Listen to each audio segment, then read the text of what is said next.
You know what we're here for. The equal parts. Oh my gosh.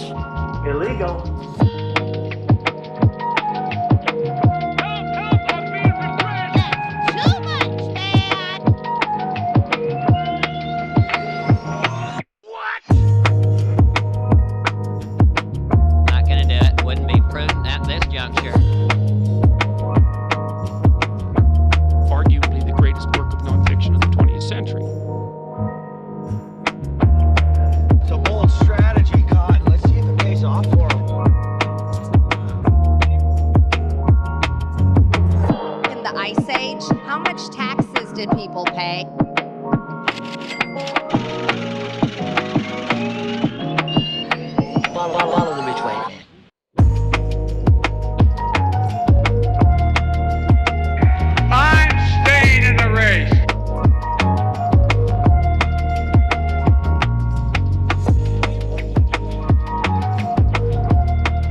There's no point in you betraying your future self to gratify your present self. It's a stupid game.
It's a great day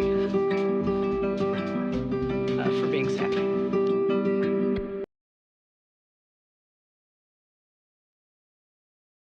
This is from 12 Rules for Life.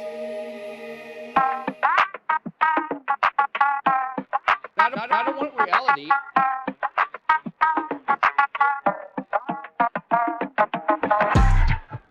Break now.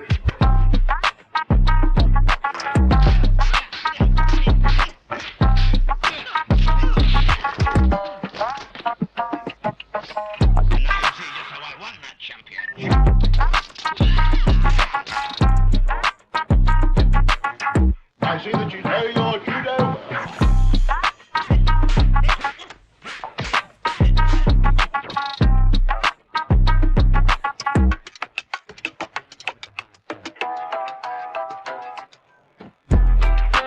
Winter is coming. Cyclone cheetah.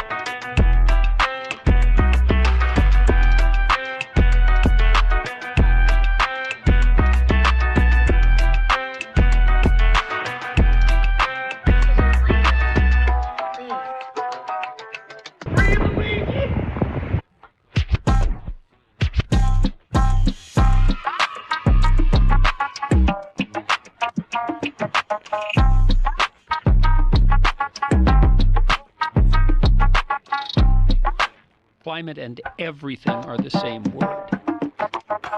You should be ashamed of yourself for having that thought.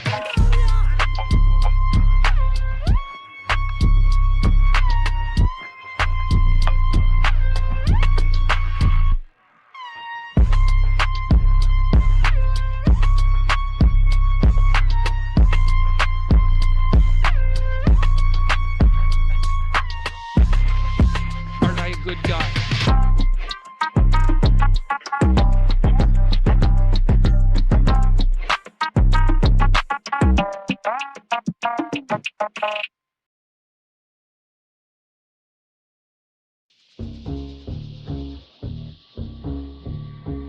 China? China.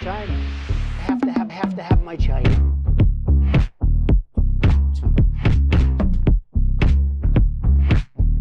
Donald Trump spent a lot of quality time with my wife. A fucking bitch. You supercalifragilisticexpialidocious bitch.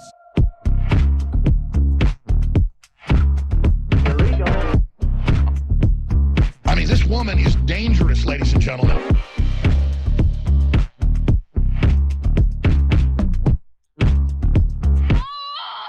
Rid of the Second Amendment.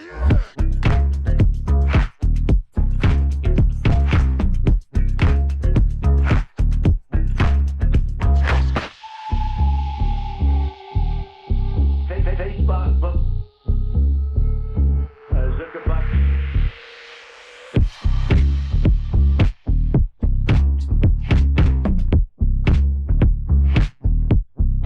Are you not entertained?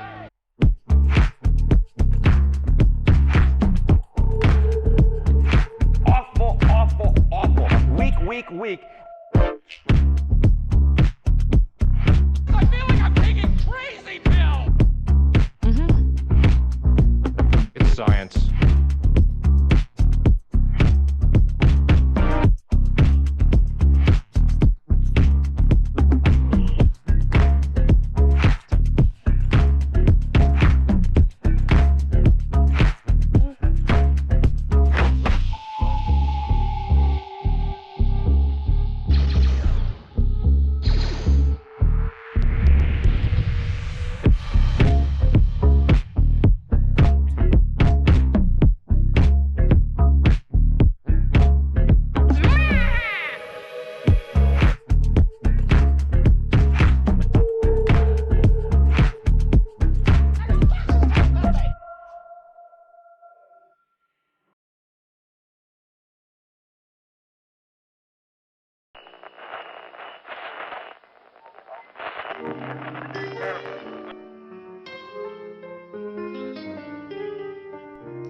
Well, here we are once again, floating somewhere between Earth and space, wondering what it all means. It's been a crazy week, space fans, which means we've got a hell of a lot to discuss. I suppose we better get right to it. As always, remember to buckle up those seatbelts, otherwise you might go floating off into that deep dark void through which we are going to be traveling.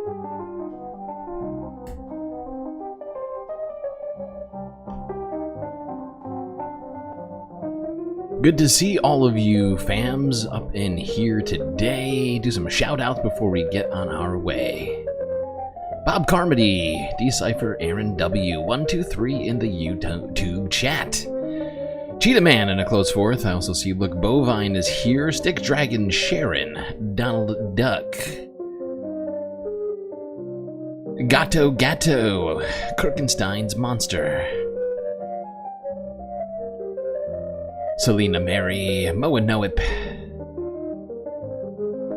Series, Omega Star,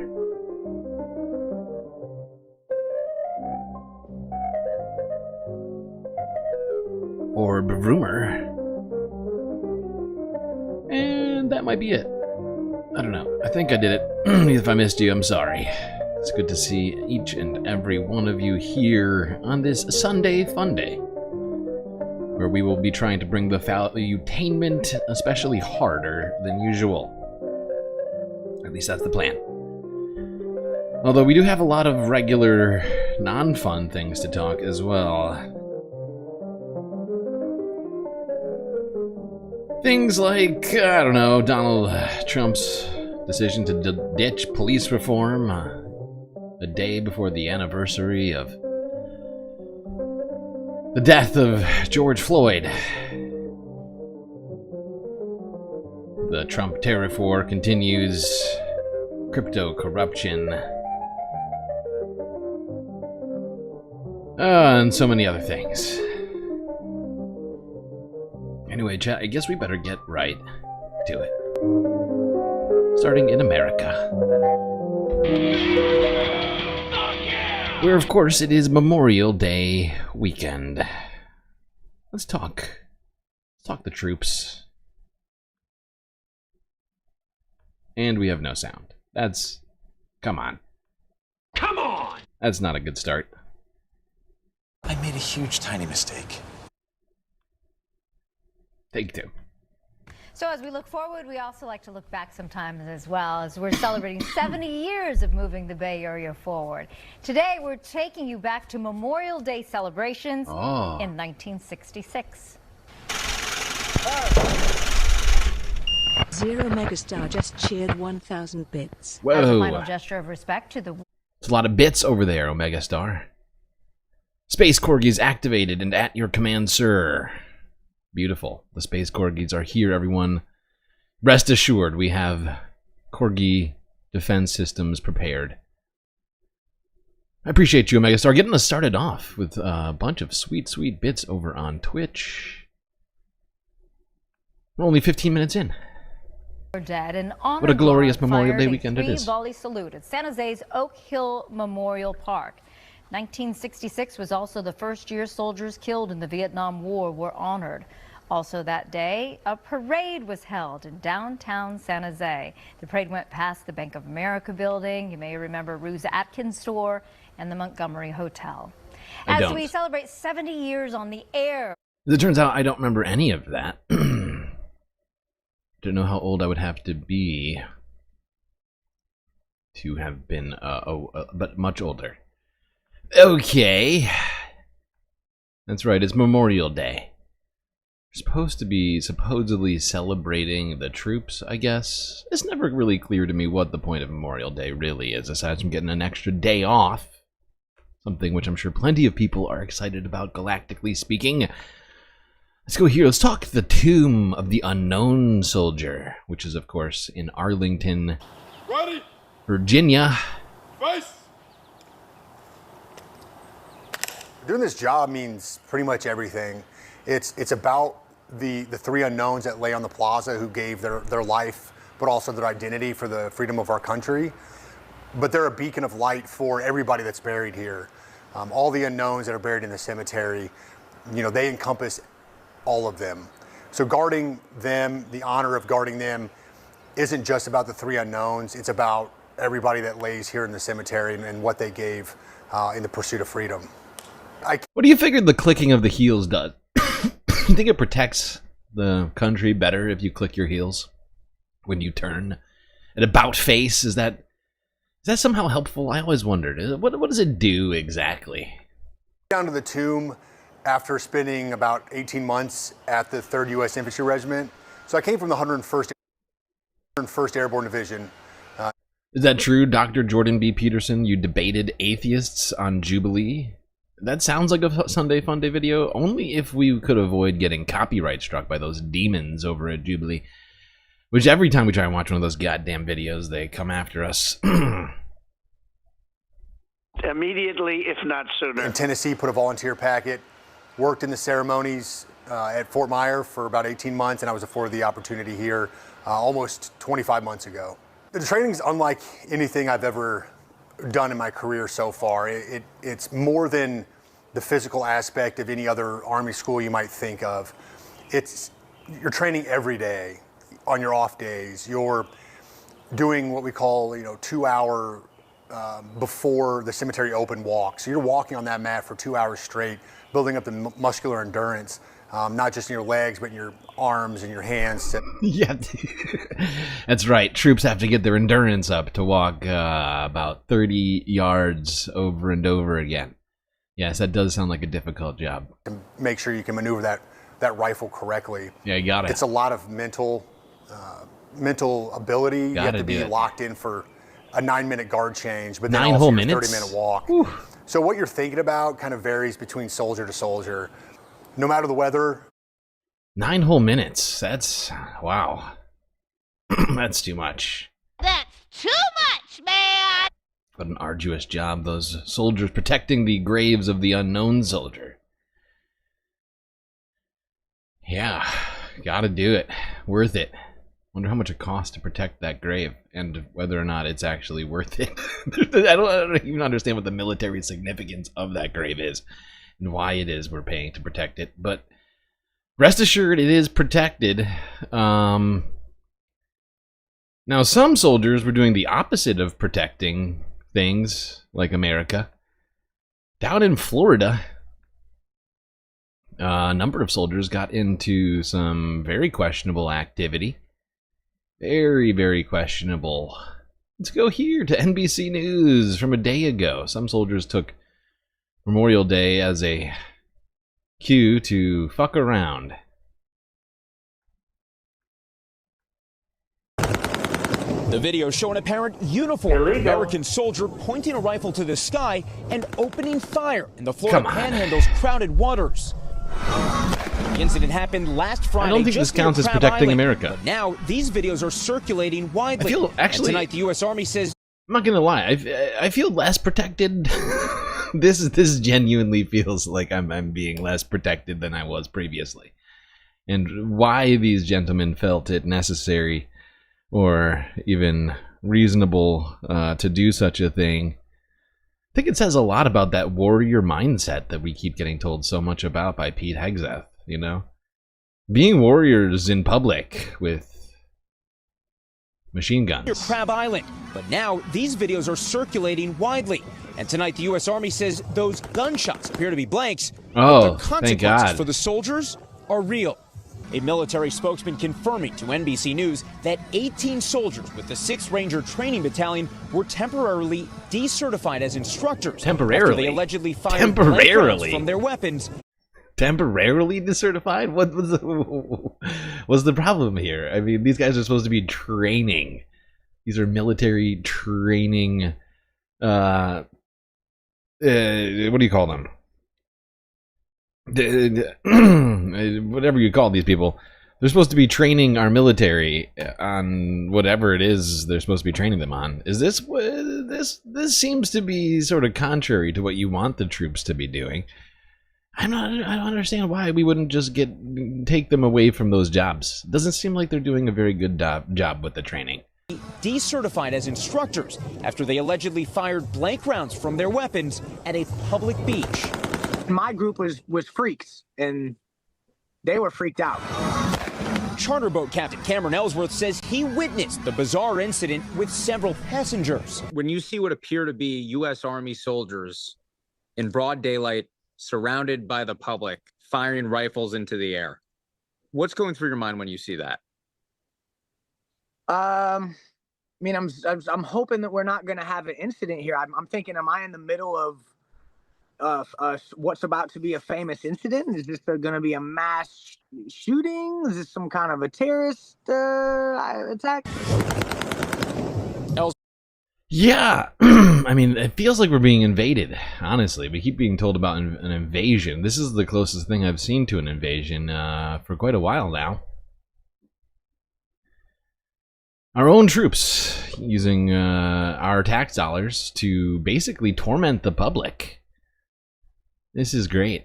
This is really great. I love this. And they were only temporarily decertified. They're right back to being certified, I guess, to training the troops in similar activities. That's really great. Some people celebrating Memorial Day in very much the wrong ways. Donald Trump, though, made a speech at West Point over the weekend to recent graduates of the nation's finest military academy.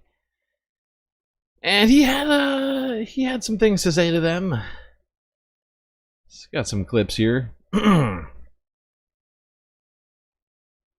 Never lose your faith in America and the American people, because they're always going to be there for you. I went through a very tough time with some very radicalized, sick people. And I was investigated. Zero Megastar just cheered 1,000 bits. We need more Space Corgis stat.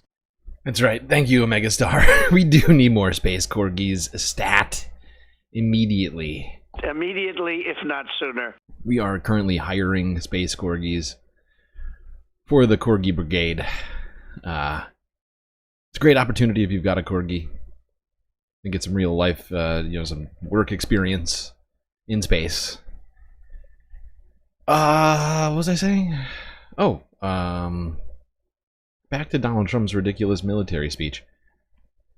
Late Alphonse Capone was a monster. He was a very hardened criminal. I went through more investigations than Alphonse Capone, and now I'm talking to you as president. Can you believe this?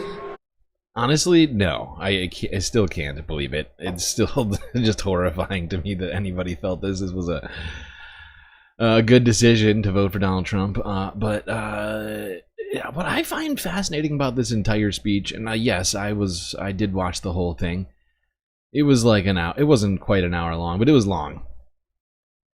And Donald Trump basically did a full-on campaign speech to the military, right? And that's not something that sits well with me. Generally speaking, the military is not supposed to be political in any way. But he went balls to the walls on all of that. The late, great Alphonse Capone. I was convicted more times than him, and now I'm president. Isn't that great? It's truly amazing. Can you believe it? So you gotta fight hard, you gotta never give up, and don't let bad people take you down. And let them, you're gonna take them down. A lot of bad people out there. Those people, you have to figure it out. But you figure out which ones are bad. Finally. Which ones are fake bad? Like me, I'm fake bad. Yes, I have been convicted 34 times. But that's not real bad. You gotta go after the real bad guys, like the immigrants who have committed no crimes. Take you down.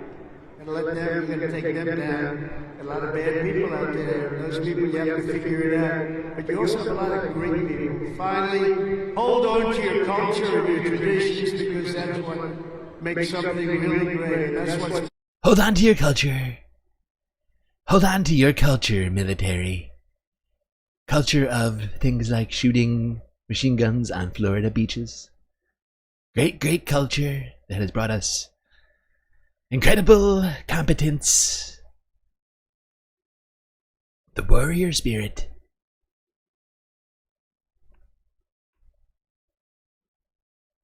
Great, great warrior spirit. Are you feeling it right now on this Memorial Day weekend, chat? The great Memorial Day warrior spirit.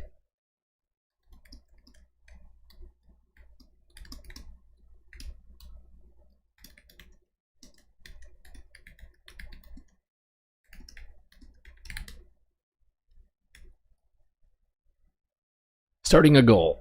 Starting a goal so I don't forget. Starting a YouTube goal. Yeah, there's this Donald Trump suggesting that the military needs to hold on to its culture. The culture of, I'm not sure what. A lot of questionable activities, war crimes, toxic internal culture. I guess. I don't know. It's not clear.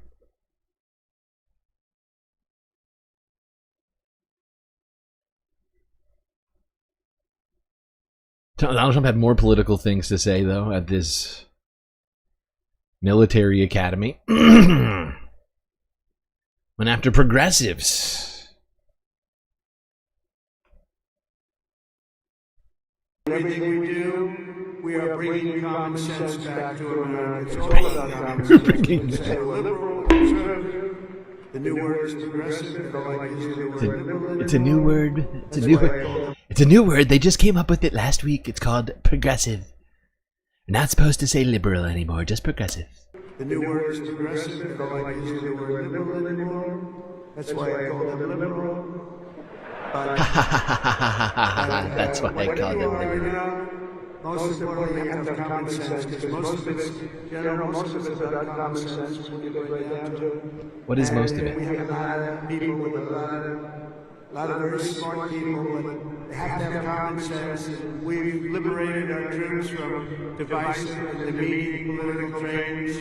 There will be no more critical race theory or transgender for everybody forced to operate men and women in uniform. There'll be no more transgender for everybody. What does that mean? Was everybody transgender until Trump took presidency? No, there'll be no more CRT, no more transgender for everyone. That's it. This new word is called progressive. Not supposed to say liberal anymore, and that's why I say it. Haha, I make jokes.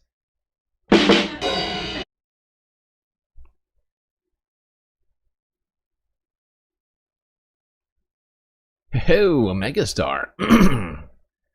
Megastar seemingly the only person donating on this stream right now, both on Twitch and YouTube. Truly incredible amount of support coming from you. Getting the ice broken on the YouTube goal, though. Is he going to say the N-word?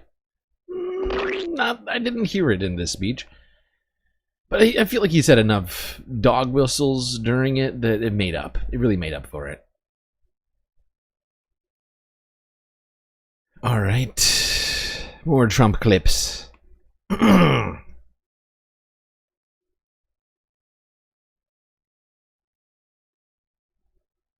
talk about one of the things which is supposedly the task of the military, according to Trump. We're a merit-based country again today.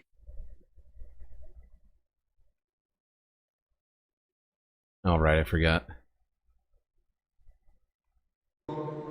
The last year of the Biden administration, we couldn't get anybody to join our military, we couldn't get anybody to join our police or firefighters, we couldn't get anybody to join anything. And right now, just less than a year later, we just set a brand new peacetime recruiting record. The most people joined, and we are brimming. That's just a flat-out lie. I don't know if someone lied to Donald Trump or if he knows that it's a lie. But what he is saying is genuinely a lie. We looked it up recently. The numbers are no higher than when they were during Biden. In fact, they are lower. Be careful. Somebody's going to try and take your job. Be careful. You better be good. We are brimming with confidence and we're brimming with people. We had the best recruiting month that we've had in memory. Nobody remembers anything like it. And that's all because they have spirit now. They have spirit. They have spirit for everybody, they have spirit now. Now everybody wants to be doing what you're doing. Think of that. So it's really a great honor, I will say. And I'm pleased to report that by next week, the Army is expected to surpass its recruiting targets for the entire year, something that hasn't happened in 28 years where we've had that. So that's pretty good.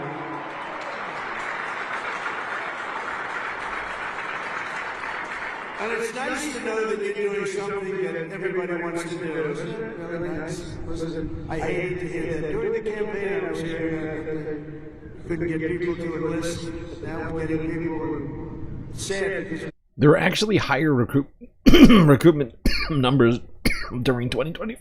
Oh, God.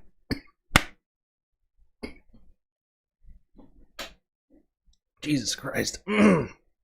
Sorry, I'm dying. Oh, God. Please stand by.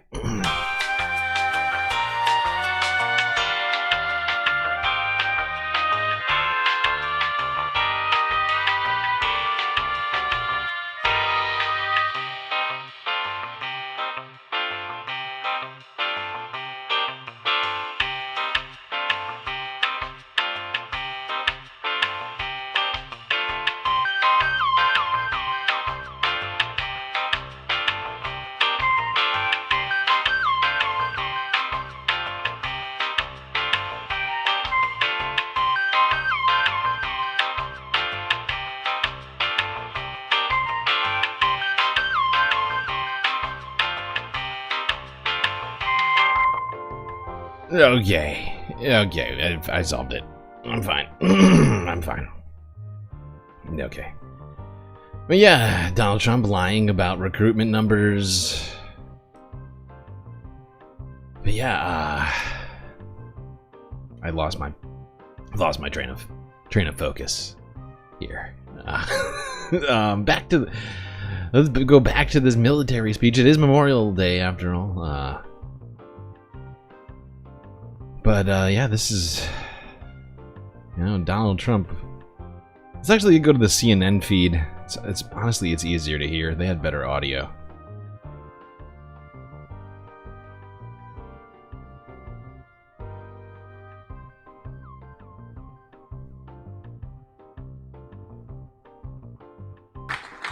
these are good-looking people, I'll tell you, General. What's going on over here? It's good. It's like all a bunch of male models. I can't Very stand sexy soldiers. For 2.5 centuries, our republic has endured because of heroes like Michael. They've laid down their lives for America, and because young people like all of you have picked up the banner of service and carried forward the flag of freedom. Freedom from flag. Lexington to Yorktown, from Gettysburg to Sicily, and from Incheon to Fallujah. America has been won and saved by an unbroken chain of soldiers and patriots who ran to the sound of the guns, leapt into the maw of battle, and charged into the crucible of fire to seize the crown of victory. This has got to be a Stephen Miller speech. No matter the odds, no matter the cost, the crucible no matter of the battle. danger. All over the world, our soldiers have made sacred the ground where they shed their blood and showed their valor. From Seminary Ridge to San Juan Hill, Belleau Wood, Omaha Beach. Just naming places. I'm just naming. These are all the places I wrote this speech. Actually, I know all of this military history. Ardennes Forest, Chosen Reservoir, all over. All and over. Even a place called Pork Chop Hill. Pork Chop Hill. Have you heard of it? It's actually quite good. I recommend you read into it. Great pork chops. I love pork chops. Yeah, Donald Trump. I'm just gonna move past this ridiculous speech. Let's see what some of the CNN people thought about this strange Trump speech at West Point, which felt a lot more like a campaign speech. Then it did a commencement speech. All right, that was President Donald Trump addressing graduates at the U.S. Military Academy at West Point. The president there at some points having fun with the crowd there and the cadets, inviting a few of them up on stage. At points, this was a commencement address for cadets. At other points, it was a political rally. The president on and off prompter at points. Our senior White House reporter Kevin Liptak joins us live. You're there at the commencement. Long speech, a little short of an hour here. Give us some highlights. Yeah, and I think this was a speech that really kind of combined the traditional commencement speech. He talked to these 1,002 cadets who will soon become second lieutenants. It's a DEI in the US cadet Army, right there. About his advice about how he sort of sees once we're done with them transgenders, carrying out their mission going forward. We're going to get rid of the women in military. This lady can't even hold on to a picture correctly. Sees them carrying out their mission going forward. He called out individuals in the crowd. It was also, as you pointed out, something of a political speech in some moments when the president clearly had gone off the teleprompter. It's always interesting to see how those land outside of a political setting. It was well received in the stadium, but certainly not sort of an overwhelming crowd like you might hear at a rally when, for example, the president talked about his election victory in November, the mandate that he says he has, going into some of the grievances that he has about the investigations that were carried out into him during his time out of office. Yeah. I think the real substance of I found that part of it to be particularly disturbing. That Donald Trump felt it necessary to talk about, you know, his supposed witch hunt and all this other shit, you know, that it doesn't seem to have any bearing on any of this unless Donald Trump is thinking about using the military to get out of the constitutional shit. You know, and that's one thing I thought about while watching the speech is that the way he's talking to the military now genuinely concerns me.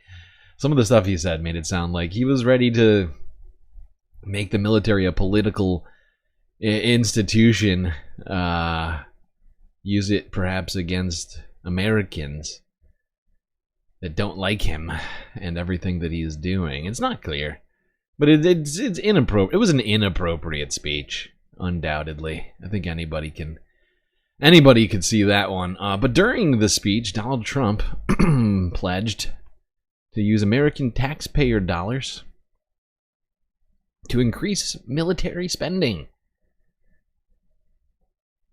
by over $1 trillion.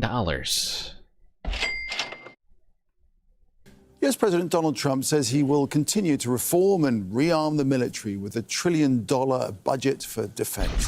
He's been giving the commencement speech at the West Point Military Academy in New York State. We're getting rid of the distractions and we're focusing our military on its core mission, crushing America's adversaries, killing America's enemies, and defending our great American flag like it has never been defended before. My administration has begun a colossal buildup of the United States Armed Forces, a buildup like we've never had before. We already have the world's largest buildup of fucking military forces. Meanwhile, we're pulling out of things like NATO and being told we're not going to be non-interventionists. So can anybody explain to me why we would need to spend more money on the military than we already are, more than any other country on the planet?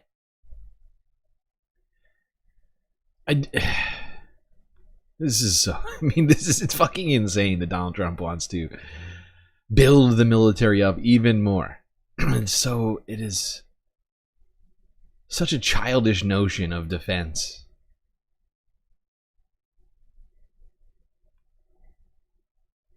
But that is the man that we have in charge of the country. And he's going to hold himself a little military parade, of course, in a couple weeks. Very close to my birthday. The Army said it is beginning to prepare to ship tanks via train on Wednesday in anticipation of its massive celebration on June 14th. 28 M1A1 Abram tanks will be sent from Fort Cavazos, Texas, to Washington, D.C., according to officials.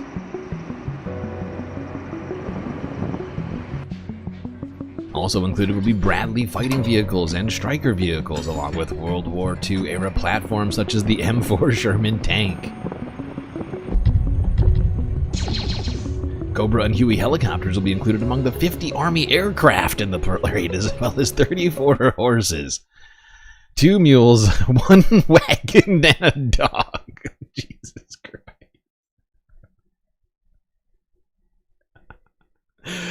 Oh.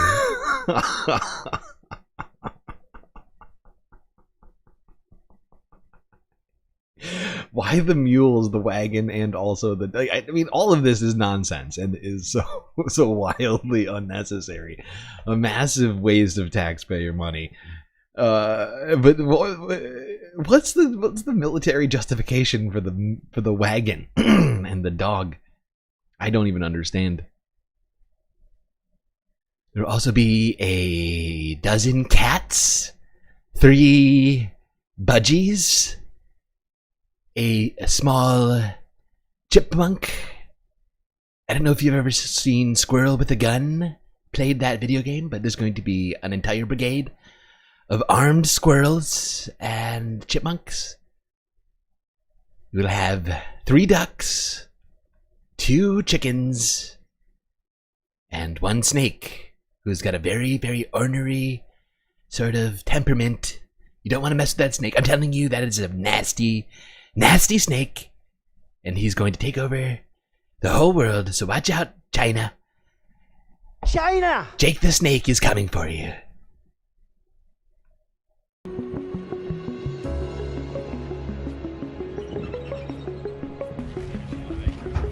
On June 11, 6,700 soldiers will begin arriving in Washington, D.C. and will sleep on cots inside of the federal building. Some sort of federal building, though, inside the unused federal... Oh, right, because we're not using federal office buildings anymore, because we are getting rid of the whole government.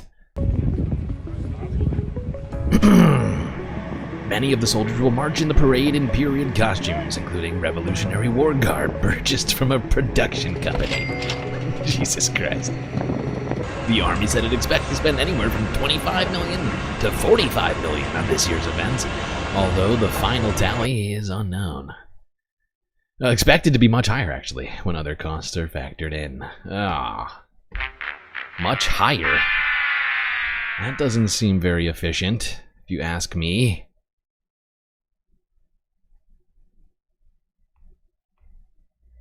Omegastar with another sweet, sweet super chat. No step on Snick. No step on Snick.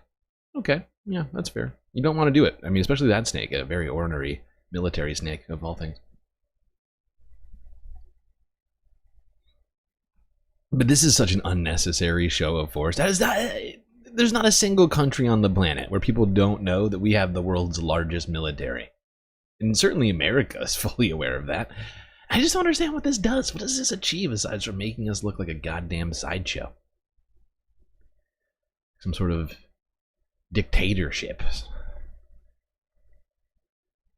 America is on a downward spiral right now, everyone. Gotta say, Omegastar is doing all the donos. There's plenty of people in here who just want to suggest to other people to help with the goal. Can't let Omegastar fund the entire stream. Well, it has really gotten us very close. Only 3 of 5 chats necessary. Or super stickers. Or 6 memberships, I guess. Whatever it is. Alright, let's keep talking Memorial Day. And what people are doing on Memorial Day. Starting here with CBS. With the Memorial Day travel outlook. Oh yeah, people are out there. They're going places today.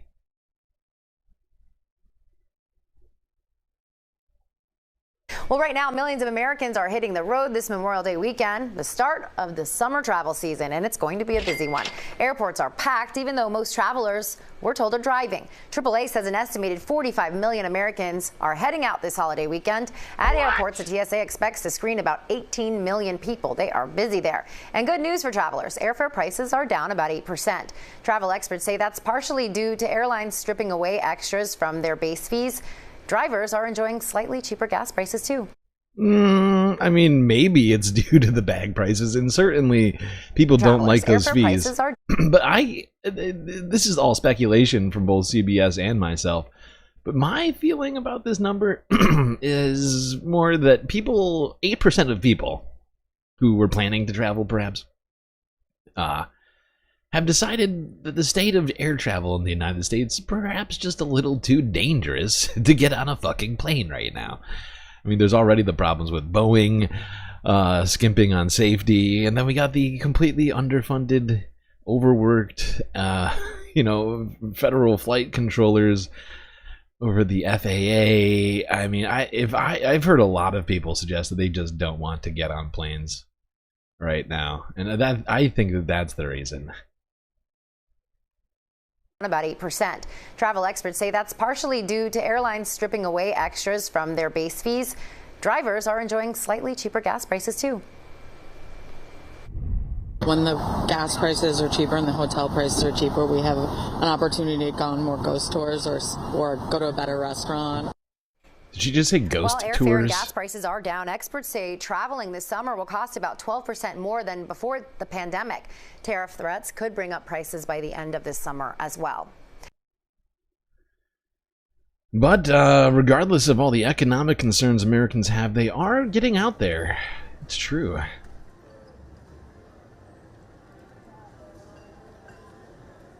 Our projection is 45 million Americans are going to be traveling from Thursday to Monday, which is that Memorial Day. And what we're seeing is that perhaps people might be staying a little bit closer to home this year. Maybe they'll take a road trip to the beach or to their local lake or to the mountains. Maybe they're not going to go on big vacations far away, but they're still going to go out of town. And travel for AAA is 50 miles or more from home. This sets a new Memorial Day record.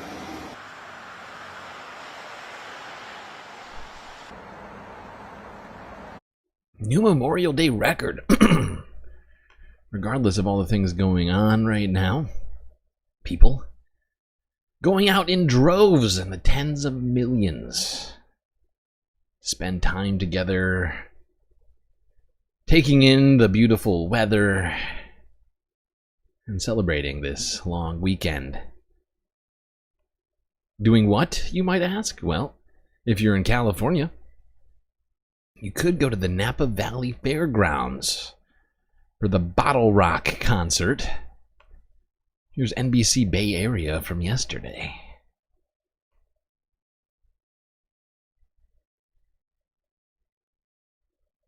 Welcome back. Take a look. Thousands of people in Napa Valley today and through the weekend. We are talking music, food, and of course wine. Hello to Bottle Rock. This is day one of our annual festival in Napa Valley. About 120,000 people will attend this weekend. Now, since it started in 2013, you probably know this. Bottle Rock has become a premier event, not just for the Bay Area, but around the country. Let's go down below and bring in NBC's Jody Hernandez, who has the best assignment of the night. Jody, take it away. Tell us things. I'll tell you, day one of Bottle Rock 2025 has been an absolute blast. Folks are grooving right now to the psychedelic funk band Ballfest from Colombia. This is just one of a slate of bands that'll entertain all weekend. Great day in Napa Valley. The Napa Valley Expo Fairgrounds is buzzing as some of music's top names take the stage. Kicking off Bottle Rock 2025. Woo!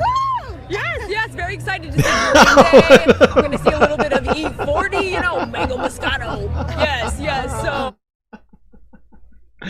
Is this a fucking Guy Fieri costume? This is hilarious. I don't understand why this person has chosen to do this. I'm But gonna it see is a little hilarious. bit of E40, mango moscato.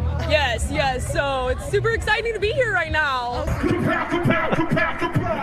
Bay Area favorite E40 among those to start things off as folks prepare for the night's big headliner, Green Day. I can't wait to see them and to experience silent disco. It's awesome, and rock out all day long. But the festival is about so much more than bands. One of the favorite new attractions, an outdoor roller rink where folks can spin and skate Looks while fun. the DJ spins beats. I think they should all get a pair of skates and get on the turf here. It's a really fun way to just enjoy the vibes outside, aside from the stages. Well, there you go, people. If you're in Cali, you could be spending this Memorial Day weekend at the Bottle Rock Festival in Napa Valley. People like E40 and Guy Fieri that will be there, including many others, and so many fun things it looks like to do, including a little bit of roller skating. I mean, come on. What isn't fun over there exactly? Come on! All right, let's go all the way to New York, where for opening weekend, which is this weekend, Playland Park is going to be completely free on admission. Here's CBS New York from 2 days ago.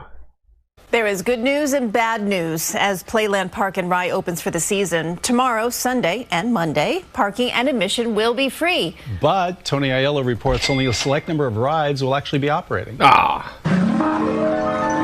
My name is Zoltar the Gypsy. Just weeks ago, even Zoltar couldn't predict Playland's future. The private firm operating the park the last 3 years walked away.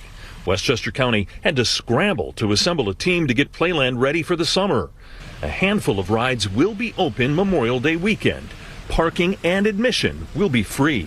A little bit of Playland is much better than no Playland at all. County legislator Catherine Parker says the Parks Department rose to the challenge. 8 of 21 rides in Kittyland will operate over the holiday, while the Carousel, Dragonator, Kite Flyer, and 2 other rides will be open in the main park. The premier ride at Playland is the all-wood historic Dragon Coaster, on the bucket list for every serious roller coaster fan. Better be open. It needs a lot of TLC and is likely weeks away from being ready. The historic nature of many rides here complicating opening preparations. We have historic and much older rides. No Dragon Coaster? What is the point exactly? Come on! But it could be fun. It could still be fun. It could still be fun. Certainly just to get out there amongst the people on this Memorial Day weekend does seem like a good thing to do. Break up the monotony and horror of life. But maybe it's too much fun for you. Maybe, or maybe not too much fun, but maybe too many people, maybe too much enclosed spaces. So you could instead go to the beach, which in New York are opening, kicking off this Memorial Day weekend. The unofficial start to summer with open beaches.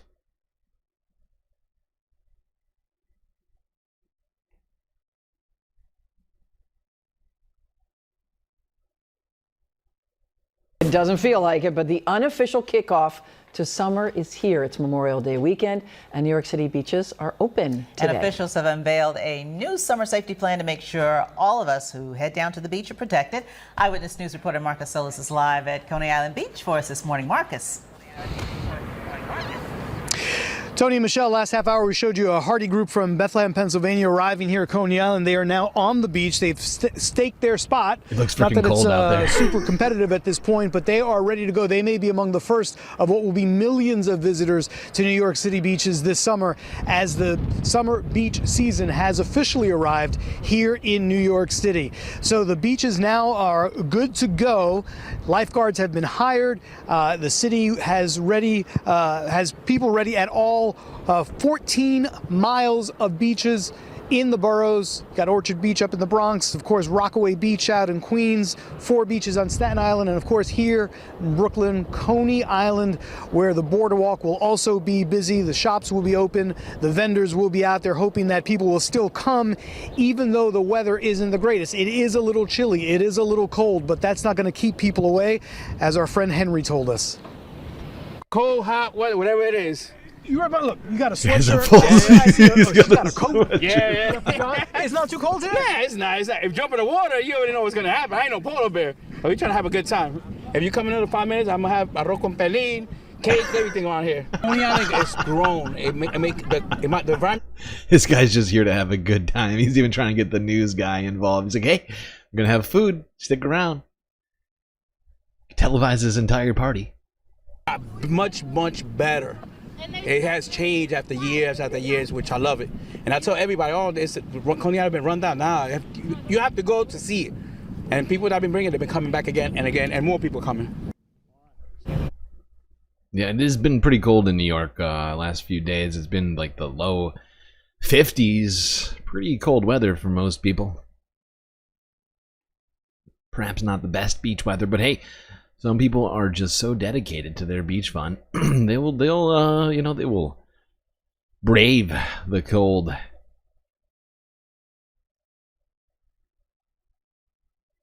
Now down on the boardwalk in New Jersey, Ocean City is coming to life this Memorial Day weekend. Here's CBS Philadelphia from 2 days ago. There are a number of activities this weekend and all summer long down the shore for families to enjoy. Yes, CBS News Philadelphia's Waukesha Bailey live in Ocean City. Good morning to you, Waukesha. What you got out there? Yeah, good morning, Janelle. Jim, you know what? This is really one of the best times to be out here on the boardwalks. As Kate mentioned, it is a little chilly, a little slippery, but it's very peaceful. But it won't be that way for too long. Joining us this morning is Doug Bergen. So, Doug, with Ocean City, it's up. You're up early. Thank you for being with us. But what can we expect this weekend? Well, at noon today, the mayor and city council are going to unlock the ocean. Okay. Unlock the ocean. In Ocean City, that's happened for more than 100 years, and they take a big wooden key. And that opens the and that opens the ocean, do you think does anyone's it? going to go out on the water today? Immediately after they unlock the ocean. Immediately, if not sooner. Person's plunge. Okay, that answers that. Store owners and ride owners fully clothed to the tune of pomp and circumstance. Yeah. March into the ocean, and it's a super fun way to start the summer. Wow. Now, it does look incredibly quiet down there on the Jersey Shore right now, but as summer approaches, it's going to get busier and busier down there.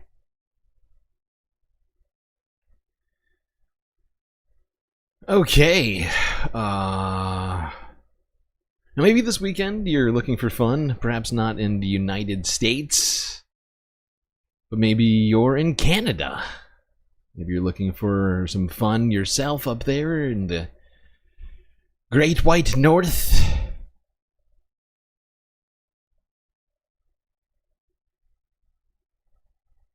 A Monroe Drive-In Theater is getting its... Oh shit, I skipped this. Whoopsies, go back. I'm sorry, chat. I missed this. This is not Canada news. This is in Detroit. My bad. I looked over this story.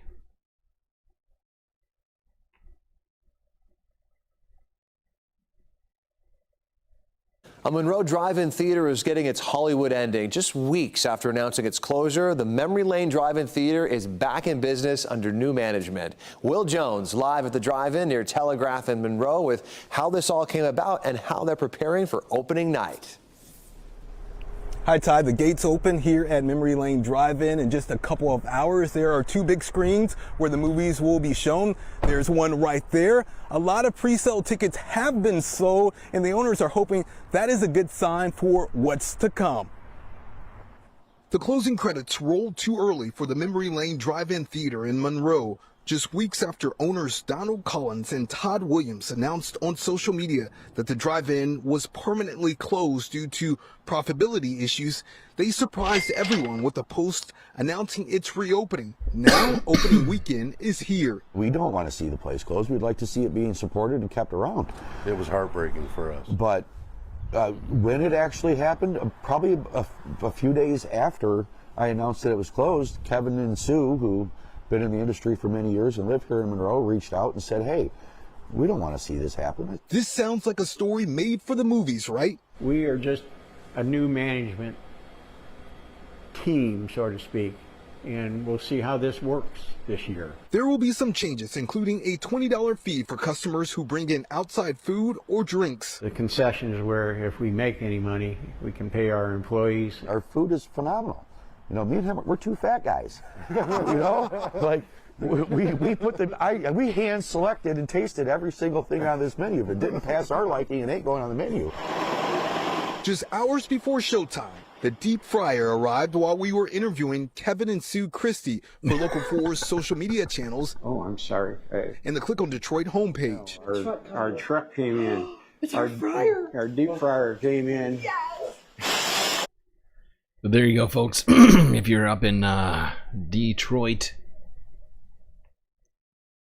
you could still make it to an old school drive-in movie along with snacks. We have 35 likes, doing okay. Okay. Appreciate the reminder.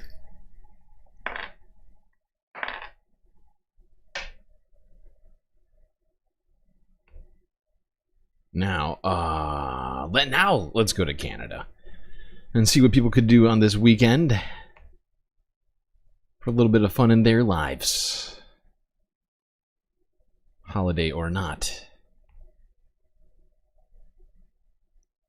Got something really exciting brewing. On May 31st, we're teaming up with Harvest Clean Eats downtown Halifax to bring to you the Community Coffee Party. Community coffee parties are a new theme percolating across the country. Something that's been a big trend in a lot of other cities is these like sober, curious coffee party events, and we've just been trying to put some wheels in motion. Next Saturday, Harvest Downtown will provide Halifax with its first taste. People can come, meet people, you know, connect, make connections that you would normally make at the bar, but this time you're going to remember them a bit better. It's really cool because we've done festivals, we've done clubs, we've never done a sobriety coffee party, and I think that's super unique and cool for Halifax to experience that as well as for us. Keeping Maritimers current. And I feel like sometimes it is kind of behind the scene in stuff that's trending, so I think that's cool that we can get friends together with Josh and I together and other curators in the event space together and influencers to kind of bring that to Halifax. I think Halifax will really enjoy it. With sober initiatives gaining traction,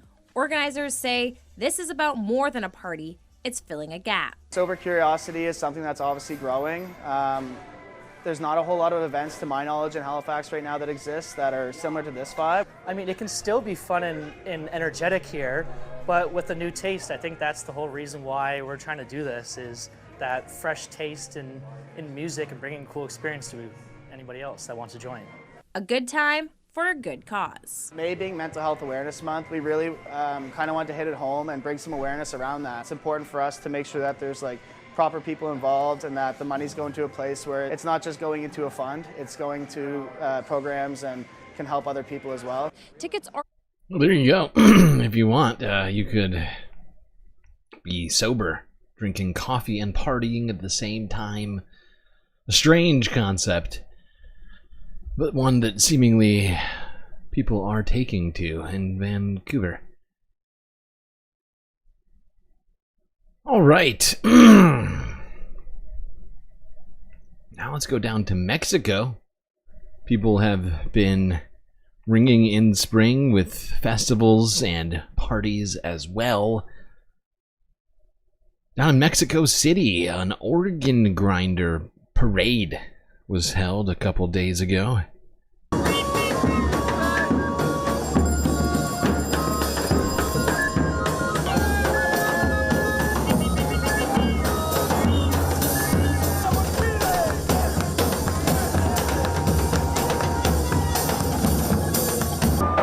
Somos el soundtrack de la ciudad.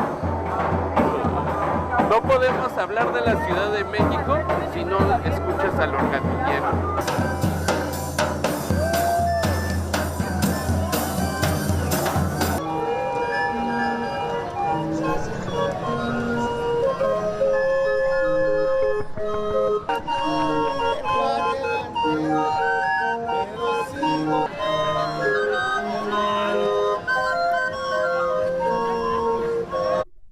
Okay, I genuinely can't decide whether this is fun or incredibly creepy and going to give me nightmares. There you go. Organ grinders. Honestly, it's sort of haunting. All the different freaking organ grinder music. All slightly different keys just going at the same time.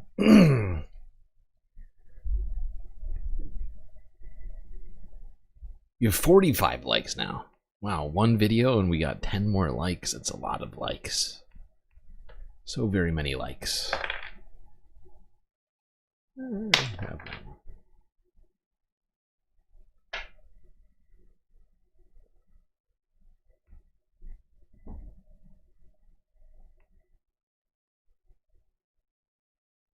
All right.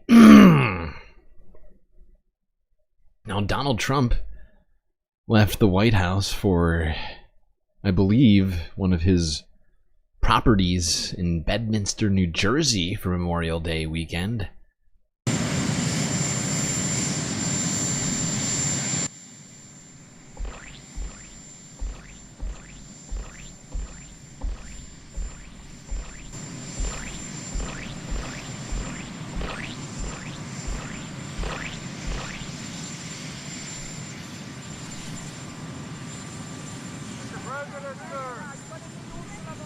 Wavy fist bump. Wavy, a wave and a fist. Fist and a wave. Thank you. Thank you. Thank you so much. You're all here supporting me.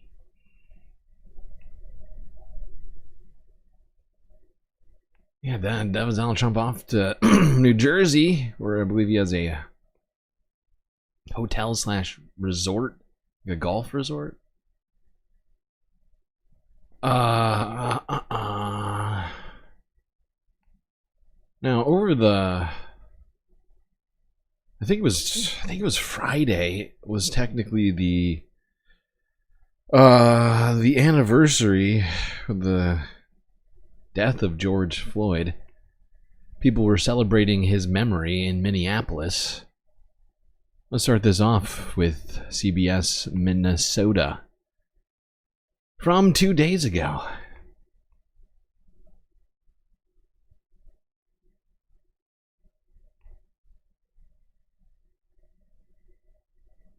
This weekend marks 5 years since the murder of George Floyd here in Minneapolis. His death sparked outrage around the world, but also calls for change. Tomorrow you have a chance to experience a concert like no other.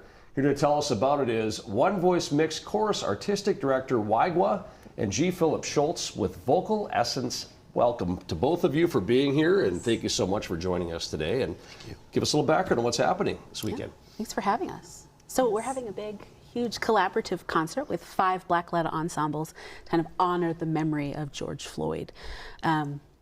It kind of came about through some work I did when I was in my graduate studies. I went to Temple University where the composer of the main piece, Whether We're Doing, Rollo Dilworth, works and has been a professor for a long time. And so I was steeped in the music there. And when I got the job at One Voice here about 2 years ago, I just knew that I had to bring the piece here to where George Floyd was actually murdered. Yeah. What makes tomorrow's event so special? The name, by the way, it's called Weather Stand the Storm. Mm-hmm. And that was inspired by Claudia Rankine's poem that was published in the New York Times. It's a wonderful poem that people should read today. It still speaks to us. And I think the thing that's exciting about it is the collaboration. So when Waigwa mentioned the idea to me with our teen singers of Vocal Essence, the singers this age, it's like, count us in. Mm-hmm. We want to celebrate this opportunity for Black-led ensembles to come together and honor George Floyd's life, you know, so close to the place where he was murdered. Waigwa, could you tell us a little bit about the One Voice Mixed Chorus? What is that exactly? Yeah, sure. So we are in our 36th year. It is a LGBTQIA plus and straight allies chorus. It was founded kind of as the AIDS crisis was reaching its peak, so that lesbians and gay men could come together. And then as time has gone on, it's expanded to all genders and all identities, fighting to build community and create social change by raising our voices in song.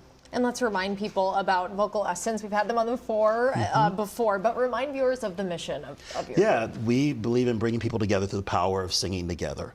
And the idea of working with one voice, the sense of allies coming together across difference for a united cause is what we're about. So we have ensembles for all ages, teens, elders, and professional adults and amateur adults. And so this one's our teens joining together with about 160 other adults, right? From Philadelphia and from Delaware, and then here singing together. I want to ask you, about the event this weekend. So if people come out, what can they expect? What is it going to look like? Yeah, so it's going to be kind of a showcase of a whole bunch of Black leaders kind of displaying their activism through artistry. So that will be individual sets, and then we will also come together to sing Lift Every Voice and Sing, the Roland Carter arrangement, and then Dr. Rollo Dilworth came with his choir and will be singing his piece, Weather All Together. Talk a little. There we go. Concert event being held in Minneapolis. Intended to bring people together around George Floyd, around activism. Seems pretty great. Let's talk more about George Floyd with Democracy Now! From Friday.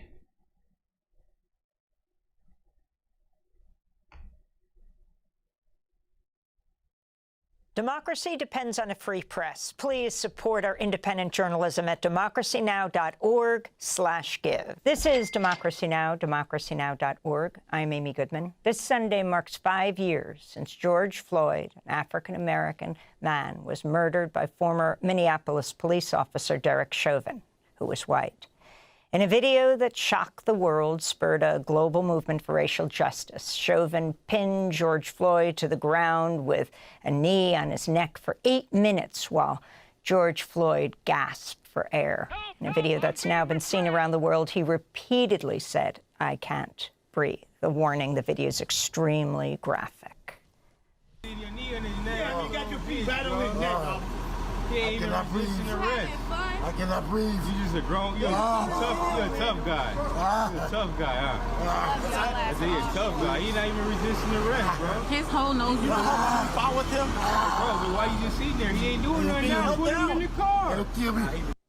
3 other officers stood with Derek Chauvin, one of them holding back those who wanted to help George Floyd. In the days that followed, thousands took to the streets of Minneapolis, and demonstrators set fire to a police precinct just hours after prosecutors said they were not yet sure if they would criminally charge Chauvin for murdering George Floyd, as seen in the video. Even as police fired tear gas and rubber-coated bullets at demonstrators, the protest spread to become the largest nationwide uprising since the 60s as protesters shut down cities across the United States.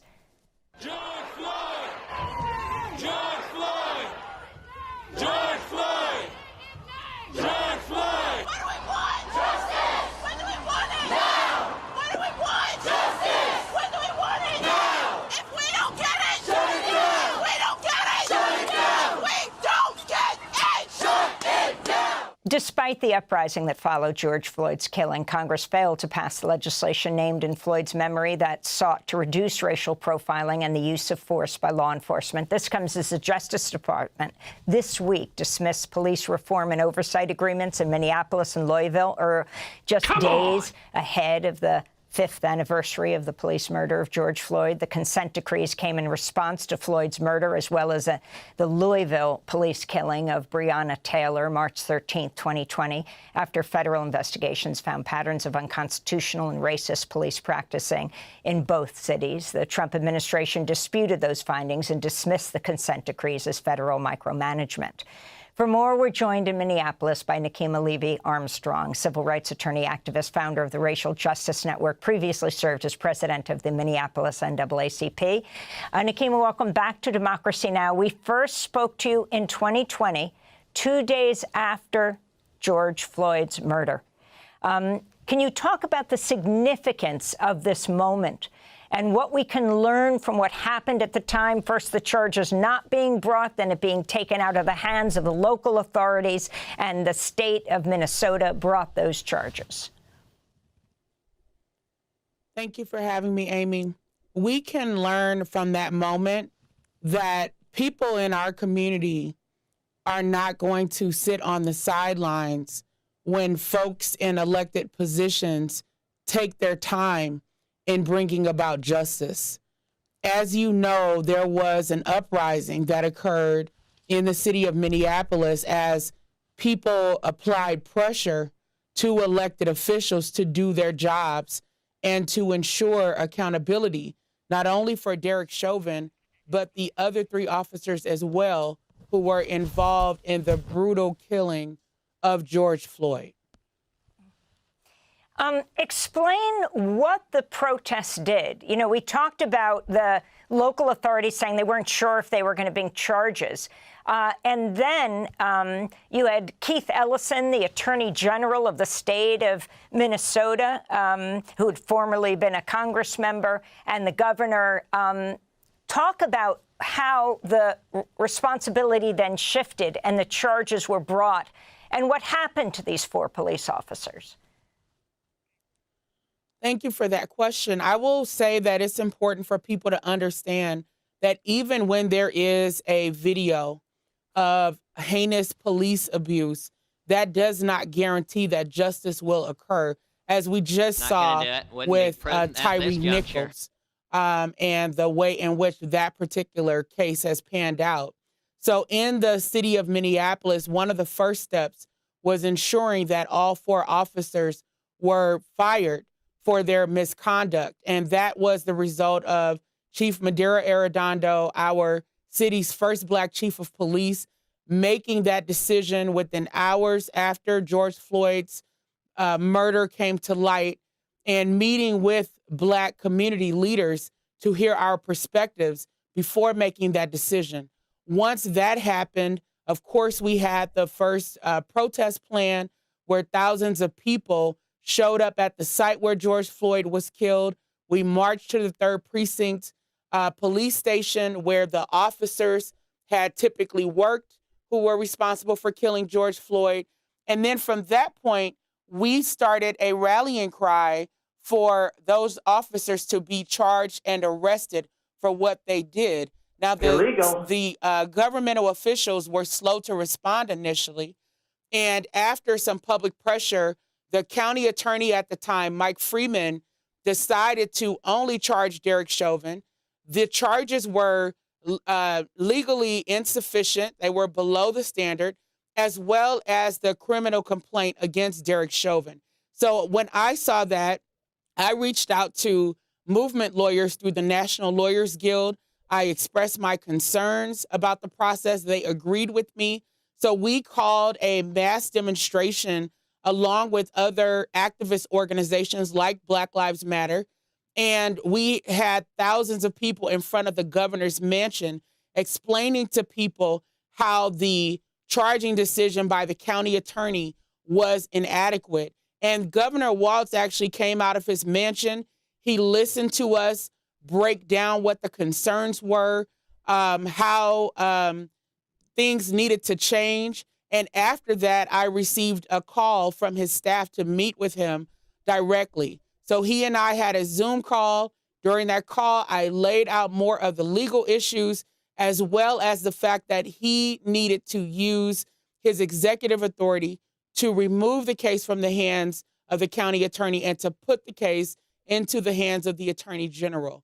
And Amy, you and the rest of the world saw the results of that trial during the prosecution of Derek Chauvin, which was a masterclass on how to effectively and successfully prosecute a cop who used deadly force unjustifiably. Once the case was in the hands of the Attorney General's office, the other thing that happened is that not only was Derek Chauvin charged, but all 4 of the officers were charged as well. And the charges for Derek Chauvin were also upgraded.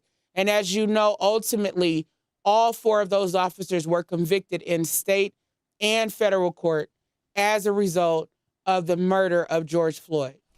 In 30 seconds, can you tell us about Trump lifting the consent decrees off of the Minneapolis Police Department, Louisville, Breonna Taylor, the significance of this? It is very clear that Donald Trump's intention is to roll back the progress that began, I would say, in 2020 and even before that, when the folks in Ferguson, Missouri rose up after Mike Brown was killed.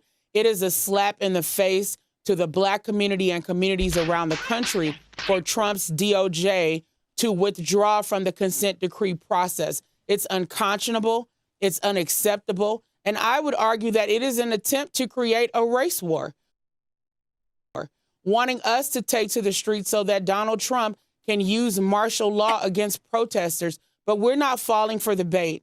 We are continuing to call out these injustices and to say that we are expecting accountability. We're expecting reform and transformation of police departments that engage in unconstitutional policing practices. Yeah, I don't think that's going to happen under the Trump administration right now. In fact, I'm more likely, I don't think any changes are going to happen under the Trump administration that are good as it relates to policing. And if anything, he's going to give Derek Chauvin a pardon and all the other guys who are convicted. And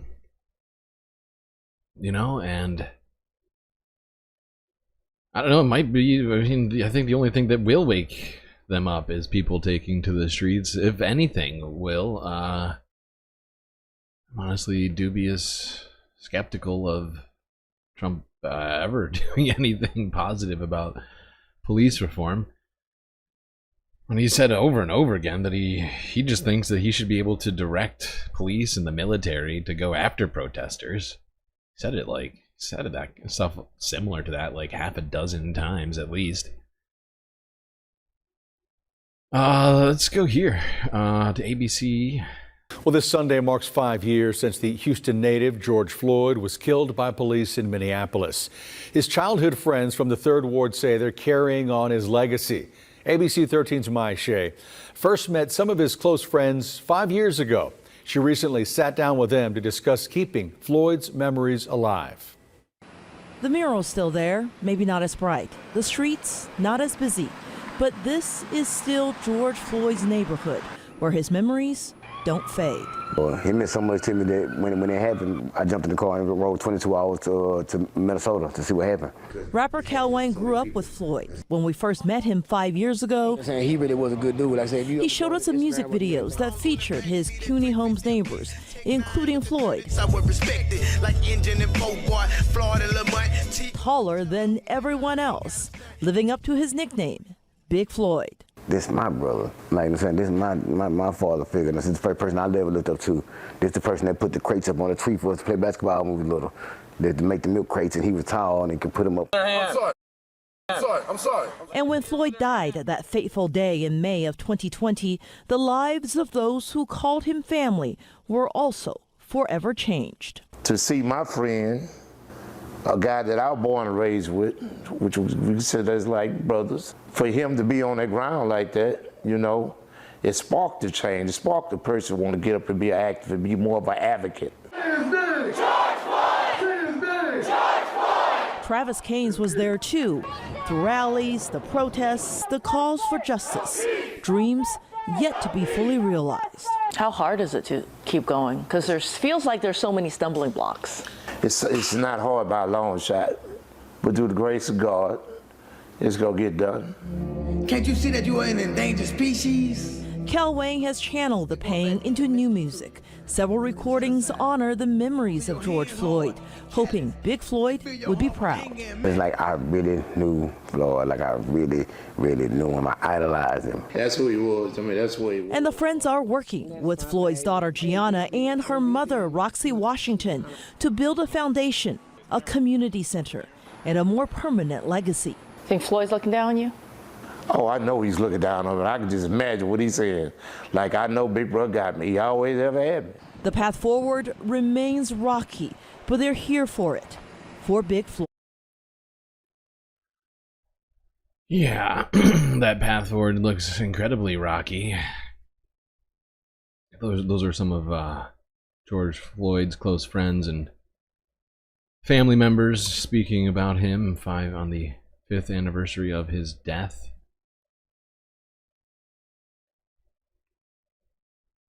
Let's go here to the protest which happened On the anniversary, here's Reuters from 6 hours ago.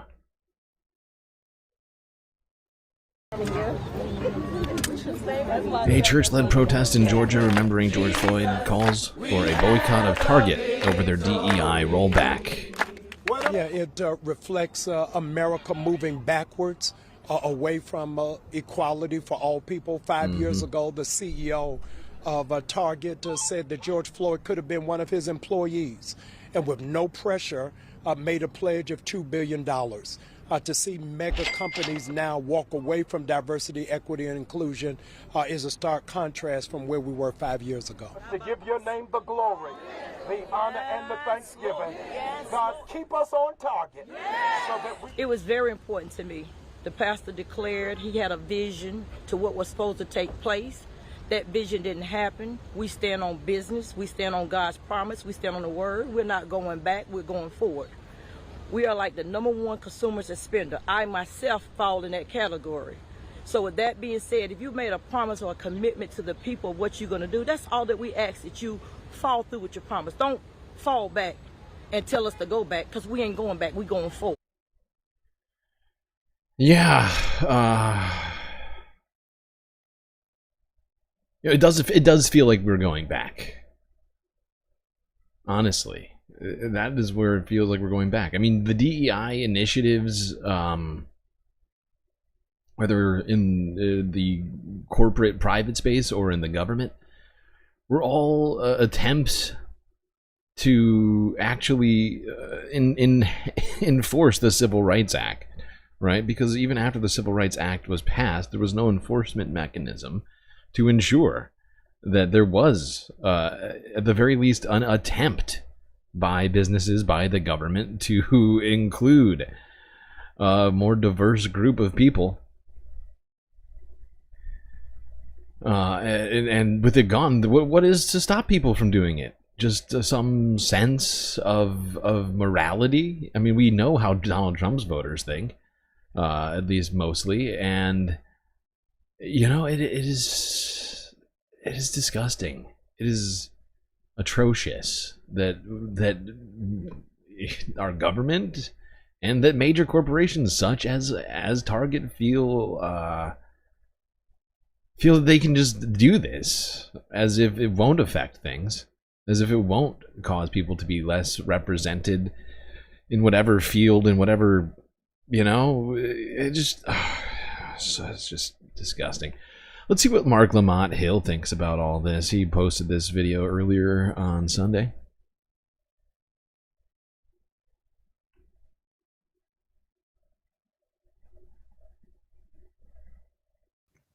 The Trump Justice Department just pulled the plug on police reform deals tied to the deaths of George Floyd and Breonna Taylor, just days before the 5th anniversary of Floyd's murder. That means the federal government, they're actually walking away from promises that they made to fix the police in both Minneapolis and Louisville.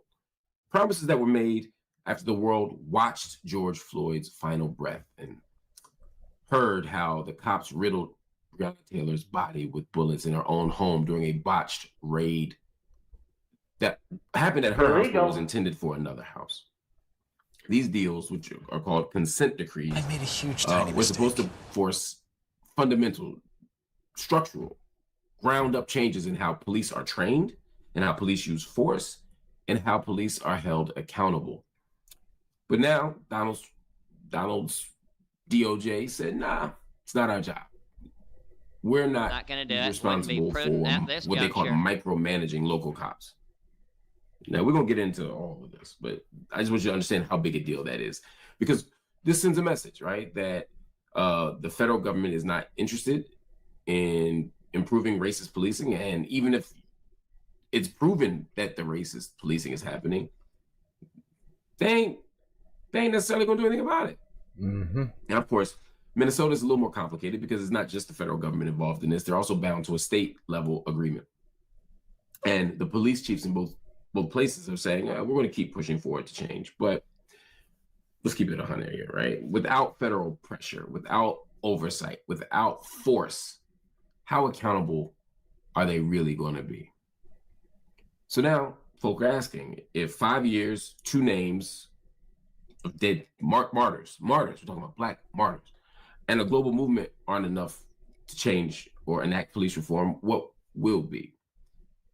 And that's where I want to kind of drill down just for a second. We're going to be here long tonight, but I want to just drill down on that for a second because I think it's incredibly important to think about. First, the why of it. Donald Trump and his DOJ are not pulling the plug on police reform deals 5 days before the death of George Floyd just cause. They're sending a message. A not so subtle message to not just the black people, not just to police anti-police activists, police reform activists, abolitionists, etc. This is to the whole world. And this is straight out of the Republican playbook. I remember when George Bush waited till like Martin Luther King Jr.'s birthday. I'm talking about George W. Bush, baby Bush. He waited until MLK's birthday to advance an attack on affirmative action. And I remember asking Jesse Jackson, or hearing, I didn't ask him, but Jesse Jackson said, this ain't no coincidence. He said, this is what he called it countercultural politics. He said, they know that our reaction will galvanize the right. In other words, we're all going to be, oh my God, they got rid of these consent decrees on George Floyd's birthday, or is it their anniversary of his murder? How could they? We get so mad. And Donald Trump fundraises off of it. J.D. Vance fundraises off of it. The RNC fundraises off of it. All the right-wing news. Yeah, I do believe Mark Lamont Hill is correct on this one for sure. Donald Trump and his allies know exactly what they're doing with this. They know exactly what they're doing with this. You know, their base laps this stuff up. Doing outwardly racist, pro-white stuff around, important black milestones and or whatever you want to call it, dates, like anniversaries, whatever. It's disgusting. It's transparent. We know it's the same sort of thing with Donald Trump with the South African refugees. Right? And the white genocide shit. It's all in the same goddamn fairy tale that they tell of themselves. But Republican voters love it. Doesn't mean we shouldn't talk about it, honestly. Like, I hear different takes on whether or not we should be upset about this or take to the streets over this kind of shit. But honestly, I mean, every single day presents a new opportunity for us to take to the streets over something Donald Trump decides to do. We just have to remain focused and remain, vigilant and continuing to raise our voices publicly, privately.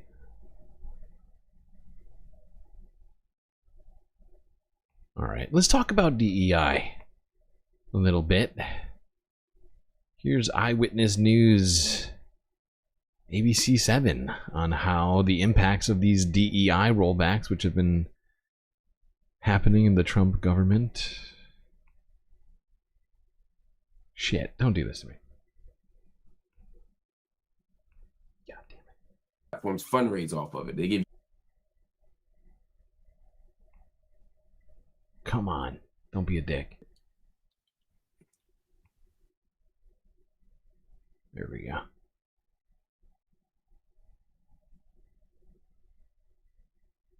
Wait, why is this starting here? Don't do that. Don't do that. Don't be an idiot.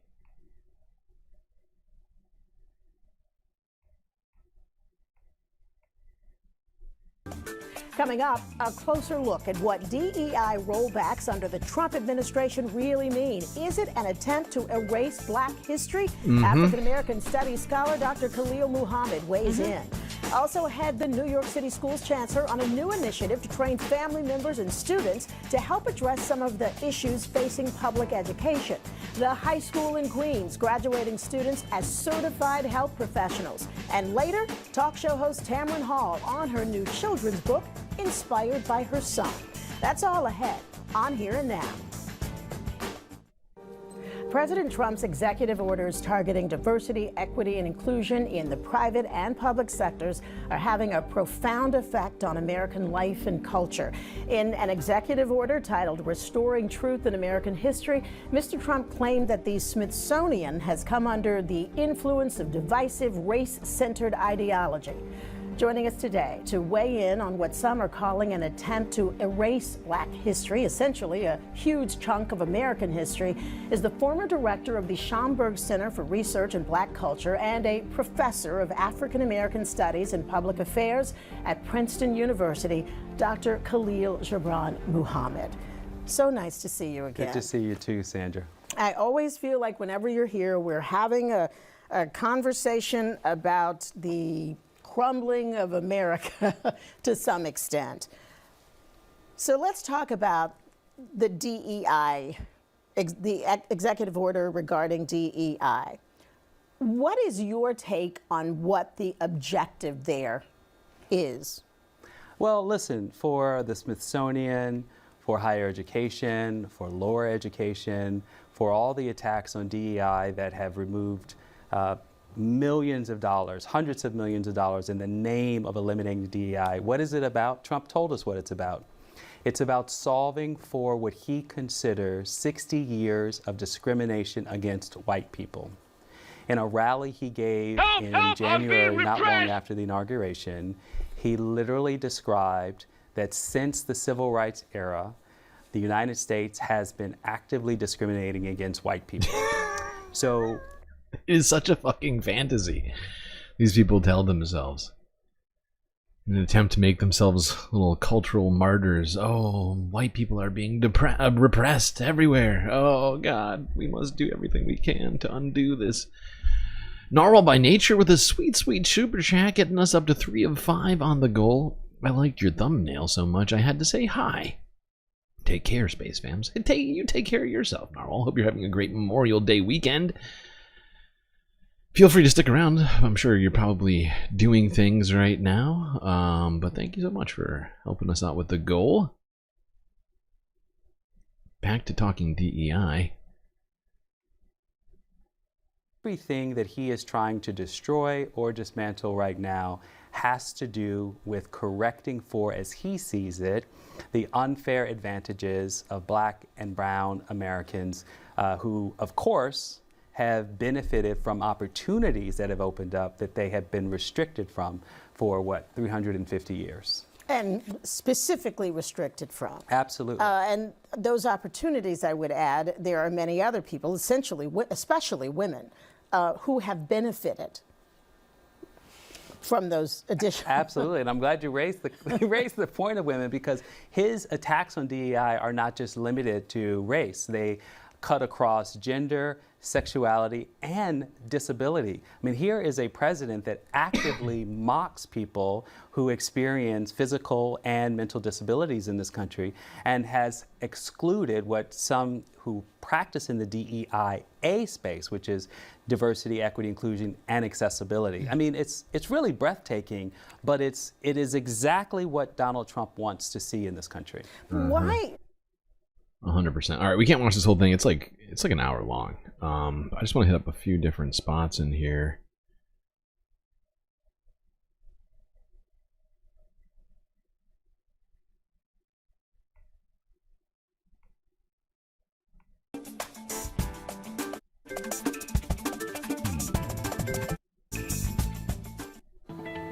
New York City public schools are taking a more holistic approach to meeting the needs of students in the largest school district in the country. The new NYCPS Cares initiative aims to address systemic inequities in schools. It's a multi-pronged approach that includes training family members and student leaders to be part of the solution when it comes to dealing with issues like school violence, bullying, even vaping. Here to tell us more is New York City Schools Chancellor Melissa Avelis Ramos. It is such a pleasure to meet you. It's a pleasure to meet you. Whoa, Yeah, what's and happening? Hey, you've been doing a have no video. fantastic job. I appreciate that. What just happened? And I got to believe it's not necessarily an easy job with a district so large and with so many different students and needs. Absolutely. But you love it. I love it. I'm never bored. That's probably an understatement. But you know, it is a dream job for an educator. I mean, New York City is just the greatest place to be, and to be in a diverse school system like this, what more could I want? Yeah, and look, like most school systems in the country these days, it has its challenges. When you're trying to answer so many needs and educate so many little hard heads. That was a bit of editorializing there. We're here to talk about this NYCPS Cares, this initiative. What did the initiative grow out of? What did you see in the school system that felt like, you know what, we have to figure out a way, an organized way to address this? Yeah, first of all, I love that question. Because so many people always want to know about the end result, and I think the journey is so important. When I became chancellor 6 months ago today, so that was exciting. I remember saying to myself, having lived through quite a few chancellors, I wanted to make sure that I was really listening to the community. I didn't want to come in and make a bunch of changes, particularly since there was a real streamlined approach to transitioning from Chancellor Banks to me. I was on his team, I was his chief of staff, a deputy chancellor. And so I said, this is an opportunity for us to just pause and listen to the community.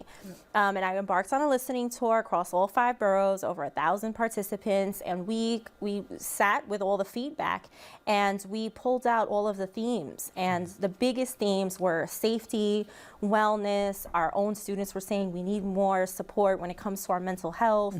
Vaping and bullying are issues. And our parents said, we want to be partners in our children's education. We don't just want to be compliance pieces where you tell us how the kids are doing and what you're going to roll out. We want to be a part of that process. And so it seemed like a no-brainer to me, because we started these amazing instructional initiatives under Chancellor Banks, New York City Reads and Solves, and I've continued the work there. And we're growing those in new, deep ways. But we said, kids can't learn well if their needs are not met. And if families don't feel like partners, how are we expecting them to come into the schools and help us educate their children? And so NYCPS Cares is really a holistic approach to making sure that families and children are partners in education and that their needs are being met. And how horrible. Including families in education and ensuring that their needs are met? Oh, God. Help! Help! I'm being repressed! I guess that's why we have to get rid of DEI. But of course, that's just factual. If parents don't have their you know, have the ability to, you know, say give children money for school lunches, or perhaps don't have the resources at home to be able to give them, you know, all the technological what do you call it? My brain is broken. Like technologically important things for children, right? These days, kids need a computer to be able to basically to educate themselves in many ways, as so much stuff has gone there. I mean, it's just, you know, it seems like perfectly common sense that we would be ensuring those kinds of things. You know, considering that all these natalists, these supposed lovers of babies and children, I mean, constantly being told by Republicans that kids matter, at least until they're born. I feel like that's probably the most important part after being born, is how things are.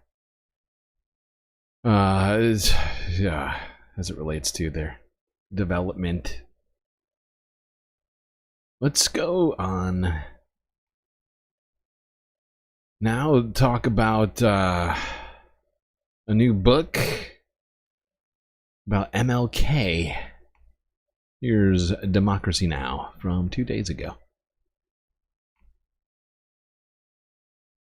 Democracy depends on a free press. Please support our independent journalism at democracynow.org/give. As we mark the 5th anniversary of the police murder of George Floyd in Minneapolis, what the New York Times called one of America's most liberal cities, we end today's show with a new book that re-examines the experience of the civil rights leader, Dr. Martin Luther King, with police brutality and his sustained critique of police brutality in the North as well as the South. Jean Theoharis is a historian and professor of political science at Brooklyn College, author of 13 books about the civil rights movement and the fight for racial justice.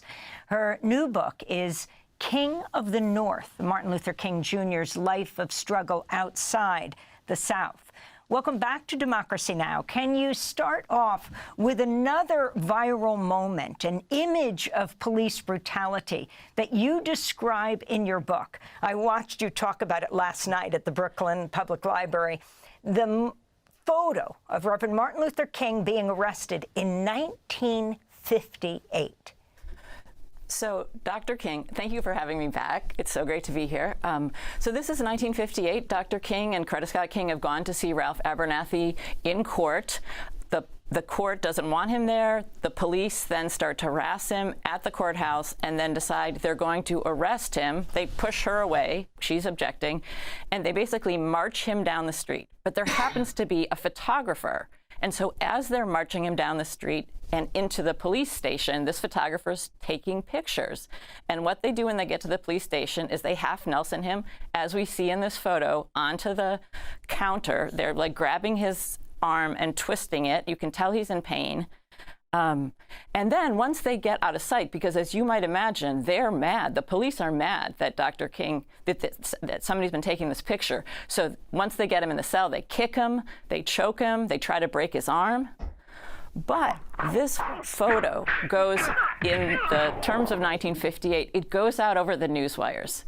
And it may be the first, it's certainly one of the first images of police brutality that make it into the mainstream news. Most mainstream news organizations did not cover police brutality, so this image is outrageous and it's outraging. And 2 weeks later, he comes to Harlem and he's doing a nighttime rally on 125th Street, right down from Malcolm X's speaker corner, right down from where Johnson Hinton had been brutalized by police. And Dr. King talks about— This is what year? This is 2 weeks after. This is 1958. And he's there with thousands of New Yorkers, and he's talking about his own experience with police brutality. And Harlemites are angry, and they see themselves in him.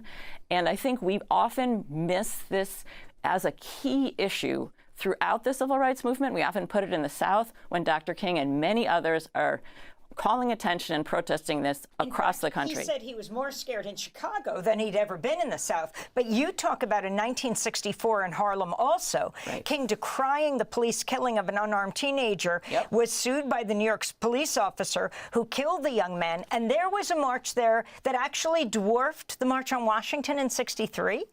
Right. There's huge marches that what you're referring to is he calls for this officer, Thomas Gilligan. He calls what he does a murder, just like you were just doing about George Floyd, the police murder.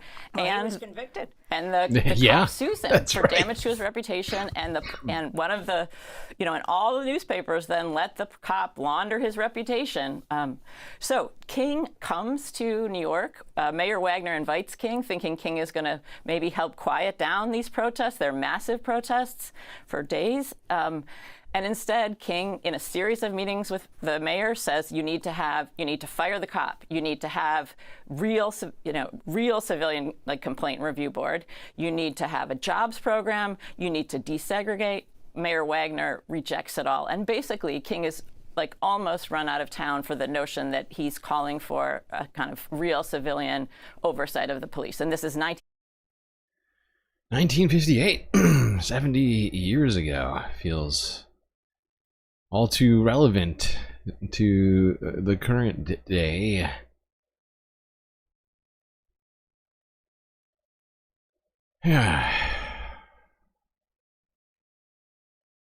All too relevant. And we still got white men acting like they're being repressed by the existence of DEI. including in Congress, where some guy by the name of Glenn Grothman, looks like some sort of plantation ghost, made a bunch of outlandish claims about DEI. Thank you. I read a book by Christopher Rufo recently, America's Cultural Revolution, and they talked about the hard left thinking up DEI in the early 70s as a way to divide America. I think prior to that time, the hard left that wants to bring down our country tried to set America against each other by income level and create hatred for the wealthier people. But this was the fallback position. They want to divide America by race, which seems completely absurd when you look at people coming here from all. It does seem absurd. It does. The thing you said sounds absurd. Around the globe, from Cuba. All these people, they're coming. Are they, though? Kenya, from Philippines, from Korea. All these, and my district has a lot of Hmong. All these people from different backgrounds succeeding beyond what the everybody's European succeeding. Great. descendants succeed here. So the evidence, there's probably never been a less racist country in the history of the world. There's never been a less racist country in the history of the world. That's a fascinating take. We don't need DEI because we have diversity already. I see. That makes sense. That makes sense. The United States right now. I'm done with this guy.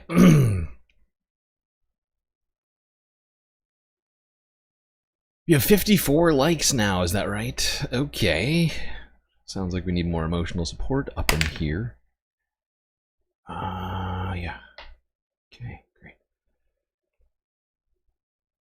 All right.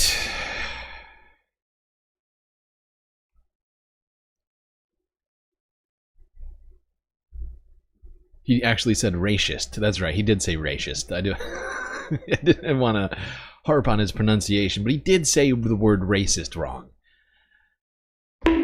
Okay. Let's talk about some examples of DEI. Starting with long, long ago in the historical days. The Tuskegee Airmen. CBS Philadelphia from Friday. Ahead of Memorial Day, one of just 4 living Tuskegee Airmen from our area was honored in Camden today. 99-year-old Eugene Richardson completed his training just months before Germany surrendered in World War II. CBS News Philadelphia's Dan Snyder shares the heart behind the headline. A hero's welcome, Dr. Richardson, to our ball. Back home in Camden, they're all set up. A hero's welcome for Eugene Richardson, a Camden native and one of the few living Tuskegee Airmen. Richardson long knew he wanted to fly. He says he'd walk from his Pine Street home to see Navy planes taking off from Airport Circle. Really thrilled going there and just being close to an airplane. But in the 1940s, Richardson's options to achieve that dream were slim.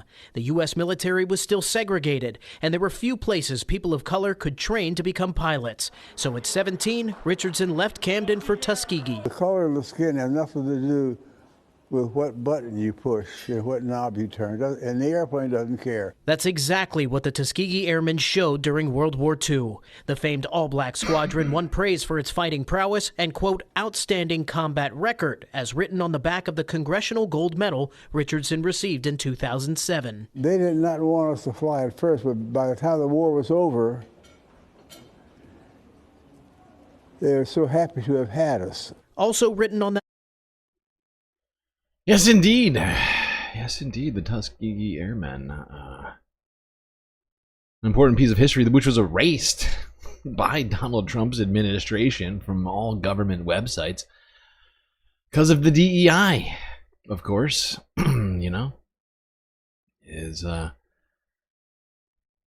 you know, it's honestly, it's sort of a depressing thing when you think about it, because really this was like the bare bones of DEI. It's like, you know, white people were like, well, you can't use the same drinking fountain as me, but you can in fact get in front of me during this war here. And even that was stripped from the records. I think it's been now reinstated, although it's not clear to me whether it has or not. But the fact that it was taken down in the first place really does tell you about this administration and how they view black history, really anything but white history. You get down to it. Let's talk about the A in DEIA.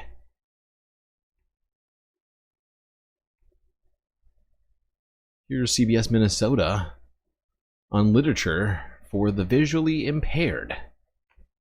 Sometimes we take our vision for granted, like reading your favorite book or even something that your monthly electric bill, right? Well, for people who are blind or visually impaired, it can be almost impossible. Braille changed the game on this, of course, and services have come a long way since then. Photojournalist Tony Peterson shows us how a state program is getting books on tape. Back in the 1950s, a member of the Hams family of Hams beer fame began losing their vision. They provided funding, the Hams family did, and that became the communication center, and that's who we are today. The big picture is think books on tape. The custom part is we record whatever people send us. It could be a college textbook, it could be a family history, it might be just a regular romance novel. I might be reading W.S. Merwin's poetry one week and computer science the next week. People have expressed a preference for human-voiced narration, so that's why we're so grateful to our volunteers. They know where to place the inflection, where to place the emphasis, to tie the whole paragraph together so it makes sense. The Braille books used to be delivered and I'd have to carry them up in there. I read Gone with the Wind, and that was 13 Braille volumes. Oh, Jesus Christ. Under the sun. We'll do monthly energy bills. Now we can download books.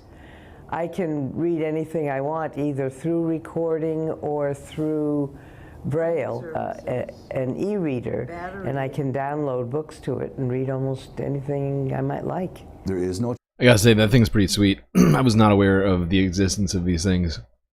It's fascinating. Little piece of technology. As you can see, the little bumps. And I can download. Like these little white bumps you can see right here. This is the Braille portion of the device. You can see that when... to it and read almost anything. Yeah, bam. And then suddenly the bumps recede, leaving Braille text. Find that to be really a fascinating piece of technology there. I was completely unaware of its existence. But, you know, this kind of stuff is important for accessibility for people with, you know, disabilities. And, you know, this government is doing everything it can to get rid of this kind of stuff. It's horrifying. It's horrifying that we're trying to get rid of things that benefit people in society. The fact that people like Trump feel that anything that isn't directed towards them in particular is somehow repression. Just the existence of other people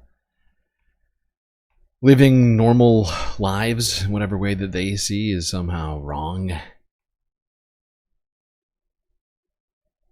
Stuff like this, I'm sure will be Philly's neighborhood illegal just got a little any more day proud. now. Well, a brand new gay bar has officially opened its doors. It's on 13th Street between Chestnut and Sansom. And our Josh Sanders shows us how this pub is bringing heart, history, and a safe haven in Center City. There's something special about it here, the community. We kind of fell in love with the neighborhood. On the corner of South 13th and Drury Street is a little pub looking to serve up a big message. We say gay in the name because we're really proud of who we are. Bringing that to the community, a space where people could walk in and feel safe. From the nation's capital to Philly, the Little Gay Pub is an upscale, stylish yet nostalgic space. Its signature drinks and decor, warm... I love that. I love that. They got the reproduction of the Mona Lisa, but with a mustache. That's fantastic. Nostalgic space. Its signature drinks and decor, warm, welcoming. It doesn't feel like a DC bar that's popped in here expecting to be DC. It feels like a bar that belongs in Philly. It's a place owners Dito Sevilla and Benjamin Gander say is all about belonging. Ben always likes to say that Philly is the home of the term gayborhood, and it's fun to have a community space that's tight-knit where all the LGBT spaces are together on a couple blocks. It's also a reflection of what defines the city, history, grit, and pride. And so just feeling the energy of the city gave us inspiration to cover the walls with things. And one of the favorite pieces here behind you is that Princess Diana famous photograph. Philly loves their Eagles. They love the Go Birds thing. But across the country and here in Philadelphia, LGBTQ+ venues. Wow. Doesn't matter if you're gay or straight. If you're in Philadelphia, you like the Eagles. Not liking the Eagles, I'm fairly certain, is illegal. Shutting down and safe spaces are shrinking. I think that for so many years we've heard of gay bars being safe spaces or having to be safe spaces for the community who's under constant attack by politicians, by the far right, by other people that don't share political and social values. With Pride around the corner, the Little Gay Pub hopes to be a shining light. They could have just done a bar and boys and alcohol, but they put effort, thought, patience, and understanding into what Philly is. Shining from DC. The 3 B's, the only B's necessary for a gay bar. What was it? Something. Booze, boys, and something. I can't remember the first one. God damn it. Hilarious. Okay. Well, there you go. I'm sure that entire neighborhood will be leveled to the ground by the Trump administration. Their attempt to end anything other than white, cis, straight maleness in the country.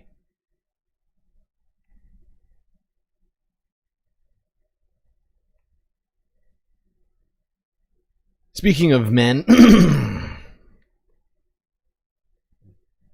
talk about something men can't do, technically. Something which happened live on the air, technically. This is a fucking hilarious story. Oh shit, we're about to go over the 2-hour mark. No, this is a good enough. Let's do this last one's really fast clip. One in New York reporter, news anchor did something fascinating during broadcast. A morning show anchor in Albany, New York had to navigate some tricky breaking news this week. She went into labor just before her newscasts. Do have some breaking news this morning. Literally. Yes. Olivia's water has broke, and she is anchoring the news now in active labor. Early labor. I mean, this woman is dangerous, ladies and gentlemen. On Wednesday, but refused to leave. She still anchored the full. Hold on. Now in active labor. Early labor. She's like, I love that qualifier. She threw in there early labor. Okay, everybody. I'm not so in labor that I can't sit here and do the news. The news now in active labor. Early labor. Olivia went into early labor on Wednesday, but refused to leave. She still anchored the full morning broadcast, but she promised viewers she was okay, even updating them on the timing of her contractions throughout the show. She finished the 3-hour show before heading. See, without diversity, our world would be so boring. This story is hilarious to me. For so many reasons. I mean, this woman, what a trooper. A news warrior, if you will. I mean, this woman is dangerous, ladies and gentlemen. Refusing to not give us the news. This is the kind of dedication I try to bring here to all of you, regardless of what may be happening on Earth or in space. I don't think I'll ever be able to quite go this far, but, this woman took it to the extreme, bringing everybody their news in Albany, New York, while in labor. Truly impressive. One thing I was wondering is if she was it was like, what, do you not get time off for being in labor? What's up? What's up, Albany? CBS 6 Albany.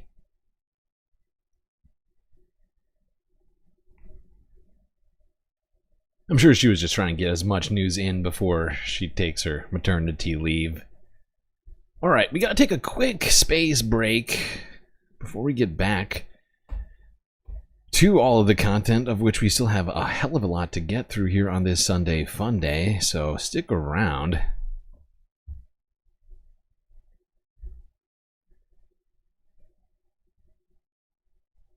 That's a good point, Mona. Maybe one day I will stream while in active labor. Yep.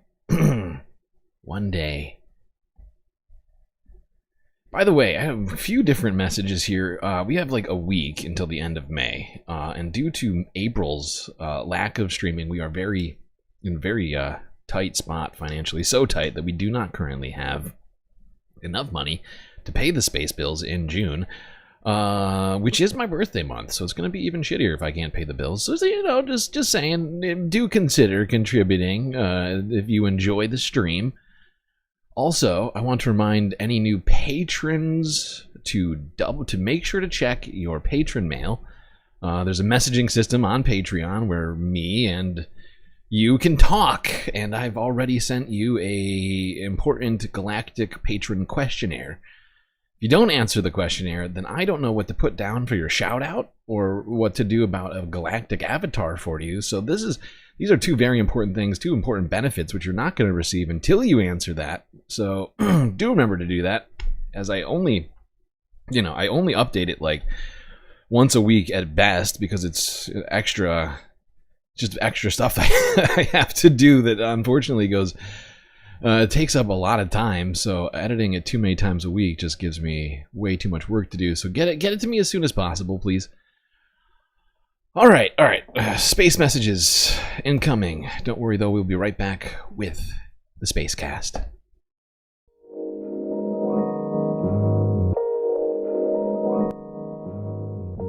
Well, I hope everybody's enjoying the stream so far. If you haven't already, hit the like button and don't forget to subscribe. Hit that bell icon too if you don't want to miss any of these sweet streams of ours. While you're at it, do also consider contributing to the Galactic News Network, as you are our only hope, Space Fams, of continuing to stay in low Earth orbit, bringing you all the latest Earth and space news. So many great ways, of course, for you to show your support. YouTube, Super Chat, Super Stickers, memberships. We also have Twitch, of course, with the bits and the subscriptions, Cash App, and PayPal. Two great ways, of course, to donate, where you will not only be able to ensure that every penny that you donate goes to funding this stream rather than YouTube or Twitch's bottom line, but you also know that we will get that money immediately, if not sooner, helping us pay those bills in June that I just mentioned. But of course, the best way to do all that, get a bunch of sweet space benefits, is to go over onto Patreon and become a galactic patron. Only a few bucks a month get you access to a bunch of sweet space benefits unseen by the rest of the goddamn Milky Way galaxy. Like I mentioned before, get a shout out at the end of the stream, and you get avatars of your choosing on seeing screens like this here at the pool. You know, the galactic pool is pretty nice. Taking some space rays, your avatar could be doing just that. Anyway, chat, that's enough from me. Enjoy this short break. Grab yourselves a drink, maybe a snack, and I will be right back.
Alright, chat. You know what that sound means, of course. It means it's time for us to get back to the stream. So get in those seats. Otherwise, you might miss the latest content.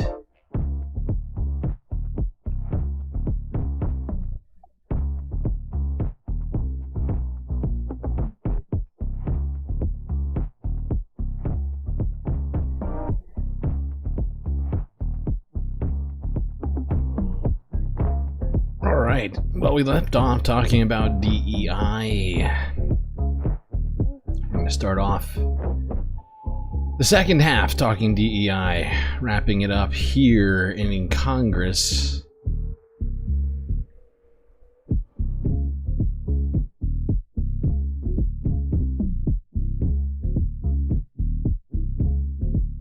With Alma Adams, Congresswoman from, I believe, North Carolina. Let's see what she had to say.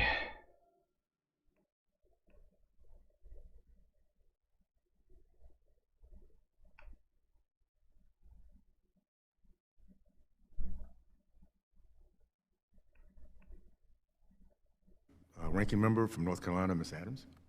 Thank you, Mr. Chairman, and let me thank the witnesses, but it's been a little frustrating for me listening to a number of the things that have been said. But let me just, I hope I didn't hear references made to the fact that if you are a member of a diverse group, whether it's African American or Asian, Hispanic, et cetera, that you don't represent excellence. I really resent that. But let me begin by saying that the pursuit of excellence and the pursuit of equity are not mutually exclusive. In fact, I would argue that they're inseparable, because DEI, for me, and as it should be for all of us, represents diversity, excellence, and inclusion. As I have been a college professor for 40 years, I tell you, I've seen firsthand the talent, that talent is everywhere, but opportunity is not. And DEI exists to close that gap. Now, earlier this week, I heard from STEM educators who reminded me that holistic student support, DEI included, isn't just about fairness. It's about building a workforce that reflects the country that we live in and the world that we lead. We are in a global race, whether it's AI or biotechnology or clean energy, and yet this conversation today feels more like focused on politics than preparedness. And we should be asking, are our students ready for the world ahead? Are our institutions creating pathways for all of them to succeed? So let me just turn to you, Dr. Harper. Today's hearing is titled Restoring Excellence, but it implies that previous systems before DEI were somehow more effective or fairer. So I'd like to explore that with you. Yes or no? Have students across all communities historically received the same access to high-quality educational opportunities regardless of zip code? No, they have not. Yeah. All right. Yes or no? Have all educators had the same level of training and resources to deliver those opportunities? No, they have not. All right, and finally, do traditional markers like GPAs and resumes always predict who becomes the strongest leader in the workforce, or have you seen individuals from non-traditional backgrounds like mine outperform once given the opportunity? No to the first part, and absolutely to the second. Okay, so this committee hears a lot about workforce readiness, but what we often don't hear is what employers are demanding, especially the Fortune 500. More than 90% of Fortune 500 companies have some form of DEI strategy. They do it not because it's trendy, but because it works. So my question, Dr. Harper, is how do DEI programs align with what the modern workforce is demanding from our higher education institutions? I especially appreciate this question because in addition to my work in higher education, I also work with hundreds of corporations, agencies, and other organizations spanning a multitude of industries. And one of the things that I consistently find is that leaders want workers who appreciate diversity, who are able to work on diverse teams and lead diverse teams. They recognize that it is good for global business when people understand what their implicit biases are and they've had an opportunity to address those implicit biases. Employers understand that high quality professional learning equips leaders, managers, and workers with the skills. So let me move on and ask, how do DEI practices help ensure that students from all backgrounds, rural, urban, low income, how are they prepared not just to keep jobs, but to lead? Yeah, you know, I appreciate that you raised earlier that, and I'm paraphrasing, but homogeneity is the opposite of diversity. Inequity is the opposite of equity, and exclusion is the opposite of inclusion. Those opposites they're bad for our workforces, for our workforce, and for our democracy. We need college students who become college graduates to really appreciate equity, diversity, and inclusion, and to lead from those standpoints when they transition into their lives after college. So finally, absolutely, a lot of great points made here. But of course, you know, if you think about it for just 2 seconds, of course people have not received the same levels of education across the board in the United States, nor have they been afforded the same opportunities. And the opposite of DEI is homogeneity, inequity, and exclusion. All things that are awful and weak and terrible, and we should not be embracing. But of course, one of the least meritorious groups of people to ever lead this country are calling for it and have seemingly the power to do some of these things that they are doing. And it's disgusting and gross. And that's where we're at right now, everyone. If you're not the same as... If you're not, you know, of the in-group, if you're not, you know, rich white man, they're going to exclude you. And that's actually better. And that brings more merit, according to these psychopaths in charge. Let's go to a couple of wild videos that happened over this Memorial Day weekend. Things got a little weird in New York. People may have been a little less focused due to the holiday weekend. It's not clear what the cause of either of the videos we're about to see are. But let's go here. Really a heart-stopping incident. It's actually in Jersey. Look at this. When a woman drove her car off a parking garage in Jersey City, that driver escaped with non-life-threatening injuries. Incredibly, the black Mercedes broke through the brick wall on the second level of the garage. Black Mercedes, you say, huh? This is one of those meritorious individuals we've been told about so many times. You know, if you have money, that's proof of merit. Had enough merit for the Mercedes, but not enough to be able to avoid driving it off of a fucking parking garage. Come on! Off of JFK Boulevard and Newark Avenue. Police say the driver tried to reverse the car when she drove forward. The car plunged into a courtyard right near a daycare center. Just missed the daycare. She just missed the kids that come through here that go to the school. Everything was by the grace of God at the end of the day. The main thing is that she's well. Whoa, do not do that. Oh, come on. Son of a bitch.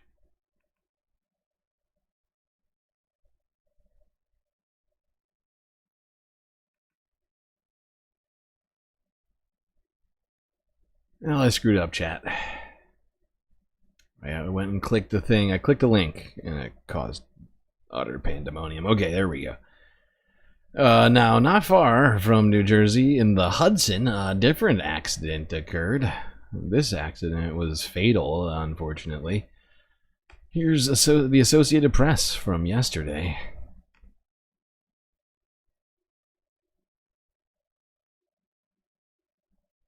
At approximately 10:33 hours, there was the FDNY received a report of an explosion aboard the motor vessel, New York City-owned motor vessel, Hunts Point. Upon arrival, units discovered that a large explosion had occurred in one of the holds on the tank. This vessel transports raw sewage from New York City to the sewage treatment plant. There were 2 civilians injured. A 3rd civilian, unfortunately, was blown by the force of the explosion in between the pier and the vessel itself. The one victim required a technical extrication. That victim, unfortunately, did not survive, was removed by our rescue services. Horrifying. Horrifying incident on the Hudson. Unclear what caused this explosion. But supposedly it's been leaking sewage now directly into the Hudson. Bunch of sewage.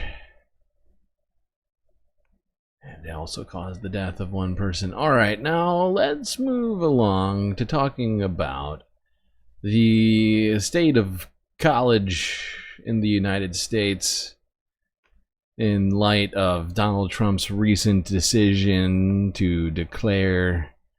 It's not clear whether he can legally do this. I mean, he's already been blocked in court, but Donald Trump is trying to stop Harvard from enrolling foreign students. Let's start here. CNN from yesterday. Sheer uncertainty and panic. Harvard student body co-president on Trump admin attacks. President Donald Trump's crackdown on Harvard University is leaving its students with whiplash. A judge ruled Friday to temporarily halt the ban on Harvard's international student enrollment, but the Trump administration's announcement this week sent students into a panic. One incoming freshman called the news a heart-drop moment. Even with the pause on the ban, students face this uncertain future. Do they transfer? Do they stay and risk losing their legal status? Will anyone move they make outside their home country put them in danger of detainment? Abdullah Shahid Sial is Harvard's undergraduate student body co-president. He's also an international student himself from Pakistan. Abdullah's dealing with all this while he's in Japan for a conference, and he joins us now. Good morning to you. Good evening, your time. But let's start here. You're in Japan, and you've been outspoken against some of the decisions of this administration. There's a 72-hour deadline for Harvard to hand over 5 years of international student records if they want to regain access to the student exchange visa program certification. That ends at noon tomorrow. How confident are you that you'll be able to get back into the U.S.? First of all, thank you so much for having me. Secondly, I just want to make it very, very clear that from our side, this choice, which is presented to Harvard, is less of a choice and more of an illusion. What I mean by that is the Trump administration wants us to think as if Harvard can get out of the situation by giving in all the names when that never really was their motive to begin with. They began with a bunch of different attacks, and their entire end goal is just to make the Harvard administration probably the most prestigious university in the entire world to bend to the Trump administration's will. And if they're using the threat of kicking out international students right now to make sure that Harvard complies, tomorrow they can wake up and use the same threat again and again to make sure that if right now they're asking us to send records of disciplinary records, tomorrow they can wake up and be like, okay, can you kick out this professor, or can you kick out this researcher who has a sort of a left-leaning stance on certain issues. Yeah, this young man here making a great point. I mean, while the Trump administration is claiming that this is the line,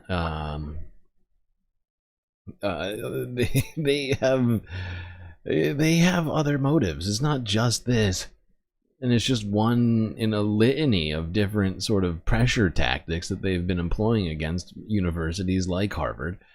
And there's no clarity that this is somehow the end of it, even if Harvard were to give over all these records, as the Trump administration is requesting. That they wouldn't just go, next week, tomorrow, whatever, next month, decide, we need more from you. Otherwise, you're going to lose your funding again, right? Otherwise, you're going to, we're going to shut down the university or whatever else it is, right? Or like, it's very clear. They're just pushing the envelope. They're trying to push the goalpost. They're trying to find, pain points and other places where they can, force these or pressure these institutions into complying with whatever order that they come up with. So I want to make it very clear that this isn't a choice. It's the Trump administration forcing Harvard to bend to its will, and international students are just a very small part of the tools they're using to push Harvard to bend to their will. And so, okay, honestly, this is probably all we need of this interview. But yeah, this is the state of things. Let's go to a little bit later during this CNN piece. Unfortunately, we have lost his signal, but our thanks to Abdullah Shahid Sial, the co-president of the student body there at Harvard. Joining me right now to talk more about these developments is Lawrence Tribe. He is a university professor of constitutional law emeritus at Harvard Law School. Professor Tribe, great to see you.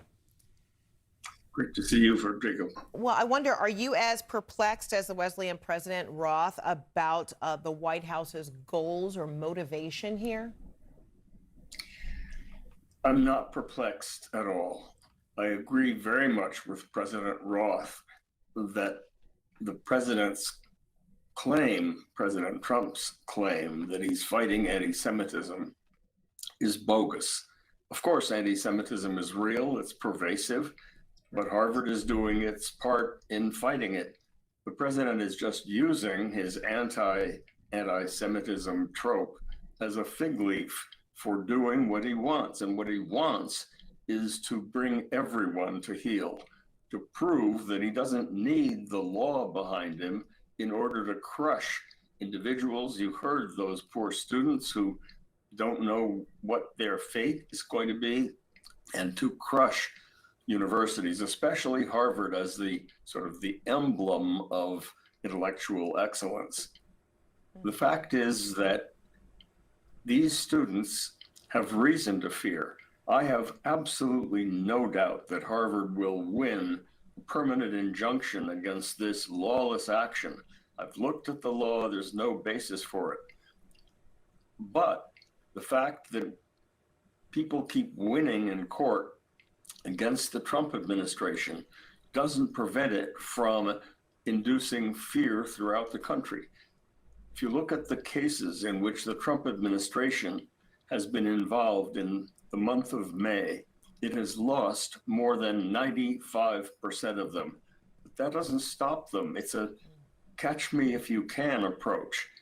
That is, even though these students are going to win and Harvard is going to win, in the meantime, they have no basis other than the prediction of legal experts like me and the opinions of courts about what the law is. But they know that we now have a president who doesn't, frankly, care at all about the law. Yes, that's true. Donald Trump doesn't give a shit about the law. Unless it's being enforced against himself, and then I guess he cares about it and that it shouldn't exist. I guess really he just, yeah, no, I guess sort of just across the board he doesn't care. All right, let's talk about one college graduate who was recently released from ICE custody a couple weeks ago now.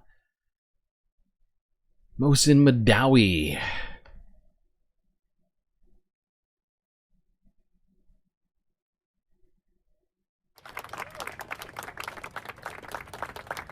Trump's administration wanted to rob me from this opportunity.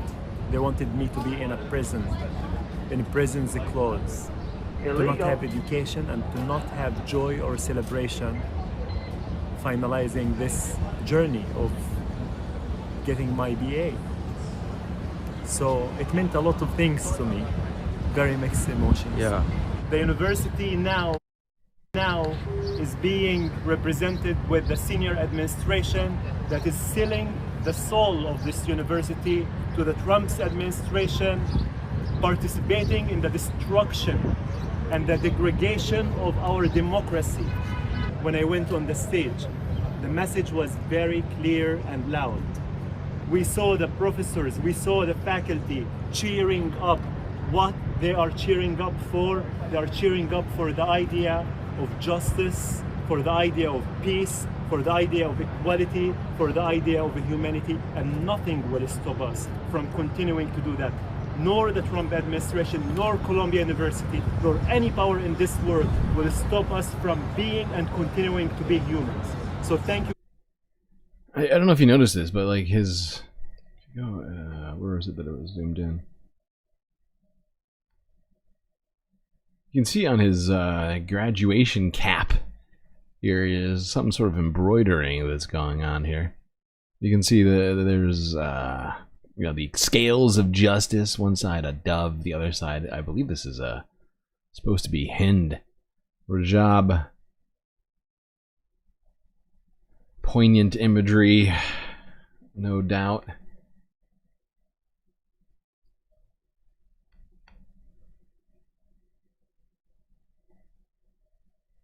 Let's talk about another guy who is still in prison. Mahmoud Khalil, who this week testified before an immigration judge. Here's Democracy Now! From 2 days ago. Democracy depends on a free press. Please support our independent journalism at democracynow.org/give. This is Democracy Now!, democracynow.org, The War and Peace Report. I'm Amy Goodman. We turn now to an update on the case of Mahmoud Khalil, the jailed Palestinian activist and Columbia University graduate abducted by ICE in March, testified in his asylum hearing Thursday in Louisiana that he faces possible assassination, kidnapping, torture if he were to be deported after being, quote, mislabeled a terrorist sympathizer by the U.S. government. This is truly unlawful, what is happening to me, he said. I believe that justice will prevail. Those the words of Mahmoud Khalil as he fights for his release from an ICE prison thousands of miles away from his wife, Dr. Noor Abdallah, and their newborn baby, Dean. Hours before the hearing, Mahmoud was allowed to hold his 1-month-old son and his wife for the first time. The emotional moment came after a federal judge blocked the Trump administration's efforts. You know, it is really disgusting to me that a man who has committed no crime whatsoever. I mean, the Trump administration certainly hasn't actually brought forth any actual criminal allegations against Mahmoud Khalil. A man who's committed no crime is being kept from his family, his new family, you know, his baby child who was born just 2 months ago. It's disgusting. I don't know how anybody can justify this to themselves. 1-month-old son and his wife for the first time.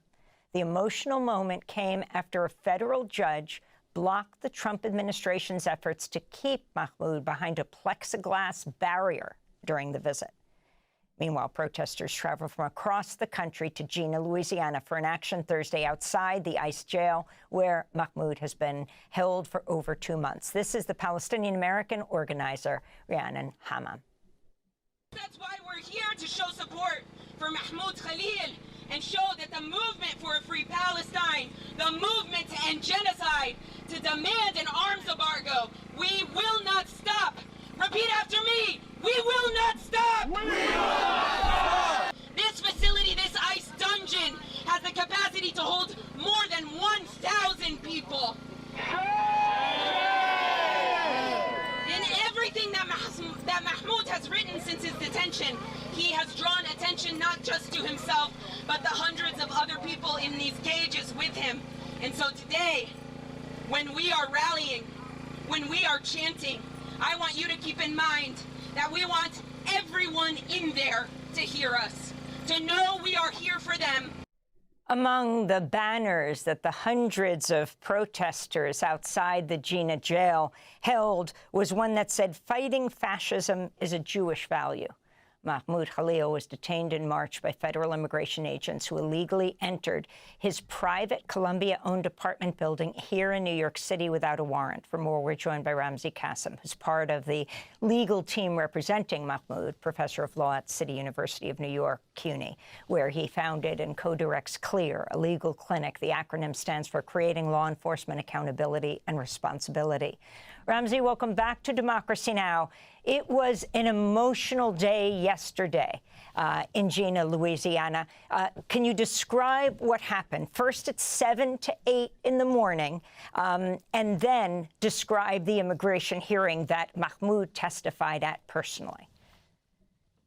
Thank you for having me again, Amy. As your segment noted, Mahmoud and Dr. Abdullah and baby Dean had their first opportunity since Dean's birth to be all together in one place. And it's really unfortunate that this administration forced us to go and get a federal court order to make that most basic human moment possible. You have to recall that Mr. Khalil is in immigration detention. That's supposed to be civil detention. It's supposed to be non-punitive. And I don't say this as a defense of what happens in criminal detention. But setting that aside, in a civil detention, non-punitive setting, the fact that the government was insisting on a no-contact visit was nothing short of cruel. And it's really unfortunate that we had to go get a court order for this legal meeting to happen in a way where Dr. Abdullah could discuss and meet with Mr. Khalil and with their baby in a way where they could hold each other for the first time since Mahmoud's unconstitutional detention. So that's how the day began. Yeah, no, it's utterly despicable. I'm going to keep saying it. There is a complete lack of humanity. You know, and it disgusts me that there are people on the planet, let alone in the country, seemingly millions of people who seem to be fine with this happening.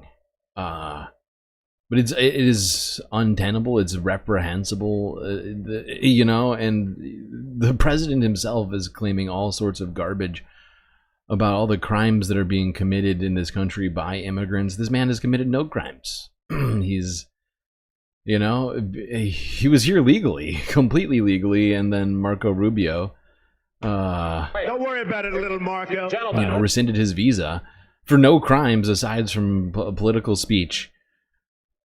And he's being treated like he's been indicted for mass murder or something. It is pathetic. It is pathetic. On so many levels, I am just abhorred by this. And it's just gonna keep progressing. It's gonna keep progressing until we do something to genuinely stop Donald Trump and his band of racist garbage people.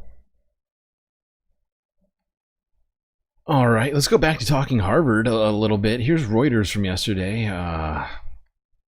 Taiwanese students very anxious, apparently, as Harvard is now in some sort of strange limbo.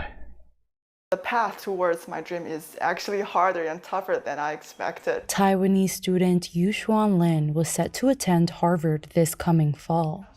But now, like thousands of international students, her future hangs in limbo.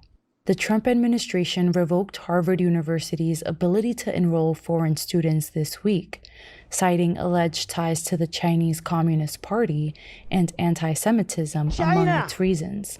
Harvard called the order a blatant violation of the U.S. Constitution and said it would have an immediate and devastating effect on the university and more than 7,000 visa holders. A federal judge has temporarily blocked the administration's order. The move is the latest escalation in a broader battle between Harvard and the White House, as President Donald Trump seeks to compel universities, law firms, news media, courts, and other institutions to align with his agenda. Lynn says the move by the Trump administration has made her feel anxious as her dreams hang in the balance.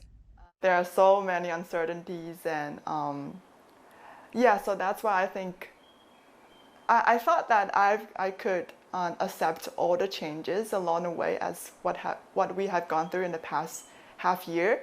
I kind of feel like really hit by it, and that's why I feel kind of anxious. But I really couldn't do much. Just wait and see. Lynn is among 52. It is horrible. Thousands and thousands of students are now being put into this fucking purgatory of not knowing what to do with their lives because Donald Trump and his ilk are upset that Harvard hasn't done something. It's not even clear what. It's really not clear what it is Harvard did wrong or needs to be doing differently that would appease the Trump administration. It's just creating this culture of intolerance, honestly, just feeding into that and adding to the anxieties of, just regular people trying to live their lives. And it's gross. It is gross. All right, one more video on the Harvard situation. Here's CNN once again. This one's from 7 hours ago. President Trump is escalating his attacks on Harvard University. Just days after a federal judge temporarily halted his administration's ban on Harvard enrolling international students, the president is now demanding, quote, names and countries of the thousands of international students at the Ivy League school. Fucking Christ. Trump suggesting that foreign countries, some of which he says are hostile to the U.S., should contribute funding to educate their students. For more on this, it's disgusting. Names and countries. This guy is a fucking mob boss with the full control of the U.S. military and government, seemingly, so long as Republicans keep doing every single thing that he wants. This is a disgusting time that we live in. Just a horrifying moment for all of us to take this in. Just making just outright authoritarian demands of whomever he wants. Who is it today? Oh, it's colleges. Tomorrow it'll be mothers. It's just whatever. It's just one thing after the next. This guy needs to be stopped. Fueled. Let's go to Julia Benbrook near Trump's New Jersey estate where he's spending the weekend. Julia, tell us more about the president's sentiment here. Well, there is escalation in President Donald Trump's ongoing battle with Harvard University. Just a couple of days ago, he was working to ban international students from attending Harvard, a move that was swiftly halted by a federal judge. And then overnight, we're hearing from Trump again as he demands more information about the international students who attend, writing this, quote, "We want to know who these foreign students are, a reasonable request since we give Harvard billions of dollars." And he went on to claim that Harvard isn't exactly forthcoming. All right, I'm really confused by this statement. Why isn't Harvard saying that almost 30% of their students are from, all caps, foreign lands? And yet those countries, some not at all friendly to the United States, pay, all caps, nothing toward their students' education, nor do they ever intend to. Nobody told us that. What does that fucking statement mean? Foreign countries aren't paying towards their students' educations. So is Donald Trump expecting all countries on the planet, like literally like every single country on the planet, to pay Harvard and other institutions? I don't understand. On top of the tuition that these people pay, of course, you know, foreign students almost always pay full tuition and in a sense subsidize the education of Americans. But I find that fascinating. So I guess, how do we do that? Is the UK gonna send a check every month? Like, is, you know, France and Germany and whatever, all the other countries that send students to Harvard, are they all just gonna send checks to Harvard now? Is that what he wants? I don't even understand the point of this statement. It's just xenophobic. He's just justifying xenophobia based upon some arbitrary financial thing that he thinks he's figured out. But the facts are much different than what he is espousing. We want to know who these foreign students are. A reasonable request since we gave Harvard billions of dollars. But Harvard isn't exactly forthcoming. We want those names and countries. Harvard has $52 million. Use it and stop asking for federal government to continue granting you money. This is a fucking idiot. This guy. Oh, what a fucking moron. 27% of Harvard's student body is of students from overseas, and they do release some of that information. Starting in 2024, they do have a list of which countries those students are attending from. It's important to note that according to Harvard's website in the student aid section, it makes very clear that foreign students are not eligible for federal funding and can instead apply for scholarships and things like that through the college itself. Our team has spoken with multiple international students at Harvard who describe the feeling right now as one of uncertainty and even pure panic as Trump works to ban their enrollment. The university also responding, calling this move a clear retaliation for its refusal to meet some of the government's demands on certain policies there on campus. And this is just the latest in a long back and forth. We're going to pull up some of those important moments and exchanges that happened over just the last several weeks now. The administration cut $450 million in federal grants, froze more than $2 billion in research funding, moved to ban international students, what we're talking about today, threatened to end the university's tax-exempt status, and is using the Department of Justice to investigate diversity initiatives. So again, a lot of uncertainty for these. The Department of Justice is investigating diversity. What a great use of tax dollars. I mean, why doesn't the Trump administration just declare that only white people can exist in the United States at this point? Like, what's holding them back? I mean, that's basically what they're going for. It seems like might as well just nip it in the bud. We'll all just get out of here.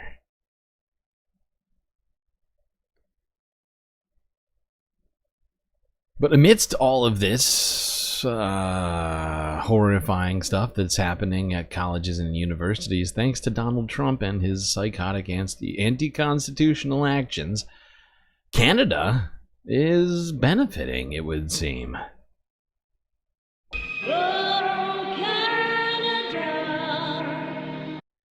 Here's global news from 2 days ago.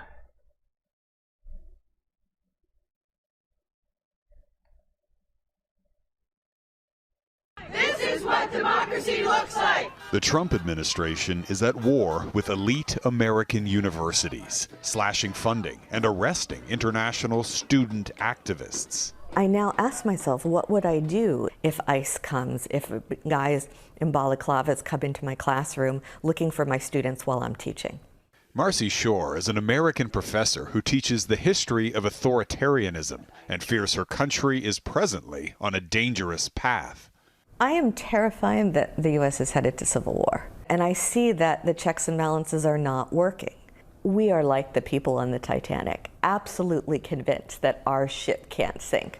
Rather than go down with the ship, Shore and her family chose to relocate. The tenured professor at Yale is now a faculty member at the University of Toronto. And I feel quite a bit of guilt about it. And I know that it's a very privileged position that, we had this very nice landing place because I feel like I can speak here. Would you feel comfortable saying these things if you were still working in the United States? I like to think I would. I don't know. She's not alone. A recent survey of American scientists found 3/4 were considering leaving the country. Wow. And Canada is the destination of choice. Wow. We cannot miss this opportunity. 75% of American scientists are considering leaving the country. Wow. That is a horrifying statistic. 75%. It's wild. It is wild. The US brain drain is happening. All the smart people are going to start exodusing the United States. Immediately, if not sooner. Going to have as dumb of a US population as possible in the years coming. It's all very... It's not troubling at all. I'm fine. I'm fine. Don't worry about me.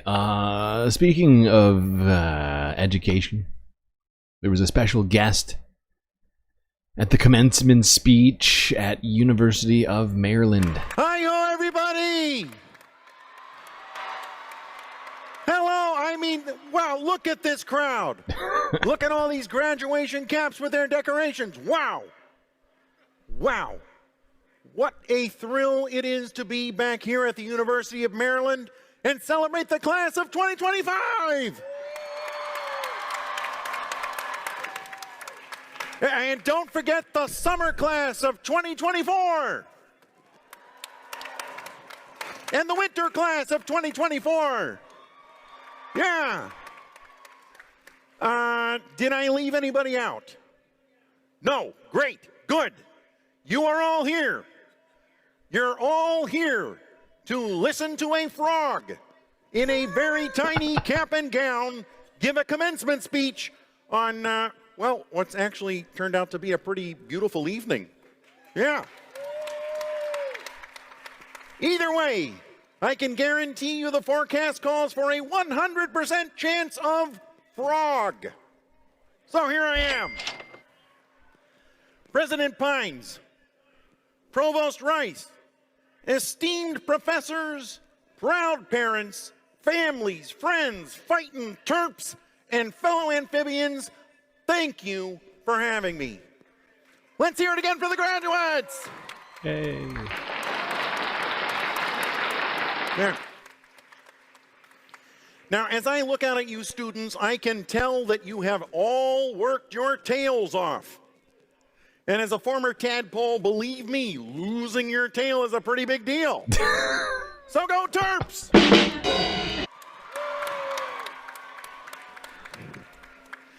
Now, I realize that today is one of the most important days of your lives, so I am honored to share some words of wisdom about 3 things that are close to my heart. Finding your people, taking the leap, and making connections. Yeah. Now, you and I share someone very special, University of Maryland, and I am talking, of course, about my friend Jim Henson.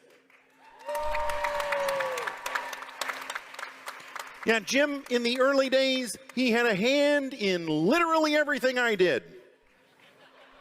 And Jim and his wife Jane were proud students right here at UMD when the food at the stamp was good. Oh. Back then, they even had mosquito sprinkles for your ice cream. Ugh. I miss that. And as I'm sure you know, there's a statue of Jim and me on campus, and it is not far from another campus legend, Testudo the Turtle.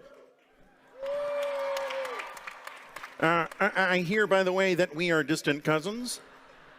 And although I know you rub his nose for good luck, please do not rub my nose. Unless you're a fly. In which case I'd say, lunch is served. But it was Jim who taught me about finding your people. Jim was a collector. He loved collecting actors and artists and musicians, anyone with talent. You know, Jim shared with me that when he was first coming up with the idea for the Muppet Show, nobody knew what they had. But Jim knew who he had. Yeah, he knew that there was a show there, and he wanted to show the world. And that was Jim. He could always see the spark in someone. He saw the potential. And he saw what was unique in each person. And he taught me what's unique about you should always be shared. And that really stuck with me, which is why you'll see me hanging out with a bear and a pig and a penguin and a prawn and whatever Gonzo is. Seriously, if anybody knows, please see me after the ceremony. But Jim believed that everyone had a place. Jim thought of that, and he made us believe it. Well, Space Fams, I see your uniqueness, and I like to think that this is our place to celebrate each other's awesomeness and to connect. Just like the Muppets.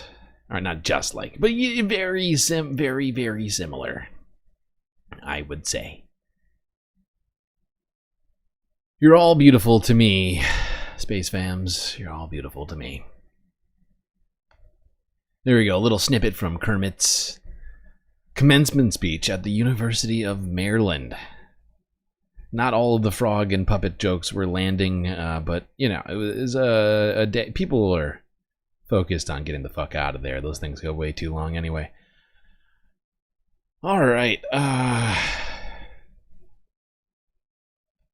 Let's switch topics from education over to talking about the health of Americans. First, let's go here. This was the MAHA event at the White House from a few days ago. Dr. Oz has been tasked with an important project, if you will, by Donald Trump himself.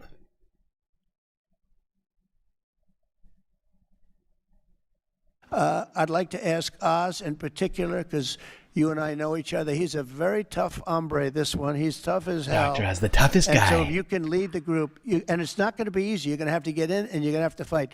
If you do it, you can have, within a period of weeks, you can have drug costs that drop like a rock, okay? Weeks? So wow. You, as a group, I have great confidence. And if you don't do it, I am firing every single one of you. There we go. So we can expect lower drug prices in weeks. So by the end of June, okay, whenever we write this down, by the end of June, drug prices should be incredibly low. You know, or conversely, Dr. Oz is going to be fired. Immediately, if not sooner. If he doesn't achieve it, well, then, you know, it doesn't deserve to be in this job, apparently. Very excited to see drug prices get so low. Just incredibly excited about that. All right, let's go back to this interview we were watching on Friday between RFK Jr. and Caitlin Collins of CNN. in September when you said that you would be able to determine what the cause of autism is. Is that still the timeline that you are sticking with? We will have some studies completed by September. And those studies will mainly be replication studies of studies that have already been done. We're also deploying new teams of scientists, 15 groups of scientists. Okay, shut up, idiot. There we go. There's RFK suggesting that it really backtracking a great deal from saying that earlier this year, suggesting that by September we could all expect there to be very clear understanding of what causes autism. Now it doesn't seem we're going to understand anything new whatsoever by September. So that's very strange to me. Real lack of competence, because of course he made the bold claim that we were going to find out by Labor Day what the cause of autism is now, and now he's backtracking so far I don't even know what to call it. I mean, the only thing that we can expect to be done, according to RFK here, by Labor Day is that we're going to have we're going to have used American tax dollars to pay to do studies that have already been done before. That's the great merit of the Trump administration. We're going to manage to do studies that have already been studied and have already had results. We're going to redo those studies with the federal government money, and we're going to know literally nothing else than we're going to have found out nothing by Labor Day. It sounds like we're going to have no clearer of an understanding of what causes autism and what doesn't. So that's great. We're just going to redo old science. It's already been peer reviewed.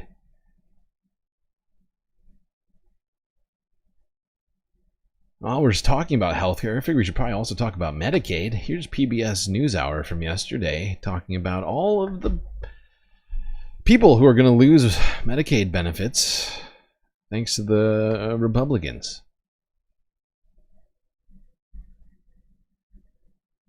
Good evening, I'm John Yang.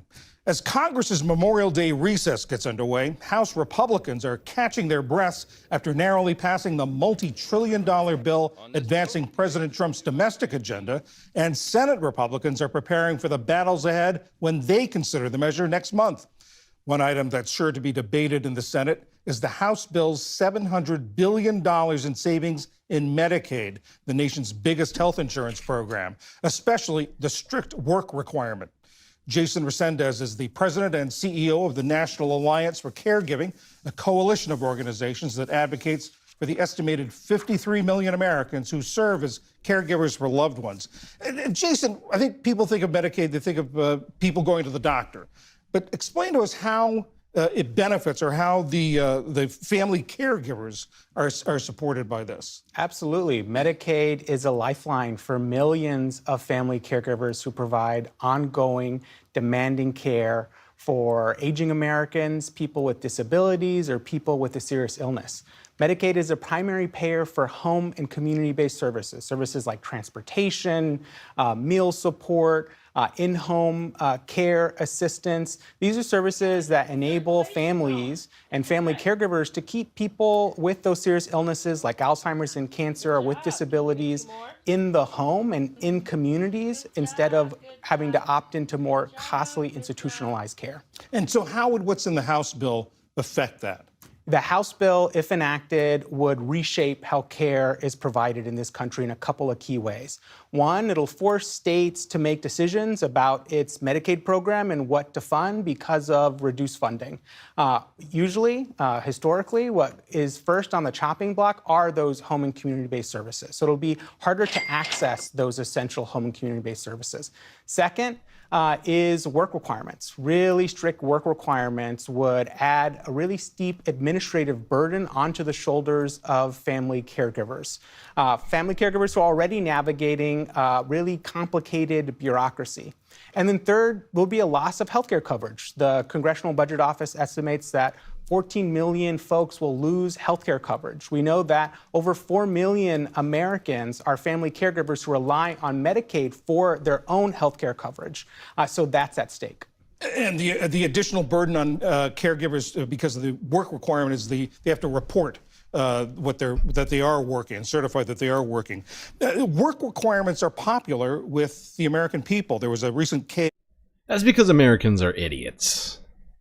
Okay, this is an idiotic plan. I mean, the fact is, work requirements cost more money than they save. This is a fact. Okay, the administration, the amount of administrative expenditures required to ensure every single person is working costs the government billions. It will definitely be costing the government billions and billions of dollars to get done. Money that could have gone to people to people just getting health insurance, something that many people agree is just a human right, especially in as rich of a country as this. It's fucking idiotic, and Americans should, I don't know, go back to school or something and stop being so goddamn stupid. That's what I think. You know, and the fact is, there's you know, it is insane to suggest that, you know, people who are taking care of family members at home who need medical care is somehow not a worthy pursuit, and that somehow it would be better for that person to go get a job and to make them you know, like, it's just so fucking idiotic. It makes my head hurt. This is what we're gonna do. Because yeah, if you think work requirements save the government money, you are genuinely an idiot. Okay, let's go on. Talk more about that big beautiful budget bill that's going to bring billionaires boatloads of money. Follow the rich white man.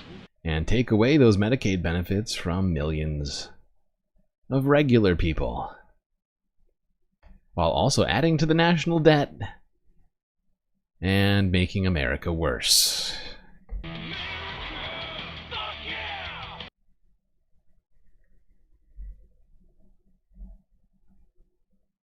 One of the things that the Republicans are dealing with is that their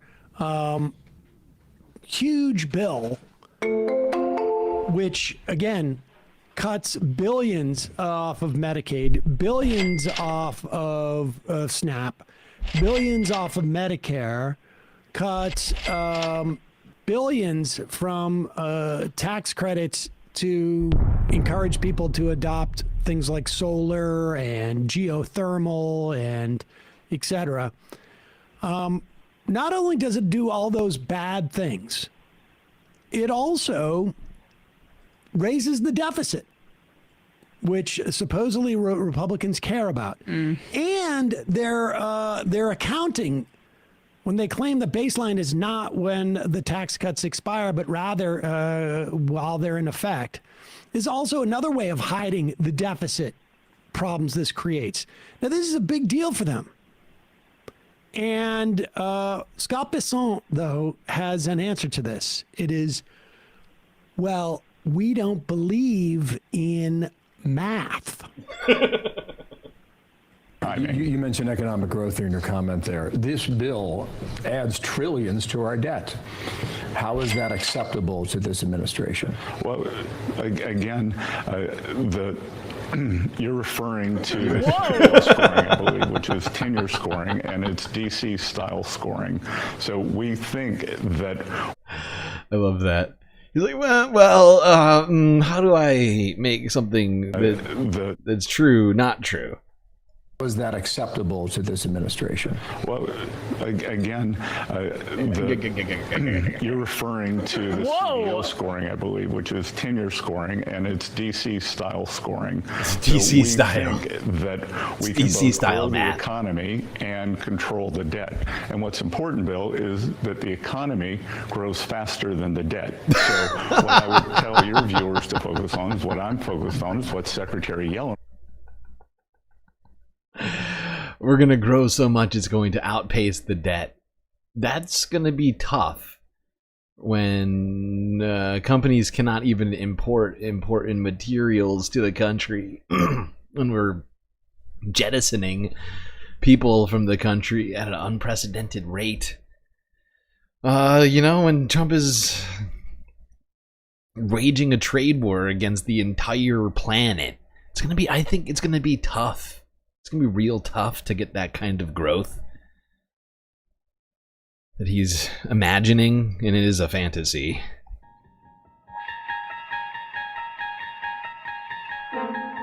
So what I tell your viewers to focus on is what I'm focused on, is what Secretary Yellen was focused on, is what is the total debt to GDP? Because we can grow our way out of this. If we change the growth trajectory of the country, of the economy, then we will stabilize our finances and grow our way out of this. Idiotic. Okay, Idiotic. now, this theory that you can grow yourself out of debt is true. And what happens is that the economy grows and more people are making more money and revenues increase. But the thing that can offset that is if you cut the amount that they're supposed to pay in taxes.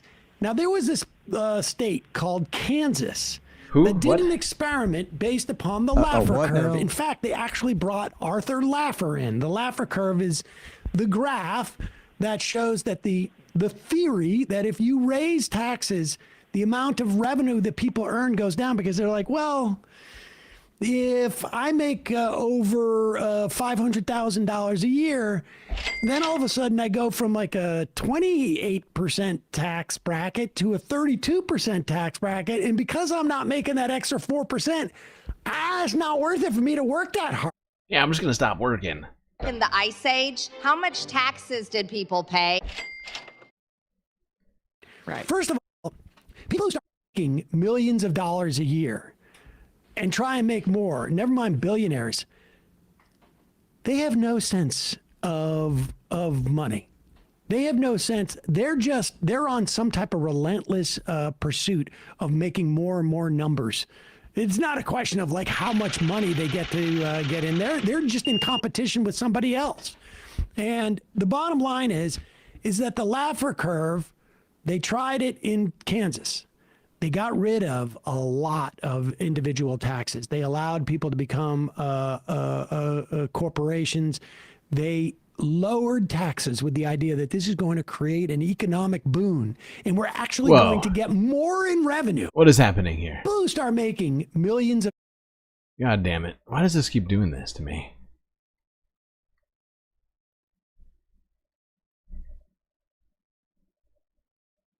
Browser. No sense of money. They have no sense. They're on some type of relentless pursuit of making more and more numbers. It's not a question of like how much money they get to get in there. They're just in competition with somebody else.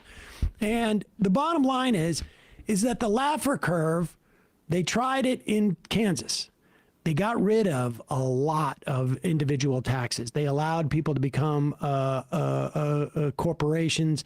They lowered taxes with the idea that this is going to create an economic boon, and we're actually going to get more in revenue, because by lowering taxes, we've encouraged economic activity so much so we're stimulating the economy so much that we're going to get massive tax gains. And I can tell you that what ultimately happened was it took about 2 or 3 years for the Republican Congress, House and State House to raise taxes again because they destroyed their economy in Kansas. Do you know when you search Laffer Curve, Kansas, one of the top results is you on Valuetainment as posted by Valuetainment? Oh, that was very helpful. Thank you, Valuetainment. I feel very, very valuetained. Oh my God. The look on Sam's face when he heard that, he was like, "Really? I think I can quit now." It's like, I think I've done everything I can. I am the first Google search result on the Laffer curve. I don't think there's anything else I can do. Very, very valuetained. Reagan brought in Arthur Laffer. Laffer curve, yes, of course. Laffer curve says that the higher you go up on taxes, the least incentive there is for people to make money.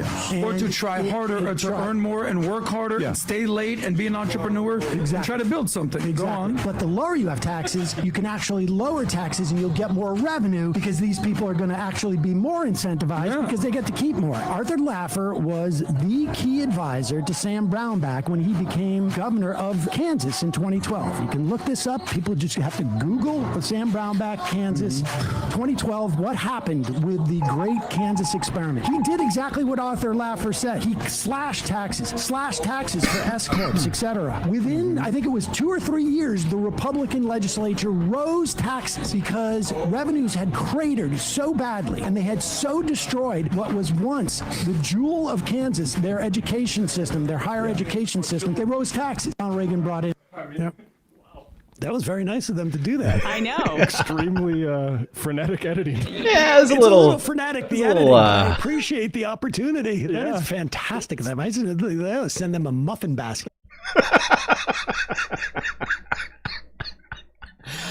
I genuinely hope that Sam sends them a muffin basket. It is the right thing to do.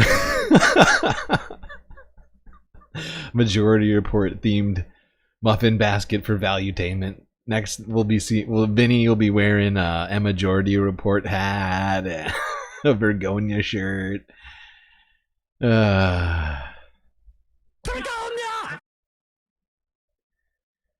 Okay. Let's go to the man who's probably like 80 to 90% responsible for the big beautiful budget bill of billionaire enrichment. Couldn't think of a B word that. Changes you expect in the bill in the Senate, including on carried interest, business. Wait, please shut up. Look, we're just getting started. Oh, look, I need you to shut up. This is not where I wanted to start. I wanted to start back here. Where? Yes, okay, right on here. Russell Vogt, one of the main architects of Project 2025, probably, like I said, had a hell of a lot to do with this budget.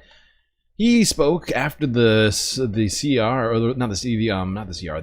budget passed the House here outside the White House to reporters. That's tariffs. That's the economic growth. That's the discretionary side of the House. And I think once that conversation gets made and once we continue to educate the folks on that, I think the people will settle down. On SALT the other day, no, go ahead, Jen. On SALT the other day, the president seemed really skeptical. He said that was something that the Democrat states. Now we got this new 40,000 number. How committed is he to that number? And what's your response to saying that's going to... Look, this is a bill that passed. The president wants to sign it into law. It's a coalition that comes together to get a bill done. And I think that it's a very good template for what we think both the House will need to do again and what the Senate should inform the Senate conversations. Russ, there's one case in the Ninth Circuit, on appeal to the Ninth Circuit, that is basically stopping layoffs of federal workers. There's a preliminary injunction here today, actually. If you still get a preliminary injunction, are you going to immediately start taking people off? What does that look like? With regard to what agency? Any. All of them. The reductions in force that are ongoing are various. I'm in one in CFPB. Various court cases are dealing with different RIFs. All of these RIFs have been lawful. They've been an effort to scale down the federal workforce with care, with wisdom about what is necessary to statutorily conduct and operate agencies. Yeah, apparently everything that the Trump administration is doing is lawful, according to Russ Vogt, a man who does not give a shit about the law. Yeah, it's fascinating. Also suggesting that once people understand what's in the bill, they're going to be fine with it, actually. They're going to love it. They're going to love when they find out that them or maybe their family members or neighbors are losing their health insurance. They'll feel really great. And when they find out that we're defunding all sorts of very important institutions and agencies, they'll actually really be excited about that. They're all going to be really stoked. But yeah, I don't think it is lawful, and multiple federal judges have suggested that the removal of federal workers has been unlawful. But of course, Russell Vogt started this thing back in the first Trump presidency with the supposed Schedule F tact, which he took in his first attempt to just start removing federal workers whom he did not like, people who were too, DEI or woke or whatever else that Russell Vogt hates. I'm sure he's got a list somewhere of all the things that he hates.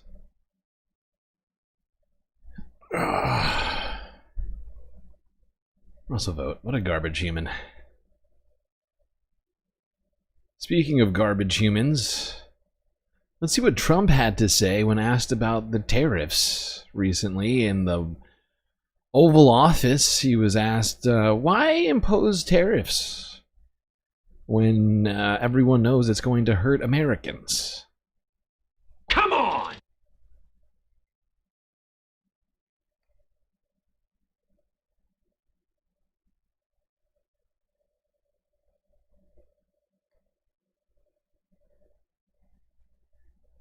Come on.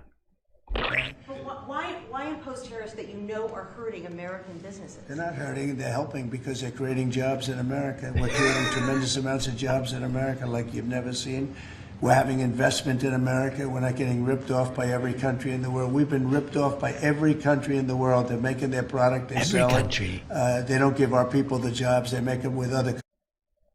Why doesn't China give America more jobs? It's because they hate America.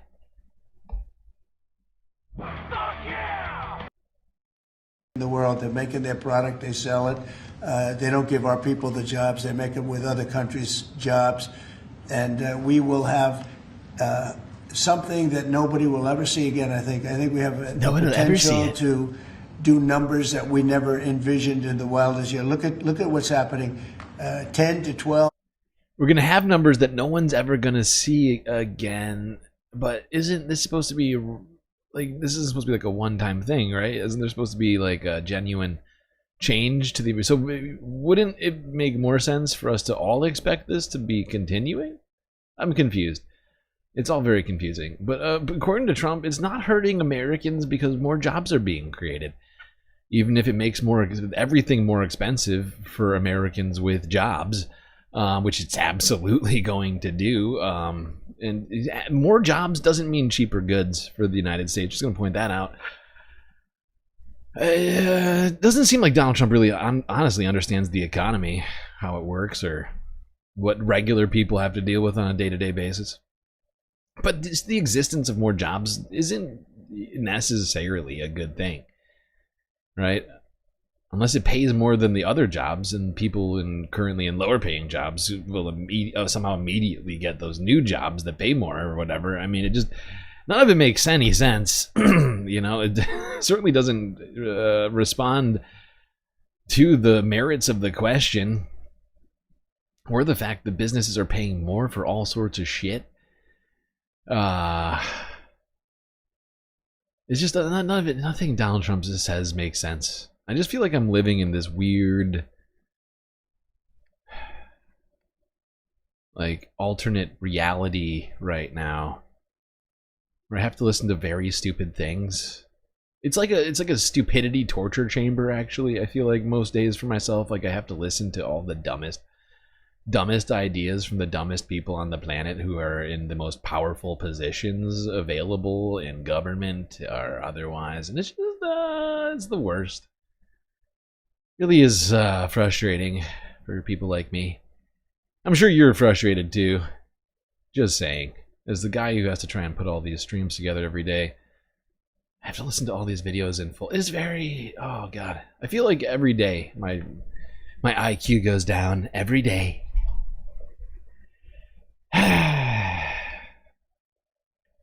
Very low IQ Spacecaster. Speaking of tariffs, let's see what Donald Trump had to say about Walmart over the weekend.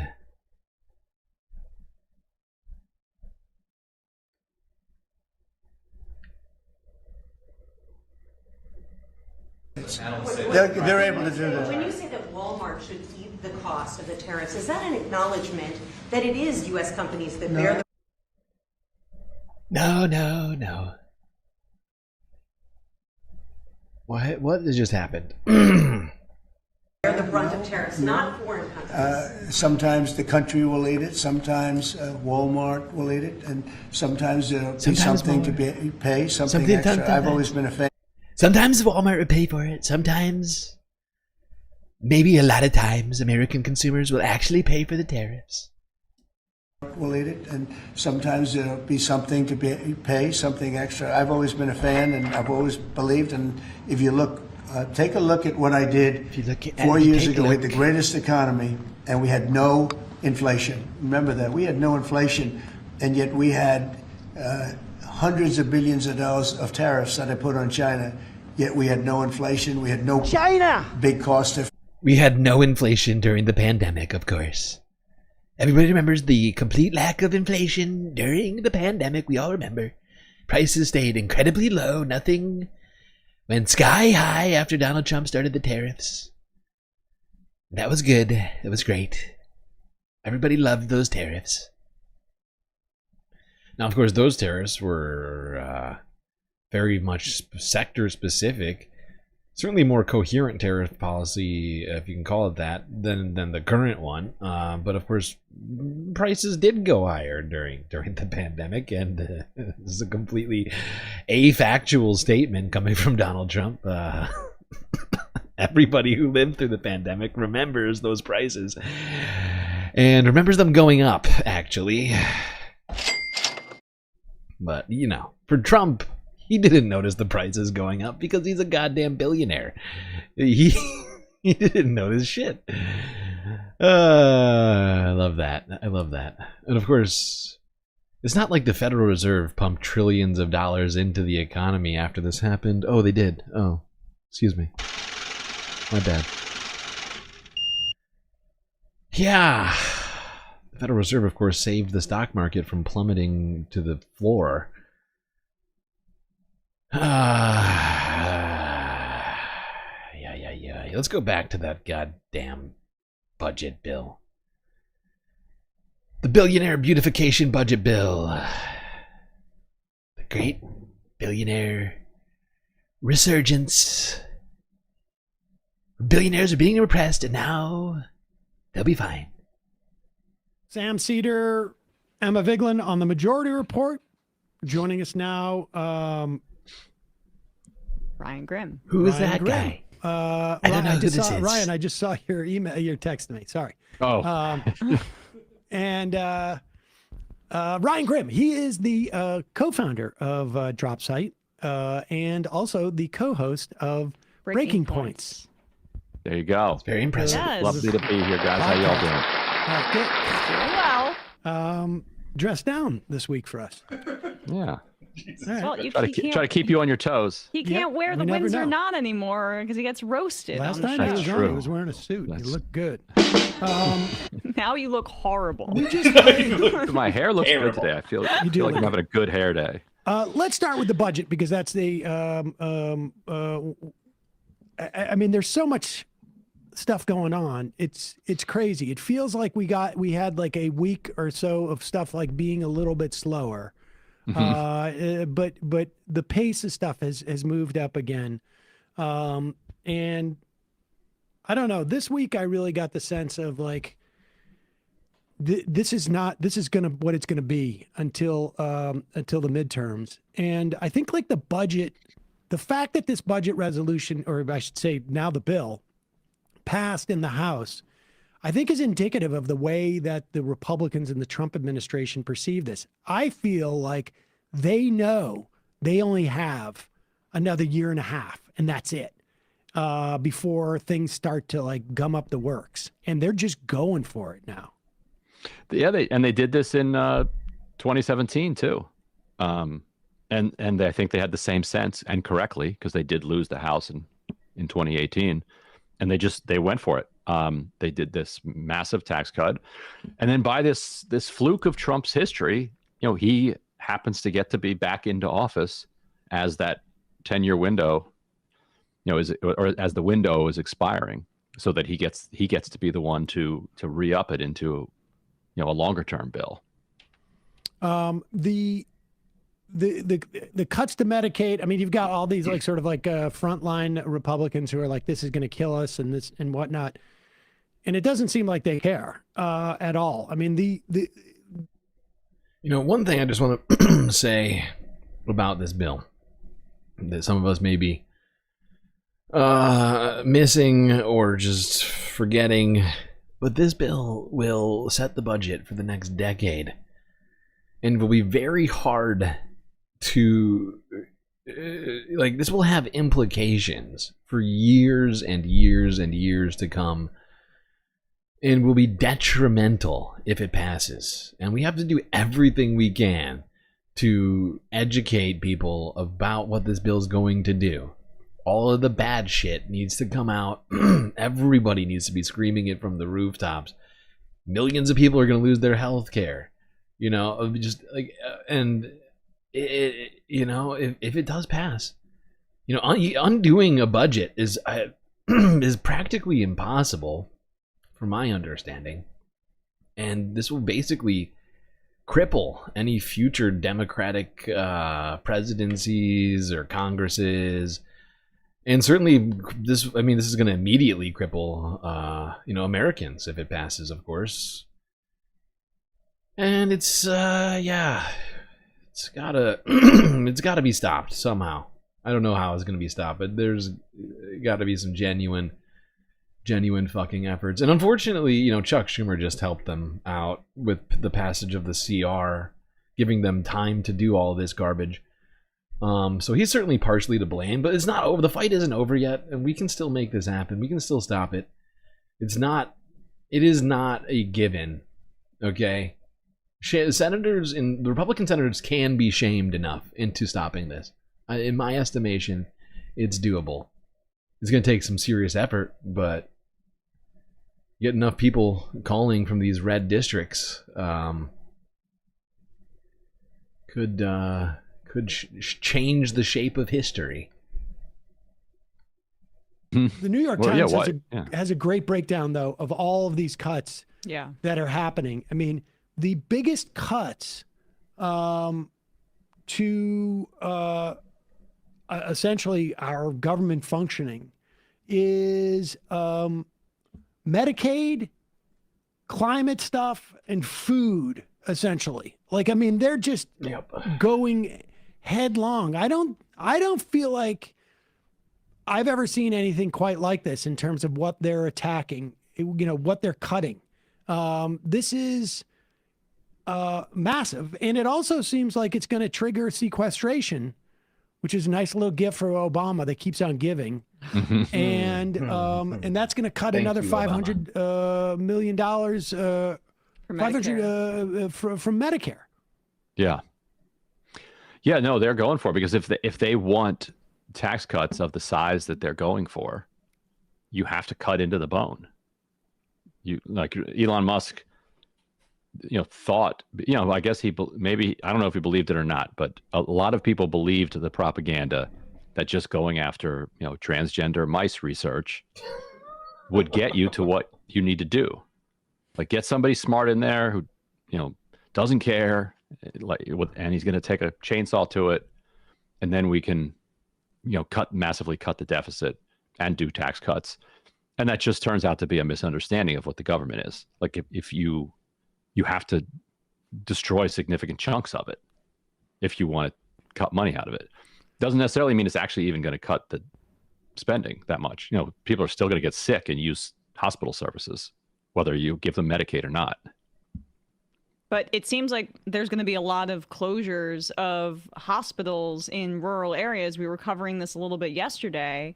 Yeah. But like something like there's half of rural hospitals are operating already on negative margins.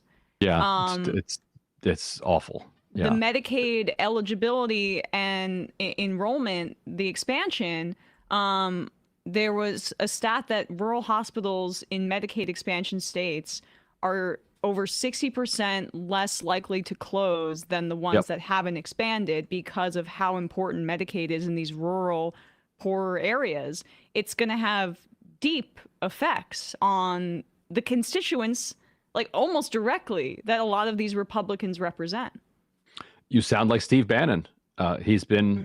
Oh, please, Ryan. He's been saying... He's been saying that exact thing.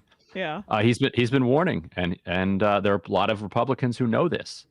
And your point is a good one, because it's not just people who will lose access to their coverage through Medicaid. It will then have this ripple effect of closing substantial numbers of rural hospitals, and it's hard to overstate just how damaging it is to a community to lose the hospital, because it has this vicious cyclical effect where if there are some, decent jobs left in that area, the employers have a much harder time attracting people to move to that rural area if there's no hospital within like 45 minutes. And so then those employers move out of that area. Yeah, because who the hell wants to live in a place where there's no goddamn hospital? I mean, what the fuck? Come on! Like seriously, who the hell, is willingly moving to places with no adequate medical care? Seems like a bad life decision, if you ask me. And the fact is if the government, provided health insurance to all Americans, it would actually boost the economy and boost wages. It would, help businesses find more people to work for them. There's so many benefits to giving everybody health care, aside from just keeping people healthy. And yet, we continue to make all of these things worse. And we're on the brink of a bleak chasm of terrible right now. As well. We're seeing like very small colleges, collapsing all over the country as well. That also has the same vicious cycle effect on these rural communities. And then you're just left with just the people who can't leave. There was a CBS did a good thing on it. I thought I forgot to put it in the audio polls today. But this is going to have devastating. I mean, it was just a story of somebody who, somebody had a stroke. They have a hospital 15 minutes from them.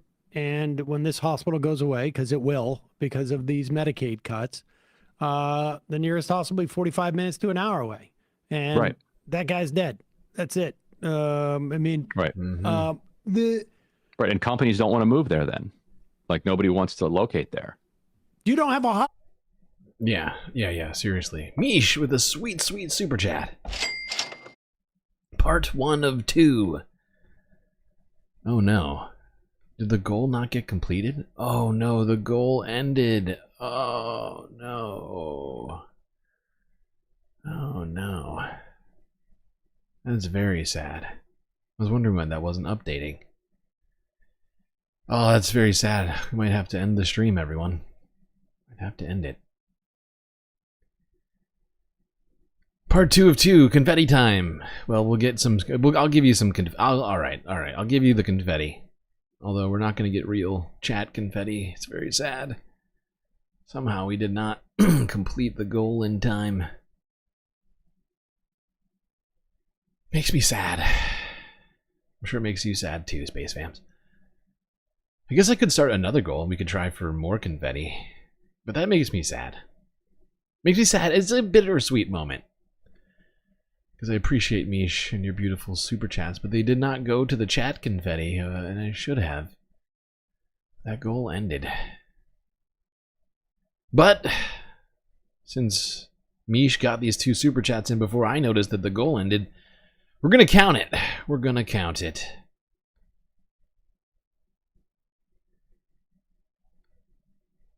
Count it.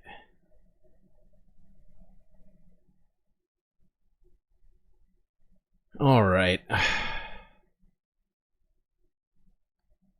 Hold on.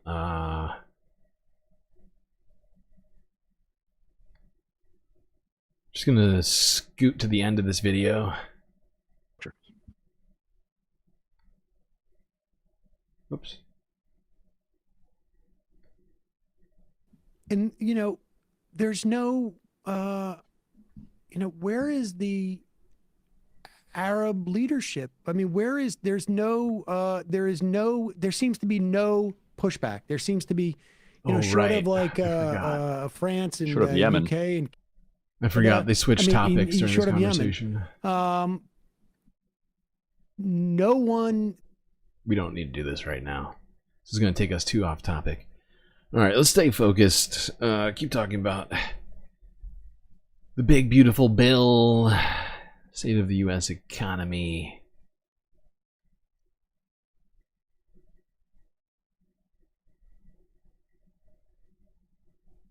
Let's go here to Forbes breaking news, where they got a clip of a CNN interview of Speaker Mike Johnson. Jake Tapper jump scare. Prepare yourselves, chat. Here we go. What's Speaker Johnson got to say about this big billionaire budget? Let's talk about what the legislation actually does. I want to play something that you said back in January about the national debt. The number one threat to our nation right now is our debt. We take that very seriously. Congress has kicked the can down the road for decades. Take it very and seriously. We're out of road. And so we understand that it's our responsibility to fix this. So there are 5 different independent scores of this legislation. Every one of them says that it will increase the deficit somewhere between $3.3 and $4 trillion over the next 10 years. Now, I get you take issue with the Congressional Budget Office and that they don't have dynamic scoring, all this, but this is the emerging consensus among everyone analyzing. They say you're kicking, not only are you kicking the can down the road, but you're making the problem worse. You're adding to the debt. Well, I think that is dramatically overstated. And It's here's why. dramatically Everyone overstated. those same groups can objectively see and acknowledge that this is the largest cut in spending in at least 30 years and arguably of all time. We're cutting over $1.5 trillion in federal spending while we check all the boxes and bring about a pro-growth economy. And I'm just going to point this out. 1.5 is less than 4. And the billionaire tax cut is going to add at least $4 trillion to the deficit. I've heard higher numbers. So that 1.5 is not going to negate that $4 trillion revenue cut from the federal government. Of course, Mike Johnson is just trying his best to weasel out of his own words, saying, oh, these, the Congressional Budget Office isn't thinking about how great America's going to be after this. But of course, in the first quarter of 2025, the U.S. economy contracted for the first time in, I think, 4 or 5, since Donald Trump's presidency. So really, I mean, Democrats managed to keep the GDP from imploding, but 2 presidencies in a row for Republicans that we've had contractions in growth. And so, at least for now, the outlook, if people have all sorts of different GDP forecasts, but right now GDP is going to shrink from last year in 2025. And the longer the Trump's trade war goes on, the worse that gets. Of course, trillionaires, multi-billionaires and whatever, businesses, they're not going to spend more money just because of a tax cut. They're not going to necessarily hire. There's no enforcement mechanism set up to force companies to hire more people. or to spend more money on research and development or whatever else. And it's fucking hilarious to me that Mike Johnson here is trying to pretend like this is going to do anything but increase the deficit. You have to be a real moron to actually take this man at his word, especially about this thing of which we have plenty of facts on. I mean, you know, you just go with the current GDP forecasts, you know, and we have a problem. We have a problem. We are going to be cutting revenues for the federal government with all these tax breaks for billionaires. Poor people are going to have to pay more in taxes, by the way, and pay more money for you know, healthcare, whatever else.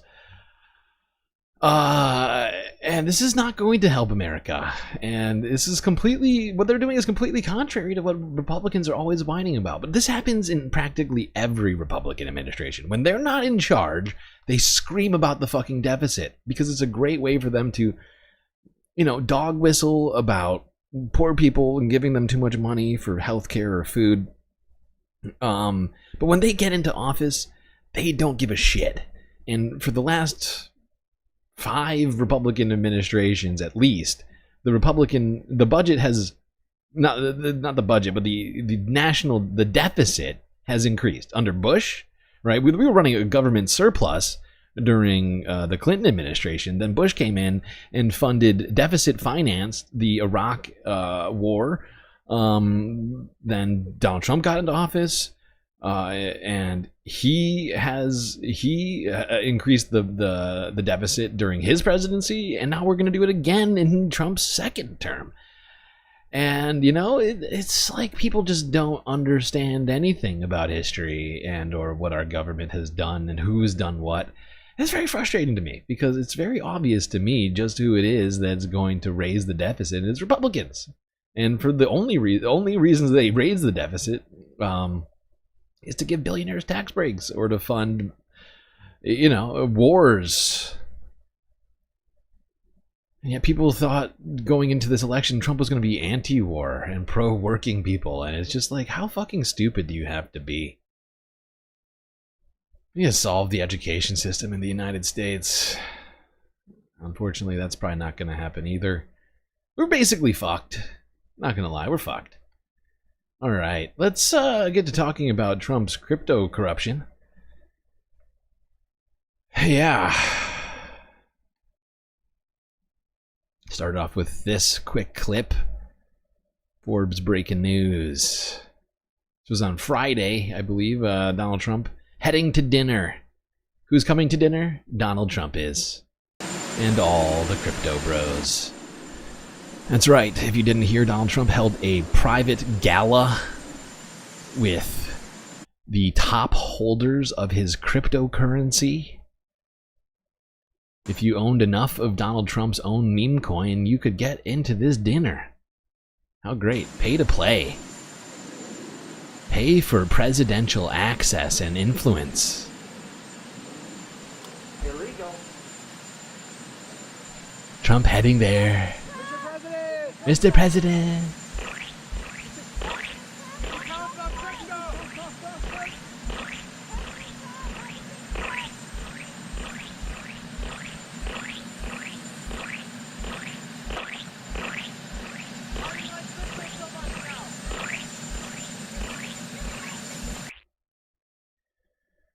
There you go. There's our great president.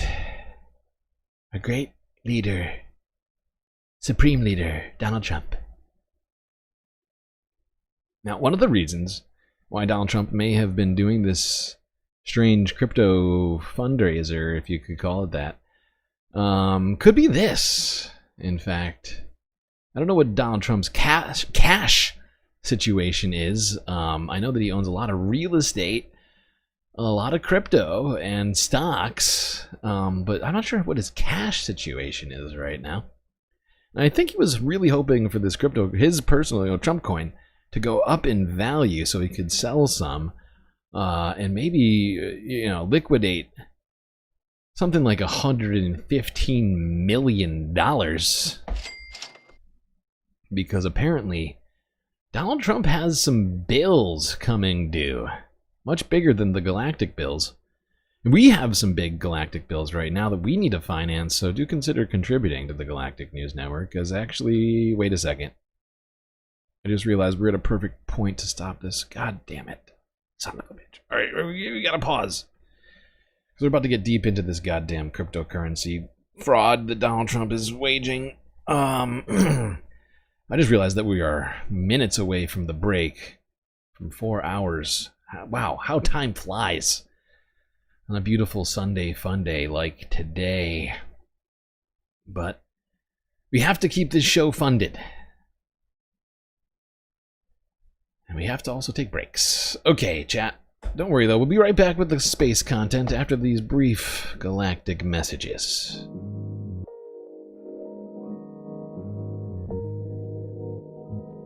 Alright, chat. I hope you're enjoying the stream so far. If you haven't already, hit the like button. Don't forget to subscribe and maybe hit that bell icon as well if you don't want to miss a single episode of this here Spacecast. But I gotta plead with you to help out. Unfortunately, in April, since we get paid on a monthly basis, the April funds are now getting paid to us, and unfortunately they're much lower than we were expecting due to all the technical fucking difficulties we had last month, leaving us heading into June here, a serious deficit. And unfortunately, unlike the government, we cannot deficit finance this stream. Can't take out credit, unfortunately, for any galactic reasons, apparently. And therefore, we might be kicked out onto the hard space streets. This podcast may cease to exist. So do consider contributing to the Galactic News Network if you enjoy this stream. So many great ways, of course, for you to show your support. YouTube, super chats, super stickers, and memberships. Twitch with the bits and the subs, but unfortunately, donating on either place will only get us money at the end of next month. So if you want to ensure that we pay the galactic bills before catastrophe happens, do consider Cash App, PayPal, or Patreon, as we get that money immediately. Immediately, if not sooner. If not sooner. Now, Cash App and PayPal are great, but you could get a myriad of space benefits by going on to Patreon and becoming a galactic patron. Only a few bucks a month will get you benefits unseen by the rest of the goddamn Milky Way galaxy. Stuff like an avatar. You could hang out in the pool and soak up space rays, relaxing. You get a shout out at the end of streams. Secret Discord channel, and much, much more. Anyway, chat, that's enough from me. You know the options. I'll be right back.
Alright, Space Fams, it's time for us to get back to the show. So get in those seats, otherwise you might be left behind. Floating aimlessly through space.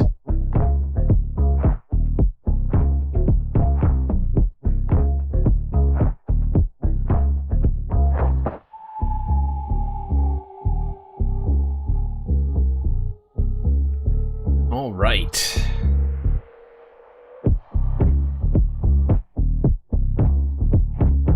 Still got a hell of a lot here to talk about today. Let's get to talking about Donald Trump's finances and his crypto self-enrichment scheme. Illegal. Starting off here with a big balloon payment which Donald Trump owes,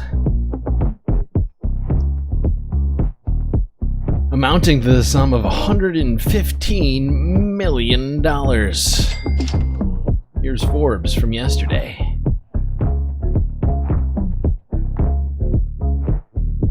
Today on Forbes, Trump has to cough up $115 million in the next 43 days. The most troublesome loan in Donald Trump's empire, a $115 million mortgage against a Wall Street skyscraper, comes due in exactly 43 days. How the president covers that bill will reveal a lot about his current financial standing and how politics is shaping it. The property, 40 Wall Street, seems to be deeply underwater. Trump controls the building, but not the land on which it sits, long held by a German shipping family. The president currently pays $2.5 million a year in ground rent, but that expense is set to skyrocket to an estimated $16 million in 2033, potentially wiping out all of his $9 million of operating income. As a result, the asset is now worth about $85 million, according to Forbes estimates, or $30 million less than the remaining balance on the loan. Poor Trump. Overpaid for the Trump building on Wall Street. Now he owes more money on the mortgage than the building is worth, to the tune of $30 million. But thankfully, Donald Trump has plenty of ways to enrich himself as president. Perhaps that's why he tried to get people to bid up the price of his meme coin, heading into this fateful gala that happened on Friday. Let's go here. Talk about that with the Wall Street Journal.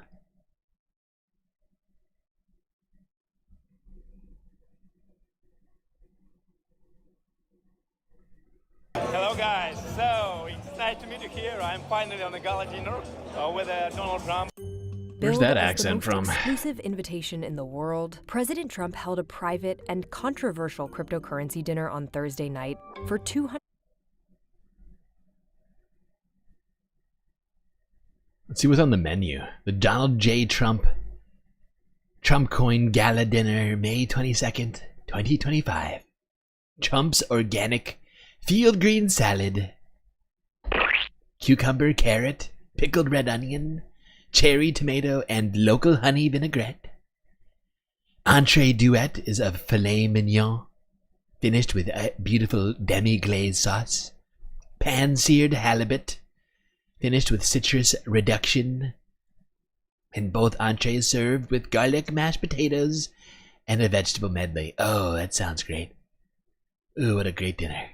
President Trump held a private and controversial cryptocurrency dinner on Thursday night for 220 of the largest holders of his own meme coin. This is a historical moment when 47th President Donald Trump performed a speech for us. You cannot compare it to any reward that are available in the market right now. Part of the controversy is that those buying into the dinner stayed largely anonymous to the public, known only by short usernames and crypto wallets. Blockchain data suggests many were held by foreigners. The Journal was able to identify and speak with more than a dozen of the people or companies who said they'd received an invite. Through on-the-ground reporting from Virginia, interviews with people who were inside the dinner, social media, and videos and emails shared exclusively with the Journal, here's what we learned about the secretive event. Trump literally spoke right behind me. This is how close I am to it. Great experience. The competition was announced back in April. In addition to the dinner, the top 25 holders would get a VIP reception. The top 4 would also get a Trump watch. The day that Trump released this coin, I immediately bought. My friend hit me up. He was saying, like, I don't think this competition is very competitive, and maybe we can like sneak in. The price of the coin, which had fallen after initial excitement of its debut wore off, surged after the announcement, but criticism quickly followed. He is essentially selling access to himself. Donald Trump's dinner is an orgy of corruption. The White House did not respond to our request for comment, but has denied these claims repeatedly. It's absurd for anyone to insinuate that this president is profiting off of the presidency. It's absurd. No, it's just factual.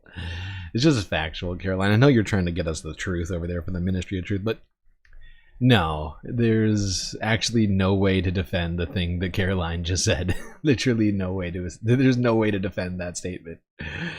I mean, I'm trying right now to figure out how you would claim this is not a self-enrichment of Donald Trump himself, of a coin, a meme coin, a currency, which I argue is still illegal. Illegal? You know, in the United States, you're not supposed to be able to create any currency, but cryptocurrency has circumvented US 15486 or whatever it is.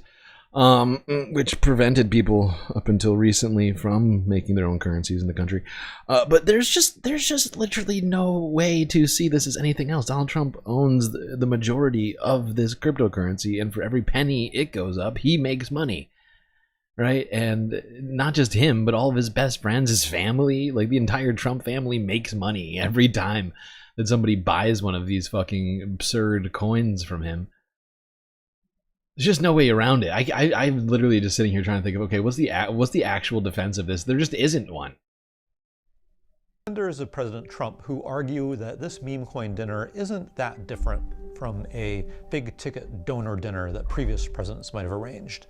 I think the difference is the way this was done. It was organized as a raffle, and that clearly went to his own private business interests rather than to, say, a super PAC raising money for his election campaign.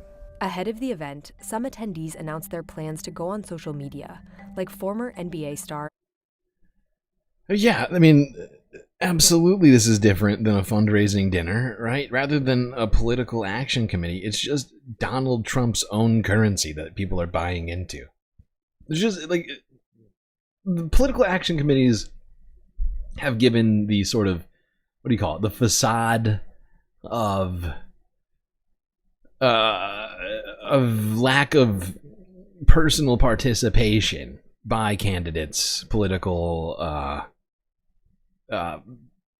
representatives or whatever else, right? It's a weak and flimsy facade, undoubtedly, but there is at least some firewall between PACs and candidates and government representatives. But this completely just does away with all of that. And they're trying to pretend it's the same thing when there's just no way to claim that, you know. The Trump meme coin profits don't go to a political action committee. They go to Donald Trump and all the other people that are in on this shit. People like, you know, Steve Witkoff's son, a man who was given a Trump administration position. I mean, Eric and Donald are in there. I mean, it's ridiculous. It is ridiculous. Lamar Odom. You will be able to attend, I take it? Of course, to meet President Donald Trump. Fuck Showing yourself, off the Lamar. cars they plan to drive. So I can just choose any of these? And even a shopping trip. Друзья, собственно, это Женя, она меня помогала собирать к Трампу. An email sent to guests said that they could start arriving at 5:30 p.m. The dinner was held at Trump's golf course just outside of Washington, D.C. So guys, it's super excited moment that I'm heading to the gala dinner with the 47th President of the United States, Donald Trump. As guests began arriving, they were met by a crowd of protesters.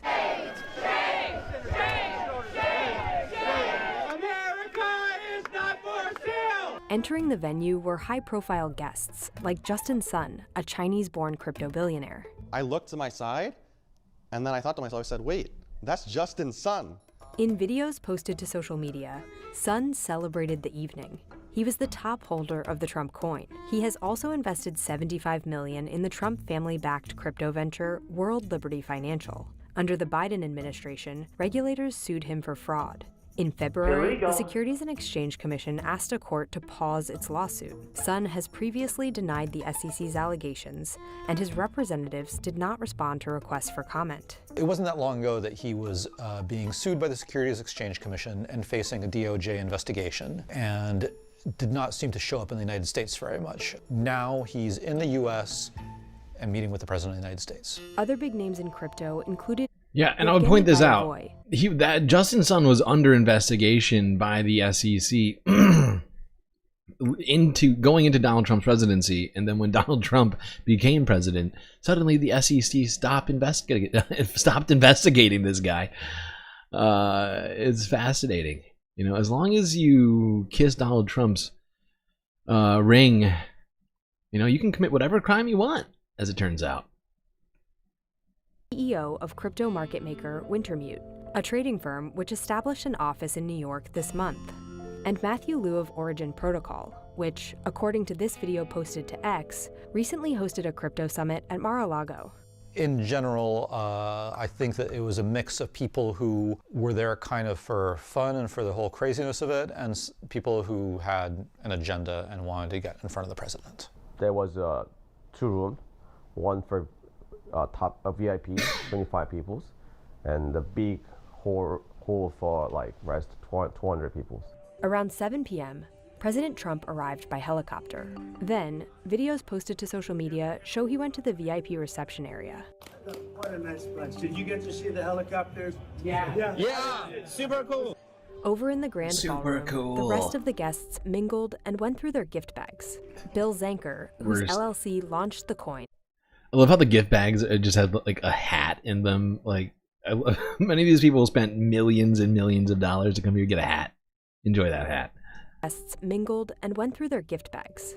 Bill Zanker, it probably made in LLC China. I'll bet you money that those hats are made in China. The guests mingled and went through their gift bags. Bill Zanker, whose LLC launched the coin with an affiliate of the Trump family business, gave a speech. I just love the Trump coin. The Trump coin was the most successful launch in history. Was it? And I hope the 48th president of the United States, Donald J. Trump. That was the moment everyone was waiting for, right? At this moment, That man just screamed 48th President Donald Trump. Wow. Illegal. Was no matter where your seat was, everyone just moved forward. Trump made a speech thanking the attendees. He talked about his support for crypto and the previous administration's lack thereof. A lot of sense in crypto, a lot of common sense in crypto. A lot of common sense in crypto. To be working. Common sense. Yeah. The most common, maybe the most idiotic. And helping everybody here.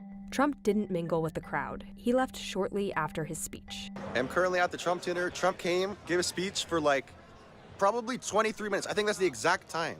And then he left on a helicopter right back there. I am very disappointed with the dinner. I did not like the menu. I was expecting either Big Macs or pizza. I'm very disappointed that President Trump didn't spend more time at the event. He was not interacting with us. He gave a short speech. It was kind of, I wasn't very impressed by the speech, to be honest. I would have liked for him to dine with us, maybe spend more time. For those in attendance, it was largely a networking event. I try personally, I can speak for myself, try to get as many contacts as I can. So I think I speak with more than 50 people. Nice. All these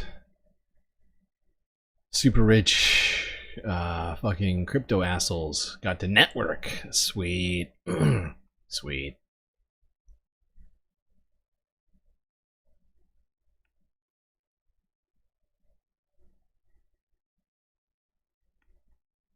It's just horrifying to me that Donald Trump, the Republicans aren't even going to try to pretend to care about Donald Trump clearly, just obviously enriching himself, trying to make excuses for the man when they were literally like clawing over one another to claim this private secret, to claim that Joe Biden was corrupt because Burisma and Ukraine. They gave some money to Hunter Biden, and Hunter Biden then gave a little bit of that money to Joe Biden because he owed Joe some money, and that was much worse. This is, wow, that's, because I've heard a bunch of Republicans basically come out and say, well, this isn't at all, hey, do you remember Burisma? It's like, dude, that was like 10 grand. We're talking about, at least in terms of the people that were in this room, hundreds of millions of dollars, right? Who knows exactly how much Donald Trump has personally profited off, but when you own the vast majority of a cryptocurrency, you know, $100 million going into your crypto are going to make you millions and millions of dollars, if not more. I don't actually know the full scope of the number of outstanding coins, I guess you'd call it, and or how much Donald Trump actually owns on a specific figure basis, but it's gotta be huge. I mean, it's gotta be fucking huge. Certainly more than thousands of dollars.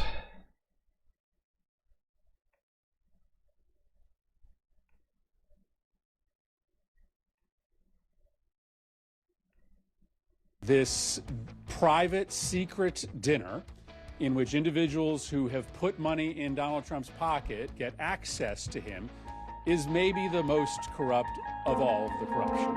Donald Trump's dinner is an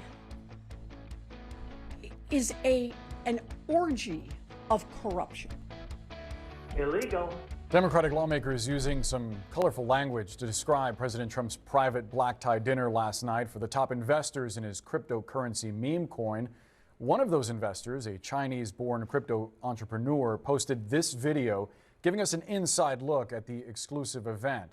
CNN has learned that the 220 wealthy guests dined on filet mignon and halibut, and that the president gave a 20-minute speech. Here's a bit of that.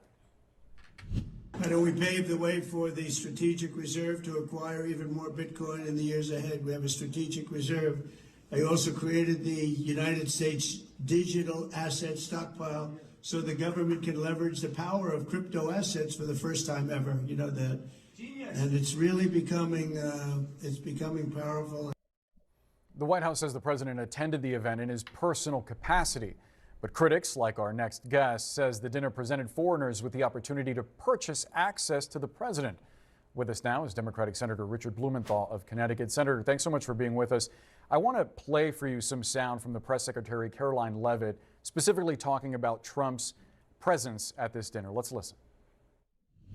The president is attending it in his personal time. It is not a White House dinner. It's not taking place here at the White House. It's his personal time. Senator, should the U.S. president be allowed to partake in a function like this? You know, when you're president, you don't have personal time. I'm just going to point that out. You know, if on your personal time, which is what Caroline's calling it, you know, if Donald Trump committed a murder, it would still be the president committing a murder. You know, if on his personal time Donald Trump decided to rob a bank, it would still be the president robbing a bank. You know, nothing that the president does is personal, right? Everything is presidential because you're the president, right? And you're representing the whole country. So really, you don't get any time off from that job. You know, in my understanding of it all. During personal time? You know, the function reflects the scam. And the scam is that this access to the president, because he was president, not because he's Donald Trump, the private citizen, is the result of his office. And in effect, he's putting a for sale sign on the White House. He is, in effect, saying to the investors in his crypto meme coin that they can gain access to him and he will know who they are if they have, for example, investigations underway, as the top investor has, Justin Sun. He has a case before the SEC. And remember that the meme coin has no value in its tied to any specific asset. Its function is simply a speculative item, and it is the result of speculation in being tied to the president and the access that has been sold here. So it is really the height of scams, unprecedented and unconscionable, selling the office in effect, and the functions just reflects that kind of scam. It is truly putting this president on a Mount Rushmore of corruption. Illegal. Yeah, and even if he didn't sit there talking to all these guys, and it did seem to be entirely men who were there, but I suppose there could have been a woman present. I just didn't see any. You know, even if he didn't spend a ton of time there during this gala, he now has the names of every single person that helped him, right? That went and spent millions of dollars on his coin. And if you think that, you know, that guy Justin Sun or whoever else, if Lamar Odom calls Donald Trump, that he's going to forget, or the people around him are going to let him forget, that those people basically donated millions of dollars to his crypto venture, if you will, then you are real stupid. He's definitely gonna remember that kind of stuff. We've seen it over and over again. People who donated to Donald Trump's campaign have gotten all sorts of, you know, benefits. Elon Musk being the most prominent of those people, but there's been plenty of other ones too. This whole situation is totally fucked. Totally fucked.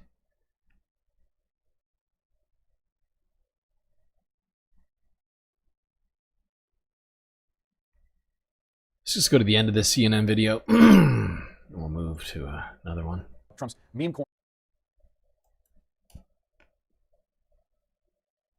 It's based on viewpoints, not on terrorist activity or coordination with the Chinese Communist Party. Senator Richard Blumenthal, we have to leave the conversation there. Very much appreciate your time. Thank you. Our panel is back with us now, and we want to talk more about Trump's meme coin dinner last night. Tolu, initially when this invitation went out, there was an indication that some of the top spenders on this meme coin were going to get a private tour of the White House. That was since scrapped after it was reported on. We don't know exactly where this private tour is going to take place yet, do we? We don't know, but we do know that a lot of the top spenders are people from foreign countries, and this is a new way for them to donate to our political system, to donate to the person in power in the White House. Foreigners are not allowed to do political donations through because of legal restrictions. This is a new avenue that Trump has opened up, and we saw a number of foreign officials, a number of foreign business people took advantage of that, and they realized that not only will they be able to attend this dinner, but they will be able to have this private period, the smaller group where they. And this is one of the failings of our gerontocratic government has completely dropped the ball on, right? I think that the fact is the majority of Congress people do not understand what crypto is. And so therefore they don't know how to regulate it and have not successfully regulated crypto in a way that I think is sufficient. And, you know, the fact that this is some sort of a gray area, allowing foreigners to literally just donate money to Donald Trump, and that seemingly the Congress has not foreseen something like this is pathetic. And I just, you know, it's very frustrating to me, somebody who understands technology and isn't elderly. And, you know, this is why we need new government, because it is insane how this the statutes have been interpreted, and how this is all allowed to happen. There needs to be genuine investigations into this particular event, as well as genuine efforts from Congress to stop these sorts of things from happening in the future. Whether or not they'll be able to do that, I am very skeptical. But if they don't, more stuff like this is going to happen. It's going to continue to get worse. Lobby the president. A lot of them publicly said that they were going to be lobbying the president. So that is a big concern that we heard from the senator and that we're hearing from Democrats as well. So on the idea that the senator and some of his colleagues are going to investigate this dinner, it's going to be tough really to point to something that was blatantly illegal, won't it? Well, I think that you're right. I think Will it? But I think the hard part about all of this is what Trump. What's so hard about pointing to something that's blatantly illegal? Foreign individuals, non-U.S. citizens, were donating to Trump's own personal, corruption vehicle. I just don't understand what kind of question that is. It's one of the dumbest things I've ever heard. Emoluments clause, you know, what is so hard to get?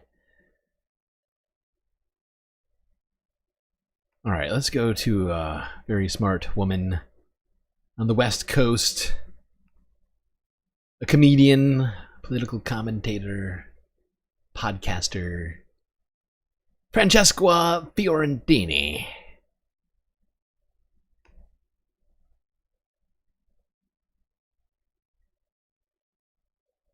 Last night, Donald Trump held his cryptocurrency dinner, awarding 200 plus top buyers of his cryptocurrency that he's been selling from the office of president, with a lavish dinner that apparently tasted like ass.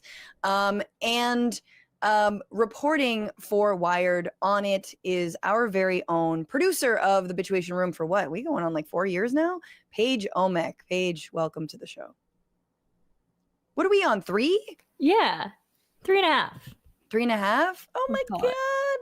Couldn't imagine the show without you, Paige. Welcome. Thank you so much for being here. I want to throw up your article here, which is entitled "A Helicopter, Halibut, and YMCA Inside Donald Trump's Meme Coin Dinner." Was there a helicopter inside of? Fact check on the headline there. Yeah, fact check. But explain where this dinner was, and then who we found out was. I mean, no. Explain where. I thought it was at Mar-a-Lago, but it was in D.C., correct? Yeah, it was in, I believe, Roanoke Falls, which is in Virginia, right outside of D.C. So it's at another Trump golf club. Yeah, and he landed the helicopter on the lawn at the golf club. They all ran up to the window. I Got a Feeling was playing while that happened. God. And it is insane just how what's the word, negligent, I guess you might say, lawmakers are being right now. I mean, people pressured Jimmy Carter to sell his peanut farm during whatever it was, during his presidency, because they felt that was too much of a conflict of interest. Meanwhile, Donald Trump is hosting an event for his own currency which, you know, is still, like I keep saying, illegal, just to have these currencies. But beyond that objection that I might have, he benefits directly from this currency going up in value, something which all these people buying this currency, in fact, did, at least for a short period of time, at his own golf course. He's having an event for that currency. He's triple enriching himself, and meanwhile we have lawmakers just pretending like, oh, this is fine actually, because it's like a fundraising dinner, you know, for the re-election campaign, which he legally cannot run. You know, this man has no reason to do fundraising dinners anymore. He can't run for any more office at this point. Once he's out, once 2028 comes around, Donald Trump literally cannot do anything in the government ever again. Yeah, so for this reporting, we talked to 4 people who were inside of the dinner. I talked to one of them. We were texting, and I was, I think it's safe to say it was kind of a flop, but also, you know, possibly the biggest corruption scandal that's ever happened in front of our eyes. So it's hard to parse those things together. Tell me why it might have been a flop. Well, I think just in terms of like, so these people all paid, you know, between $55K to like nearly $40 million to be there. And they were served, you know, as someone said, you know, the only thing that was edible there was the bread and butter.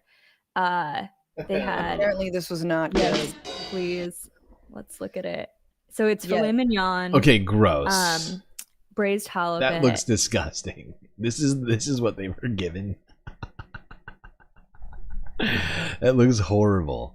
You have the fish sauce and the steak sauce running into each other on the same goddamn plate. This is disgusting. Come on. What is this slop? Vegetables, mashed potatoes. They had a salad before and a lava cake after.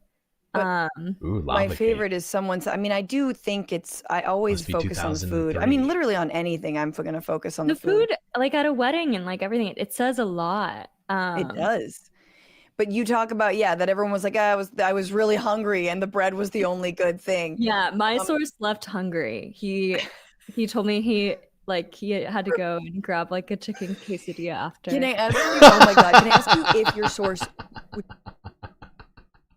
People were running for Taco Bell after this dinner. Shocking. Also hilarious. Oh God, it's incredible. It does show you just how little Donald Trump thinks he can put into things. I mean, he's being proven right over and over again. People keep forking more and more money over to him, continue to do whatever the fuck he wants, and support him, even when he does things that are, arguably either kind of fucked up to those people, or at least sort of just like lightly disrespectful. But it's kind of hilarious to pay millions of dollars and then get inedible food at a dinner. Usually those fundraising dinners, like this being compared to, usually have pretty good food, from my understanding. Disclose to you how much money they had purchased of the cryptocurrency. So they actually wouldn't have had to, because every transaction is on the blockchain. So what makes the story really interesting and like fun to cover is that you can look at each. So they had a public leaderboard that showed these 220 people, and attached are all of their wallets. The fun thing about crypto is like you can see all the transactions that are made, but you don't necessarily know who that person is. So it was really fun to track these people down. And yeah, my source spent, I believe, $300K in, and mine is a named source. I can talk about him. But he's the person who said that the dinner was shitty. Yeah. And can you give us a sense of, since Trump became president and he announced, I believe it was 3 days after the inauguration, this meme coin, how much the value has increased, because I think I covered your reporting before that showed that this dinner was precisely to bolster the value because it seemed to be dipping a little bit. More than a little bit. I mean, right now, I wouldn't say the value is looking awesome. I think I personally was really, like, when I started reporting on this a couple weeks ago, was really expecting the value to absolutely tank after the dinner was over. Because for anyone who doesn't know, a meme coin is like, they don't. Well, it actually has. Let me pull it up. See if I can pull this up here. Whoa.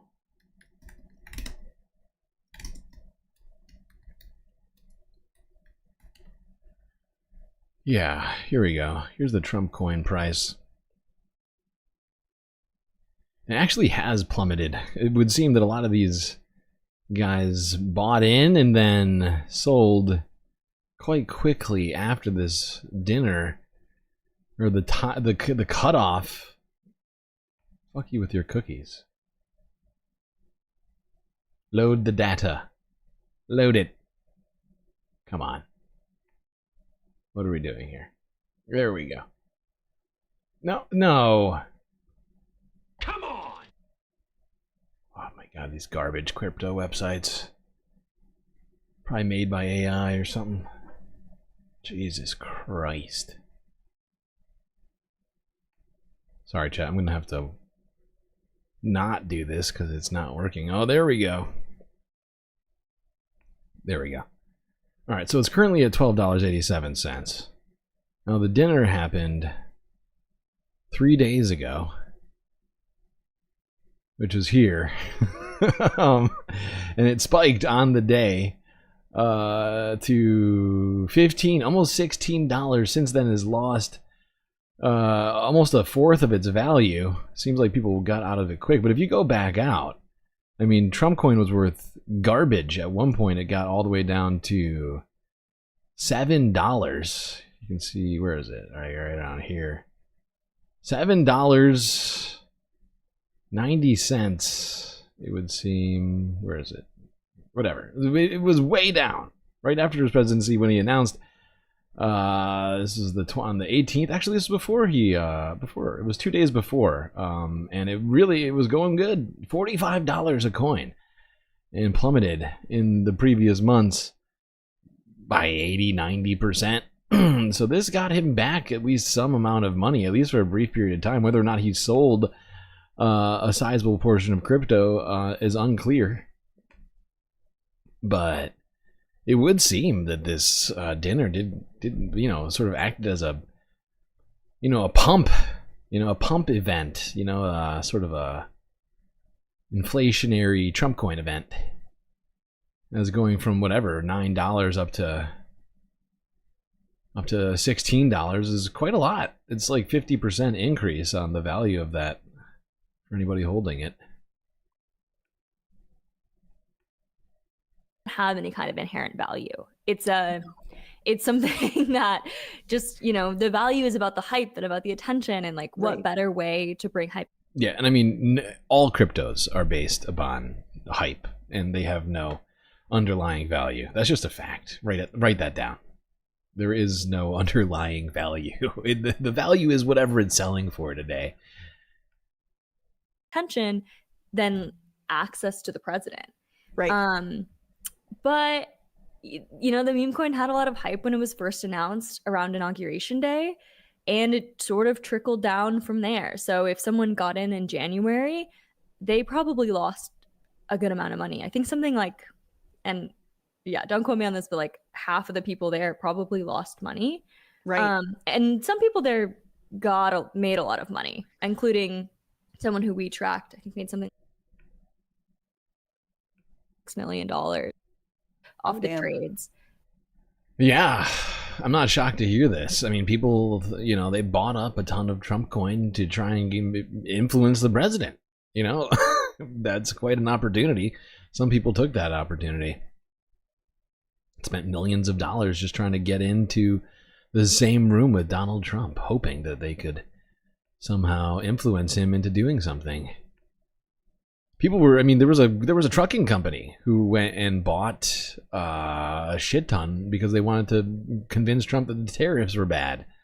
They were hoping that they could get some sort of a break, like a tax break or a loophole or something, or to just end the tariffs. They came out and said it, very like verbatim, that they were going to try and influence the president at this event. Illegal. Because that's basically how it was sold to people. Okay, Sasha G, 5 gifted galactic memberships. Thank you, Sasha. Who got them? Not Polygraph. Sorry, Polygraph.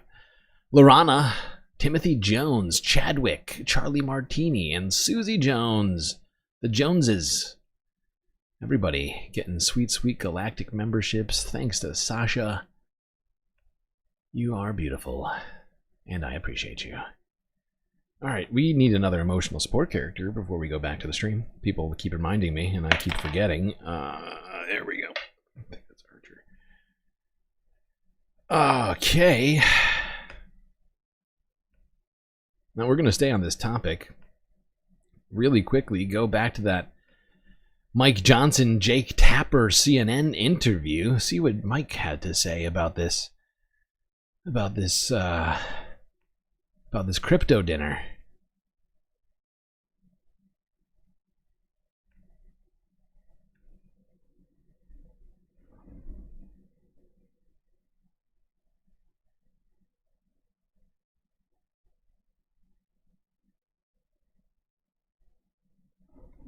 What are we doing here? I want to ask you about something else. President Trump held a closed-door event Thursday night for top investors in his private cryptocurrency. We do not know who was there. The list has not been released. We do not know how much of the money came from outside the country. The president has, of course, a huge role to play when it comes to regulating crypto. I really have a difficult time imagining that if this was a Democratic president doing the exact same thing, you wouldn't be outraged. Well, look, I don't know anything about the dinner. I was a little busy this past week, as you know, getting the reconciliation package over the line. And so I'm not going to comment on something I haven't even heard about. I'm not sure who was there or what the purpose was. But I'll say this. President Trump is very active. He's very engaged. He's the greatest deal maker, one of the greatest deal makers of all time. He is working on these trade imbalances that we've had and having tremendous success. We've got over 75 countries now renegotiating their trade agreements with America. It's going to make it better. Okay, so Mike Johnson's explanation for why corruption is fine in Trump's case is that he's making America better. So that excuses any and all illegal acts? Is that basically what Mike is trying to claim right now? It's like, you know, it could be corrupt, but really, I mean, how can it be corrupt when everything Donald Trump is doing is making America so, so great? Fucking hilarious. Fucking hilarious. Do Democrats get to make that same argument now into the future? This is fascinating. Not that I want corruption to be happening, but I am so sick of the Republican hypocrisy. It is wild. These people have debased themselves in ways I never expected to see in such a short period of time. 75 countries now renegotiating their trade agreements with America. It's going to make it better for all of us, everybody in the country. And he is encouraging new technologies, crypto, and the advancement of AI. He's appointed a czar for the first time. We have an AI czar. Wow. He's encouraging new technologies that he's personally invested in. That sounds corrupt. Illegal. In David Sachs, who's an expert in the industry from Silicon Valley. There's a lot of exciting things happening. The president is trying to encourage that along as much as he can, and I think the vast majority of the country is applauding those efforts. So really, I'm one of them. I think the result of all this is going to be extraordinary for everybody in the country. You oversaw, as Speaker, a congressional investigation into President Biden's ties to his son Hunter's questionable business dealings to enrich him. You seem to think it was your responsibility to look into this sort of thing then. Yeah, Jake, the big important distinction, the Biden crime family, as they were named, earned that title. Why? Because they used shell companies, fake LLCs, series of what appeared to be money laundering operations, and Hunter Biden, of course, with his difficult past and the corruption in his past, the family on the public dole, or on the president's dole. You know, the president lied about his involvement in the business dealings. All of that, the evidence just. Wow, so much evidence in this, even though the Republicans never managed to actually come up with enough evidence to convict anyone on anything. I find that strange. Mike. Now, of course, like we were saying before, Joe Biden personally received maybe $10,000, supposedly as a repayment for a loan that he made to Hunter Biden. Might have been a little higher than that, but we're talking in the tens of thousands of dollars. Now, yeah, Hunter Biden definitely did a little bit of, I guess you could call it corruption to some degree, or at least nepotism.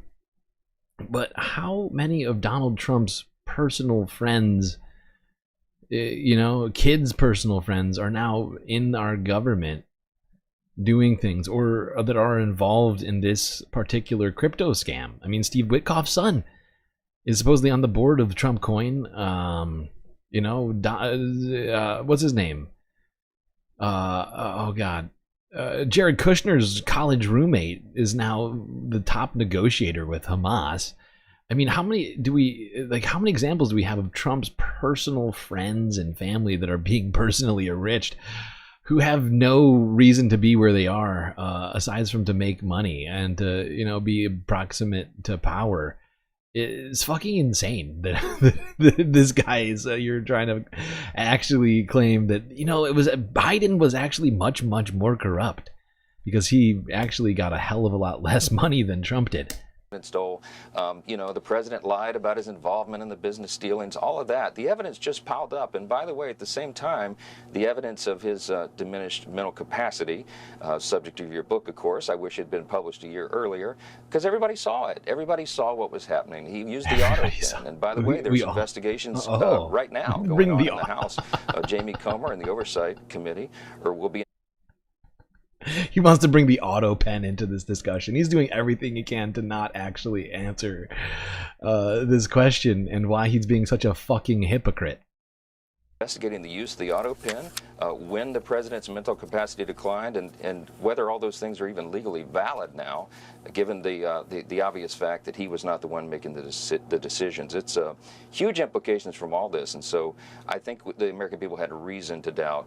And we had great reason, and I think a responsibility, to investigate those things. The difference, of course, is that President Trump does everything out in the open. Oh, not hide anything. There's no shell okay. Fake LLCs or fake family. Okay, so if I follow Mike Johnson's logic, corruption is fine as long as you yell out, "I'm about to commit a crime." As long as you let everybody know that you're committing the crime, it's actually fine. Wow, this is a fascinating legal theory from Mike. Everybody write that down. If you tell everybody ahead of time about the crime, then it's fine. Totally legal, totally above board. Government official or not. You just gotta yell from the rooftops, "Crime incoming!" As long as you're very transparent about your criminal activities, it's totally fine. The crime is when you try to hide it. It's when you try and hide the crime, then shame on you. Illegal. Shame. As long as you tell us about the crime, there's some reason for us to even investigate it, because we have all the information, and it's totally fine. It's totally fine. That's great. That's great. That's gonna come in handy in the future, I'm sure. I'm gonna remember that one. You can commit a crime as long as it's transparent. As long as it's transparent. What a fucking hypocrite Mike Johnson is. Okay, now while we're talking about collector's items like cryptocurrencies, let's do a little bit of Sunday FUNDAY action here, people. Hasan. Do you have any of the war criminal trading? I do. I have the OG. Hasan on stream earlier this cards, week, but I have the bill. Showed off his very valuable collection on the Hasanabi stream. Let's see what it is Hasan's got to show us.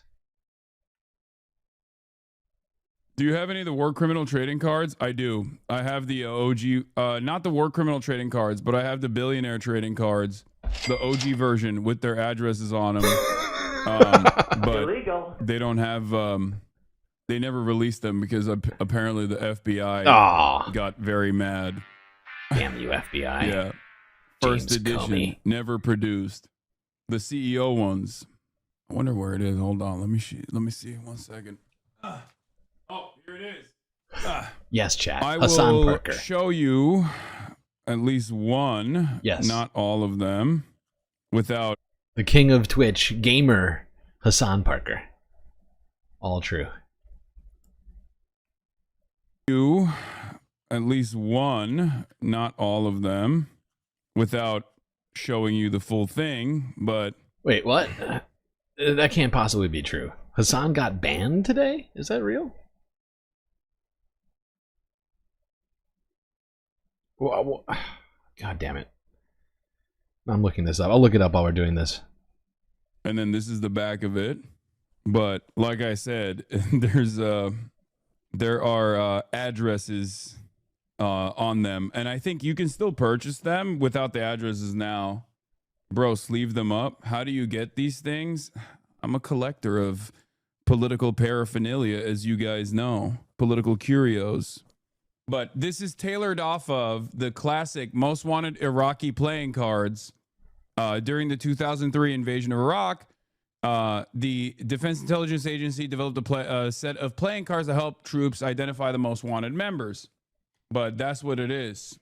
I guess I do have a lot of political paraphernalia that I collect now that I think about it.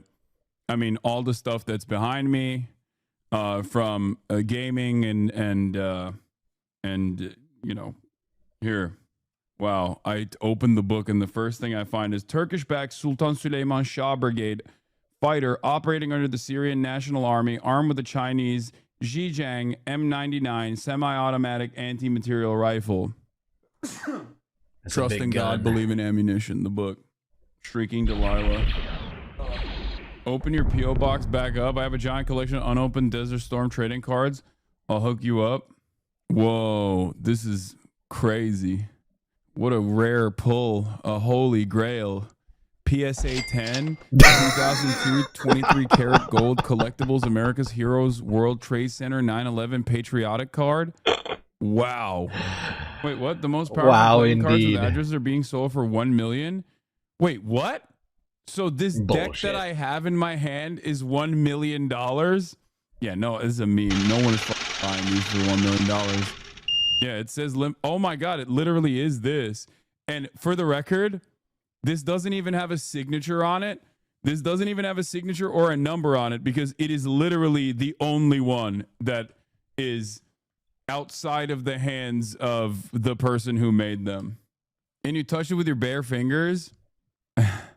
Where'd you get yours? What? Don't worry about it. Do you want this sick-ass Operation Iraqi Freedom Dale Earnhardt 2003 commemorative knife? Dale Earnhardt knife I found in my attic? What the f? That's also sick. They got seized by the police, I think, per the last email I saw. Yeah, no, what a the cards are... let's just say it's a sensitive subject for the intelligence communities that these cards are in distribution. Genuine Americana, this is the closest the culture will have. Yeah, for sure. That's not Dale. That's Nepo baby Jeff Gordon. Did Hasan do a mating call for autistic collectors? Maybe. Girl, yours is a $25 deck, right? No. Also, you can assign a value of $1 million to anything. That doesn't mean it's actually $1 million. No, I have the OG one. I have the literal prototype. So one day, maybe it'll go for a lot of money. Who knows? But I obviously don't. Warhammer, what Warhammer 40k army would you be? Orcs. Why is that book so expensive? I don't know. Anyway, but yeah, I have a lot of, I just realized I have a lot of political curios in here. I have the George W. Bush action figure that you guys sent me. What World of Warcraft Collector's Edition is that? It's the one that you're thinking of. It's the OG one. I have a poster from literally the Democratic People's Republic of Korea behind my head. I have a poster from Vietnam as well. I need to see the Bush figure. Hold on. I'll show you. Please hold. Look at this one. This one is the President George W. Bush collector quality talking action figure, 25 unique and authentic phrases. Why does he have this? Lifelike features and details. Listen to the authentic phrases by pressing the lapel pin.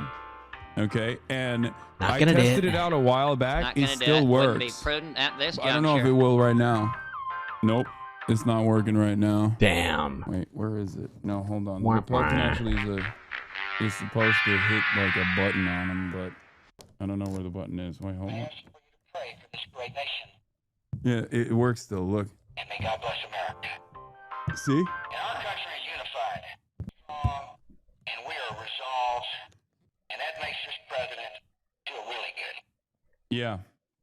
Including the official toy president's biographical pamphlet featuring over a dozen rare photographs from the president's early years. It has the realistic presidential boots. It has his cowboy boots on. But yeah, 43rd president, elected in 2000, toy presidents, president number 43, President George W. Bush, a real war criminal. Yeah. GWB, baby. I got that.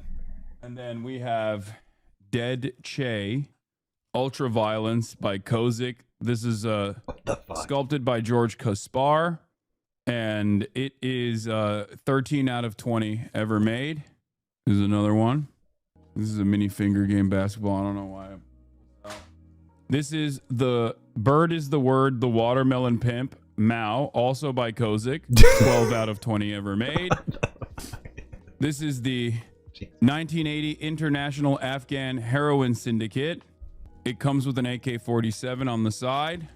In December 1979, in the midst of the Cold War, the Soviet 40th Army invaded Afghanistan in order to prop up the communist government of the People's Democratic Party of Afghanistan against a growing insurgency. At the time, the United States had been making headway in the Middle East at Moscow's expense.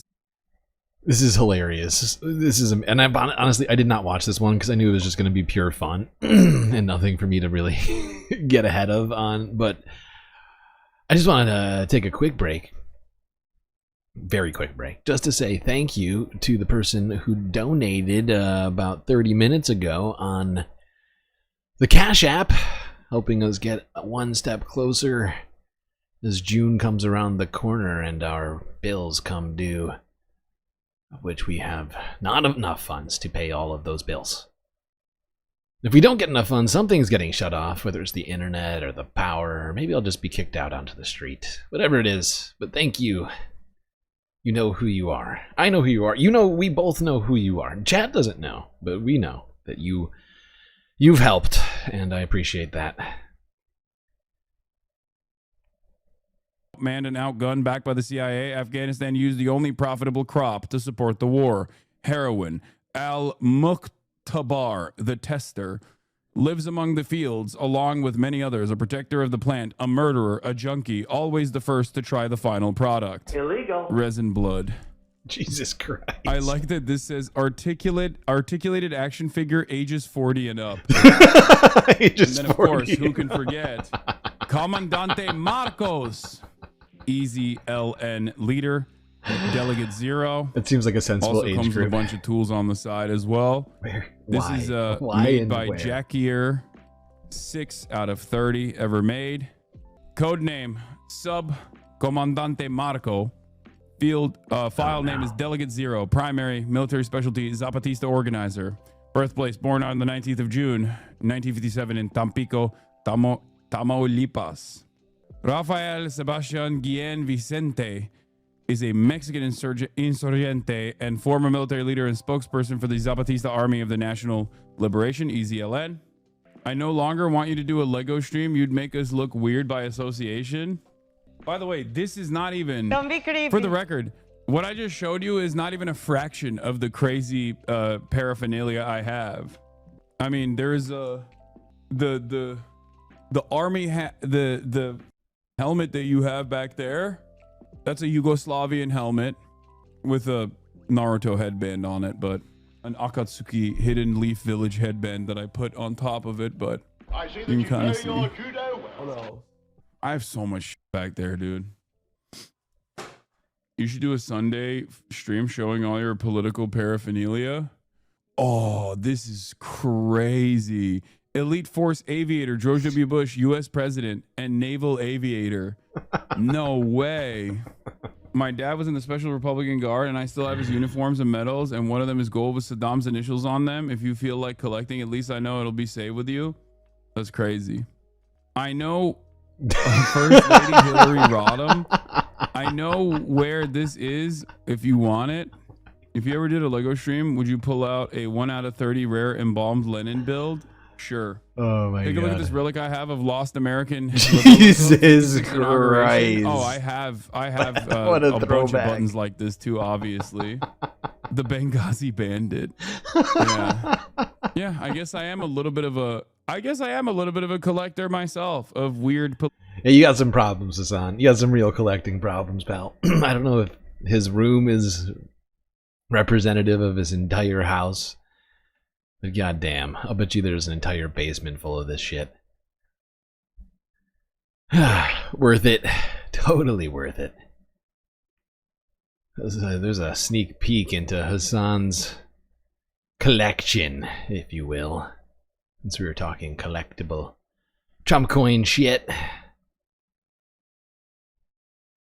Now, let's move it along. Is everybody feeling value-tained today? Are you not entertained? I hope so. It is Sunday Fun Day after all. You bought 9 years of membership. It's impossible to buy any years of membership. It has to be month by month. Alright? Quit claiming that you've bought many years of membership and misleading chat. You are a mod, and you need to stop lying. Immediately, if not sooner. Stop lying to chat, Soul Life. God damn it. Membership is only $3 a month. It's a monthly thing. Can't buy a year ahead. It's not possible. Alright, let's go to talking about a different situation. Get into some DOGE talk. Here's more Perfect Union and talking about who DOGE benefited. I wonder, who did DOGE benefit? It's a good question. Is Elon Musk's time in I government forgot it's actually fucking coming to an Brian Tyler end? Cohen. Or is that just what Musk and the Republican Party want you to think? Trump has been actively distancing himself from Musk in recent weeks. He wants to get back home to his cars. This is Elon speaking on Tesla's Q1 2025 earnings call. I think starting probably in next month, in May, my time allocation to DOGE will drop significantly.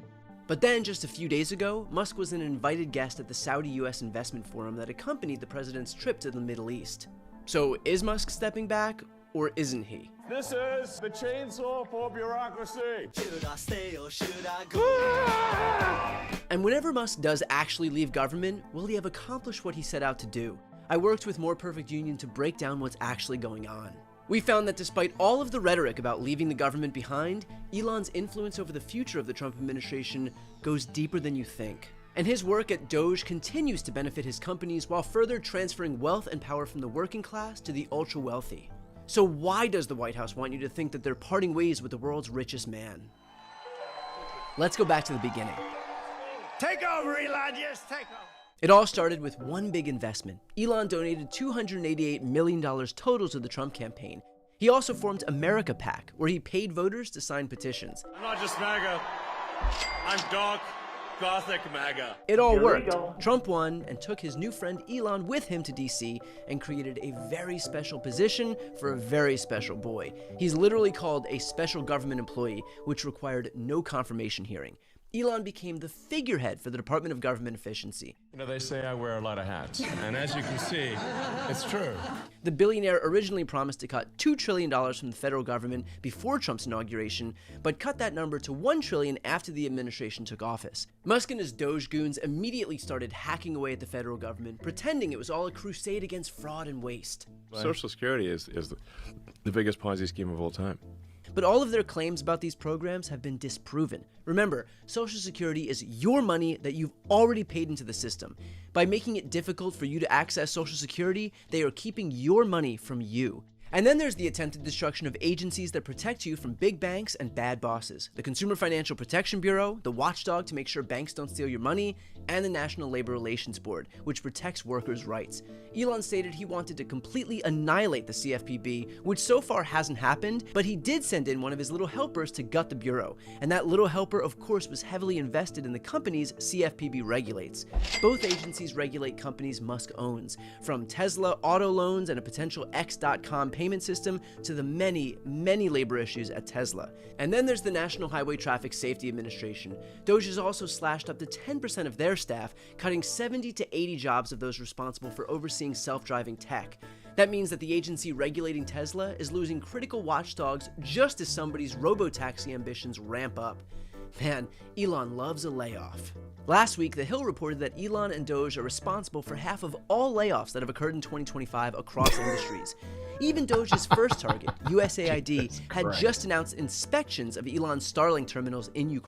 Okay, that is an insane statistic. Half of 2025's layoffs in the United States were driven by Doge. That is fucking insane. How is that even possible?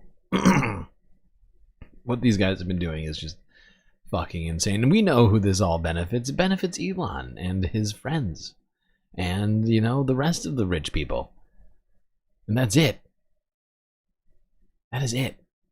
If you're not invested in stocks heavily, or any of these other things, or you're not Elon personally, who's being regulated by these regulators, you know, you're not benefiting from any of this shit. Not even close. All right, moving on from that one. Mostly because Brian Tyler is always kind of bugging me a little bit. Partially because I feel like I feel like him and Pac-Man are kind of in the same boat. Like on certain issues, they're great. But then, you know, it's like there's some sort of void where these two exist, where some issues just don't make their way into anything. And it's very bothersome to me. But it was a more perfect union vid. It's a collab. Figured I'd at least watch a little bit of it with you all. Just to remind us of how much corruption is happening right now. As it relates to Elon Musk. Let's look ahead in the week. Now, of course, tomorrow is Memorial Day. So, you know, stock markets are closed. Banks are closed. But the rest of the week's still going to happen. So let's go here to Reuters from yesterday with the business look ahead. Ooh, look ahead. What does that mean? One word. One word, look ahead. Is that a real word?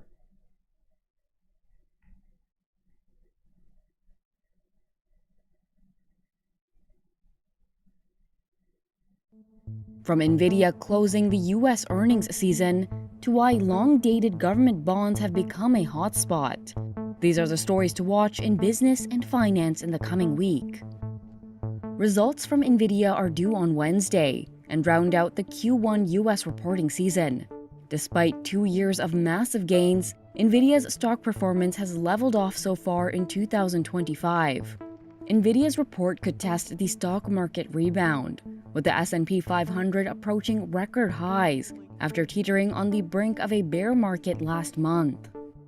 The consequences of governments not doing enough to improve their finances amid surging debt levels are coming home to roost. Just days after the US lost its top-notch AAA credit rating with Moody's, a $16 billion sale of 20-year US Treasuries saw soft demand. Japan also had its worst auction result since 2012, sending 30-year government bond yields to record highs. In addition, 30-year US yields are back above 5%, dragging others higher. The long-dated government bond market, not known for its volatility, has suddenly become a hotspot. Australia's inflation data on Wednesday will be watched after the central bank cut rates in May and signaled an openness to additional easing. New Zealand's central bank is seen trimming the cash rate by another quarter point the same day. On Thursday, the Bank of Korea looks ready to cut amid concerns about growing economic headwinds. The bellwether Tokyo Consumer Price Index is due on May 30th, and the Bank of Japan says it plans to keep raising interest rates if prices gain in line with forecasts. The Fed's targeted inflation metric,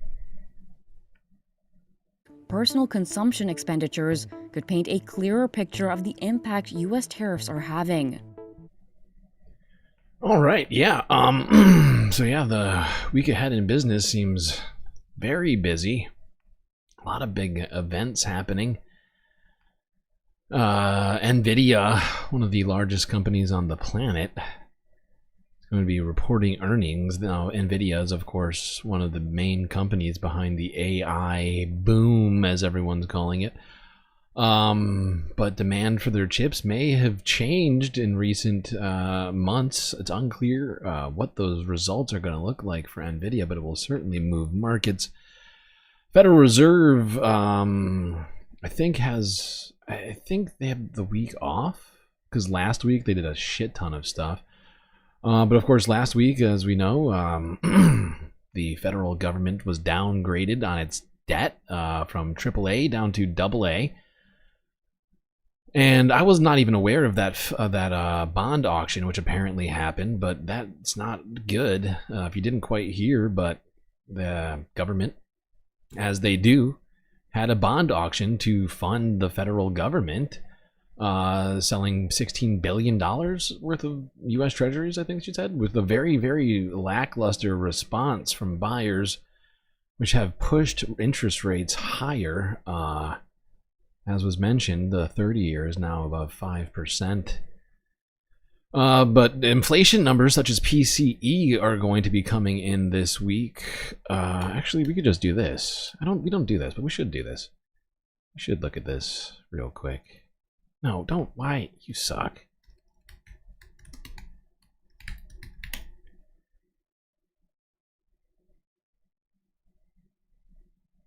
No. What? Yes, there we go. Oh, I take it back. There are some Fed stuff that's happening this week. But here is the market calendar. Monday, of course. Nothing, because, hey, shut up. I'm not paying for your shit. Monday, Memorial Day, so nothing's happening. On Tuesday, durable goods orders, Minneapolis Fed president speech in Tokyo, Case-Shiller home price index, which is going to have implications for the housing market, consumer confidence, which should be fascinating to see where that is, as consumer confidence has been plummeting recently. New York Fed president as well speaking in, well, there must be I guess the Federal Reserve must be out in Tokyo ahead of the Tokyo Reserve Bank's stuff. There's going to be initial jobless claims on Thursday. And receive the minutes of Fed's May FOMC meeting, the Federal Open Market Committee, on Wednesday, as well as that NVIDIA report,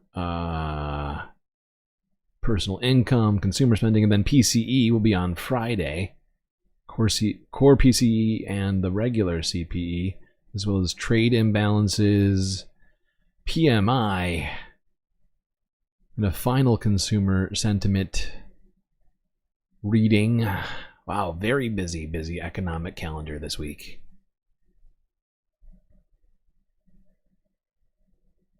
Okay. Let's quickly go here to ABC News from yesterday. Talk about what retailers are bracing for. Higher prices.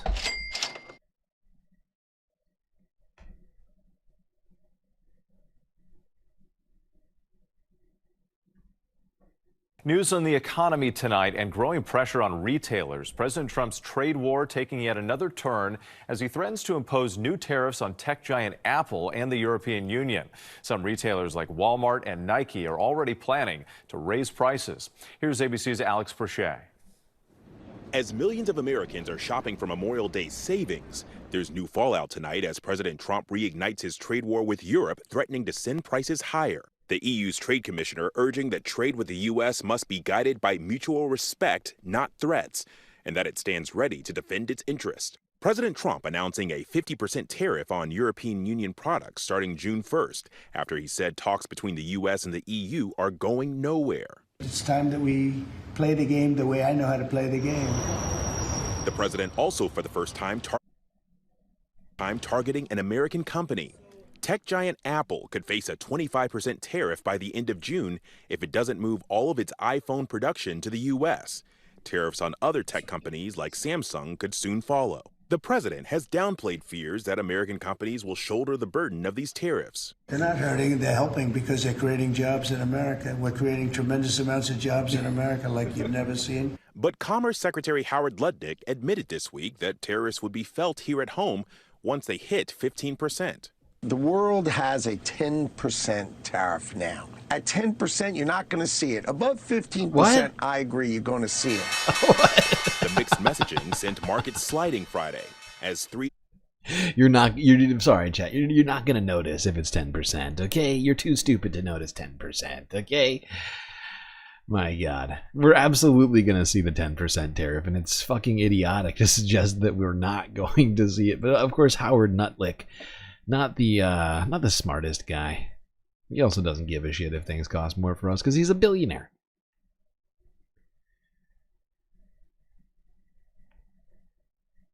Yeah, but we are going to see higher prices as it turns out. And it'll probably go even higher because, of course, Donald Trump recently made threats against the European Union, suggesting that talks were not going fast enough on, I think he said it was either Friday or Thursday, where he reignited the trade war if it wasn't already on fire.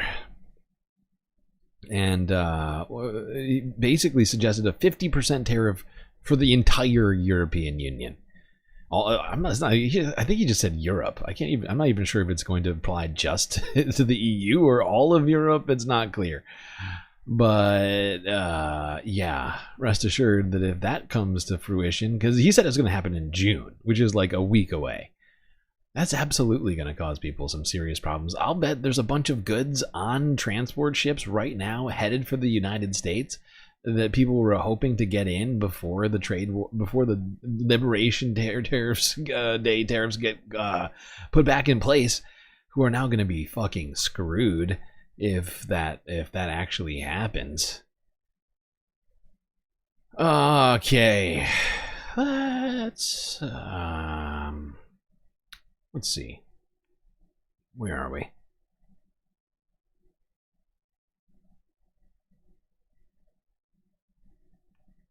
Yeah, all right, let's go here to the majority report. Move away from financial stories. I just threw this one at the end because, I mean, fuck it. It's worth it. It's Sunday Funday.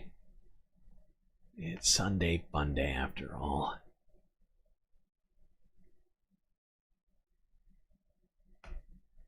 Shit, I need a drink. BRB.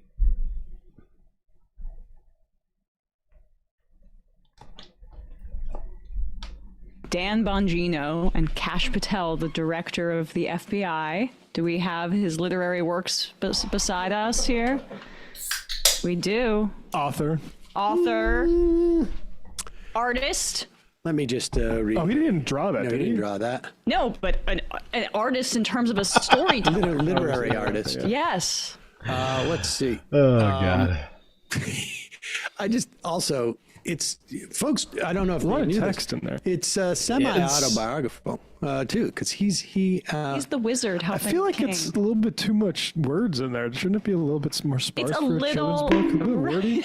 Like, who's reading this? Like, it's blocks like, of text. I mean, a 9-year-old. Does he have a kid? Does he have a kid? That's a good question. I don't really know much about Kash Patel's personal life, although he did show I just up. think look, I can understand. Yeah. You're a right winger and you do a kid's book because you want to espouse your ideology, or the story about how they tried to take King Donald but do you really make yourself a central figure in a kid's book? It's creepy. You absolutely do that. Come on. Don't be creepy. I just looked it up. Kash Patel not only doesn't have any kids, unmarried, never been married. Shocking. Wow. Who could have guessed that Kash Patel didn't have a wife, struggling to make himself a, what do you call it? A mighty man of valor. Low value male. Low value. LVM. Figure in a kid's book? It's creepy. Isn't it? Yeah, it's a little odd, but he wanted to feel included. The keeper of slugs, named Keeper Comey. Oh. Comey? Slugs, gross. Keeper Comey was in charge of delivering all the king's secret messages, but on his desk, Kash spotted a suspicious letter. Yes, he made himself the main character. Oh, here's the letter. I can read it. I can see it. Dear Comey, most sincerely I thank thee for the service of delivering my papers with thine slugs to the steel box so sneakily. Forsooth, in all the land shall not be found a deceiver so daring or so devious. All my love, Hillary Queenton. The Queen. Could that be if you can referring believe it, not married, so. Wait, but Aha, why is Hillary the queen? I thought Trump was the king. Isn't Melania shouldn't be that she? It just happens to be her last name. Queenton. Yeah, it is rolls off the tongue. Coincidental. Cried Kash. Now we know where the mysterious rumor came from. All we have to do is discover whether or not Hillary Queenton is lying. Illegal. Oh, incidentally, this guy is now head of the FBI. Let's go. Yeah. Were there FBI agents undercover egging people on? Pause it. That answer is They're coming. asking about January 6th. And the story that we have heard from all the January 6th deniers, between they were just taking a tour of the Capitol, they were just a bunch of boomers, there was nobody who was particularly violent. All of these stories. It's a perfect one of protest. Them was, perfect They were trip. driven to do this by FBI agents who were agitating the crowd to get them to go, trying to spur this. This was all an op by Was Nancy. Charlie Kirk an FBI agent? Because he was literally responsible for driving in busloads people to... He didn't know that there were secret January That was for a 6th. peaceful Gandhian protest, Emma. I'm sorry for besmirching. It wasn't until the FBI Antifa guys said, hey, we should break windows, that the good people that supported And Trump now, got the idea. Kash Patel is going to tell us the truth about it. Finally, we're going to hear about these FBI agents who are doing it. And you know that he's telling the truth because of the eye contact he will make. And it's on its way to Congress. You're about to. Yeah, why is he looking I saw it. so? I saw the portfolio of information. Yeah, why is he looking at her like that? This look from him is sort of weird. And it's on its way to Congress. You're about to. I saw it. I saw the portfolio of information. We dug far and wide to find it. And I'm pretty sure now we have a conclusive, definitive answer. But you and the public are going to have it. You're going to see it in writing over to Capitol Hill. But I just want to be sure we're clear, having been an agent and a police officer. There is a difference between an agent. I know you know this. I don't mean to sound ridiculous. An agent, meaning a trained GS 1811 federal agent, and a source or an asset. Why is that important? There's a difference. So when you see the material, which I promise you is coming, again, I'm not asking you to trust us. I know it's coming because I saw it yesterday. I'm confused. When you see it, I just want you to understand that it's not an apology for anything. Thank you. But there's a difference between agents and assets. Yeah. And I just hope when people put that information out there, they make the distinction. Not that it's better or worse, but I'm sorry. Why is this distinction so important to what is this fucking idiot's name again? Oh my god. And I totally forgot that he got a government position. It is fucking insane. This guy is in government. Dan Bongino. Why is Dan Bongino in the fucking government all of a sudden? It is insane. It is fucking insane. there's a... Oh, but I'm sorry. I totally forgot. Well, what is the point? Why is this distinction so important? I don't understand. Why does Dan insist on us educating ourselves on the difference between assets and informants? And why? What sort of conclusion are we supposed to draw when we see this report in the future? Well, I'm confused.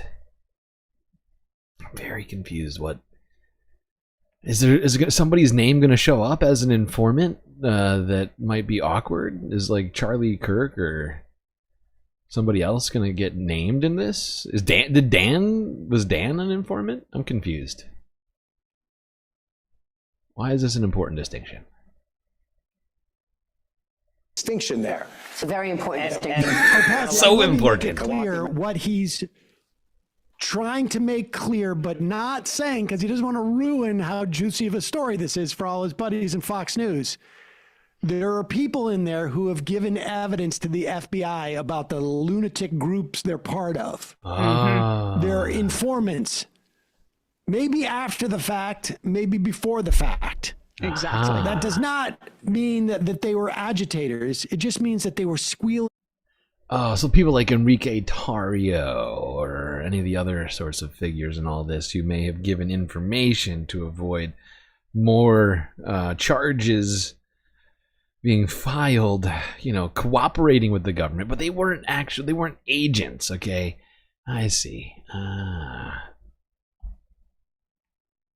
Their friends. Or that they were agents, like is being alleged, that they were literally FBI agents. There may have been some, but I mean, no, there were. Well, okay, we haven't seen the report. Yes, but he's clearly saying that. Look, when this comes out, know that there's a difference between agents and informants and sources. I'm looking for the James Bond of getting these hogs to storm the Capitol. Must have been real hard. American public could go back and look at what our predecessors stated to Congress under oath, that there were no FBI sources utilized in and around January 6th. I'm going to leave it at that, but go play the videotape and look for this material coming to Congress. You said Jeffrey Epstein committed suicide. Pause it. So I want to make it clear, they're saying no FBI sources. Now, he's changed it from agents to sources. To Congress. You said Jeffrey Epstein committed suicide. People don't believe it. Well, I mean, listen, they have a right to their opinion, but as someone who has worked as a public defender, as a prosecutor, who's been in that prison system, who's been in the Metropolitan Detention Center, who's been in segregated housing, you know a suicide when you see one, and that's what that was. Oh, yeah? He killed himself. Oh. You want me to get... I've seen the whole file. He killed himself. I know it's hard work, but you promoted Stephen Jones. Oh my God! Now I'm even more convinced. I'm more convinced. These guys are now after the Rogan sphere just completely capitalized on the obsession with Jeffrey Epstein. Now they're on to P. Diddy, right? But now all of a sudden they're basically saying that the conspiracy theory is don't look away. This makes me even more convinced that there's shady stuff there. The level of how definitive he was about it. And yeah, when they released those fake Epstein files that had nothing in them for a photo op. I mean, considering how vague they were being about everything else they were talking about, the fact that they were willing to be that resolute in their response on this other situation, I find hilarious to me. I really do find it hilarious. This is pretty... I think we all know. We all know the truth. We all know the fucking truth.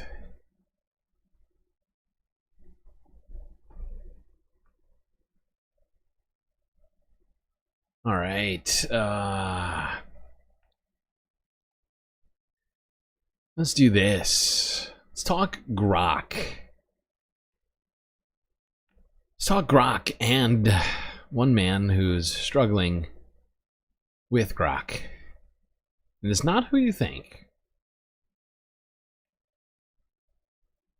2 MR vids in a row. Oh yeah, speaking of people who have absolutely no idea what they're talking about. This is a real murderer's row of on Piers Morgan. Wajat, the only one. Right, honestly, I was going to say, poor Wajat. And the expression on his face kind of looks like he really. Yeah. How did I get into this? He has that look of like, how did I get to be the one guy in this lineup here that was just brought in to make sure that the victim knew who they really were picking? Oh my god. He's slowly backing up. This is truly a nightmare blunt rotation. Piers Morgan, Jeffrey Knowles, whatever his name is.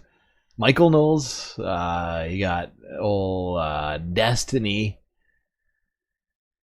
Dave Rubin. I mean, wow. Just wow. To be So he on appears this smaller in show. frame. Exactly. Just gonna dip out. It's literally like they're doing a lineup of a bunch of criminals, and one of the cops like, "Hey, Bernie, can you jump in there for a minute because we only got 4, we need 5." Which one does not belong? Here is Dave Rubin. It is just fascinating. I had heard about, I can't remember what street it is, but in the West Village, that 86, the word 86, came from, there was a speakeasy. Illegal. And all like the top, like well-known entertainers of the day would go there and drink. And there were 2 doors. One door was on like, it starts with a B. I can't remember what the name of the street. Bedford Street, right. And then the back door was on another street. I don't know if it was like Charles or what. And so when the cops would come, like this was a protected speakeasy, but the cops would have to raid it every now and then. And they would go and they would send word 86 it, which meant go out 86 Bedford, and we're coming in the front at like Charles or whatever it was. And that's where the term came from. And then, you hear it in diners, 2 eggs, sunny side up. Wait, we're 86 on eggs, no more eggs. Yeah. Dave Rubin came up with a new term because apparently James Comey, and if you were a right winger, you would know all the details to this because this is the big scandal right now. Not the stuff where they're attempting to get rid of all the scientists in the country. Not the stuff where they're attempting to pull people off the street and disappearing them for writing op-eds. Not the defunding of colleges and universities. Not the defunding of the EPA, USDA, FDA. Not the bill that is going to kick 10, 12 million people off of Medicaid, kick millions off of food assistance, not the rolling back of all the green energy stuff.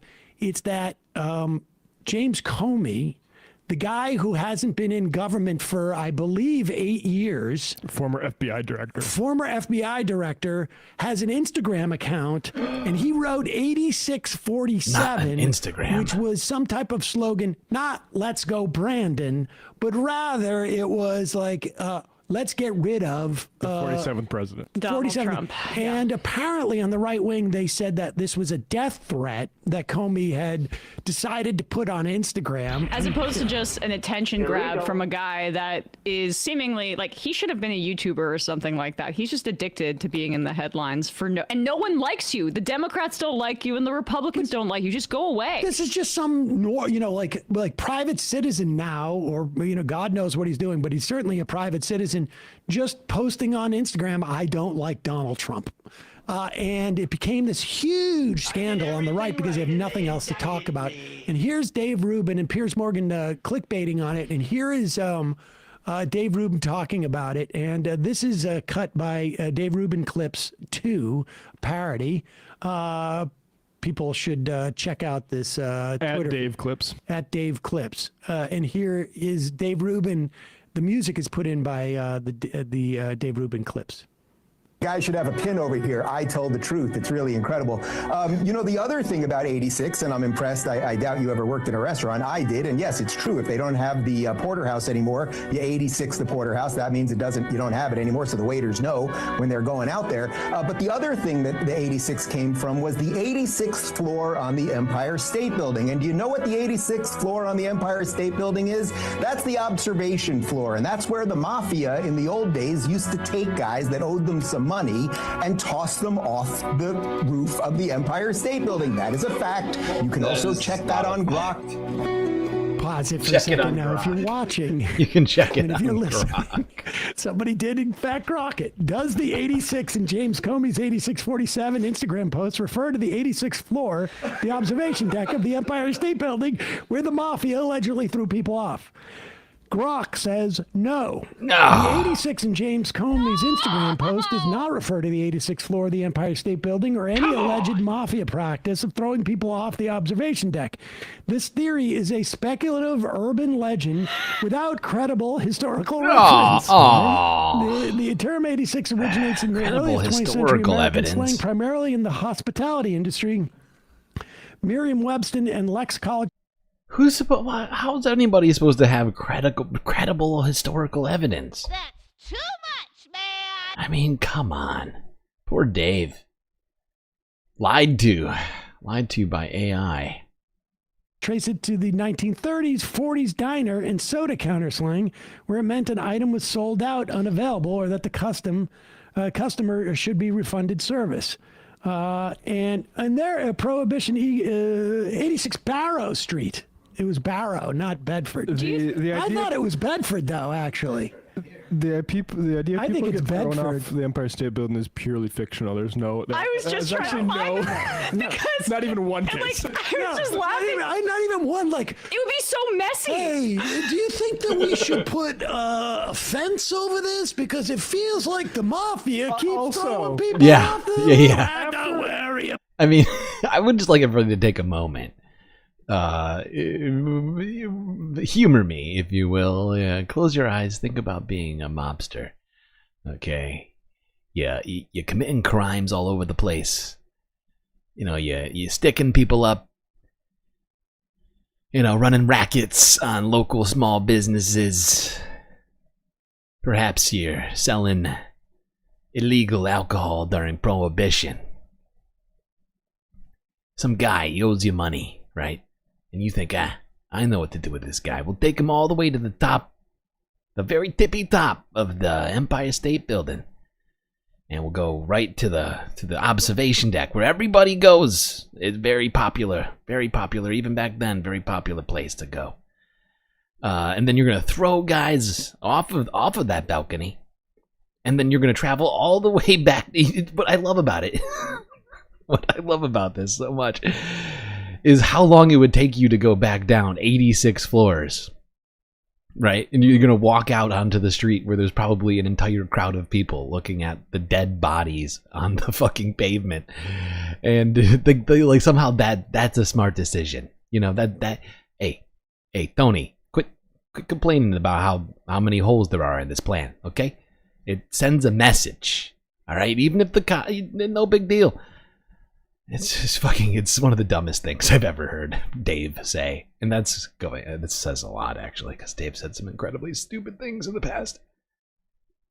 After we throw the guy off the building and cause a splatter, 86 floors below, we got to make a plan for getting out of this building. Yeah, exactly. Just wait for there's nobody else on the observation deck. Calmly walk to the elevator. We're just tourists. Yeah. What are you talking about? And they walk outside and it's just red. The whole block is like brains and guts. Here's how you do it. After you throw the guy off the building, you go, Jimmy, what are you doing? Don't jump off the building. I committed suicide. Anthony, what are you thinking? Because doesn't the mafia, like, they're putting people in concrete, they're, sinking them to the bottom of the ocean. That's an urban legend. That's an urban legend. That's the thing. You don't do it away away from the prying eyes. It's like you always miss Hide the in thing. plain sight. Right, exactly. You miss it right in front of your nose. Forget about Of it. course. You never want to do it that way. You do We're it gonna go to the Statue of Liberty and do it and next then week. this is what you do. You take the stairs. Take the stairs. Wait, there's no way these guys are taking the stairs 86 feet. Yeah, Dave Rubin. 86 the elevator. Unbelievable how Dave Rubin is proof that there's literally no level of stupidity that you can have, an embarrassment. Like at times, like he's been. What was it that he went on to? What's her face? Megyn Kelly. Megyn Kelly, where she's like, no, that's not the case. Like right to his face. It's unbelievable. But here he is. It doesn't end there, folks. That his doctor was completely Go back. Yep. This is the grok, which Dave wanted people to look at. That his doctor was completely incompetent at every level, meaning he didn't catch what is now very, very advanced, very easy to catch prostate cancer. As you said, you're 60 years old. You've had these PSA tests. Yeah. I checked on Grok this morning. Grok recommends that men usually at about 45 years old. And that's what ChatGPT says as well. And you can talk to virtually any doctor that says that. See, this is the kind of obfuscation that you guys do with everything. The reality is conservatives. So that was a question. What did it say about white genocide? Of course, it was tried to program it to say pro-white genocide, and then it got the right answer that there's no. Now Dave is saying. Now Dave has read half of this. Like when is it recommended that you get prostate exams? And as someone who is somewhat elderly myself, I can tell you that does start, depending on whether, if there's any type of history or whatnot, it starts at an early age. But there's really two types of prostate cancer. There's the prostate cancer that kills you, which if it starts early can happen. And then there's the other type of prostate cancer, which many, many people die with. Because as you get older, not everybody, but many, many men have prostate cancer that is very slow moving, and you end up dying with prostate cancer, not from prostate cancer. Now, maybe Dave doesn't know this, but he's so sure of himself that it is hilarious. Because at one point, armed with Grok, there is an age where your doctor stops looking for prostate cancer because the length of time that prostate cancer would take to kill you, it's unlikely you're going to live that long. So if you're, I don't know, if it's 70 or 80, or the doctor stops examining you for it because chances are you're not going to live to 130 anyways. And so it just becomes less relevant. See, this is the kind of ETT says as well, and you can talk to virtually any doctor that says that. See, this is the kind of obfuscation that you guys do with everything. The reality is conservatives know nothing about medicine. All of you guys on here are saying it's totally common to test for prostate cancer past 50. It's not. Past 70, it's not recommended. Believe it or not, and I know in the movies and in the TV shows, it seems like you can test for every single thing at every point in time. You can't test for every single thing at every point in time. Pause it, and here's Grok again. There are risk factors, but it goes on to say that you look at, keep going. Oh, here it is. Yeah. Okay. The U.S. Preventative Service Task Force recommends shared decision-making for men aged 55 and 69, between age 55 and 69, advises against routine screening for men 70 plus due to limited benefits. Like, there's not much you're going to be doing for prostate cancer when you're over the age of 70, because it's slow moving, and any type of treatment is going to be more problematic than the actual slow moving prostate cancer. So they don't bother doing that because it just ends up becoming costly for society. This is not the only. The Grok is really upsetting conservatives right now. Yeah, it's very sad for me that Dave Rubin and Republicans seem to be struggling so much with AI right now. It's very difficult to watch. It's like a slow-moving train collision.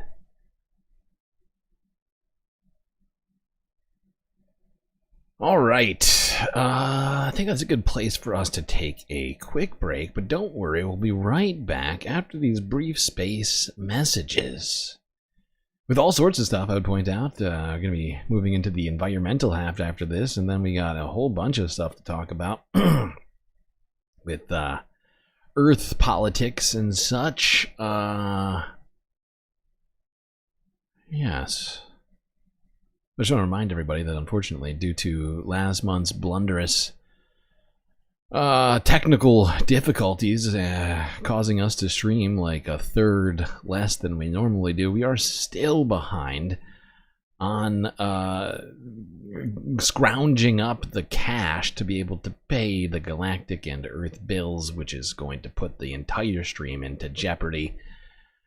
So do consider one of the many ways of contributing, more specifically Cash App, PayPal, and Patreon, because of course we get those immediately. But yeah, the real messages though. Let's do that.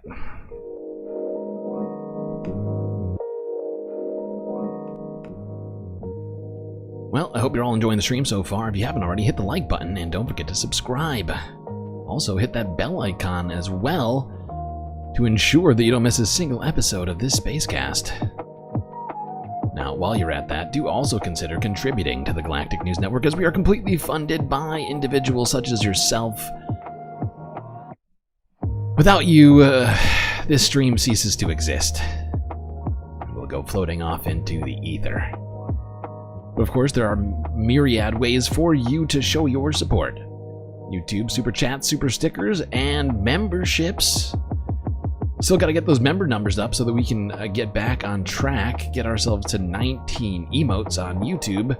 Over on Twitch, we got the bits and the subscriptions and the on-screen celebrations. I don't think I've seen an on-screen celebration in quite a while.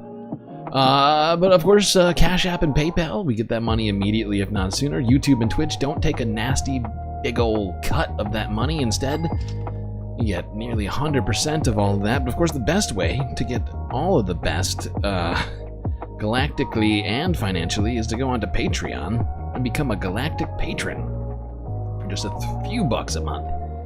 Get a sweet number of benefits. We see that money immediately. Only a tiny 1% of that money comes out from Patreon. It's really the best of both worlds. Get yourself an avatar hanging out by the pool, maybe. Just an idea. Or maybe the bar's your vibes, your preferred place for an avatar. It's really up to you. Get a shout out, secret Discord channel, and much more. Anyway, chat, enjoy this break. Grab yourselves a drink, maybe a snack, and I will be right back.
All right. I do believe everybody knows what that sound means. It means it's time for us to get back to the stream.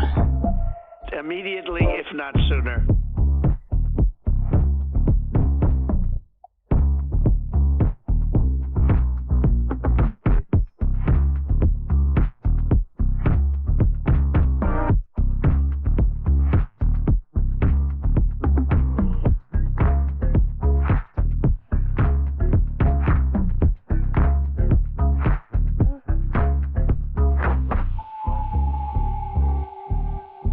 All right. Let's see. Where did we leave off? Ah, yes. Left off with Grok humiliating Dave Rubin. On to the Earth and environmental news now. Let's start off here. Bill Nye the Science Guy helps to honor America's favorite teacher.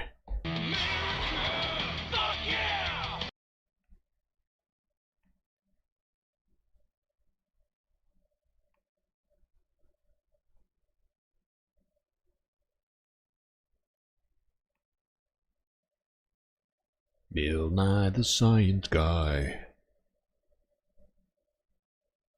Bill.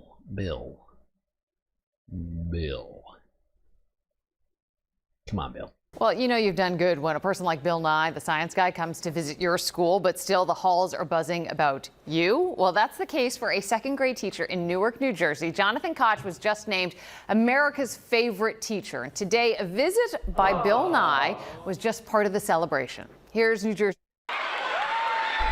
When a teacher receives a thunderous applause like a superstar, then we know that classroom leader is special. Welcome, second grade science teacher Jonathan Koch. He was voted America's favorite teacher, receiving his award from the science guy, Bill Nye, during an assembly at the Sussex Avenue School. I make sure that I use a lot of hands-on lessons. What the fuck?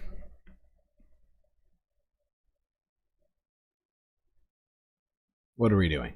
I make sure that the students are seeing what's happening in front of them. Koch was selected in Colossal's teacher competition, celebrating exceptional educators. Proud to say he's one of our teachers. Bill Nye was delighted by Koch's influence on young minds. Getting people excited about science in second grade is of great value. I certainly was very excited about science when I was in second grade. Nye used today's school event to encourage kids to change the world. And many of them were thrilled to hear from the person who made science interesting. It's pretty cool to have someone that famous to come to a school like this. I never thought I had the opportunity to ask somebody like that a question. Koch received a $25,000 check for being America's favorite teacher. He says the key to success in his classroom is curiosity and not being afraid to fail. I try to embrace that failure. We try to show perseverance here at Sussex Avenue School, and that's something that I like to take from my background in snowboarding and skateboarding, where I fall down a lot. But I do make sure I get back up. Wow. Pretty incredible. I don't know how the voting went down, but this guy was voted favorite teacher of America. Got a visit from Bill Nye and a $25,000 check, which has got to be a pretty hefty portion of that man's salary. I don't know the exact figure, but one would think, considering how badly teachers are paid, probably close to half of his yearly salary all at once. Pretty incredible. I guess there are some tiny rewards for being a teacher, although not everybody's getting a $25,000 check. Joe47771 with a super chat. 8647. Free Luigi. I don't know what any of that means. But it's beautiful. Okay. Let's it's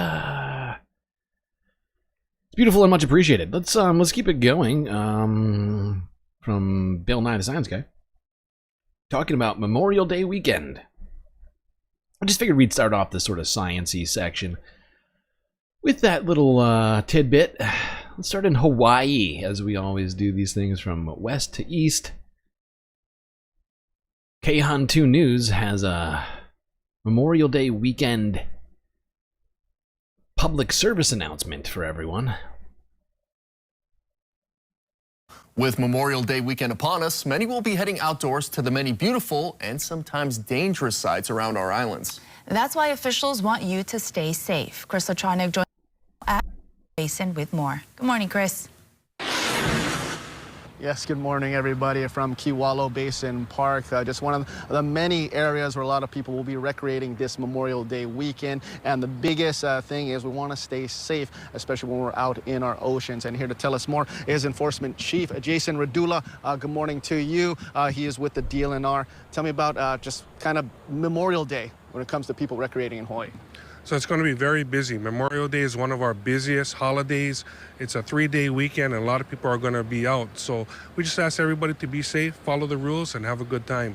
I don't know, what are some of the problem areas that you've been talking about? I know earlier you talked about the Kaneohe Sandbar. What are some other areas that people, especially visiting here for the first time, should really know about?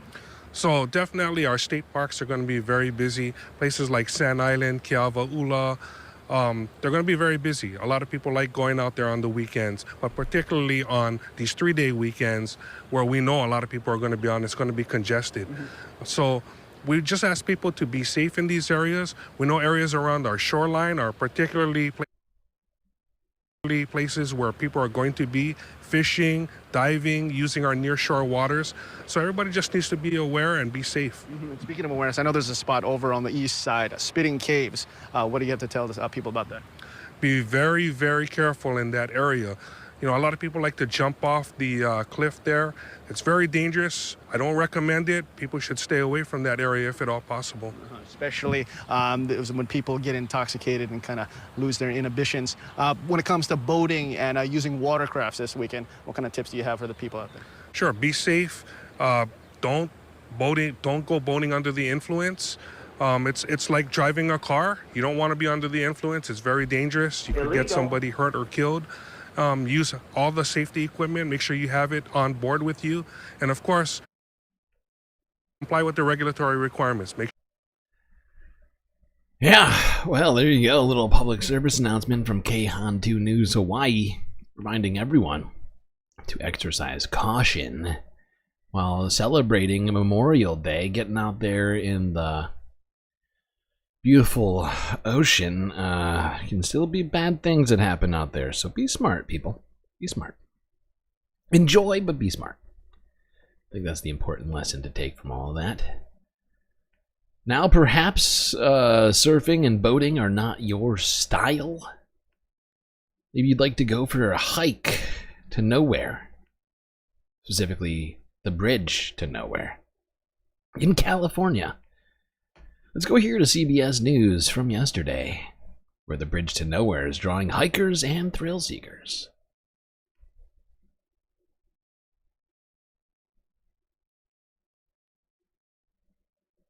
Okay, why is the browser moving so slow today? What the fuck is the problem? Come on. A record number of Americans are expected to travel this Memorial Day weekend. Many of them will visit theme parks, landmarks, and other popular attractions, while others will make their way to more out-of-the-way destinations. Joy Benedict found one of those just a few miles from Los Angeles, but far from the beaten path.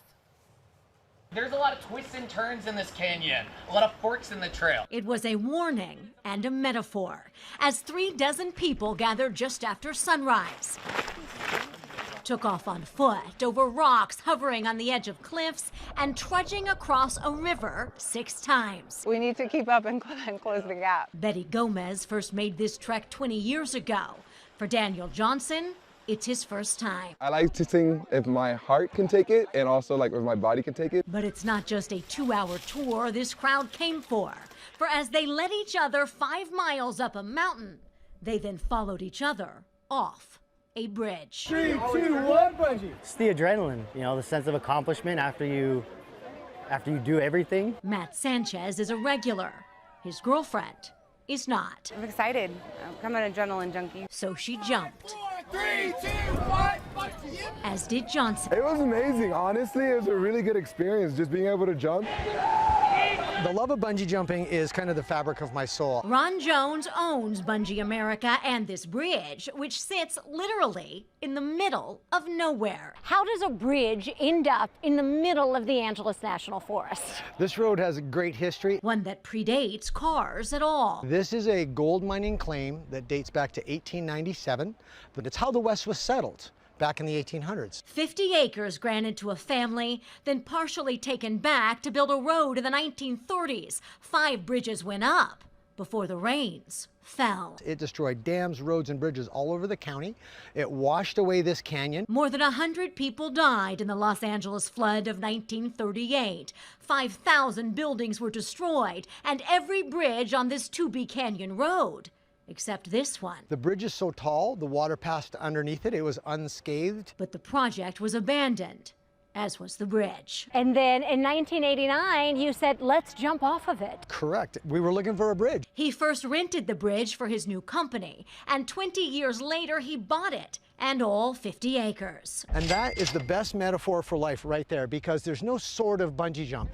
It's in your face. You either jump or you don't. In 35 years, hundreds of thousands of people jumped. When you're standing up there. Well, there you go. Get your thrill-seeking on and your hiking on at the same time in California.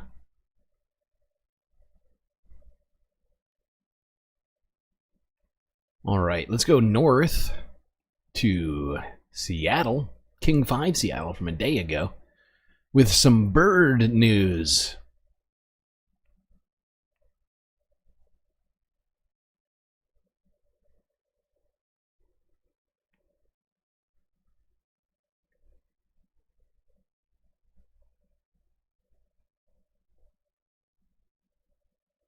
All right, it's a saga we have been following all week, continuing our bird news here.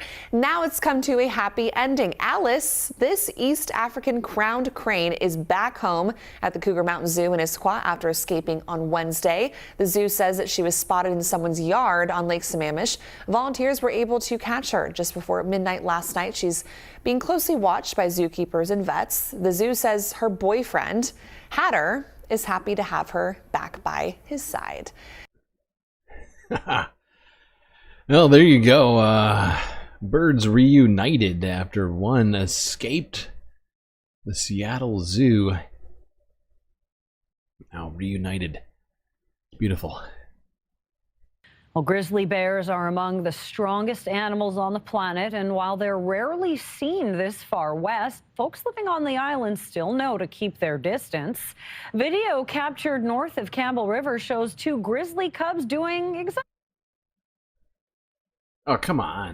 what you might picture when you think of a bear hug. Well, these cubs were closely tailed by their nearby mom as they roamed the area looking for some post-meal play. Now, after tuckering themselves out, the family of 3 decided they got what they needed from the estuary and continued on their merry way. Callie Boyle caught the moment from the safety of... Why does this keep happening? What in the fuck? ...of a nearby road.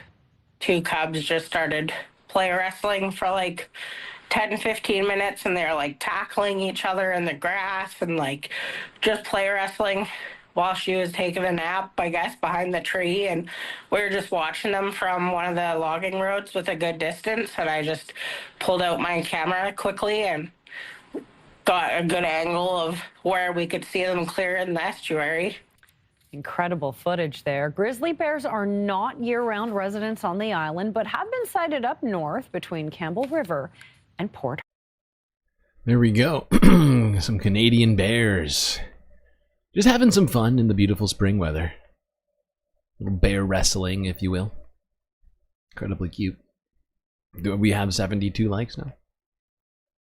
Okay. Okay.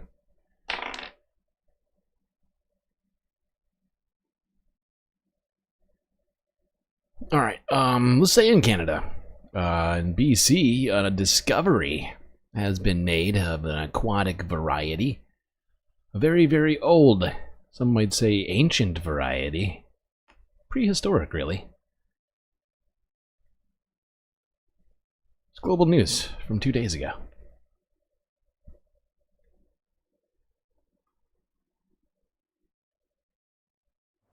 head at that end, tail at that end. Whether it's bones or brothers, each one has a story. 4 flippers, 5 fingers. But they only really make sense side by side. You know, twins, you do everything together.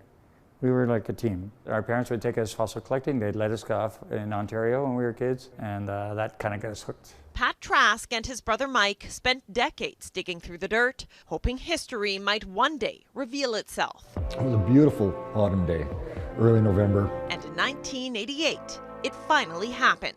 That particular day, we found something totally unexpected. We found the bones of an elasmosaur. They were just looking for fossils. You know, finding the usual suspects, clams, snails, crabs, ammonites. They knew they were out there, but they didn't know about these big sea monsters. Nobody did. The fossils appeared to be a new species of an elasmosaur, an extinct marine reptile that lived roughly 85 million years ago. But it would take Mike's other half, discovering a well-preserved juvenile skeleton, to support the claim.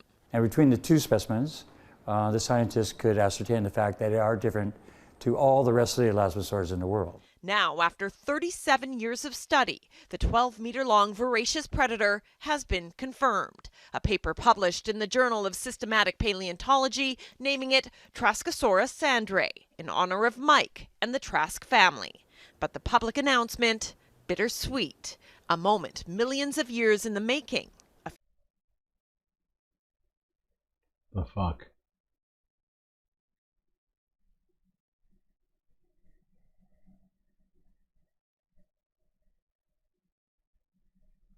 A few days too late. My brother Mike passed away May 15th.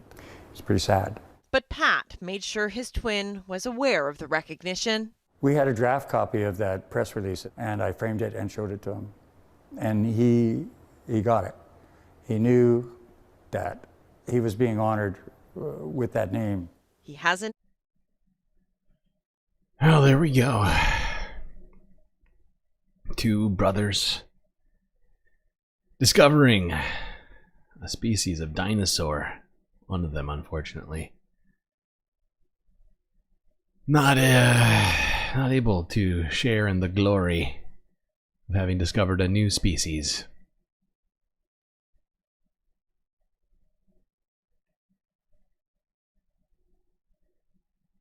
Well, seeing as we talk infrastructure and things like that during the environmental half, I figured we would do a fun one. Here's a fun infrastructure story relating to dinosaurs. Not far. In Utah.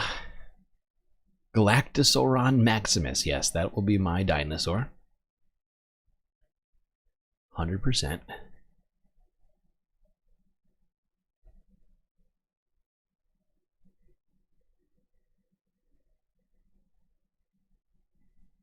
Well, improving safety for young students walking or biking to class. Spike Utah and Salt Lake City, well, they're doing just that for students at Rose Park Elementary. So today they're taking dinosaur-sized steps to make it happen. You could blot it a little bit if there's like a lot. Painting with a purpose. Like that. Like that? Showing students the way to walk or bike to arrive at school safely. Is this the right color, purple? I was trying to get it pretty close to the school color. Each footprint marking the Rose Park Elementary Raptors' newly designed safe routes to school, directing kids away from dangerous roads like 9th West or 6th North. So the more that we can shorten those crossing distances, help kids know where it's safe to cross, that will help us. And it actually takes a little bit of work to determine where the safe routes are and how to get those routes as safe as possible. Little Rose Park Raptors already like them. You feel safer when you're biking to school? Yeah, I think it'll make a lot of people feel safer, including me. And reflect a community coming together to prioritize the path stepping out of harm's way. I think it's important to support kids in walking to school, and it makes them healthier and happier, and I think it's a great project. Pretty sweet. Now the kids in Utah are going to be able to follow the dino tracks to school. Smart idea. I like that. Very simple solution to this. Hopefully it does improve safety for those youngsters. Alright, now let's go from Utah to Oklahoma. And Talk tornadoes.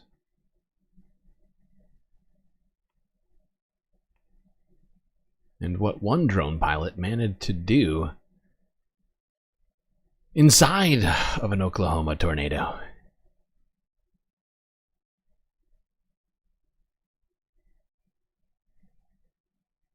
Those insane views out of Oklahoma. According to the drone storm chasing project Otis, this is a perspective no one has ever seen before inside a tornado. It is one of the first tornadoes that has ever physically been intercepted by a drone, all cleared by the FAA. Joining us now is the pilot, Lewis Tucker. Lewis, incredible flying. Like, watching that, you get nervous for the drone.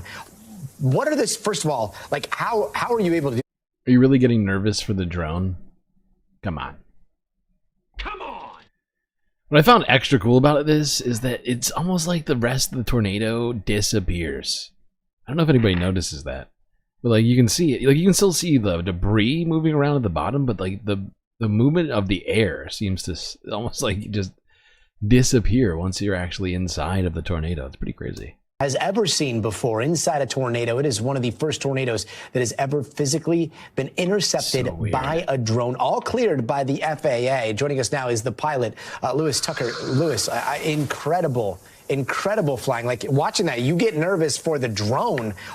What are this, first of all, like, how are you able to do this? What are the specs on this drone that it can fly into a tornado without just spinning out of control? Yeah, so this is a fully custom-built drone from scratch, and I have a lot of drone racing experience, and that's where I'm coming from with the other members in this project, and we built something that could fly inside of a tornado. And as we see it get closer to the tornado, does it get kind of sucked into the vortex, or is this you flying with those winds that is swirling around and keeping the camera trained on the center there? Yeah, so during this moment, I'm actually flying against the winds. I was waiting for the tornado to fully condense before flying in. And at this moment, you can see me going against the winds, flying inside, and then just matching the speed in order to get some really interesting thermodynamic data. And tell us a little bit about that data. What kind of data did you detect there? Yeah, so on our drone, we're gathering all different kinds of data. We're getting relative humidity, wind speed, pressure, temperature, and we're gathering everything we can to really help understand how tornadoes are forming, why they weaken, and why they strengthen.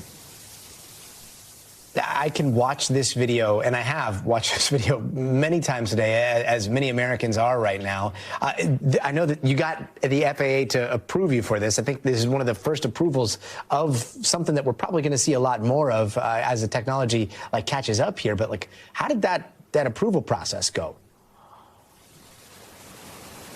It took a very, very long time. Something like this had never been done before. And it took us about a year to get full clearance and approval by the FAA. This might be one of the longest waivers that I've ever seen from the FAA to do something like this, because there's so many things involved. And where do you see the future of storm chasing going after this video?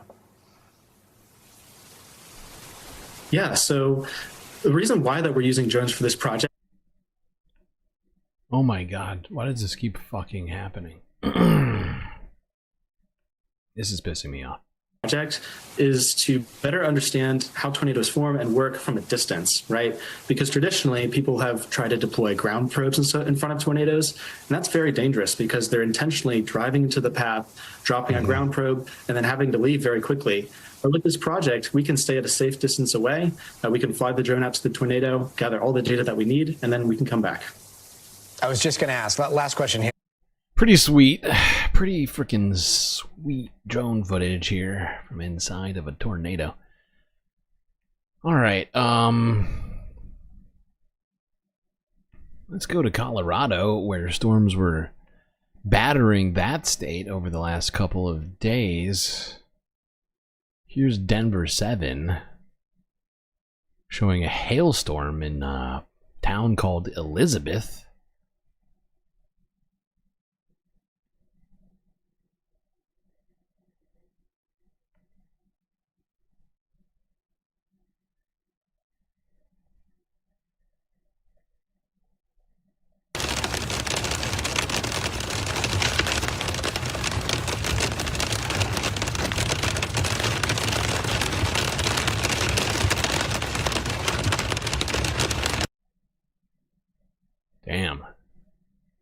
coming down. Here's a tornado in Colorado. This is this is from 2 days ago.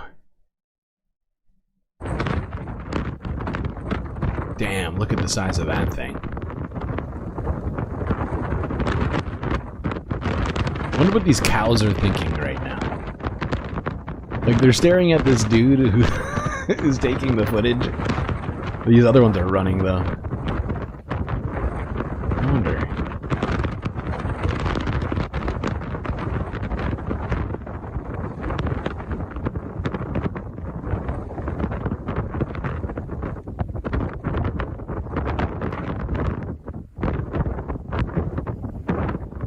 This is a huge funnel cloud. It's hard to gauge the distance on this thing, but it is humongous. Okay.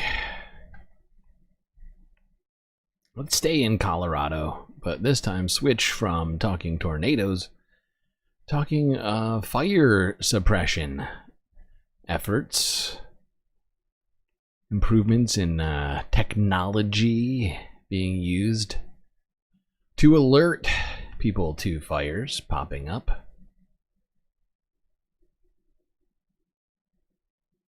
With summer, of course, approaching, we could use all the rain that Dave was talking about that we could get.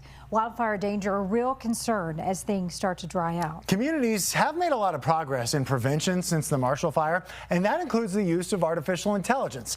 Olivia Young is your reporter in Douglas County and shows us how they're getting ready.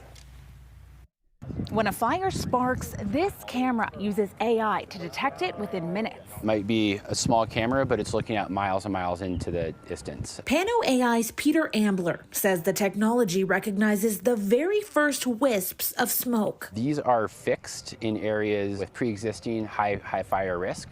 They're going on cell towers, on mountaintops. They rotate 360 degrees, stitching together a 360-degree panoramic feed.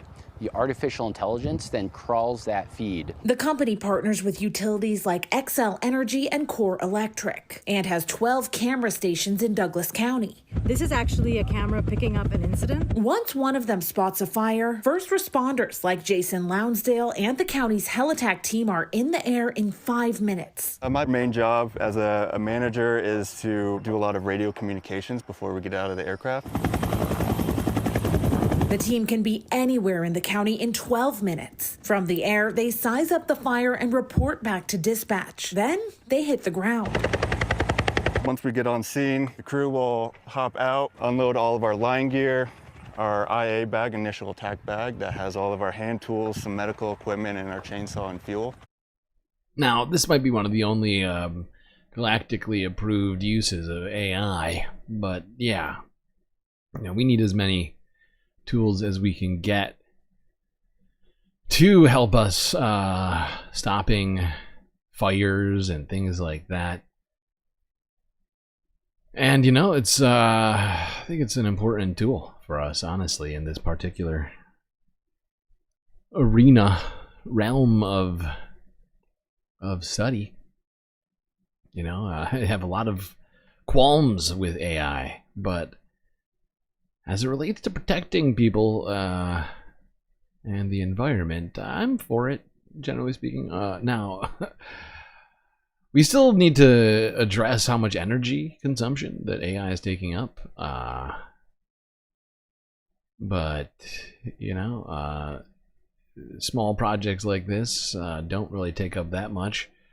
In comparison to just the wide adoption of AI by everyone, that's a whole other story to get into, but pretty interesting technology. In lieu of humans to monitor, better having something rather than nothing.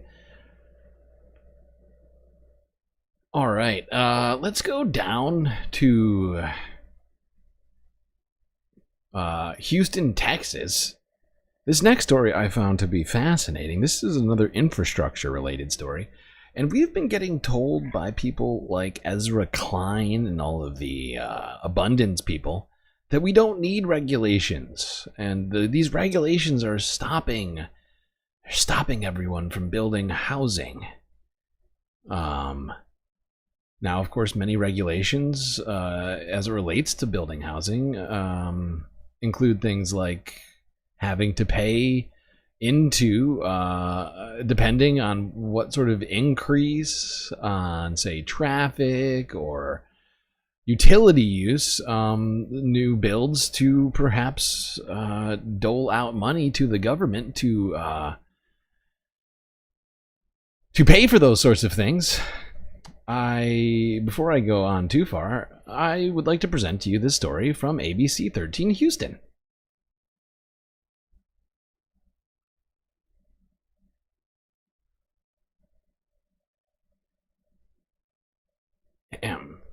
Population growth can be a blessing. It can also be a curse. It can bring big benefits, but also big headaches too if an area cannot handle it. One community that knows it firsthand is the city of Conroe in Montgomery County, which for the first time was included in the Kinder study because of the growth. So now leaders are trying to make some smart decisions when it comes to infrastructure. Brianna Willis joins us now live from Conroe with more on how they're trying to do so. Brianna. Yeah, well, here in Conroe, researchers say they have doubled in size since 2020. That's happening today. And they say here at Veterans Park is actually just one example of that, all of the growth here. But of course, researchers also say with that rapid growth comes concerns that the infrastructure may not be able to meet the demand. Oh, no. You don't say. Moving to Montgomery County. That's what researchers at Rice University Kinder Institute say is happening at a rapid rate.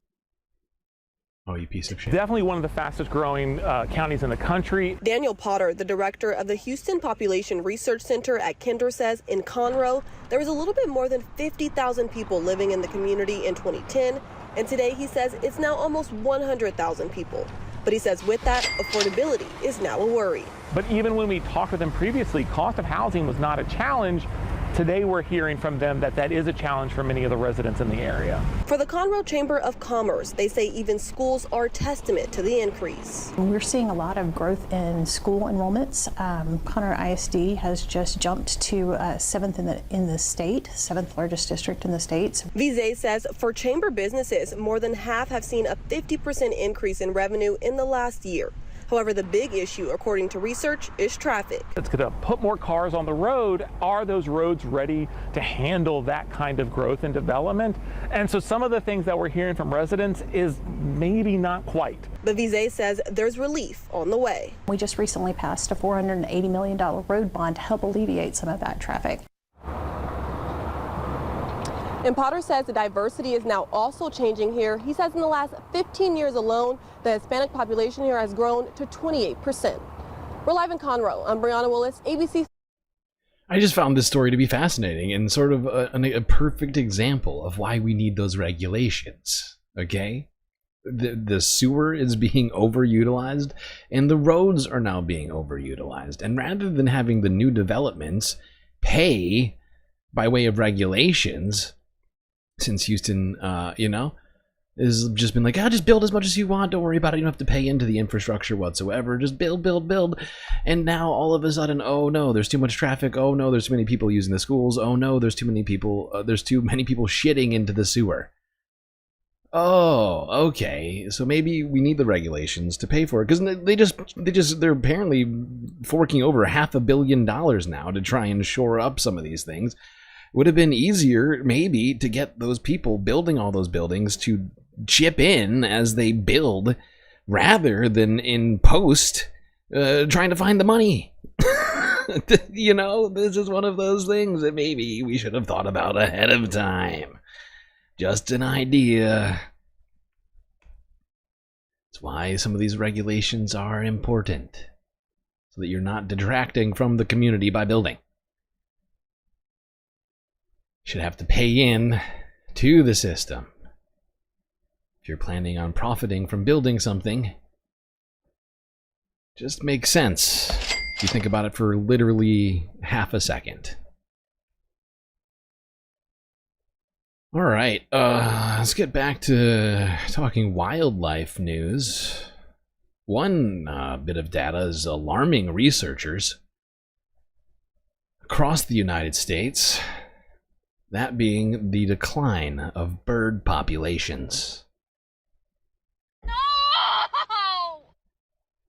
Here's CBS Evening News from yesterday.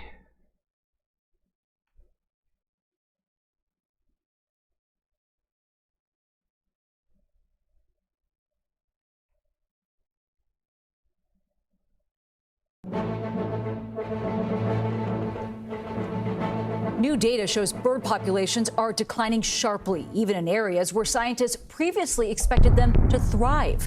The findings from Cornell University are concerning researchers and bird watchers alike. CBS's Tim McNicholas in New York shows us how it could have widespread effects on the environment. Even now, during the peak of bird migration season, happy migratory bird day. Bird watchers gathered at New York City's Bronx Zoo say their hobby isn't what it used to be.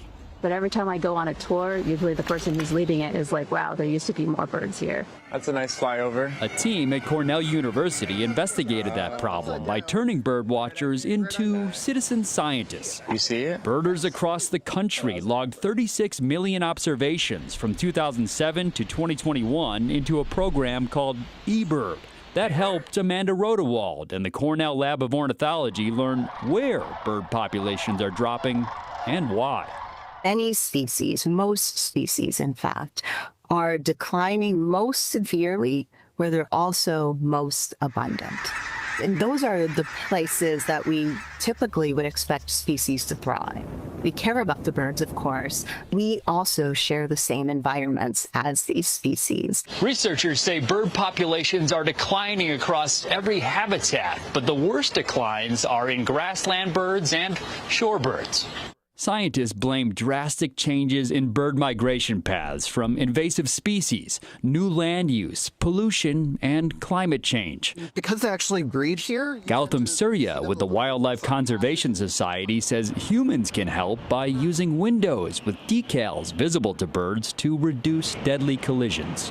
Birds are a very important thing that keeps ecosystems functioning the way they're supposed to. They eat insects, especially pests. Yeah. Oh yeah, he's facing us. The good news is that with the help of birders, scientists say they're learning more than ever before in hopes of finding solutions. Tim McNicholas, CBS News, New York. Yeah, this is a horrifying sort of confirmation of many people's concerns around here. We've been talking about population collapses in the environment, and it's most frustrating because at this moment, Donald Trump has been attempting to, at least within the EPA, do everything he can to wage a war against birds and other sorts of wildlife, right? Like the recent rollbacks of EPA regulations as it relates to building permits have been completely done away with. But the more that we build in natural environments, the more that we endanger populations of birds and all of the wildlife that depends on it, right? Just because you don't go out and shoot a fucking hawk in the face doesn't mean that building something won't kill them, right? Or cause them to die in the near future, right? They need a certain kind of habitat, and they don't know what windows are. They don't know, there's so many reasons not to do what Donald Trump is doing, and he's just ushering in further environmental collapse, which is going to be just so great for everyone. We'll just survive without any other plants or animals living on the planet. That seems fine.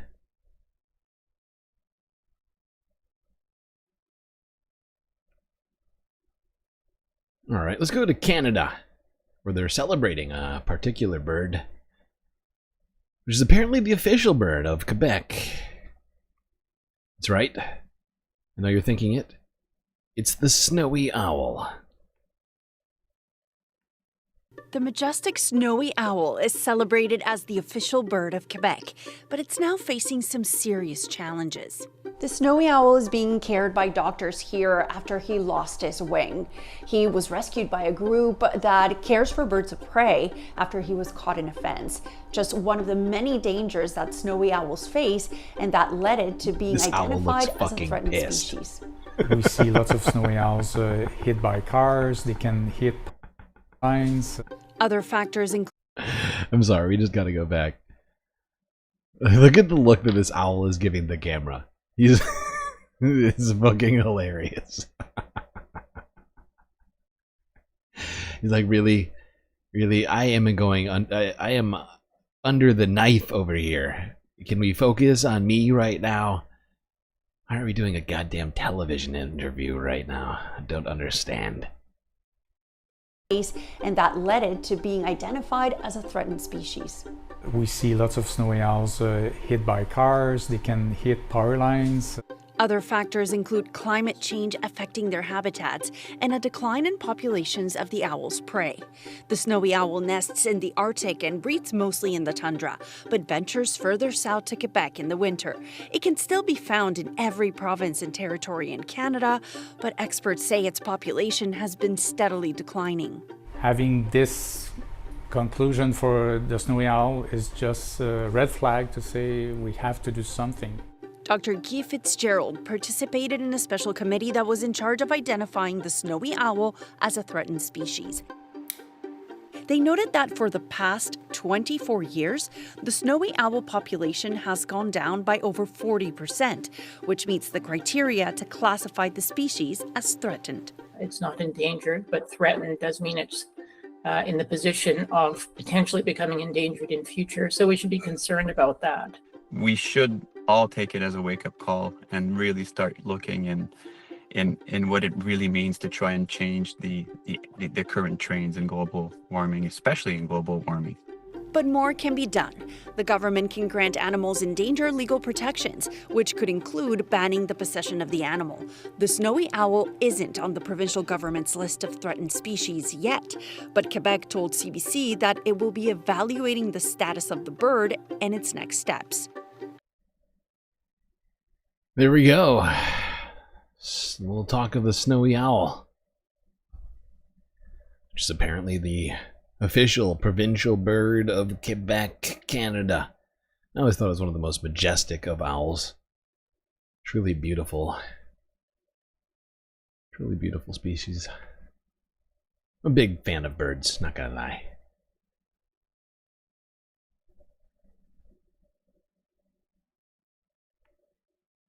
All right, a little bit of cuteness. CTV News from 2 days ago. Adopt, don't shop. Prepare yourselves for kittens.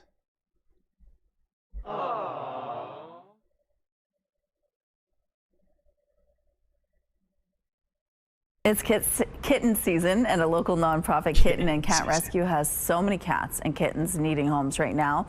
Winnipeg Kitten Adoption has so many cats and litters of kittens, it just needs to find foster and forever homes for them. I'm holding Carrot here. This is one of them. Joining us now from Winnipeg Kitten Adoption are Jennifer Kasprick and David Dooley. You're holding Rutabaga? I'm holding Rutabaga, yeah. And Potato is over there. These were feral cats when you first got them. Semi-feral, we would say. So they were found up by Arborg, and a farmer contacted us that there were cats that were dumped at her property. Yeah. And Mum was very feral, so Mum was trapped and spayed.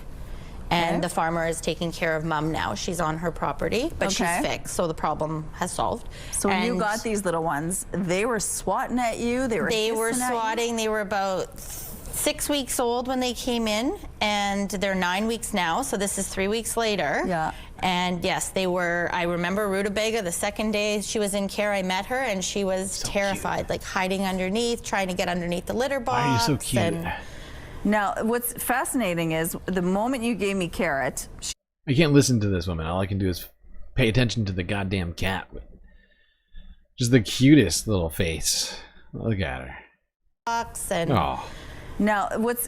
Just so cute. But yeah, it's better to adopt than shop. You know, there's cats, already existing cats out there who need a home.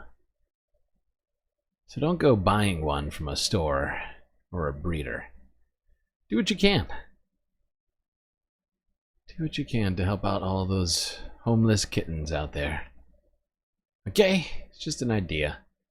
Alright.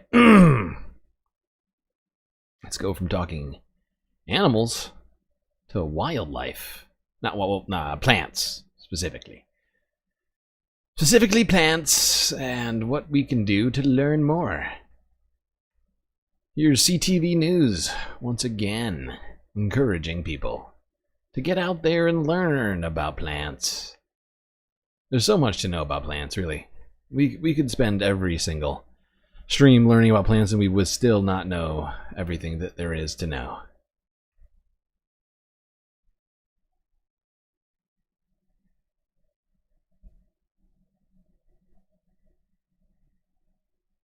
There's an initiative inviting people to spend time outside and learn something new about nature in Alberta.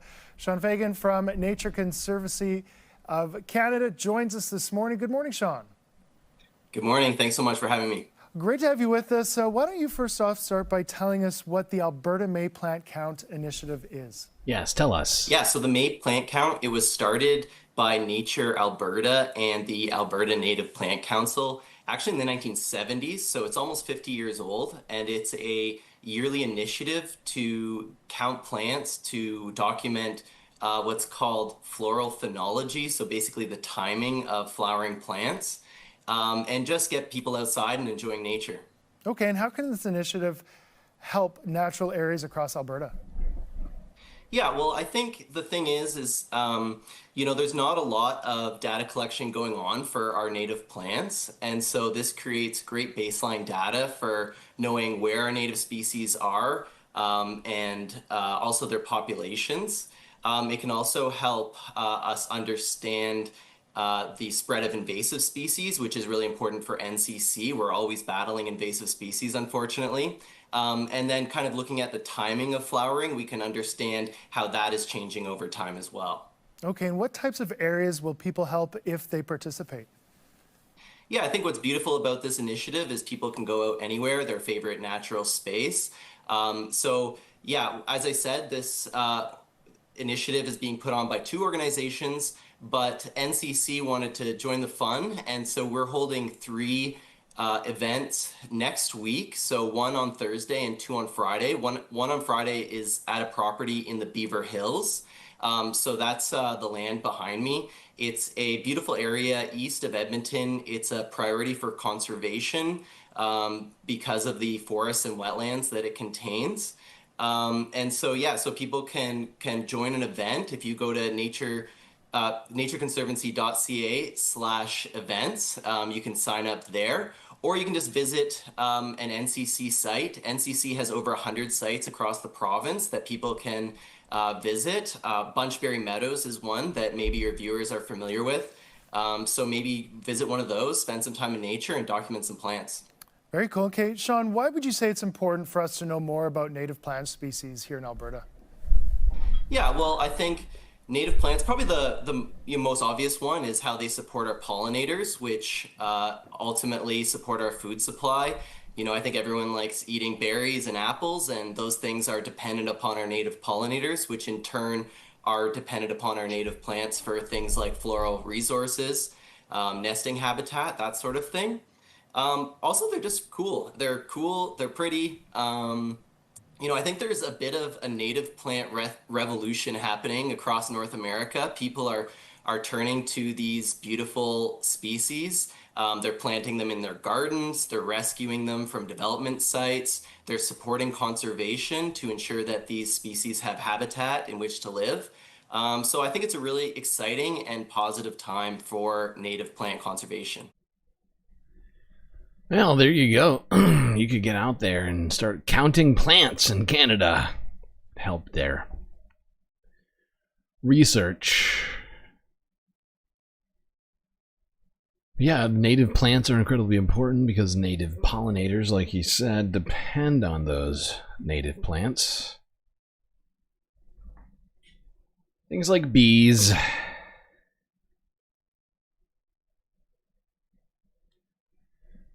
Yeah, let's talk bees.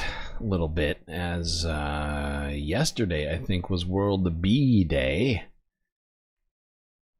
Here is the AP archive.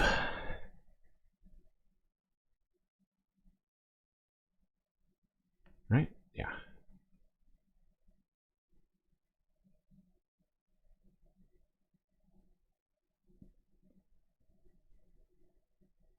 What the hell?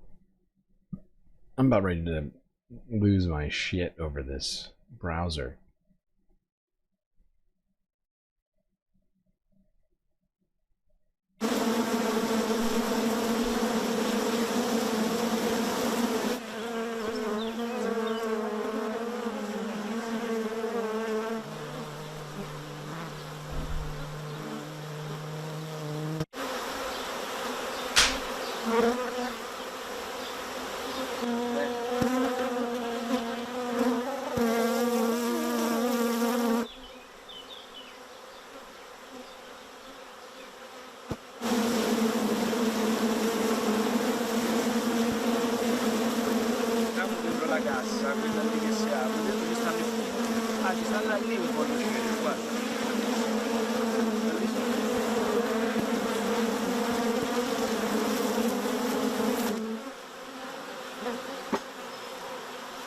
If the sort of decline in pollinator continues, we are going to see significant food insecurity because the quality and the quantity of yield will reduce, but also pollination plays a huge role in the nutritious value. So micronutrients in the food are dependent on having good pollination. So not only will we have a reduction in the food quantity that we eat, the quality will also be seriously affected. There's something I never considered. So something. Who knew that pollination had anything to do with the actual quality? I just assumed that it needed the pollination to be done for passing genetic material back and forth between plants. All that reproductive jazz. Not something I was thinking of. Has shifted since the mid-1990s that is causing this species abundance shift. The primary reasons for that: habitat loss, pesticides, and diseases.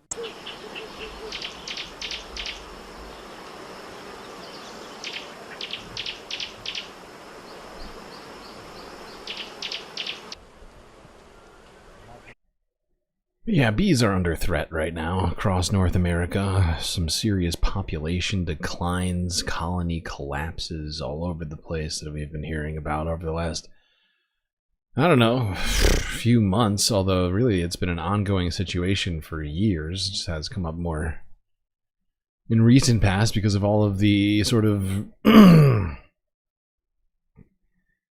further destruction of bees. Now, there's not just honeybees, of course. There's all sorts of different kinds of bees, and there's native bees, and there's non-native bees. But they're all vital to our ecosystem and to our survival. Without them, we would stop having food, basically. Now, sure, there are a few non-bee pollinators out there, but there's not enough of them to make up for it. Okay,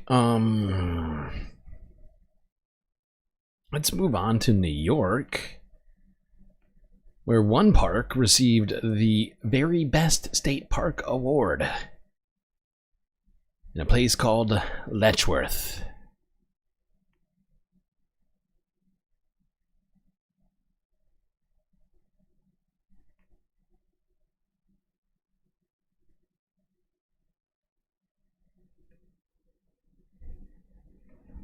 But Memorial Day does mark the unofficial start to summer, a time to start getting outside and enjoying our natural surroundings. And according to USA Today, the top state park in the country for outdoor enthusiasts is right here in our own backyard. Letchworth State Park in Wyoming County recently voted #1 in the 2025 USA Today Reader's Choice Award for Best State Park. The big announcement made just this week after several weeks of voting by fans of state parks throughout the country. Joining me now to talk. I've actually been to this park before, and it is as beautiful as it looks. It is breathtaking. Honestly, it's pretty incredible. If you're ever in the area, I recommend going here. I mean, look at these views. They're incredible. Backyard. Letchworth State Park in Wyoming County recently voted It's just number 1 so it's like New York's Grand Canyon, Today honestly. Reader's Choice Award for Best State Park. Won in the Shut your mouth. This is the best shot that you've got. Seriously though, when you come here, it is incredible. I really recommend it to anybody who happens to be in Western New York. It really is lovely. Voted number 1 in the 2025 USA Today Reader's Choice Award for Best State Park. The big announcement made just this week after several weeks of voting by fans of state parks throughout the country. Joining me now to talk about the honor, Wyoming County Tourism Director Eric Such. Thanks for being here tonight. This is a big deal considering there are close to 10,000 state parks across the country. What's your initial reaction, Eric, to Letchworth being voted number 1? We're extremely excited. It's one of those things where the community has such pride in our state park, and so to be able to share that with not just people who are familiar with it, but people from all over the nation, we're just thrilled. Like, we're very excited. Yeah, it's a big deal. Pretty amazing that the top state park in the country right here in our own backyard, just over an hour's drive from Buffalo. When I've gone to Letchworth with family and friends, we've always had a great time. What do you think puts Letchworth really at the top of the list, Eric? I think it's just the outdoor experiences that you can have there that you can't have anywhere else. I mean, you can take a hot air balloon ride through the gorge. You can whitewater raft down the Genesee. There's the Autism Nature Trail, which is a one-of-a-kind experience that you can have. And I think a lot of people, they just identify with the park. I think there's a lot of history. People have got engaged there. People have spent their entire lives, you know, with their family, their grandparents, beyond, camping there. So there's a deep connection to just the natural beauty and the different unique experiences you can have in Letchworth. Yeah, there really is something for everyone there. Having this natural treasure. It is gorgeous. It really is. Letchworth State Park in southern western New York. It's sort of equidistant between Buffalo and Rochester, New York. To the west of the Finger Lakes. Pretty sweet place. Really just breathtaking natural beauty.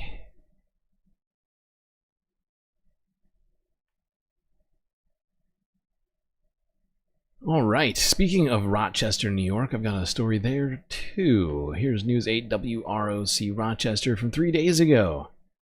Monroe County students compete in the 33rd annual Envirothon.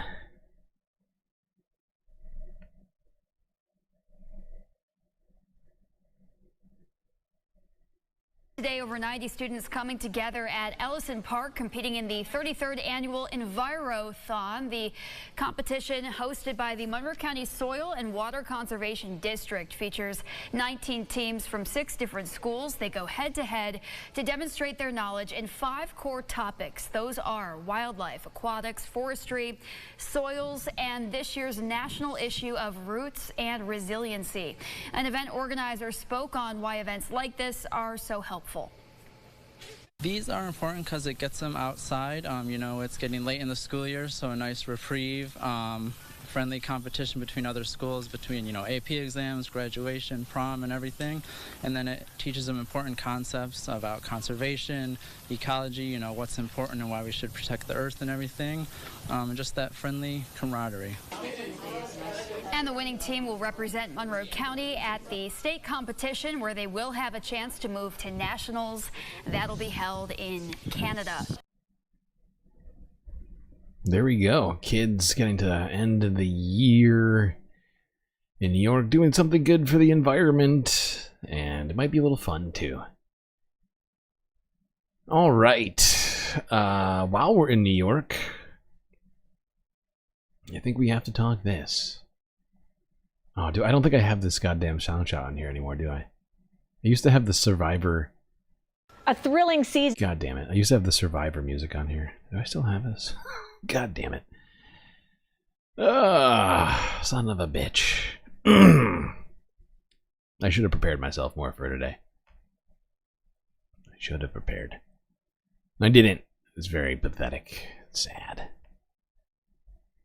awful, awful, awful. Weak. Wait a second. Wait a second. I can do it. Here, I'll play it. Where is it? Got it somewhere. We need it. We need the music.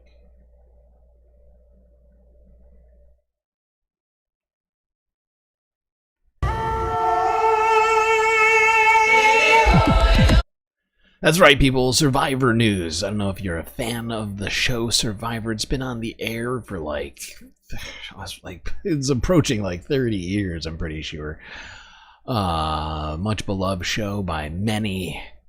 And one man in New York, Brooklyn to be specific, has won Survivor 48. Has there really been 48 survivors now? That is too much. That's too many survivors. That's too much, man! Even as a fan of Survivor, that's too many. Survivor came to an end last night after more than 20 days of fierce competition on the beaches of Fiji. We finally have our sole survivor. Take a look. The winner of Survivor 48, Kyle. Yay, joining us now is Kyle Fraser. Congratulations, Kyle. How are you feeling today? Secret is out and you're the winner. I'm feeling great, Cindy. I'm glad to get that secret off my chest. It's been really fun watching it back, but I'm $1 million richer, so I can't complain. That's terrific. And we were talking about something else exciting that's happened in your life? Yeah. So I got back immediately after those votes were read. About a month later, I got married. So I'm really having a lot of major life events going on. I'm feeling great. That's terrific. So you two have quite a big nest egg to start out with. Now, in the finale, you had to plead your case before a jury of your fellow. Okay, we don't need all of the Survivor action. I just figure I'd throw that one in for a Sunday fun day. Mix them up. Little Survivor news for you. That's right, this man now $1 million richer for just managing to survive outdoors. And perhaps betraying his friends and allies as he goes. I don't know what happened. I haven't watched it. I haven't really been watching Survivor lately. Although I used to be a big Survivor fan. Mostly because I just love the outdoors. Pretty sweet. Pretty sweet. And he's getting married. That's very exciting. Okay.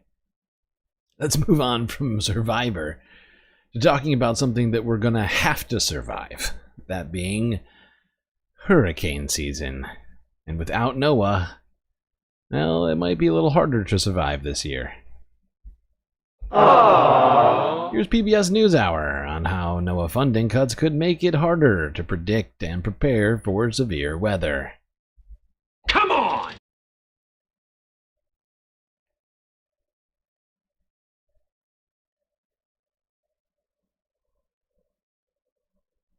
For many people, Memorial Day weekend is the unofficial start of summer. But along the Atlantic and Gulf coasts, it also means the start of hurricane season is nearly here too. And this particular hurricane season comes at a moment when NOAA and its agencies are being cut and facing their own turmoil. Science correspondent Miles O'Brien has the story. Nearly 20 years after Hurricane Katrina ravaged the Gulf Coast, federal officials came to Gretna, Louisiana, to predict the U.S. is on the cusp of another above-normal hurricane season. Between 13 and 19 named storms, 6 to 10 hurricanes, 3 to 5 of them major. National Weather Service Director Ken Graham did not utter the word climate, now scrubbed from the federal lexicon, and yet still made clear the main culprit. When you have a planet that's warmer, you look at the ocean temperatures could be impacted by that. Warm sea surface temperatures, probably the number one contributor to the whole thing. A lot has changed since Katrina. Forecasters now issue an outlook for global tropical storms 3 weeks in advance. I gotta say, I think that wind is going faster than 55 miles an hour. What do you think, folks? Sea surface temperatures, probably the number one contributor to the whole thing. A lot has changed since Katrina. Forecasters now issue an outlook for global tropical storms 3 weeks in advance. Hurricane Hunter aircraft are flying with new experimental radars able to collect data on the ocean waves and the wind. And there are improved models for predicting precipitation and the rapid intensification of storms. The modeling has never been better. Our service has never been better. Our ability to serve this country has never been better, and it will be this season as well. And yet... that is right, Becky D. Hurricane season is about to start in like 5 days, if my calculations are correct. Meanwhile, Donald Trump is defunding NOAA and using FEMA funds for deporting migrants because, of course, FEMA is completely under the purview of the Department of Homeland Security, now run by puppy killer Kristi Noem. R.I.P. Cricket. Weather Service and parent organization, the National Oceanic and Atmospheric Administration, are facing an uncertain financial forecast. The Trump Federal Spending Overview, known as the Skinny Budget, released by the White House on May 2nd, calls for a 24% cut to NOAA's budget. The Department of Government Efficiency terminated more than 800 NOAA employees, raising concerns about the frequency of essential forecasting tasks like launching weather balloons. And the science budget is hit even harder. Trump proposes a 74% cut to the Office of Oceanic Research. I think these numbers are very difficult to believe, frankly. Glaciologist and former NASA chief scientist Waleed Abdulati is the director of the Cooperative Institute for Research in Environmental Sciences, CIRES, a joint venture between NOAA and the University of Colorado Boulder.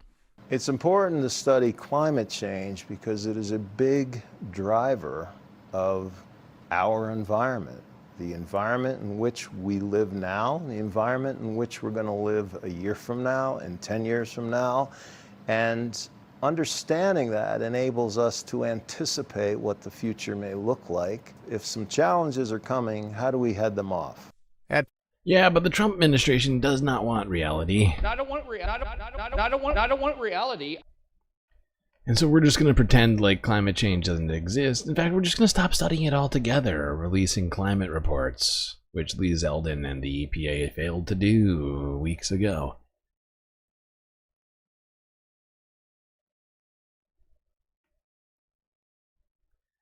Now let's see what Caroline Levitt had to say about recent changes to the leadership of FEMA just 1 week before hurricane season. Here's Forbes breaking news from 2 days ago.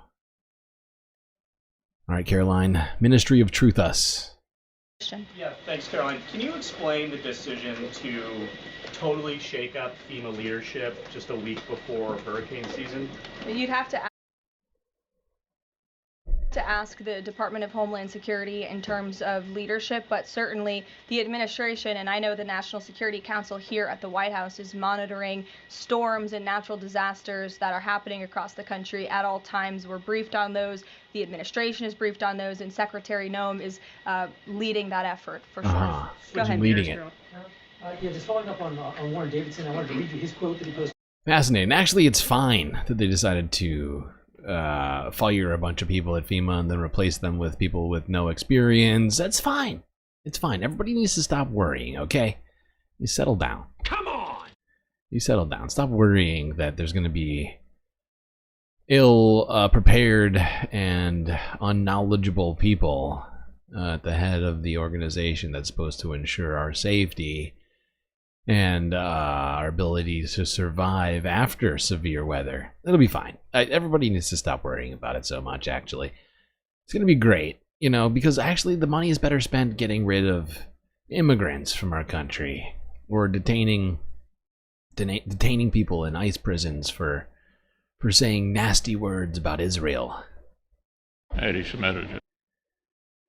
Anti-Semitogen indeed, Mitch McConnell.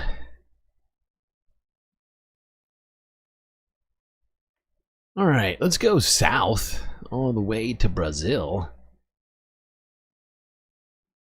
and watch some sweet baby turtles hatch as they make their way to the ocean Here's Reuters from 2 days ago.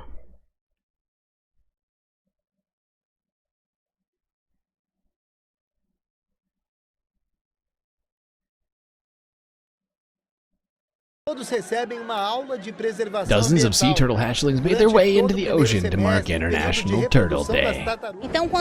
So, the more turtles we can release into the sea, the more likely it is that these mother turtles will return to the beach in the future.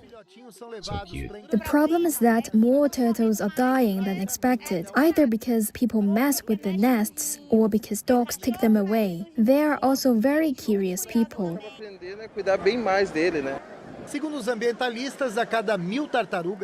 Look at those little turtles making their tiny shelled behinds to the ocean. Now some people object to human intervention in wildlife. Football fans. You know, sort of instinctual shit.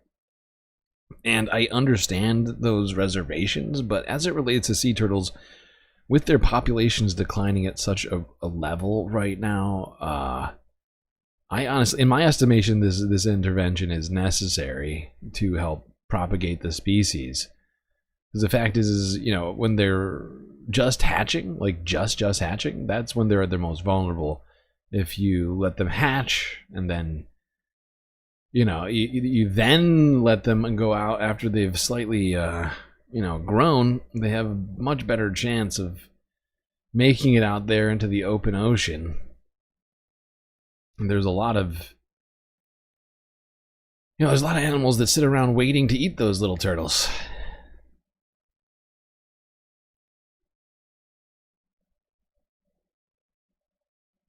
Yeah, and I got a soft spot for turtles, not just because they do kung fu.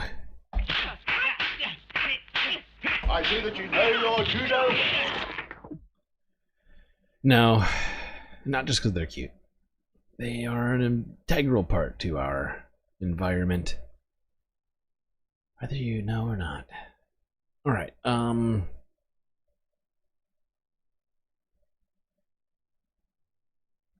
Choosy Heretics Choose Carnation Revolution now. Wow, fascinating name. I don't think I've ever seen that chatter here before. Getting very chatty. Okay, let's go from Brazil all the way across the beautiful Atlantic Ocean to the United Kingdom.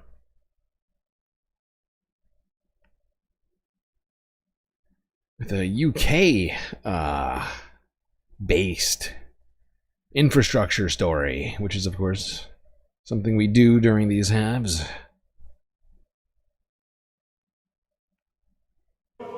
Football fans. Cruise ship passengers, all arriving at Southampton Central Station on a day the government has heralded as a new dawn for rail travel. South Western Railways came into public ownership this morning, the first company to be part of what's going to be known as Great British Railways. Really pleased with it, fantastic. So this is nationalised rail travel. We're on a South Western Railways service from Waterloo down to Southampton. The actual official first service was in the small hours of this morning, and that was a rail replacement bus. So what will actually change for passengers? Well, not much, it seems. The South Western Railways website will stay the same. The way you pay for your tickets will be the same. Unfortunately, though, no price reductions as yet. I wouldn't have noticed any different. So we'll see what comes about. It'd be nice to get some cheaper fares.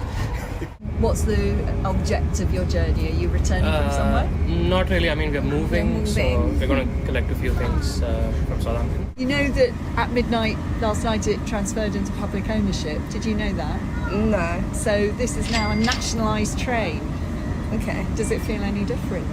Not really. No. Does it feel any different? It arrived on time, so far so good then. And the journey from London has taken 2.5 hours, so if this is a sign of the future, God help us. They just said that the train arrived on time, sir. I don't know if you were paying attention. I mean, I don't really have an opinion on it, really, but it didn't feel any different. Anybody that runs a train on Why time, would it feel any I don't different? care who owns them. I don't understand why they're asking this question. Why would it feel any different to ride the exact same train? Huh? A what now? Doesn't make any sense. Well, what they do with them, just run your trains on time for prices that people can afford. It was a much better service. How could you tell? Because it's been nationalised, it got here on time. The government aims to nationalise all passenger rail services across England, Scotland and Wales by 2027.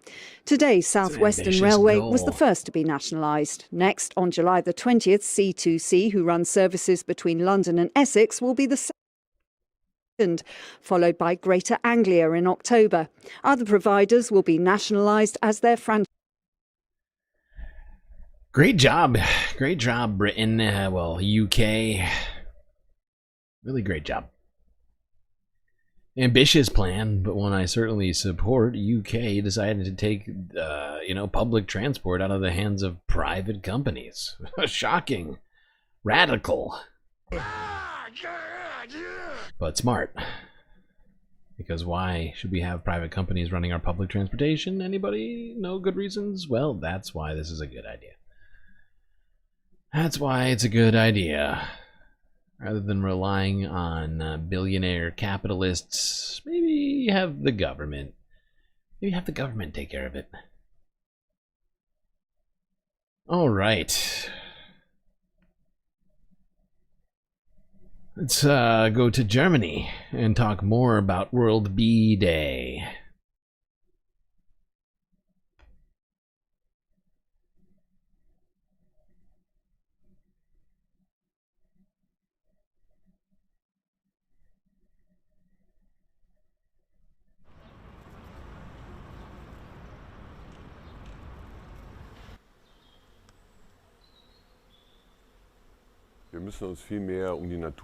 We must take care of nature. We have been far removed from nature, especially in cities, and we must take care of wild bees in particular.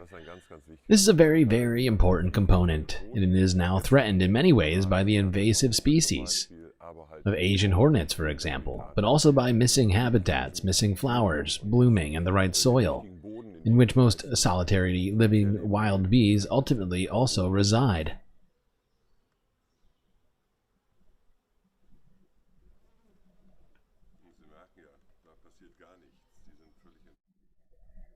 Yeah, same situation like in the United States. You know, destruction of habitat, not helping with the bees.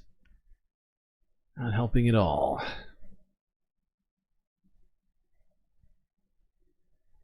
All right, let's go south to Africa.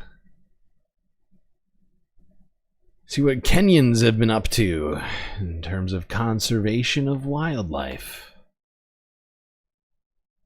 Here's Reuters from yesterday.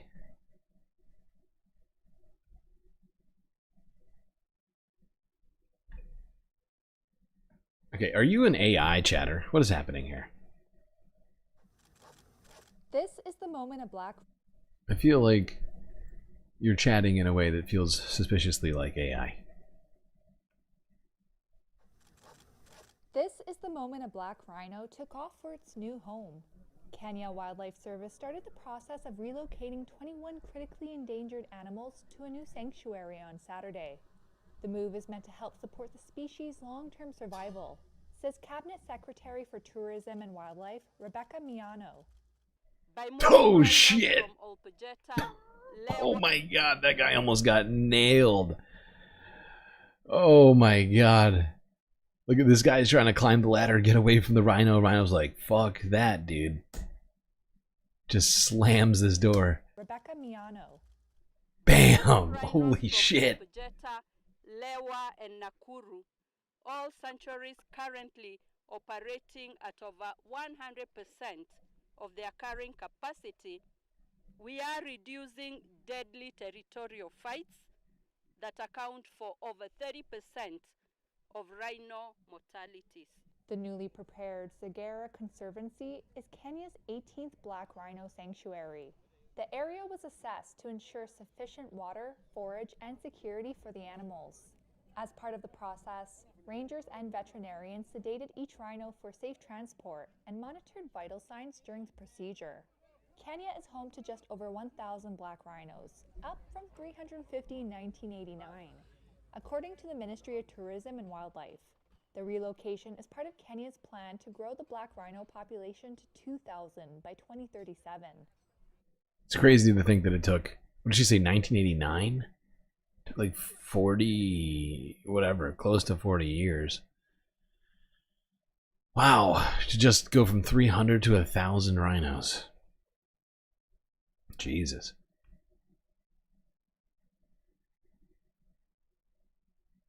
All right. Kenya doing what they can to conserve and bolster the native rhino population. All right, let's go over to Zimbabwe and talk about an agricultural product which they are apparently really starting to export to all sorts of different markets, especially Europe. Here's France 24 English from yesterday. Zimbabwe's favorable climate conditions have positioned the country to be the fastest growing producers of blueberries globally, and Europe is the key export market. The European Union is the largest buyer of Zimbabwe's horticulture products, offering the country duty and tariff-free access to its market. This is a much-given boost to the local farmers in Zimbabwe. Our major markets, the Far East, Singapore, Hong Kong, Vietnam, and developing into China later this year, and then Europe, be it Germany, Holland, and the UK. Those are the main markets for our varieties of blueberries that we grow here. From a Zimbabwe point of view, challenges for the industry, logistics have been a little bit difficult, but we always seem to make a plan. And the marketing, we've had to learn the quality and demands of different customers, particularly in Europe. It's something we adapt to all the time. Zimbabwe's blueberry sector is experiencing a revival. This is a much-needed boost for the country's economy. This blueberry looks fucking huge. I can't tell if it's the forest perspective or what, but goddamn, that's a big blueberry. Even better for the local farmers. The European Union is investing over 500 million euros in sustainable agriculture and women empowerment projects in. Fascinating. The EU partnering with Zimbabwe for blueberries. I wonder if this revitalization of Zimbabwe's blueberries has anything to do with Trump's tariff war, which is making it more complicated to bring in blueberries from the United States.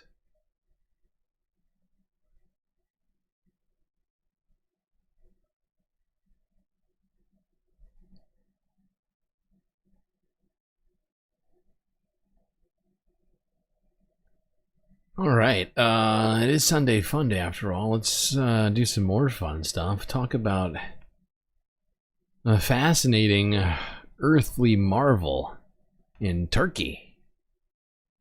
Something called the Cotton Palace. Whatever that means. Let's find out.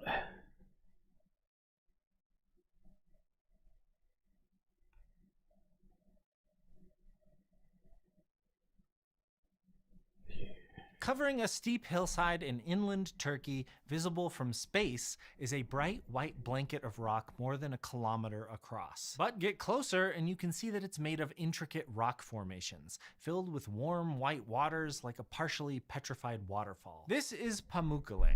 Its striking wild appearance, along with the supposedly curative waters of the... Is it just me, or does this look like fucking fake? Like, it's not fake, but like, you look at it, it looks... It looks just otherworldly. It's so strange. Like, just a surreal feeling. Like, when I look at this photo, I'm like, what the fuck am I looking at? Pamukkale. Its striking appearance, along with the supposedly curative waters of the hot springs that feed it, have attracted people for millennia. But this place has more to offer than just a few pics for the gram. Scientists are now teasing out Pamukkale's petrified secrets to look hundreds of thousands of years back into Earth's history. Fun.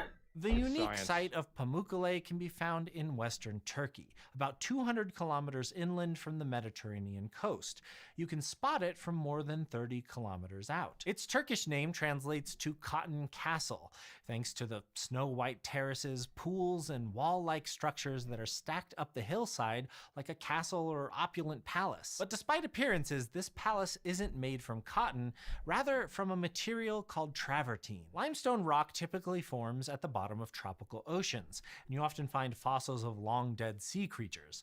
Chemically, travertine is the same basic substance, but this particular type of limestone forms in the open air, and typically much faster than your usual seafloor strata, accumulating up to several millimeters per day depending on the location. This hard, compact limestone rock is deposited when freshwater springs emerge from underground, carrying a high concentration of dissolved calcium and carbonate ions. As the water evaporates, calcium carbonate is left behind. Travertine is bright white when it's first deposited, but it turns a light yellowish brown color when it dries out and eventually weathers to gray or black. It's most often hot springs that produce travertine, and Pamukkale is no exception. The site is located on the northern margin of the Denizli Basin, which is an active fault zone. The floor of the basin to the south has dropped along a series of geological faults, leaving a roughly 100-meter high escarpment. Because of the stress and cracking of the rock, groundwater in the area penetrates a long way down, passing through limestone rocks that supply calcium and coming close to molten magma deep underground. This magma not only heats up the subterranean water, but it also supplies a ton of extra dissolved carbonate. Magma itself is usually pretty gassy, and carbon dioxide dissolves into the passing water. And when limestone is heated up, extra carbon dioxide is baked out of the rock and Crazy. So you're telling me magma created these beautiful structures, huh? Fascinating. But yeah, calcium deposits, exactly, Becky D. That is what is causing this phenomenon to happen. A beautiful phenomenon at that. Had to time out that bot. There's no way that's a real person. If it is a real person, you got some stuff to work out over there. All right. Still got some more Earth news, environmental news here to do. Let's go all the way to India.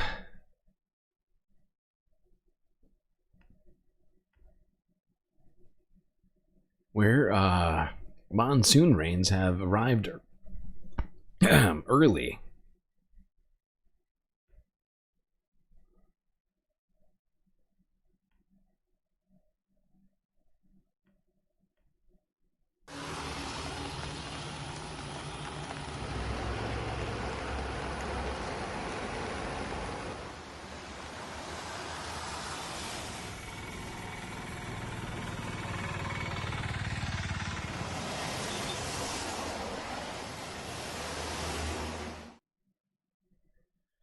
Pretty sure that's it for it, but there we go. India, which has been dealing with heat waves recently, get a little bit of reprieve from the heat with those monsoon rains showing up. Now let's go to Nepal for another Sunday Fun Day story, where one man has broken the record for most scalings of Everest. 19 to be exact. That's too much, man!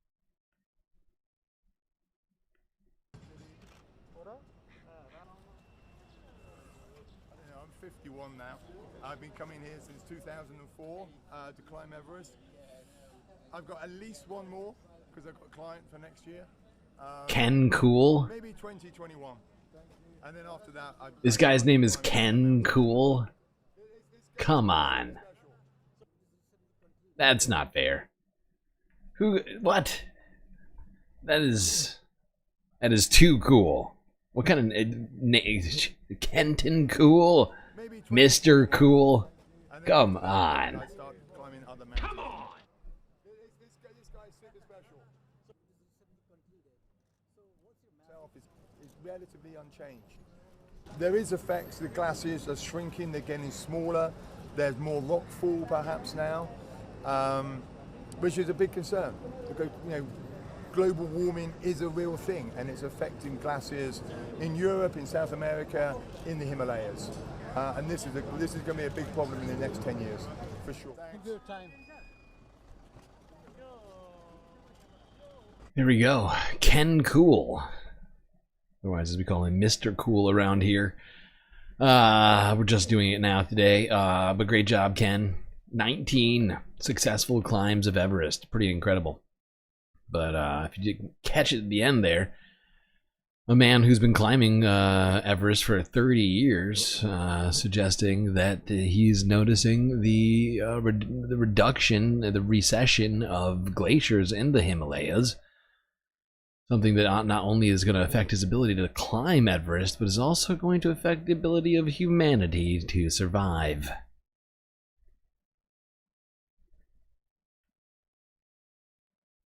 All right. Let's go down, way down, to Australia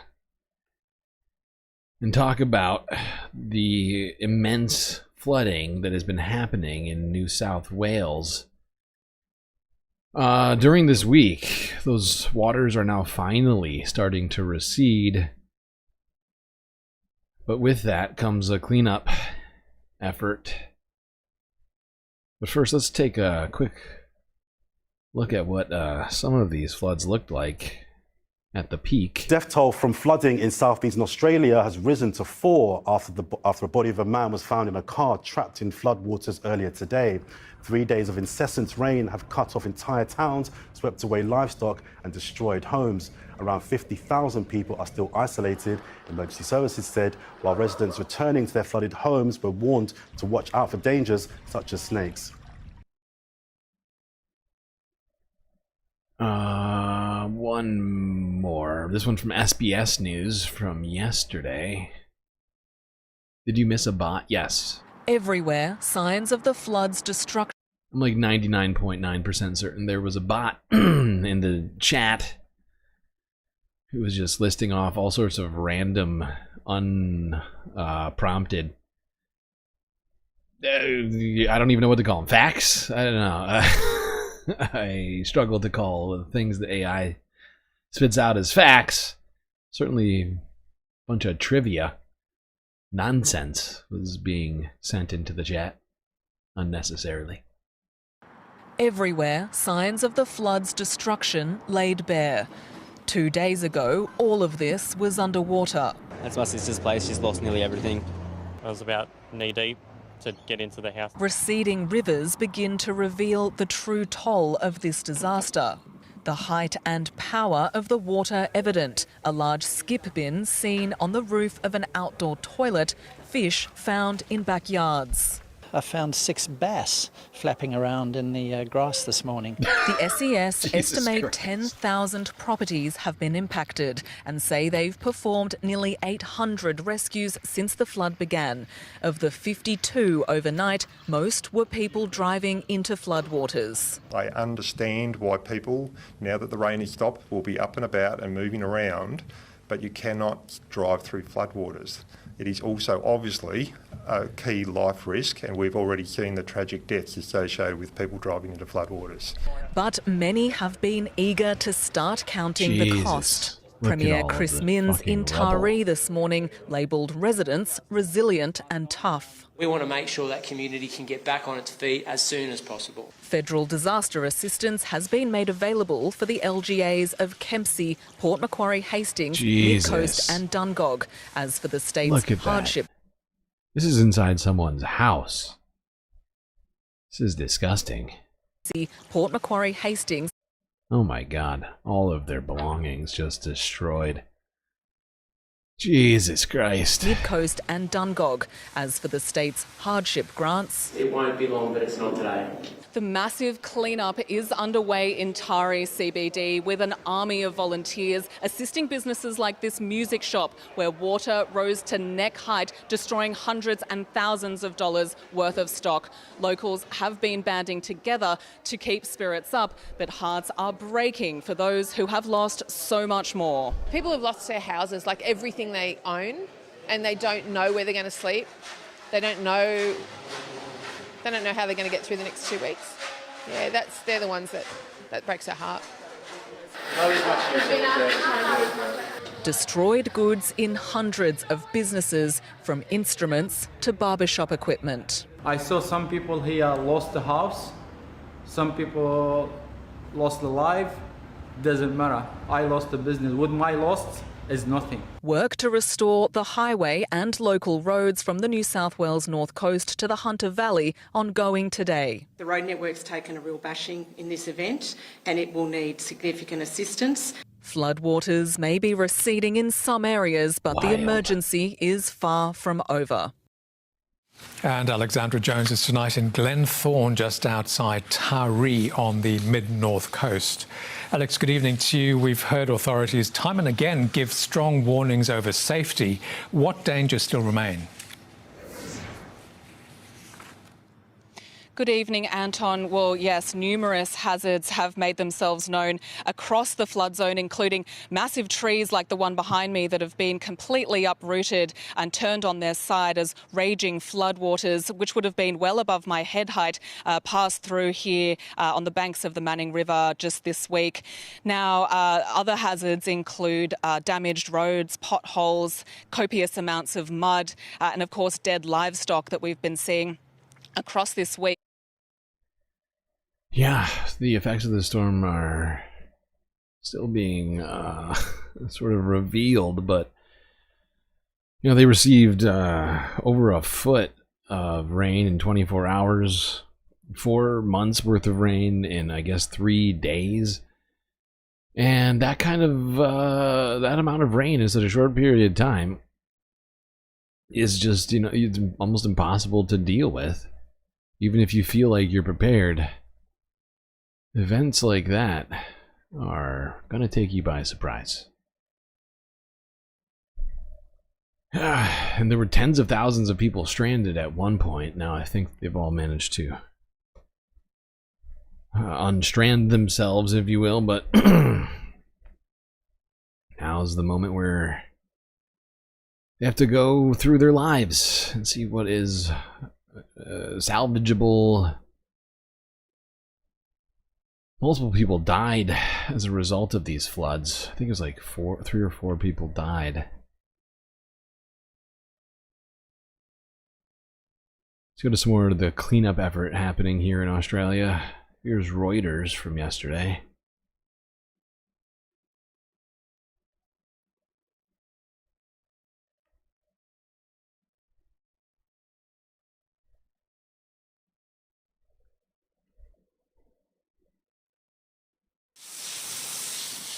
Cleanup began in Australia's southeast after deadly floods wreaked havoc. Prime Minister Anthony Albanese said on Saturday that more than 10,000 properties were impacted. Workers in Tari-based non-profit in New South Wales were clearing out items damaged by floodwater. Tari, which sits along the Manning River, is one of the worst hit towns. Joshua Rogers is the non-profit's CEO. So yeah, we've lost everything in those premises. So yeah, completely unexpected for us. We knew it was going to be bad. We had no idea that it was going to be this bad. The organisation's playgroup centre for young mothers under 27 was also damaged. Here's playgroup facilitator Joanna Ali. Cleaning up this place, salvaging what we can, and yeah, sourcing a new place for the mums to be, because it's such an important part of their week and my week, and you know, I want to be that safe space for them, so it'll be priority finding a new space for them. Damage assessment was also underway in New South Wales's mid-north coast region. The state's emergency services agency said floods this week cut off towns, swept away livestock and destroyed homes. Conditions had improved since Friday in affected areas of Australia's most populous state, the agency added. Even so, hundreds of flood-hit residents were still in evacuation centres. 52 flood rescues were being made overnight. Australia has been hit with more extreme weather events that some experts say are the result of climate change. Some experts, I think all experts, suggest that this is a result of climate change. I mean, these were very unusual levels of rain. Very unusual. It's absolutely a result of warming waters in our oceans.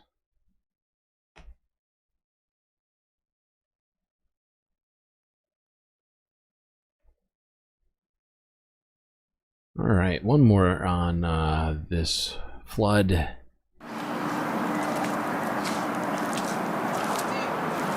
We put them under the bridge to keep them in the high point. They were in about that much water, standing in water, and it was still rising.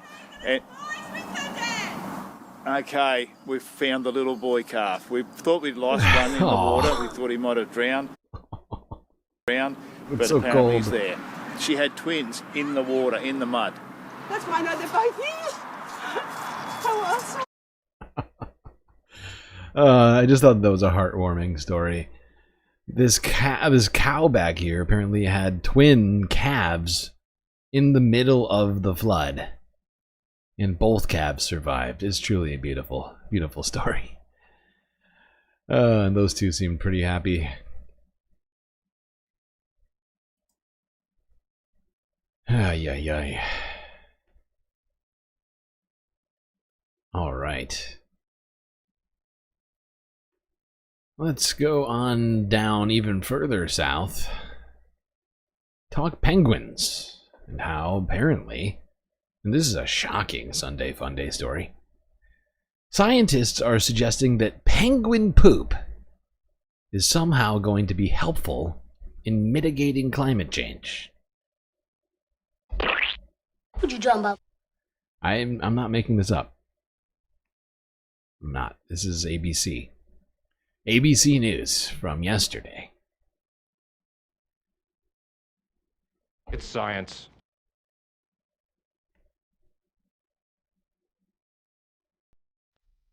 A new study suggests that the ammonia in penguin guano, aka feces, can be playing a crucial role in stabilizing the climate in Antarctica. What we did was we made measurements nearby a penguin colony, and I specifically had an instrument to measure ammonia. What we saw was that there was considerable emissions of ammonia from the penguin guano that was left behind. What we're seeing is that this ammonia emissions, they have a synergistic role for the formation of particles in the atmosphere. They interact with sulfur species emitted from phytoplankton in the ocean. And when these gases interact with each other, they form new particles. And when these particles then grow large enough, they influence clouds, and the clouds influence these climate-relevant processes. So specifically, the ammonia we're measuring from the penguin guano has an influence on the rate that the particles form, where we quantified the ammonia emissions and then also its influence on this particle process. And we're seeing that the formation rate with the ammonia has about 1,000-fold influence on the rate of particles, which means more particles that are being formed, and which means that they can influence the cloud processes and subsequently the climate. What we have demonstrated is that there is a deep connection between ecosystem processes, being the ocean, phytoplankton activity, as well as penguins, and atmospheric processes that can have an impact on the local climate. And of course, this is relevant because if you have any sort of change to the environment or the ecosystem over time, that usually has a ripple effect throughout the entire ecosystem. Any efforts to conserve biodiversity in the region to maintain their stability. This is fascinating. Penguin poop cloud seeding? Fascinating. Never would have guessed that one.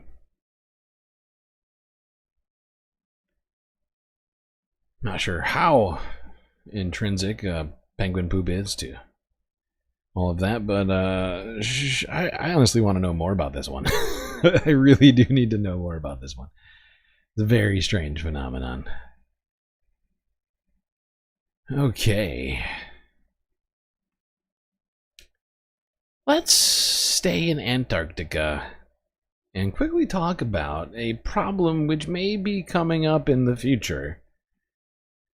If the Antarctic ice shelf continues to melt, there's something beneath it which could cause humanity and, well, the planet a big problem, I guess you might say. Very big problem. A hot lava problem. When you think of Antarctica, you probably think of ice, but it's also home to a thing that's the polar opposite of ice, volcanoes. Antarctica has more than 100 volcanoes hidden beneath or poking through its massive ice sheet. And for reasons I'll explain, we really want those hidden volcanoes to stay that way. But due to a series of events that are already underway, they may become a lot more active. Lurking beneath the West Antarctic ice sheet is one of the largest volcanic regions in the world. And we've known about it for a while. After Europeans reached Antarctica in 1820, it took less than a year before they saw their first Antarctic volcano eruption. But while that was the first volcanic eruption people saw, it's far from the first one that's happened on the continent. Eruptions have been a part of Antarctica's history since it started breaking away from the supercontinent Gondwana 190 million years ago. As in, the breakup itself was probably caused by a large plume of magma coming up from the mantle. So in a way, volcanic eruptions created Antarctica in the first place. And over the last 100 or so million years, tectonics have pulled Western Antarctica apart, forming the creatively named West Antarctic Rift System. These rifts give magma a path upwards, allowing it to fill those gaps and form volcanoes on the surface. Probably the most spectacular of these volcanoes is Mount Erebus. It's the second tallest volcano on the continent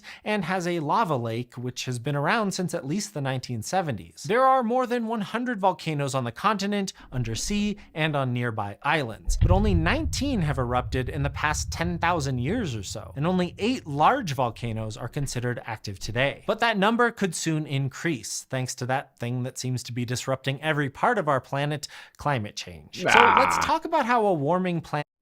God damn it. Let's not talk about it. This is depressing. But hey, I would log this one away in your brain, because as the Antarctic ice shelf recedes, if it continues in the trajectory it's been going, it will uncover these volcanoes, and perhaps at that point we'll already be pretty fucked. But if those volcanoes start erupting directly into the atmosphere, rather than under the ice, underwater, there's gonna be a big problem. It's gonna be a big old problem for us humans. Sad. That's too sad of a story for Sunday Monday. Alright, that's not true. There's gonna be plenty of sad stories today. Okay. Well, we've gotten almost 8 hours into the stream, which means it's time for us to take a third space break. But don't worry, we'll be right back with the content after these brief space messages.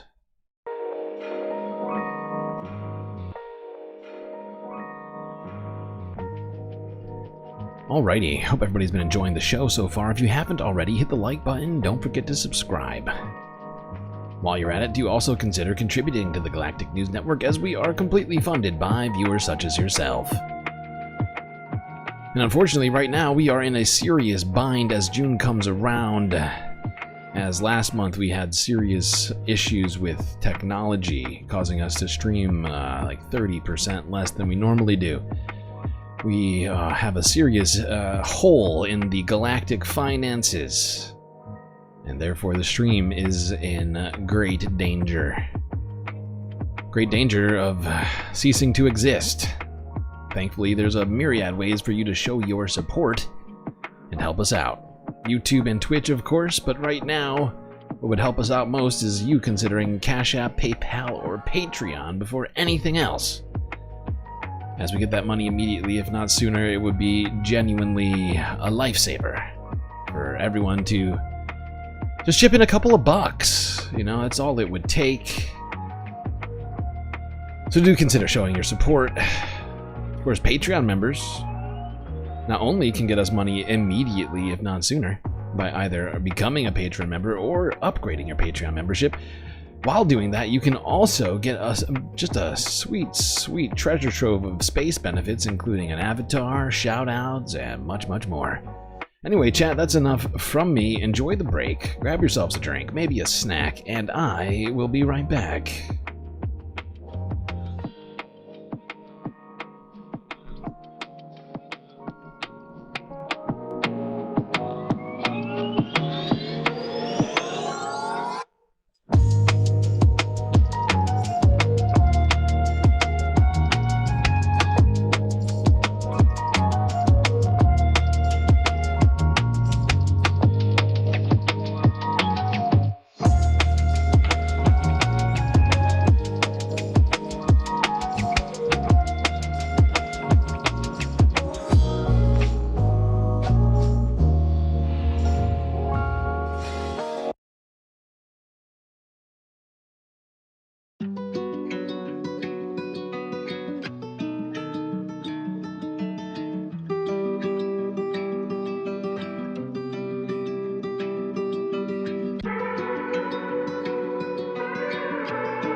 think everybody here knows what that frickin' sound means.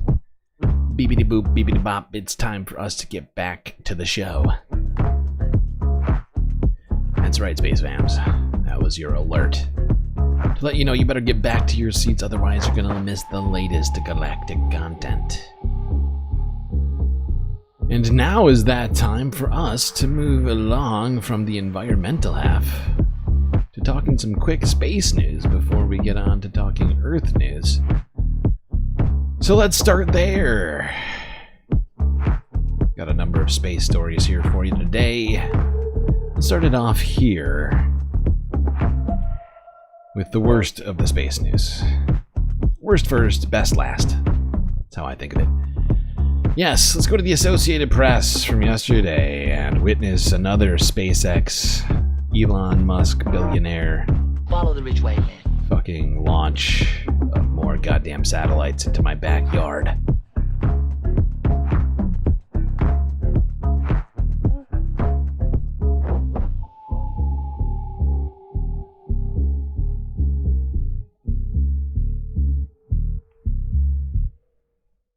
Oh shit, we have no sound. Fine, please pause. God damn you. Pause. Sound. Back. Take 2. 3, 2, 1. Ignition and liftoff. Go SpaceX. Go Starlink.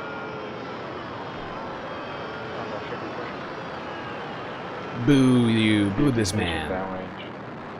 Boo this man and his illegal takeover of low Earth orbit. Vehicle supersonic. Illegal. Invectral.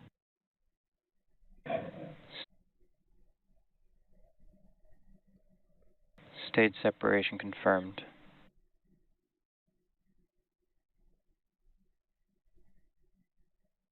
Vac ignition.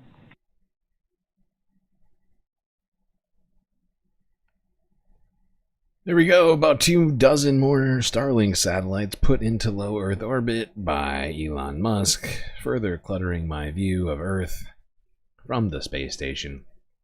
All very frustrating, for sure. Space should be for the people, not for the ultra-wealthy. Alright, let's check out some sweet space footage of Earth. Here's Reuters from 2 days ago. Massive lightning flashes over the US seen all the way from the International Space Station.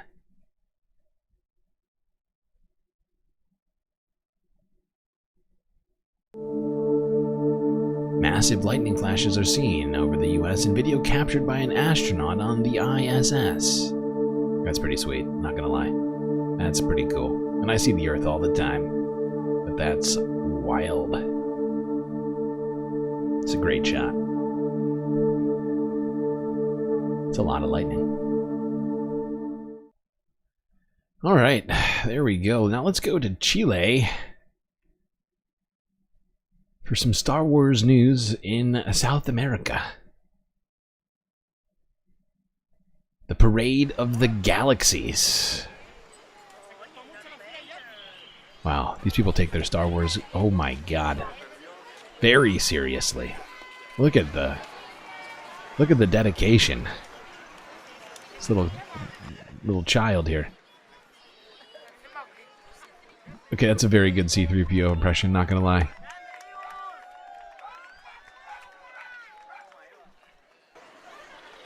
Look at all the Boba Fetts, all the Mandalorians. They're taking over Earth. It's an invasion. Illegal.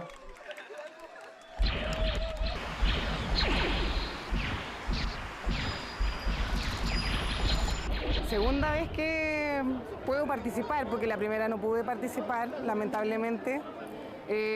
La importancia es que es una película que marcó mi infancia, gracias a mi padre.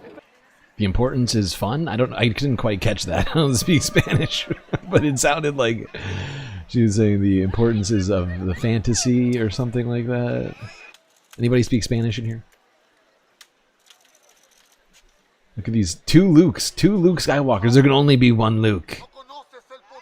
Jesus. Dude, the amount of crafting that went into these outfits is pretty incredible. Who knew Chileans loved Star Wars so much?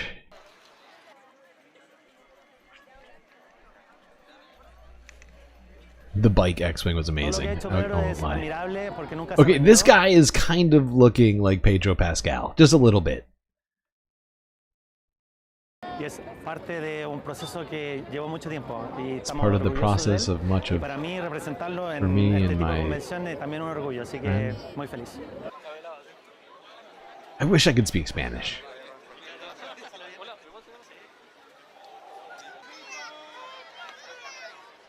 Wow, that's a lot of Mandalorians. I am fairly certain we are being invaded by the Mandos. Okay, all right, there we go. Little space news in South America. People getting real serious about their Star Wars. Perhaps too serious, some might say. Not me. I wouldn't say that. I'd say that's the correct amount of seriousness. Alright, let's go from Chile back north to start off the Earth news in full up in Haiti,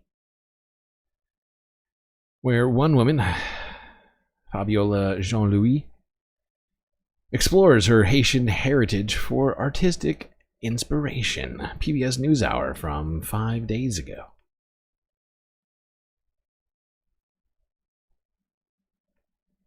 Now a look at art that reimagines history and identity through a deeply personal lens.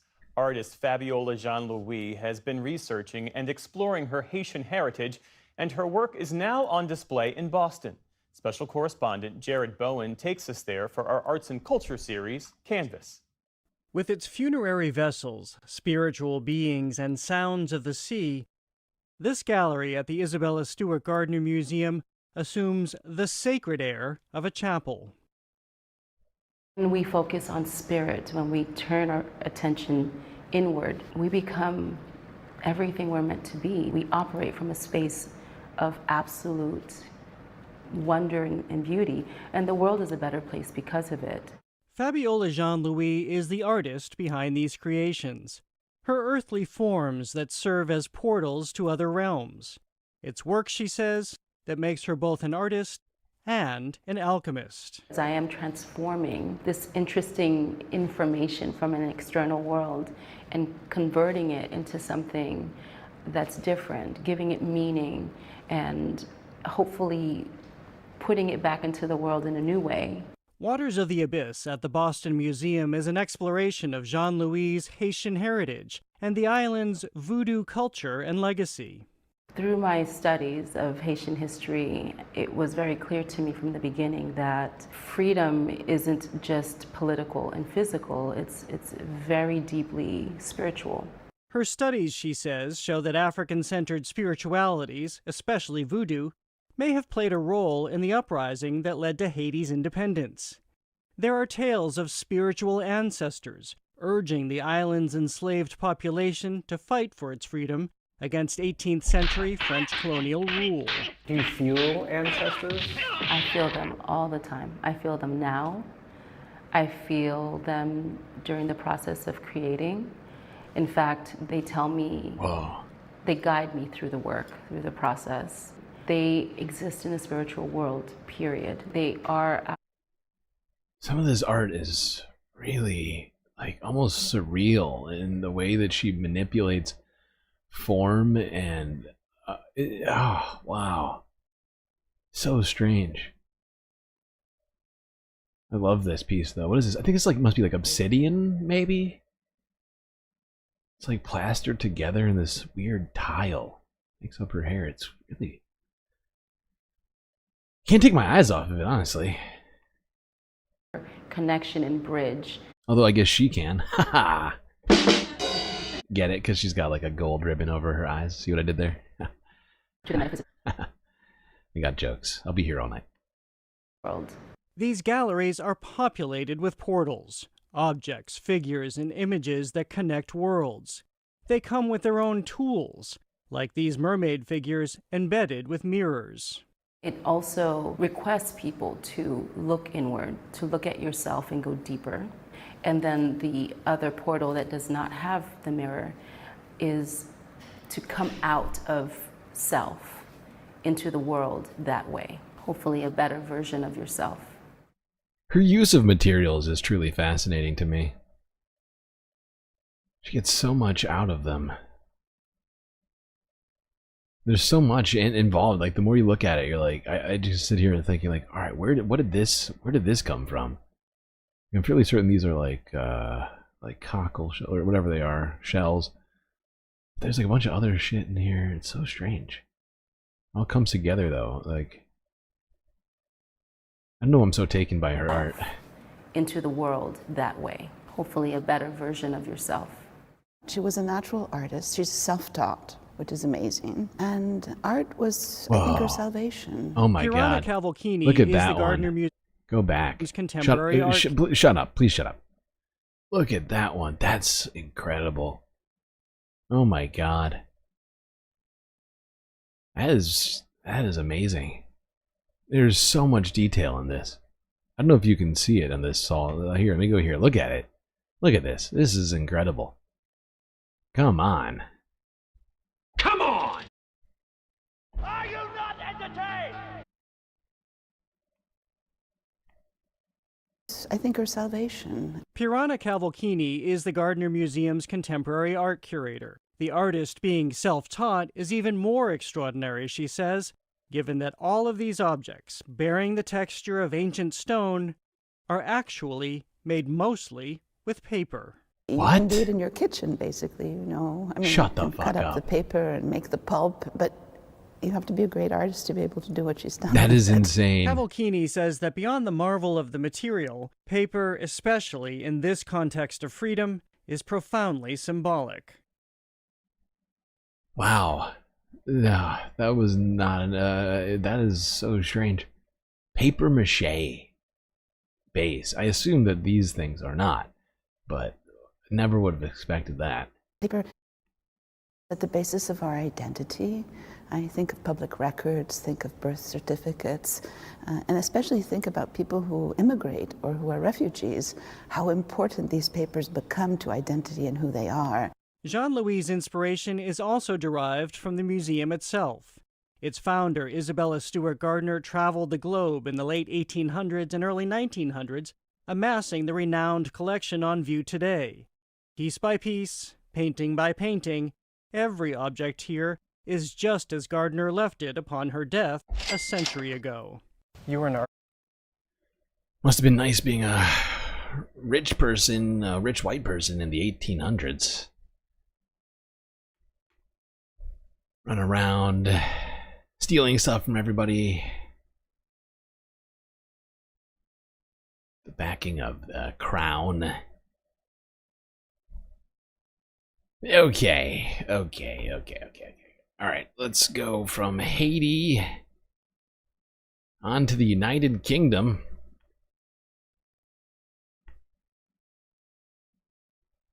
Got a couple stories there. It started off with this discussion. Now, over like what was it, like last year, in the wake of the election, leading, I think it was like the fall, this really started getting talked about a lot. But winter fuel payments were stopped or made much smaller to elderly people in the UK, something which we had a great deal of criticism for at the time. But supposedly, at least according to Channel 4 News, those winter fuel payments are going to be restored. But when? That is the question.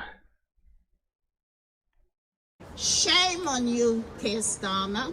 Shame on you! It has been one of the most unpopular measures announced by his government, and after a huge backlash from voters and pressure from many of his own MPs, Keir Starmer pledged this week to look again at cuts to winter fuel payments. We want to ensure that as we go forward, more pensioners are eligible for winter fuel payments.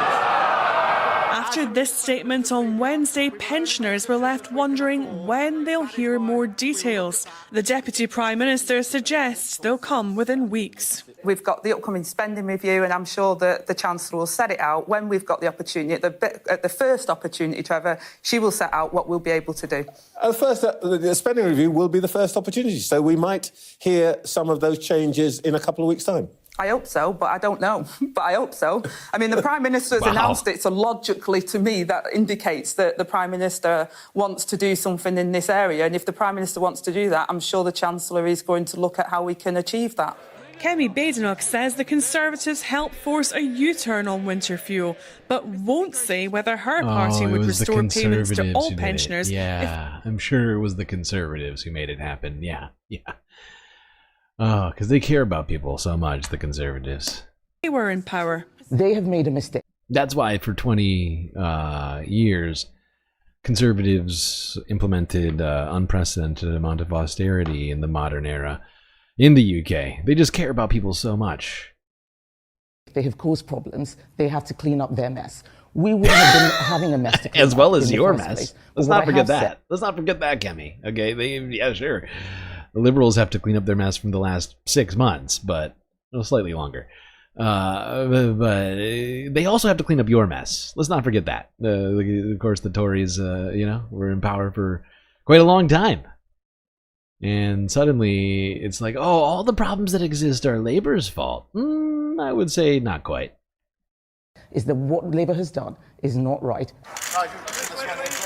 Enter Nigel Farage, who reportedly wants to go to war over welfare this week. Really? Calling for winter fuel payments to be fully reinstated and for the two-child benefit cap to be scrapped. Nice. Something Angela Rayner wouldn't commit to this morning and thinks will not be a silver bullet for struggling families.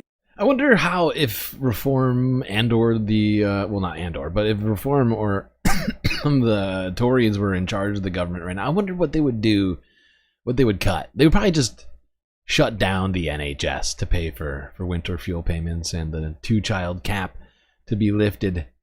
That seems sensible. Something Kemi Badenoch says is unaffordable. I asked Reform UK's Scottish spokesperson how they would fund this. We've already identified £332 billion worth of cuts that we would make towards net zero, DEI stuff. Other problems is the government have made when it comes to unworkable. We would just get rid of DEI and climate change policies to solve it. Okay, there's another fascinating way to do it, I guess. Policies that we just don't think is acceptable. Your opponents would say, though, reform's just throwing out wish list demands. I wonder how much DEI is costing the UK government right now. Just anybody have a ballpark on that one for me? How much does DEI cost the UK government every year? This is very strange idea from this man. Just don't think is acceptable. Your opponents would say, though, reform's just throwing out wish list demands that you can never deliver on. That's just not accurate and it's not true. Instead, what we're doing is offering people a very clear set of vision as to what reform is going to do as we head towards the next election. Reform is trying to appeal to voters on both the left and the right of politics.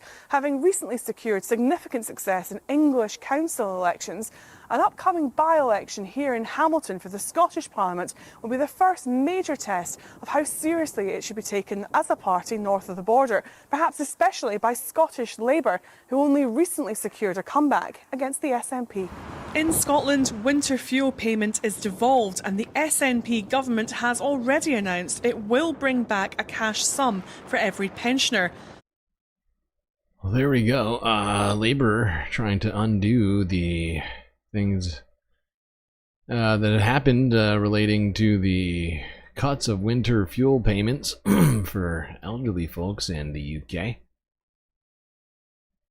I guess we'll see how that all unfolds in the future. Perhaps we'll hear more about it in the coming weeks, as it was suggested. All right, we got more in the UK to talk about. There were protests during this week. I think it was starting like Thursday or Friday. Owen Jones made an appearance at those protests and delivered a fiery speech. Here's that video. Middle East Eyes got it from yesterday.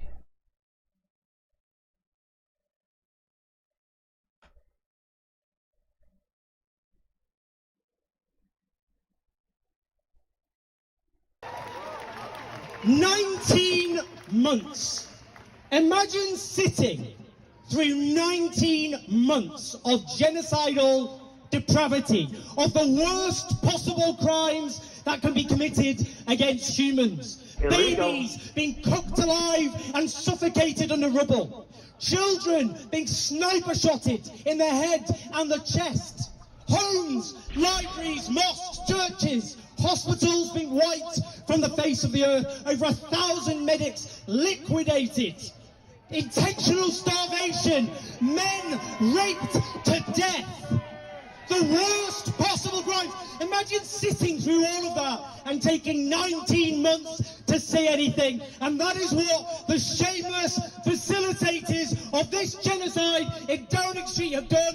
And they think that will wipe away their complicity, but it won't, because we have to say loud and clear, this ends with those people behind bars for facilitating genocide. And look what they say now. Listen to them. Oh, it's intolerable, they say. It's intolerable how they weep now as they still keep arming Israel and giving the crucial components for the F-35 jets to rain death and destruction. But let's be generous that he did take a stand, because David Lammy got his deputy to give Zippy Hotiveli, the Israeli ambassador, a dressing down. I'm sure they're quaking in their boots in Tel Aviv. The fact is, this is still platitudes and empty words and empty deeds. This government is still facilitating genocide, and we will not stop marching and protesting until they stop and we lock them up. 100%, Owen. Coming with the hot fire. That's hot. For the UK's government, which has been facilitating a genocide, of course. In multiple ways, but especially with reconnaissance surveillance flights on the Gaza Strip for Israel. It's very, very thoughtful of them. Say something. I want to say something else. Because we mentioned my esteemed colleagues in the British media, my esteemed, respected colleagues in the British media. I just want to say this to those, not those who actively still cheer on this genocide, who should just be considered depraved sociopaths. No, I'm talking about the people who still remain silent, apart from empty platitudes. What is going through your heads right now? I think you're becoming increasingly aware that this is one of the great crimes of our age, and maybe you just think you could vanish and disappear into the background and no one will notice what you failed to do. But let's be clear about the silent. Throughout history, every crime, every atrocity, every abomination was made possible by you. You are complicit in genocide, because if you have power and influence and your government is facilitating genocide and you remain silent, you are complicit in that genocide. And do you know what? Maybe let's get into their heads a bit. Let's get into their heads. Maybe they're scared.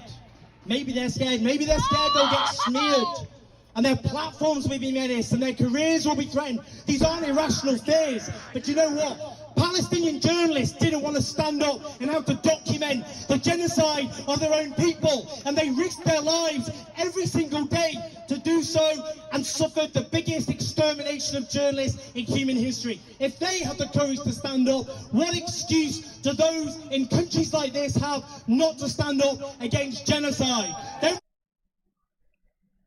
Absolutely, and we cannot let them get away with it. Bad Empanada thinks Owen Jones is a Zionist. You know, I don't pay a lot of attention to Bad Empanada, but that's kind of a ridiculous claim in my estimation. I've never heard Owen Jones say a single positive word about Israel. I'm pretty sure. So that's a very strange take from Bad Empanada.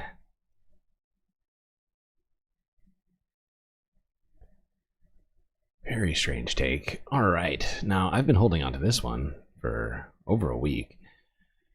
I was thinking about doing it last Sunday Fun Day, but didn't. So now we're going to do it. Let's go to Oxford. Oxford Union, to be specific, where one Hasan Parker went on to speak with the union. Now, this is from months ago, but Oxford only put it up last week.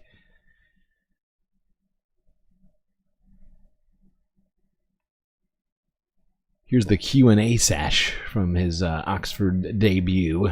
I say this jokingly, but Donald Trump is white man's Obama. So just raise your hand and I'll pick on you. The member at the front, right there. Thank you. Hasan, first of all, congratulations on Thanksgiving this year. It was much better than last year. He said, congratulations on Thanksgiving this year. Much better than last year. Now, Hasan, it's very evident that I agree with you 99.9%. So my question is going to be within the left, right? Mm-hmm. There seems to be an emerging debate, of which your uncle is on the other side of the aisle, and I'm on your side, by the way, that there is a fundamental challenge that comes with the left coalition. Bhaskar Sankar wrote an article in Vox about the left being in purgatory. It appears to me so, and there's an honest criticism to you and all the other leftist streamers, Kyle Kulinski and everybody else. You guys talk about working class politics, but you guys don't look, walk, or sit and, be with the working class. That's an important hurdle, I feel, in not only making sure that you're advocating for those people, but also giving them the trust that you are their man and you will be fighting for them. One of the reasons that Joe Biden won the Midwest was because he could present that Scranton Joe figure.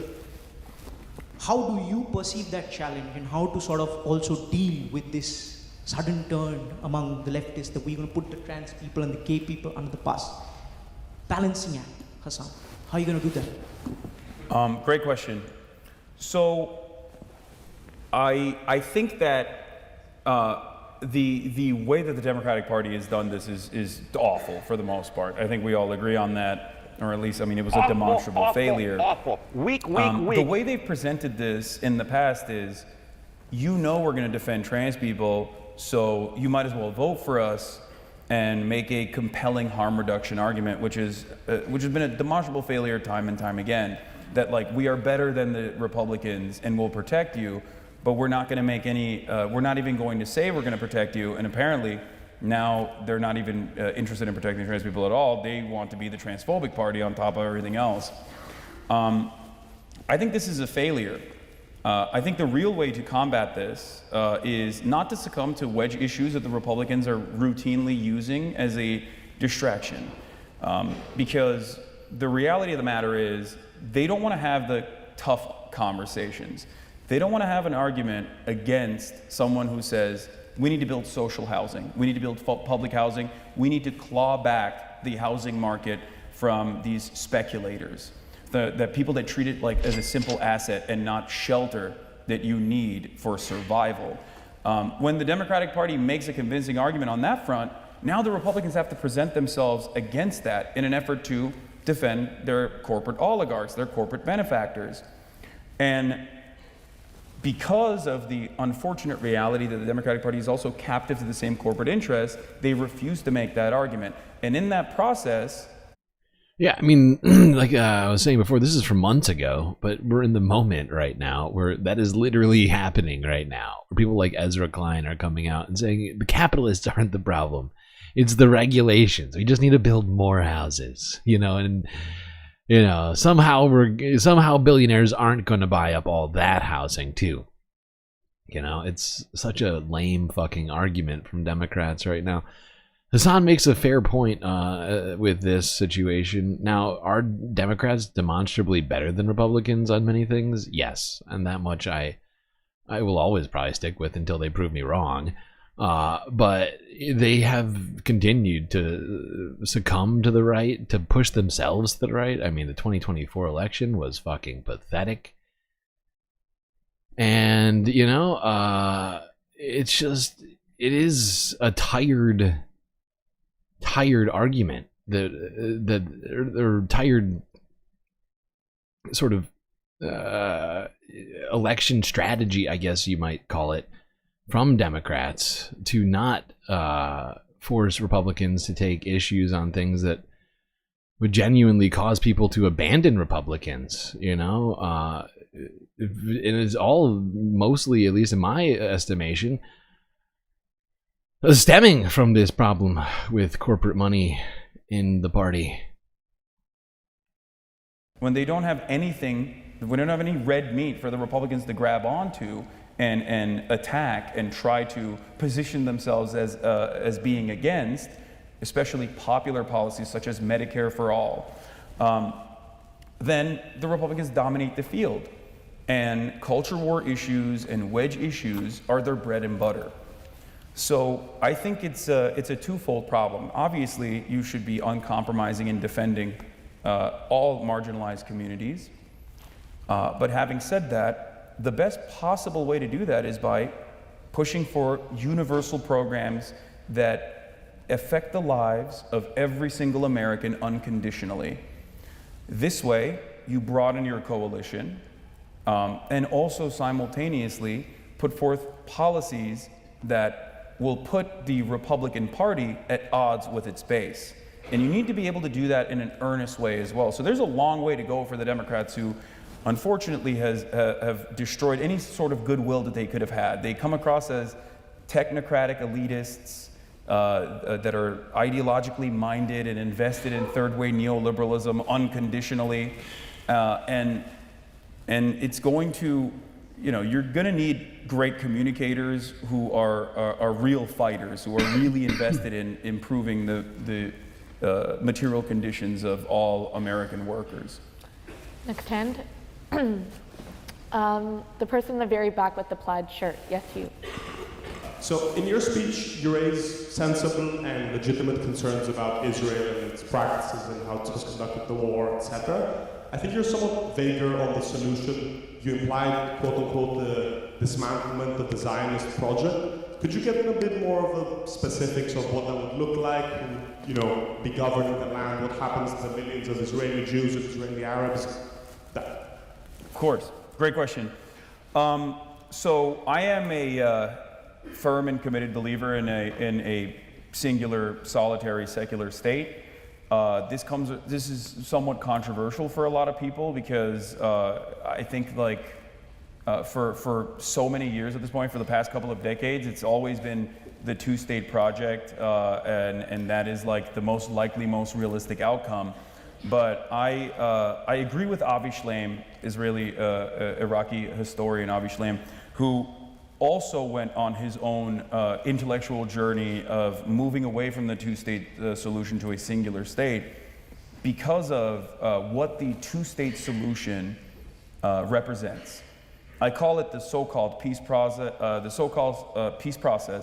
for a reason, because that was very cynically used by the Israeli government to really explode the settler expansion in the West Bank to create Bantustans, to create these like tiny micro-Palestinian villages that they cut across deliberately.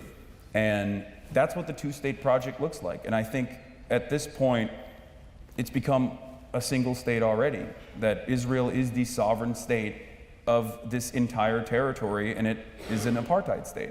So I hope that with enough pressure, and it is already happening, things are changing in a way that I never thought I would see in my lifetime, where people will continue to engage with boycott, divestments, and sanctions, and make it impossible for Israel to maintain an apartheid state, and it will inevitably dissolve. right. There we go. A quick peek into the Oxford Union appearance of Hasan. Alright, please do not start spamming your AI shit over here. Okay? Don't need AI spam in the chat. Thanks. Don't make me hide you again. I will do it. Alright, let's leave the UK. Not going to go too far. Let's go to France, where all week the stars were showing up for the Cannes Film Festival.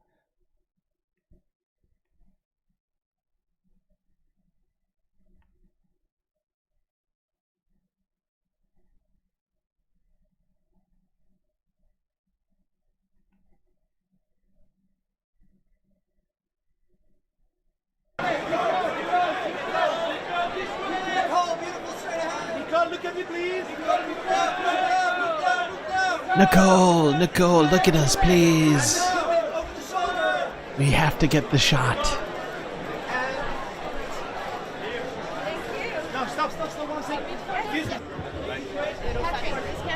Random white guy, nobody knows.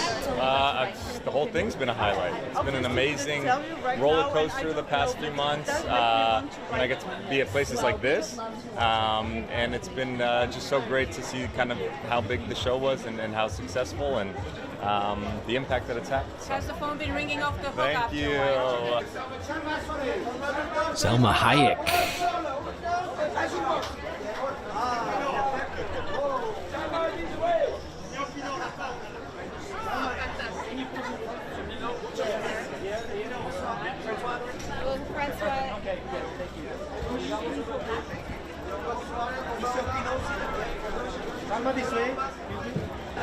Yes, she's also an icon. I mean, she has endured, you know, her career.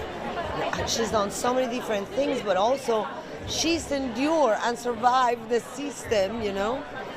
And I think that her talent and her work has also helped a lot with equality, and the value that she's brought into the box office has helped us position ourselves in a different place. Because all right, it's enough from Selma. Who else showed up? I have no idea who that is.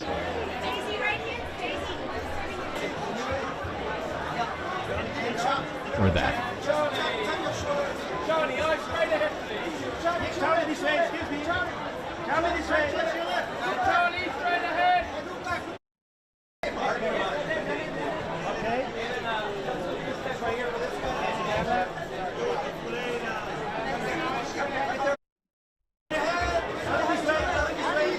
And Halle Berry was there.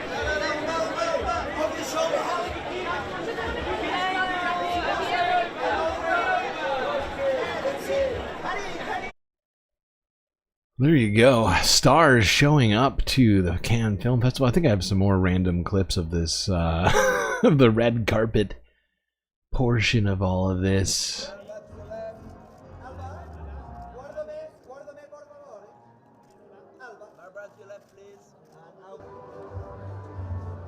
Aw, a cute puppy got to show up for the film festival as well. How's that dress staying up?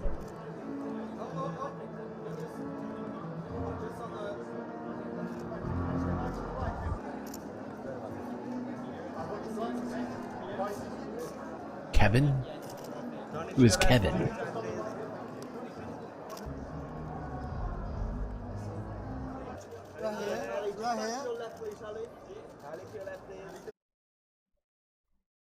I think I have some more stars and celebs.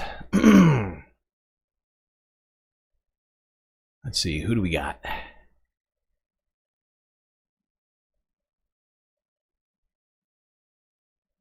That's the world we're living in now, where everything Jeffrey is for Wright. sale. Everybody is for sale. Everything is transactional. I think we can do better.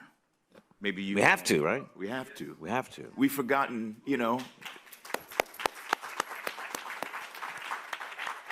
Come on, champ. Come on, champ. You know? Oh, you bring us home. Bring us home. Bring us home. Well, I think, Spike, what you do in Do this the right is thing.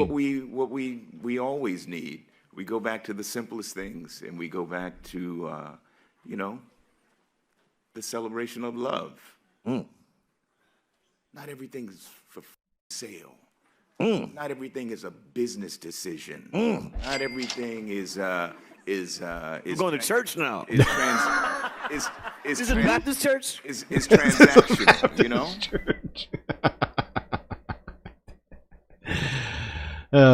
There we go. Spike Lee having a little fun with Jeffrey Wright while at the film festival de Cannes.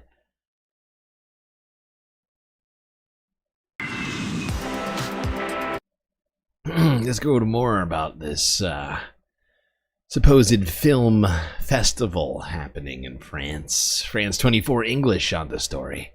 Perfect place to get our France news.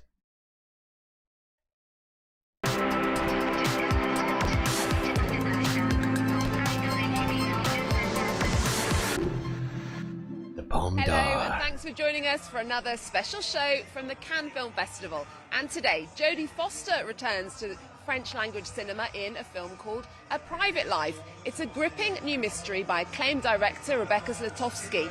The Oscar-winning actress takes on her first French-speaking role in 20 years, starring alongside Daniel Auteuil, Virginie Efira and Matthew Almeric.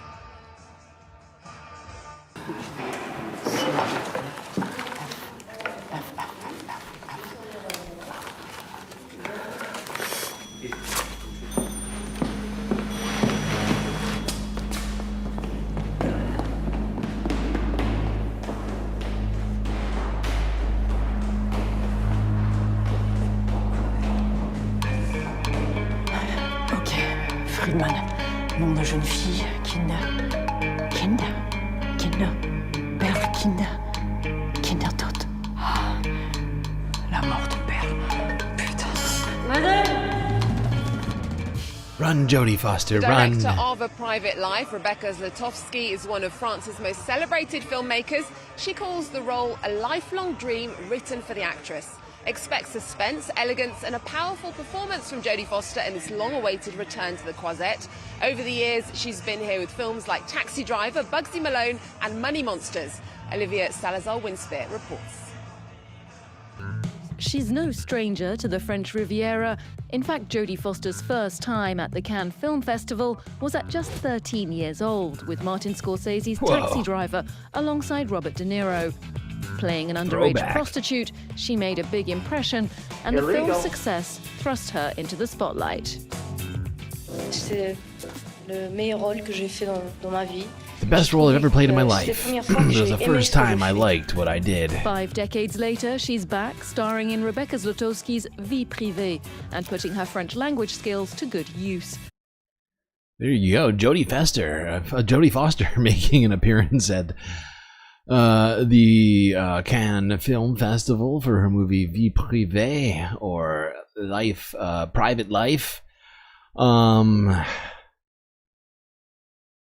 Apparently she's been in French language films in the past.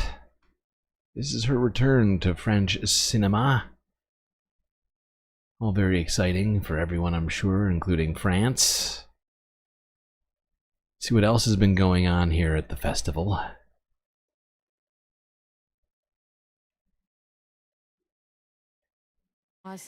That was truly a spiritual moment. It felt like we were walking on clouds. Even during and after the film, it was a moment I'll never forget. Thank you both so much.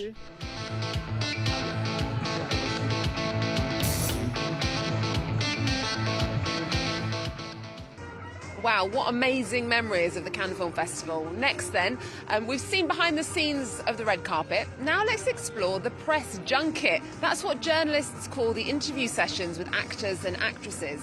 Sela El-Ghazma explains how these quick, carefully timed meetings help to promote the films.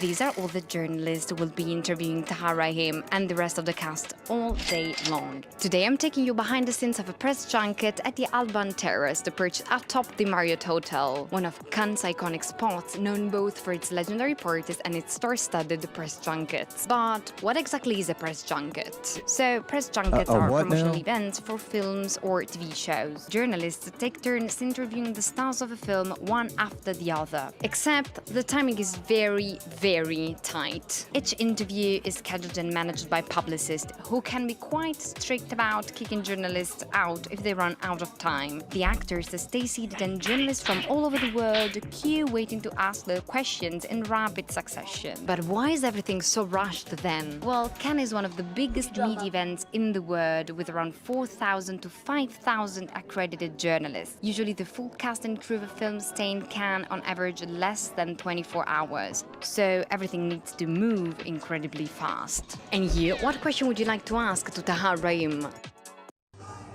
And let me tell you, when you only have 5 minutes with a star, it is not easy. That's it for us for now. We'll leave you with a look at the only Italian filming competition this year. Oh boy, the hard life of a celebrity journalist. So little time, so many questions to ask. Like, who are you wearing, and how's that relationship going?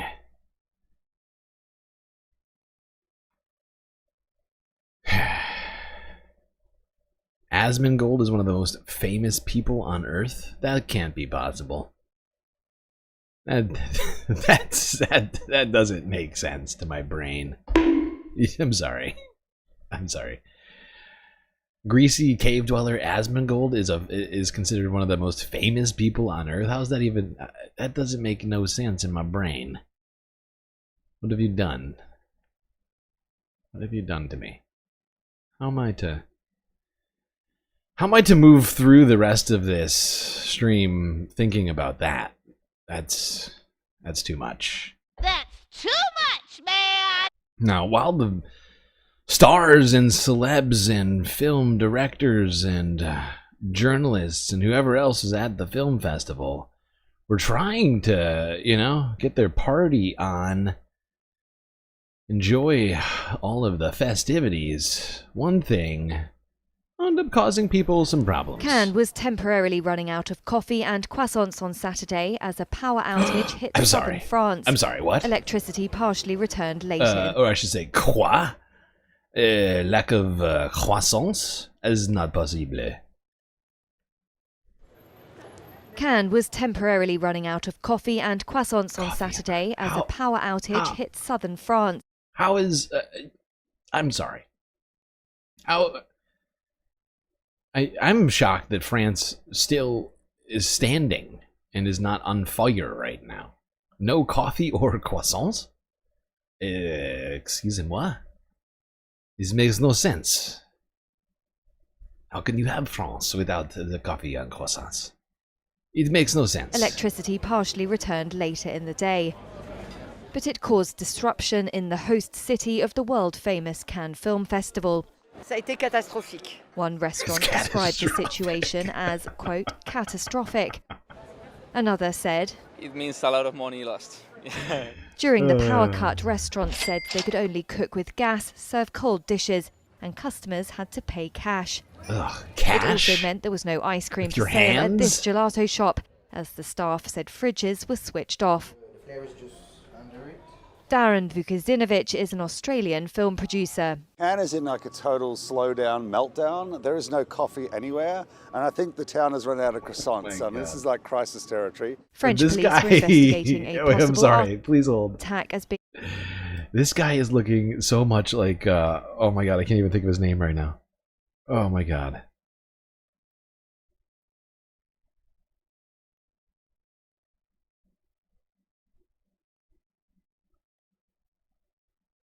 Anybody know who I'm talking about right now? I cannot think of it. My brain just broke.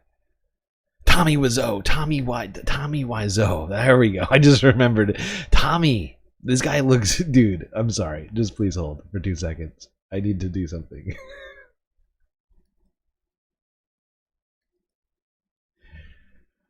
Oh my god. This guy's doing his very best Tommy Wiseau impression right now.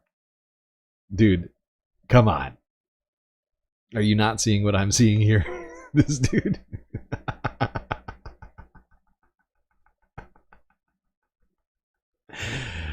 Oh my god. Fucking hilarious. This is like crisis territory. French police were investigating a possible arson attack as being the main cause for the power outage. The Cannes Film Festival said the Oh, hi, Palais de Mark. Festival had switched to Exactly, Bob. Oh, hi, Mark. This is totally natural. It's good to see you. Oh my god, it makes me want to watch The Room right now.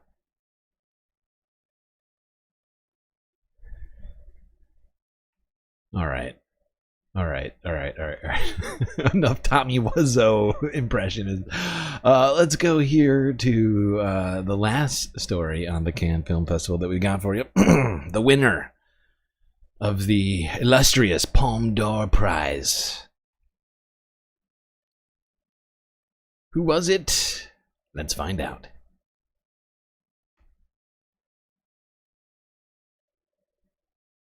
Oh, hi, Mark. That's going to be stuck in my head all night. Un simple accident de Jafar Panahi. A dissident director at the pinnacle of cinema. Iranian filmmaker Jafar Panahi has won the Palme d'Or for a film he had to make in secret. He and his cast and crew shot It Was Just an Accident clandestinely in Iran, his home country, where his work is banned. Illegal. We're at this moment together when no one can tell us what to wear, what we have to say, what we're not allowed to do. Cinema's a society. No one has the right to tell us what to do and what not to do.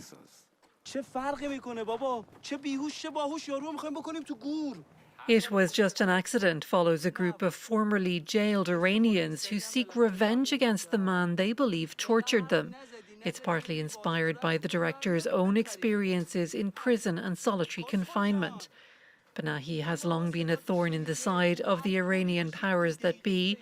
Though he's primarily a social rather than a political filmmaker, he's shone a light on aspects of Iranian society they would prefer to keep in the shadows. He's also supported mass anti-government protests and consistently spoken out against the oppression of women. This year was his first at an international festival in many years after a long-standing ban on leaving Iran was lifted. Illegal. After the ceremony, he dedicated his Palme d'Or to other artists whose work is suppressed. This isn't really for me. It's for all the filmmakers who can't work.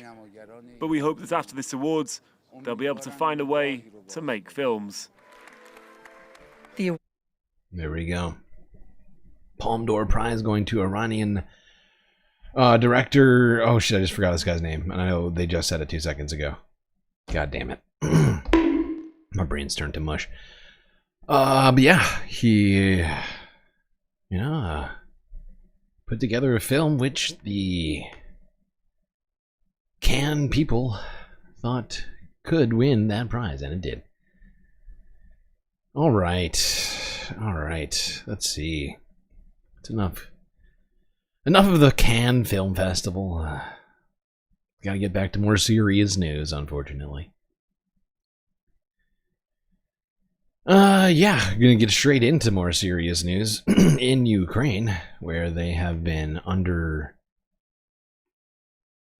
incredible bombardments coming from Russia in some of the biggest air attacks on Ukraine seen all year.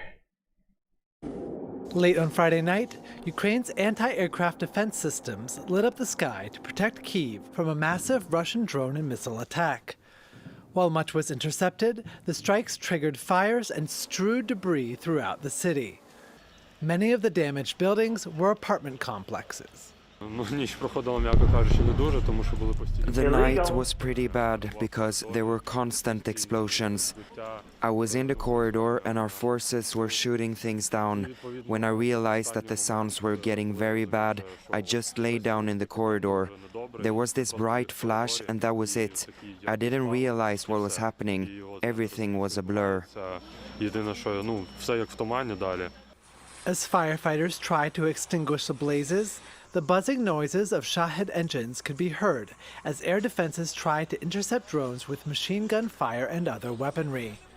An air alert remained in effect for more than 7 hours, and many people took shelter in the subway stations. In the morning, residents surveyed the damage. I wish they'd agree to a ceasefire, to bomb people like this, poor children. My 3-year-old granddaughter was screaming scared. I hope Russians will accept a ceasefire, but Putin doesn't want to. I hope he dies. The overnight strikes followed several days of Ukrainian drone attacks on targets inside Russia, including Moscow. Okay,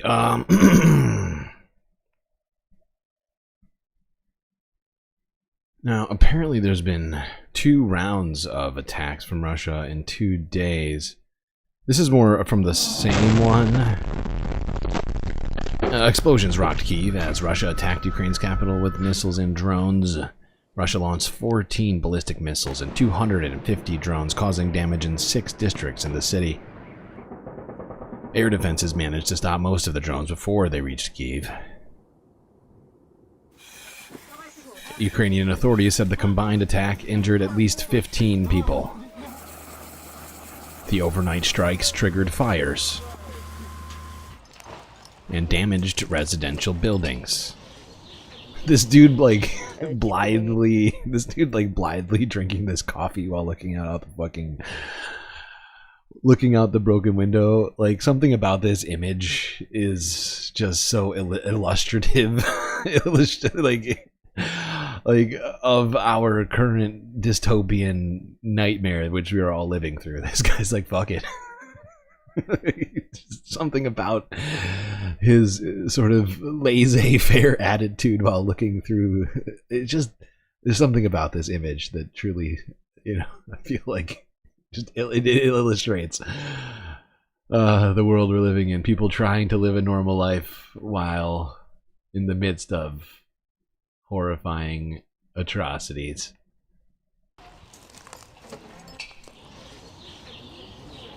The kids called me at 3 in the morning screaming, "Mom, we're hit. The balcony is on fire." The strikes followed several days of Ukrainian drone attacks on Russia, including Moscow. Alright, now another round of attacks happened within 24 hours. Here's Reuters from 14 hours ago.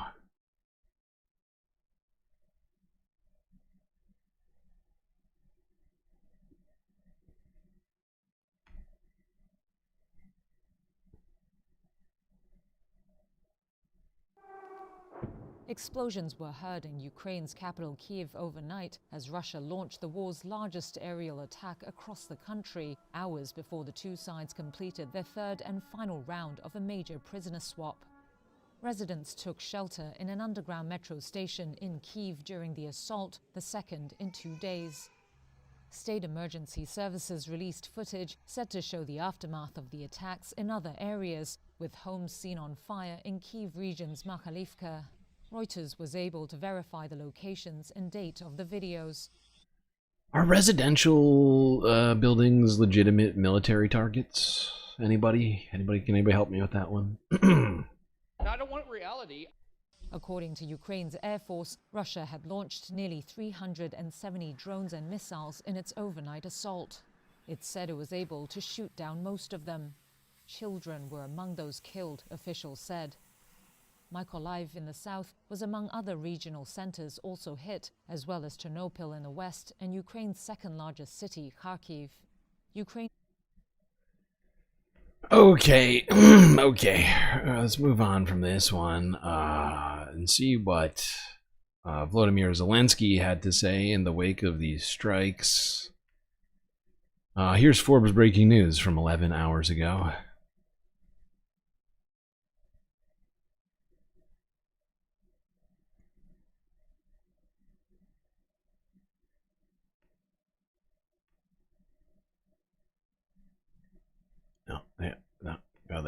Don't do it. Don't you dare do it. Not gonna do it. Wouldn't be prudent at this juncture. Oh, no. I assumed everybody knew I was joking. Yes, no, no, it's clearly not a valid military target. Maybe Hamas is underneath them. You don't know. You don't. What do you know? Come on! Dear Ukrainians, the main update. We continued the exchange today. Another 307 of our warriors have been returned home. Privates and sergeants, most of them are from the armed forces of Ukraine. There are also members of the National Guard and State Border Guard Service. Of all these people, 273 were taken captive in the Donetsk region. Many as far back as 2022. Others were captured in the areas of Kherson, Zaporizhia, Kharkiv, and Luhansk. In total, over these 2 days of exchanges, 697 Ukrainians have been returned home. Tomorrow is our third stage, and we are to free 1,000 of our people. But the task is to bring home absolutely everyone who is currently held in Russia. And this is a joint task for our intelligence services, for our diplomats, for our entire state. Clearly, it's not an easy task, but it must be accomplished. I'm grateful to everyone around the world who is helping us. And it's truly very important for us that our partners, every leader, every state, support us in this difficult work. We don't stop for even a single day. Yeah, honestly, this wasn't the most interesting of updates from Volodymyr Zelensky. Just sort of recapping what's happened recently. Pointing out once again for like the umpteenth time in the last couple weeks that Russia doesn't give a shit about peace. All stuff we basically know. Now, these hostage exchanges might be, good for the time being, but it doesn't bring any of either side closer to a ceasefire. In my estimation, it just sort of continues to add to the drudgery of all of this, the continuation of all this, rather than, and we were told by Donald Trump that he was the reason why there was no ceasefire. And then he came into office, and now for 120 days he's done absolutely nothing productive. Certainly not putting any pressure on Vladimir Putin, from what I can see. And that's where we're at right now. Ceasefire not happening. And no real end in sight to these continued hostilities. Unfortunately, but truly. Alright, let's go south to Africa real quick. A couple stories there. First in Nigeria, and honestly, this one, it boggles my mind. Mostly because I somehow am only becoming aware of this situation after the fact. And honestly, like, you know me, I subscribe to practically every news outlet on the planet. And somehow this story missed me, probably because of the goddamn news hydrant. Yes, the fire hose of news, which is aimed at all journalists' mouths. And, enough belaboring. Let's go to Nigeria and talk about what happened earlier this week, which we haven't talked about once, which is clearly my fault. And is now,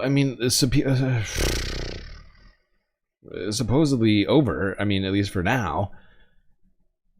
Let's go here to Reuters from 2 days ago.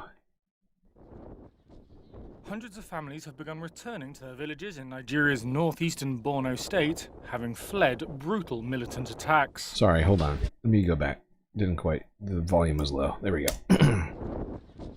Hundreds of families have begun returning to their villages in Nigeria's northeastern Borno state, having fled brutal militant attacks. At least 20,000 escaped the town of Marte, south to Dikwa, on Monday. That's amid increasing attacks suspected to have been carried out by Boko Haram and Islamic State West Africa province. Army bases have been recently attacked and 23 farmers killed in one district. This man says people fled after the militants chased the military out. However, over the past few days, residents have begun making the journey back to Mate under the protection of a military escort. Borno State Governor Babagana Zulum said leaving residents to live in a camp in Dikwa was a big threat, as it would leave young men, quote, vulnerable to recruitment by insurgents. At least 2 million people have been displaced and thousands killed by the insurgency in Nigeria in the last 16 years, according to humanitarian groups. The upsurge in attacks in Borno State this year has raised concerns that militants are making gains again after years of intense attacks by the military.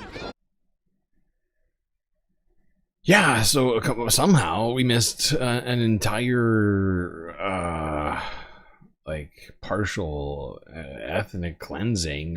Certainly the sort of thing that we usually pay attention to around here, but I guess I was either too focused on everything else, or there were no stories coming out about this. I'm not sure which one it is. But, people in Nigeria dealing with militant attacks and were forced into refugee camps all week. Thankfully, they are returning home. I just feel like I've let everybody down for not having actually covered the attack itself. It's my bad. I made a huge, tiny mistake. That is my bad. Okay, let's go south. Let's go south all the way to South Africa. In the wake of Donald Trump's claims of white genocide in South Africa, so many in South Africa have been scoffing and laughing at this claim, including white Afrikaner farmers. Don't believe me? Let's go to the AP archive.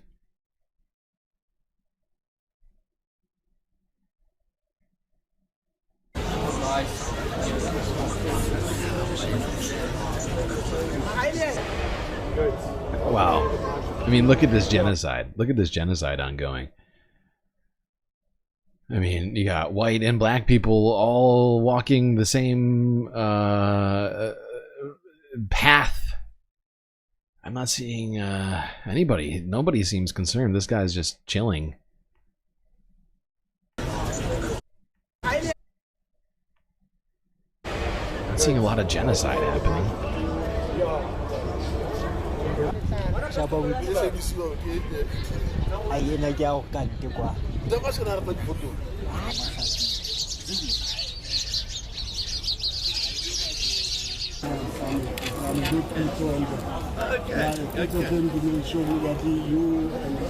We mustn't mischaracterize things as a genocide and the like. It's not the case at all, because as we've seen, when you mischaracterize things like that and this misinformation gets out, it does have real-world consequences.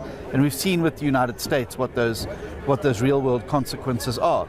And I really hope that during the upcoming visit to Washington, the president is going to be able to put the facts before his counterparts and to demonstrate there's no mass expropriation of land taking place in South Africa. There's no genocide taking place. Yes, we have crime issues, but as a government we have committed resources and policing to deal with it. I gotta say, white farmers seem to be doing perfectly fine. They seem very safe right now, just hanging out, perusing farming equipment. And none of them seem to be under threat. That white farmer suggesting that Donald Trump must have just mischaracterized the situation. No. He was being a racist, actually.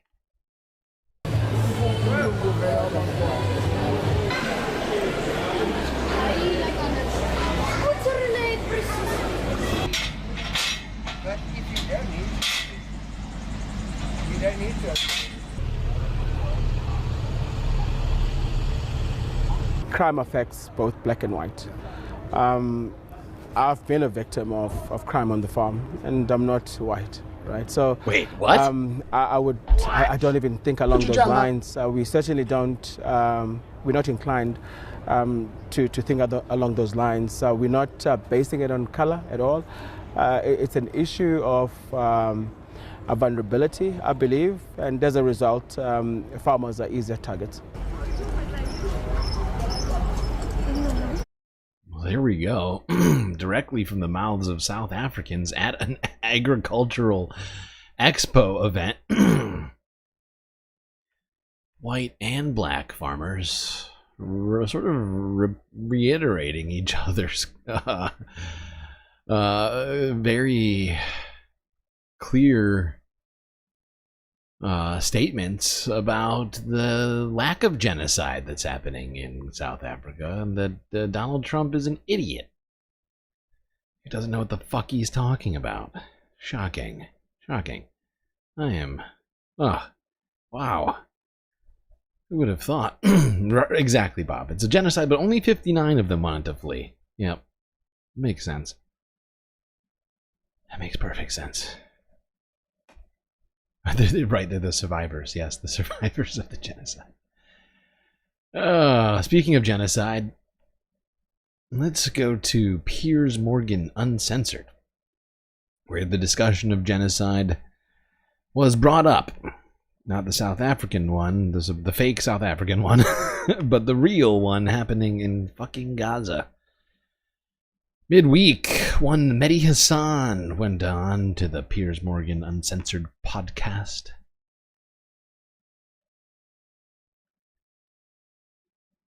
A sane country does not attack civilians, does not kill babies as a hobby, and does not expel civilian populations. The list of people who are responsible, Israel's not on it in my list. Hamas is on it. I love it when John and Douglas Murray and these... I also loved it. I don't know what Mehdi is about to say, but what I loved was while Mehdi was saying, democracies, or what was it? If you're not doing a genocide, you probably aren't killing a bunch of babies. And this guy goes shaking his head like so ferociously, and I'm not sure what part of it he objected to. I just want to hear that one more time. As a hobby, and does not expel civilian populations.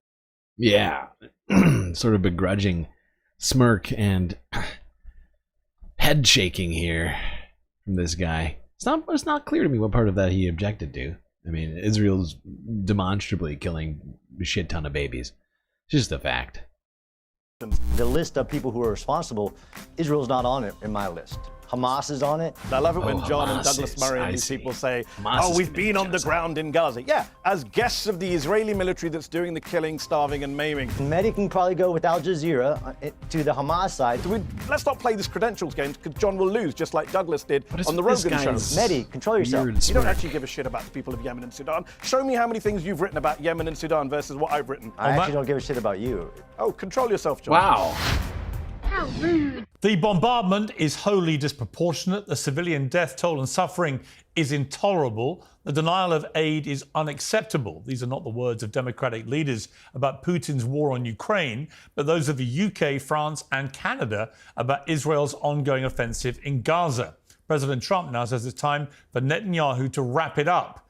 Israel is allowing some aid to trickle into Gaza after an 11-week blockade, but aid workers say it's a drop in the ocean, and the US president has acknowledged that a lot of people in Gaza are starving. Shamefully, Hamas still holds 58 hostages and is watching the total destruction of Gaza and its people because it doesn't want peace and it doesn't value human life. It's increasingly difficult to argue that the exact same statement doesn't apply to Netanyahu's Israeli government. Israel's war on Hamas was not a genocide, but genocide isn't something that happens with the push of a button. A justified war can end with atrocities that stain humanity, as many have through history. So who is going to stop this one before it does, if it hasn't already? Well, joining me now is Mehdi Hasan, the Editor-in-Chief and CEO of Zatea, and retired Major John Spencer, Chair of Urban Warfare Studies at the Modern War Institute. Okay, let's get into this. Mehdi, welcome back to Uncensored. Listen, you and I have talked about this war in Gaza for ever since it started, this phase of the 75-year conflict. And I have resisted going as far as you have done in your criticism of the Israeli government. I resist no more. I think we've reached common ground about what we view is happening and has been happening through this period of this blockade, which frankly is just starvation.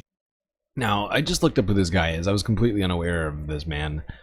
His name is John Spencer, Major John Spencer, who used to be an officer in the United States Army and now runs a fucking West Point podcast called the Urban Warfare Project. The Urban Warfare Project podcast at West Point.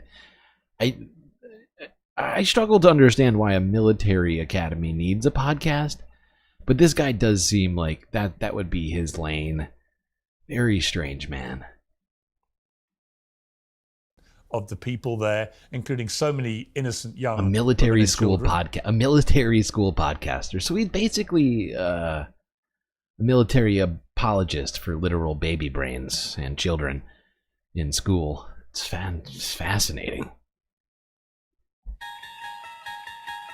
And I think that the incessant bombing and killing, and we don't know how many civilians are being killed, but it is on a daily basis. It looks like hundreds of people every day, with no apparent attempt, it seems to me, to have any real plan for how this ends or what happens when it ends, other than if you look at what Smodrich has been saying, probably the most right-wing member of a very right-wing government, he is talking in a genocidal language about kicking all the Palestinians out. Illegal. So I think you and I have reached a place in the last few weeks where we are in agreement. But my question for you, Mehdi, is how does this end? I find this fascinating. We have gone full circle on this situation. I mean, it is so strange to hear. I mean, it's so weird that it took this long for Piers to even like to even consider taking a different stance on all this. It is so strange, and his facial expression really does sort of sum it up for me. He's got a very awkward-looking facial expression on him right now, and it's got to be awkward for him because he spent 18 months, sort of, glazing Israel in the IDF. It's so strange to hear Piers go, actually, I might agree with Mehdi now. All of a sudden. It's like, what changed? What changed, Mehdi? I mean, what changed, Piers? Where is this coming from all of a sudden? There's been plenty of evidence for genocidal intent for well over a year and a half. And now suddenly, you know what? Maybe they are. I don't know the answer to that question, Piers, and I'm glad we're in agreement. I wish we weren't. Actually, I wish I had been wrong and you were right. I wish that a year ago when I said on your show, you said, well, if it's not about the hostages, what's it about? And I said, it's about depopulating Gaza. It's about conquering Gaza. I wish I'd been wrong. But as you said, Bezalel Smotrich, the finance minister in the Israeli government, said this week, we are there to conquer, cleanse, and remain. Those are his words. We are disassembling Gaza, he said. We are leaving it as piles of rubble. He says, we're doing something that no one's done in the world before. He bragged out loud, and he said, yes, the Gazans will have to leave. So all of those things are stuff some of us were saying last year. I wish we hadn't been vindicated in this horrific way. The killing is ongoing. The starvation is ongoing.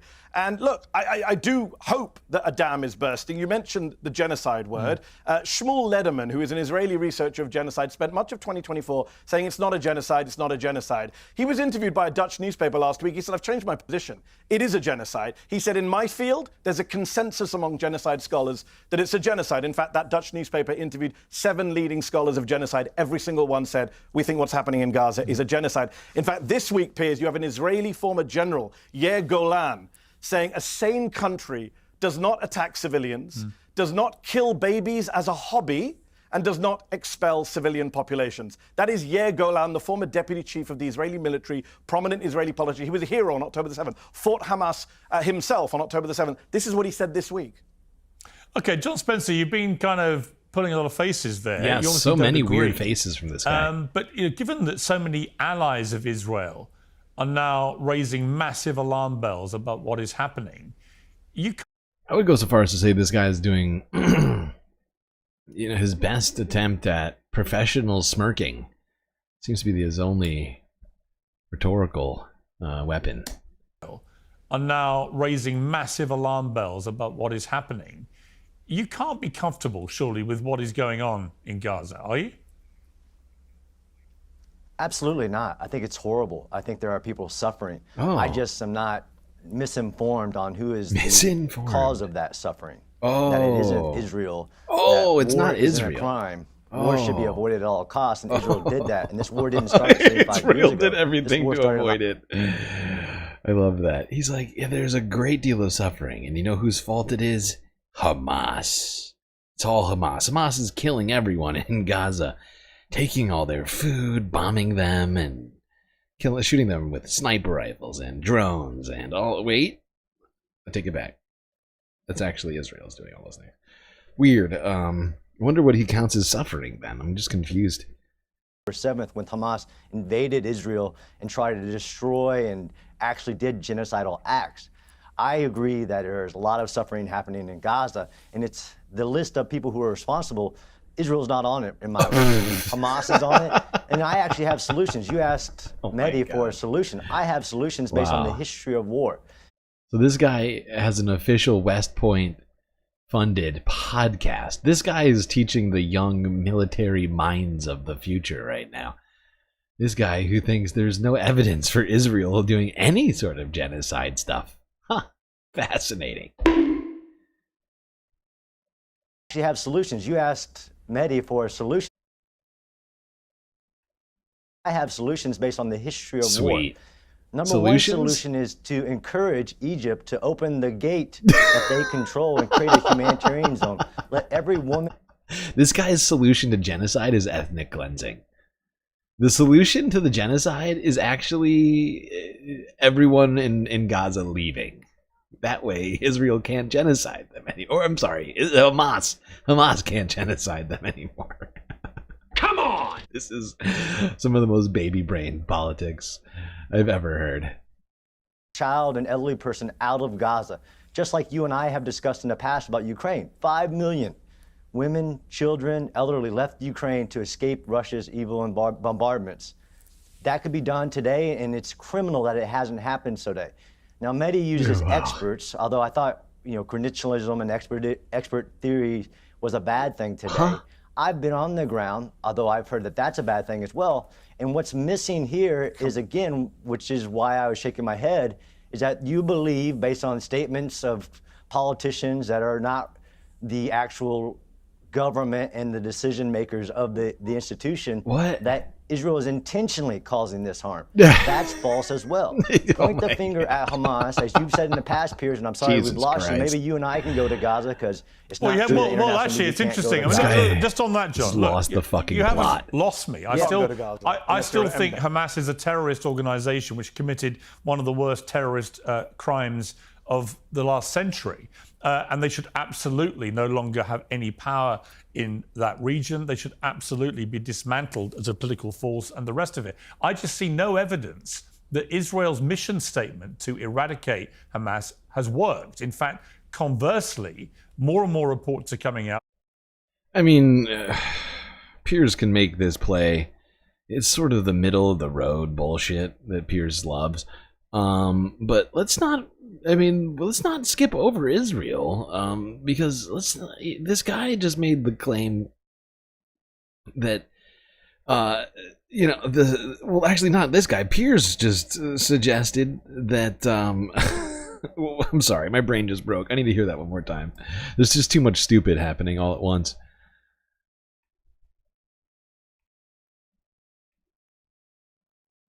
I still think Hamas is a terrorist organization which committed... Okay, I remember now. Right. So Piers is granting him that Hamas should no longer be in power in Gaza due to all of their horrifying atrocities that they have committed on one day last year. 2 years ago, 2023. That means that Hamas should not exist. What does that say about Israel? And this is something that never comes up, I feel like. But if we're going to claim that Hamas, because of what they did on October 7th, should not be in power, then we should be able to very easily transpose that same logical argument onto Israel. Much easier, actually, considering that the death toll which Israel has wrought upon Palestinians is 50, 100 to 1. On top of the other human rights atrocities like the intentional starvation, or, you know, like there's just so many. We don't have time to go down the entire list of war crimes they've committed, but by the very same logic they're trying to use on Hamas, it stands for Israel 1,000 times fold. Israel, the entire government of Israel should be disbanded under this same premise. IDF should be disbanded and disarmed, right? I mean, that's what they keep saying, is Hamas needs to lay down their weapons and they need to be out of the government. Well, Israel's committed way more atrocities than Hamas. So what's up with that? Are we going to do anything about that situation? I'm just wondering. Be dismantled as a political force and the rest of it. I just see no evidence that Israel's mission statement to eradicate Hamas has worked. In fact, conversely, more and more reports are coming out that for every Hamas terrorist who's been killed, they're being replaced by 4 or 5 people who share that ideology. So the mission statement isn't working. And you say that Israel is not intentionally killing innocent people, but it knows it is killing a lot of innocent people. So its argument is we're going after Hamas, they're embedded in civilian populations, but they are killing a lot of innocent civilians every single day. And not just killing them, they're now starving them, which will also lead to deaths, which is a deliberate, willful act of trying to kill people. Would you accept that? It's a war crime. No, not at all. Illegal. No. I mean, starving people? You can have your own opinions based on your assessment. Yeah, absolutely not starving people. So you're talking This about is the not an last 2 opinion. months of trucks not going in because Hamas was diverting it. Although the 42 days prior to that, 25,000 trucks went into Gaza. There is absolutely people hungry in Gaza. But Israel is not intentionally starving civilians. Is it trying to starve Hamas combatants in this war that was started on October 7th? No. The evidence doesn't show that. This is the lies, damn lies of statistics and using certain organizations that are using trusted agents. Here's a good, for instance. There is so much idiocy coming out of this man's mouth. It is honestly frightening to me that this guy is at all affiliated with any sort of academic institution, even West Point. Honestly, it is horrifying. This guy just has a bunch of lies. Just blatant lies, and then expects us to lap it up. Anyways, we're not gonna watch this whole thing.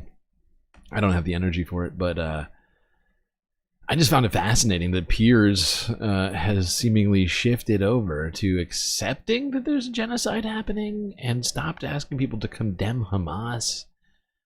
It's a very strange situation for Piers.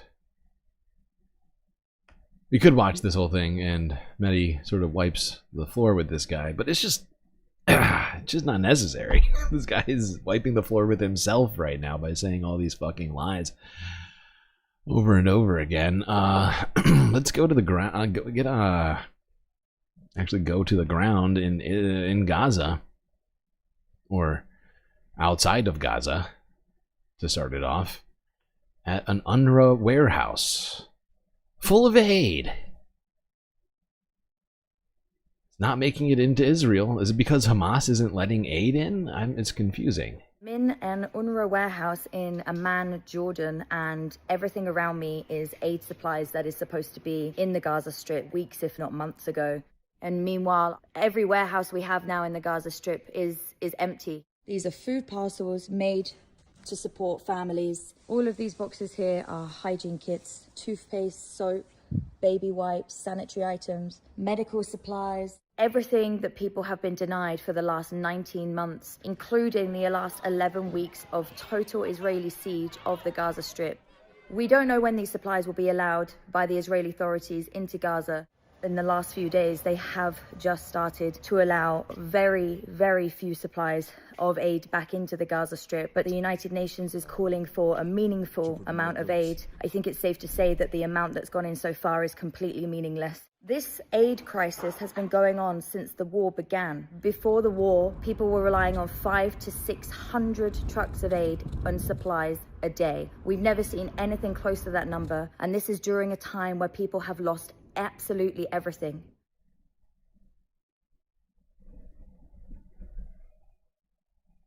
Yeah, I wonder, do you think Hamas is in Jordan stopping the aid from coming in? I mean, it's so strange. It's almost like Hamas controls the borders in Israel. It's very strange.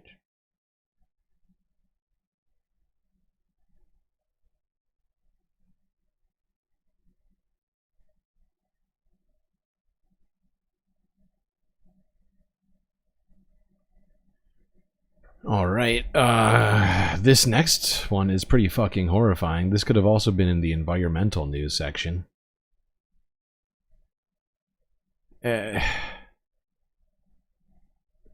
know, Palestine, is, of course, Gaza specific, has been blockaded by Israel for quite some time. I mean, technically for 19 plus months. But even more so in recent months, since the end of the ceasefire deal that they scuttled, and the Trump administration helped them scuttle. Palestinians have been turning to very, very dangerous, just insane fucking ways to attain fuel to run generators. This is how desperate Palestinians are for power. Just basic human needs like electricity. They are turning to this. Let's go here. Okay. We're making fuel.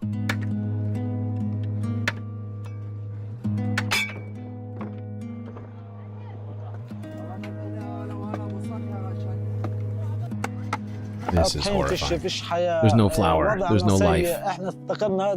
Our situation is bad. We came up with this idea so we can work, live, and keep moving for the people to function.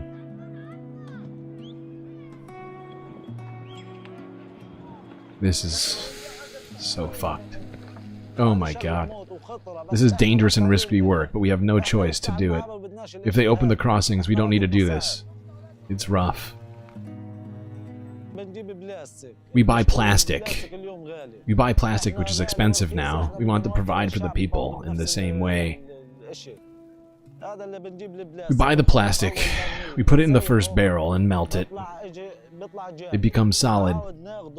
Then we take it from the tube and put it in another barrel. We refine it. It turns to liquid. We cool it down and we mix it with water. And if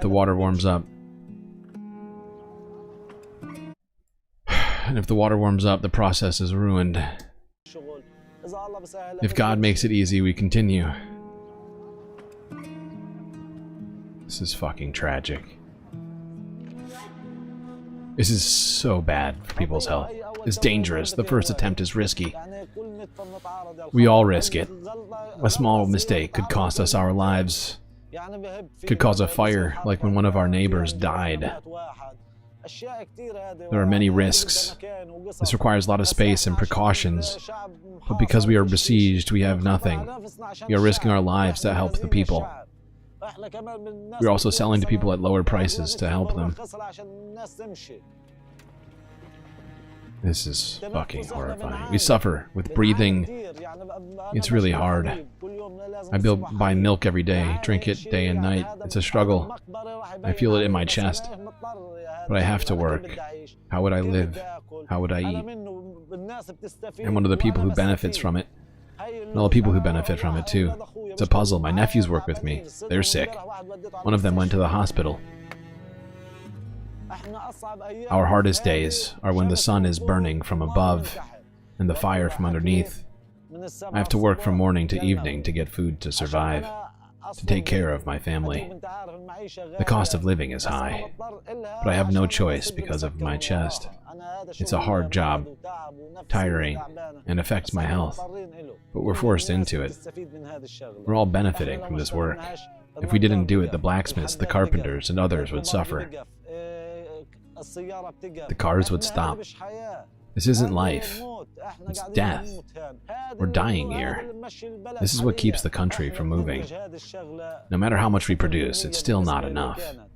The demand is too high. We can't satisfy all the people. This is fucking horrifying.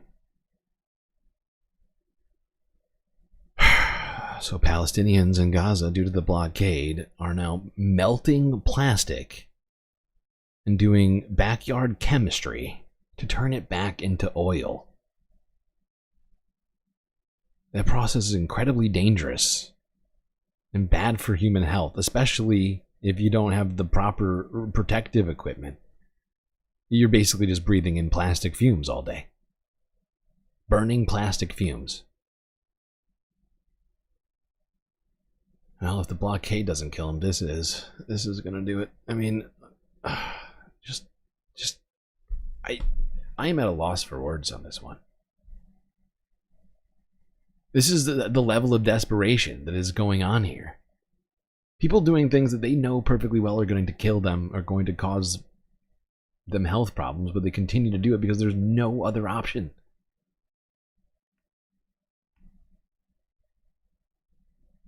Because Israel has destroyed all of the infrastructure in Gaza.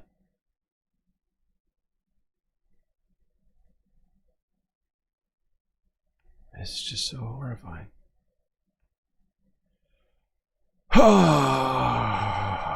Okay. Let's go on. Sorry, it's not... The whole of Sunday Funday is not all fun. I'm sorry. I'm trying my best to bring the valuetainment, but amidst it all, we still have to cover the news, and the news is terrible.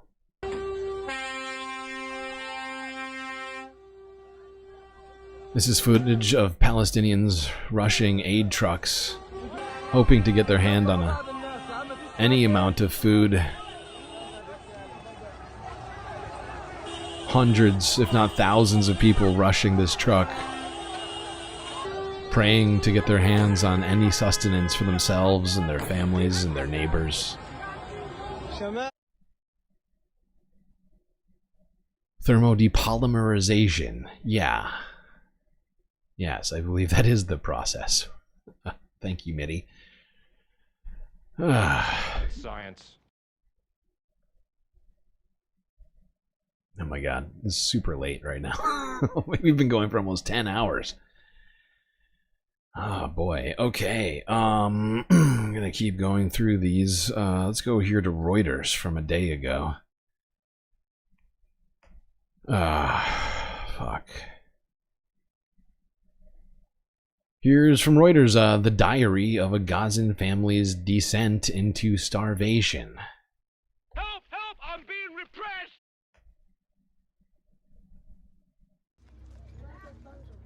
Displaced widow Mervat Hijazi and her 9 children didn't eat at all on Thursday, apart from her underweight baby who had a sachet of peanut paste.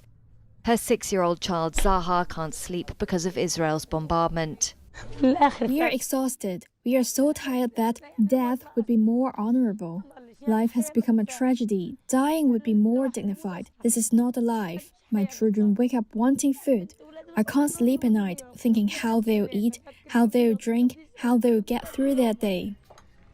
Speaking from her tent in Gaza City, the mother recounted the week. On Monday, a local aid group was distributing some vegetables in the camp, but there wasn't enough to go round, and Hijazi's family didn't get any. Her 14-year-old daughter Mena went to the community kitchen and came back with a small amount of cooked potato. She said everyone was hungry, so they filled up by drinking water.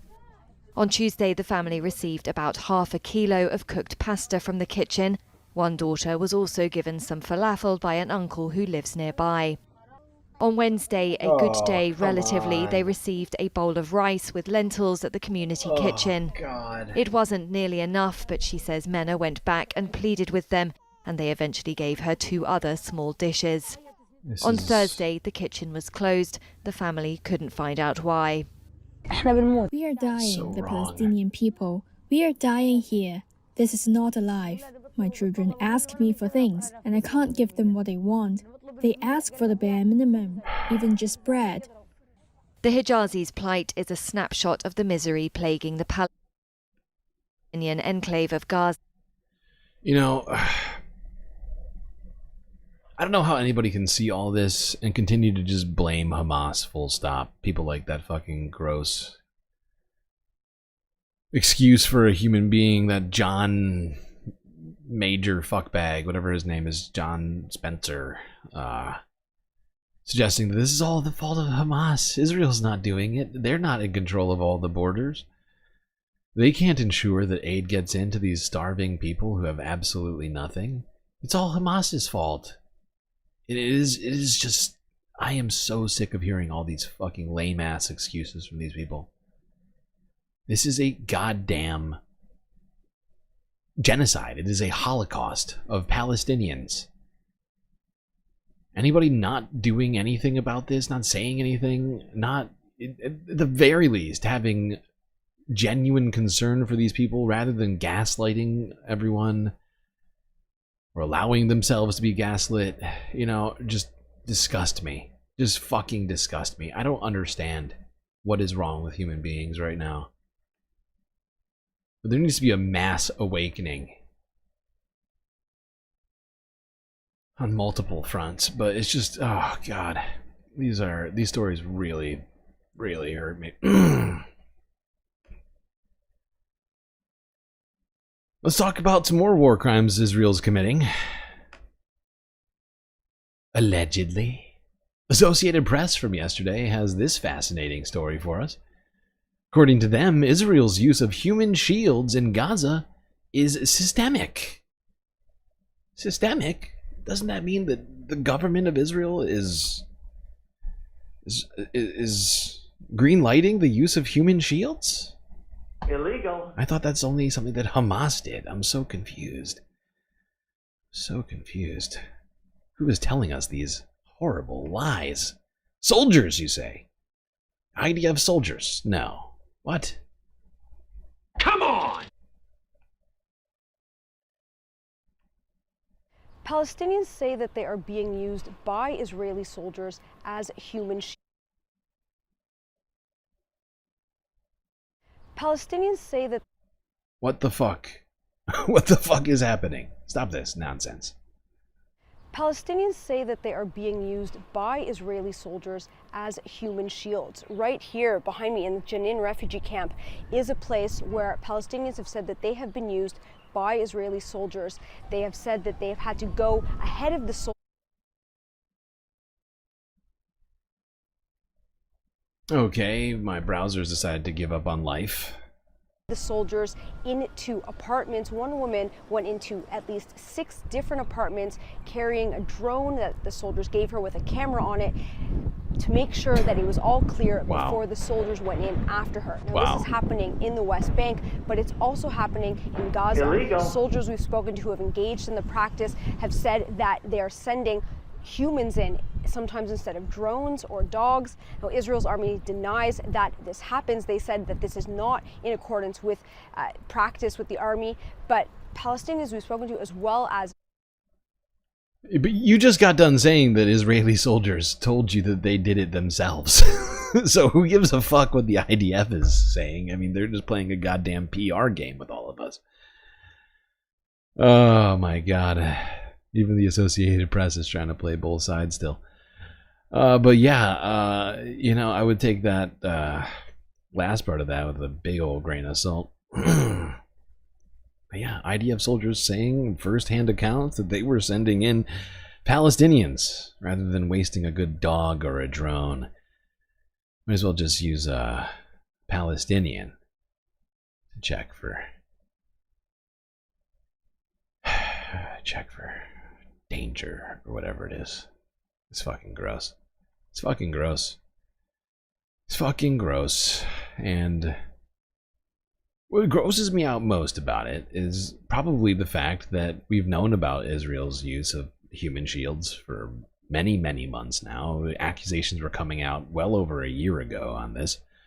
Meanwhile, we've been told over and over again that actually Hamas is the one who uses human shields, and actually it's, you know, that's the justification for all the war crimes, is because Hamas just uses so many human shields.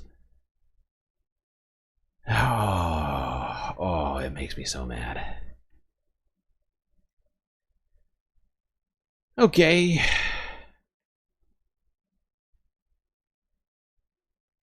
Let's go to this horrifying story. Of course, Israel has not let up on their attacks in Gaza. And recent story here from Channel 4 News from... More reports tonight please, of hunger and ma'am, I need you to shut up. malnutrition across... Recent story here from Channel 4 News.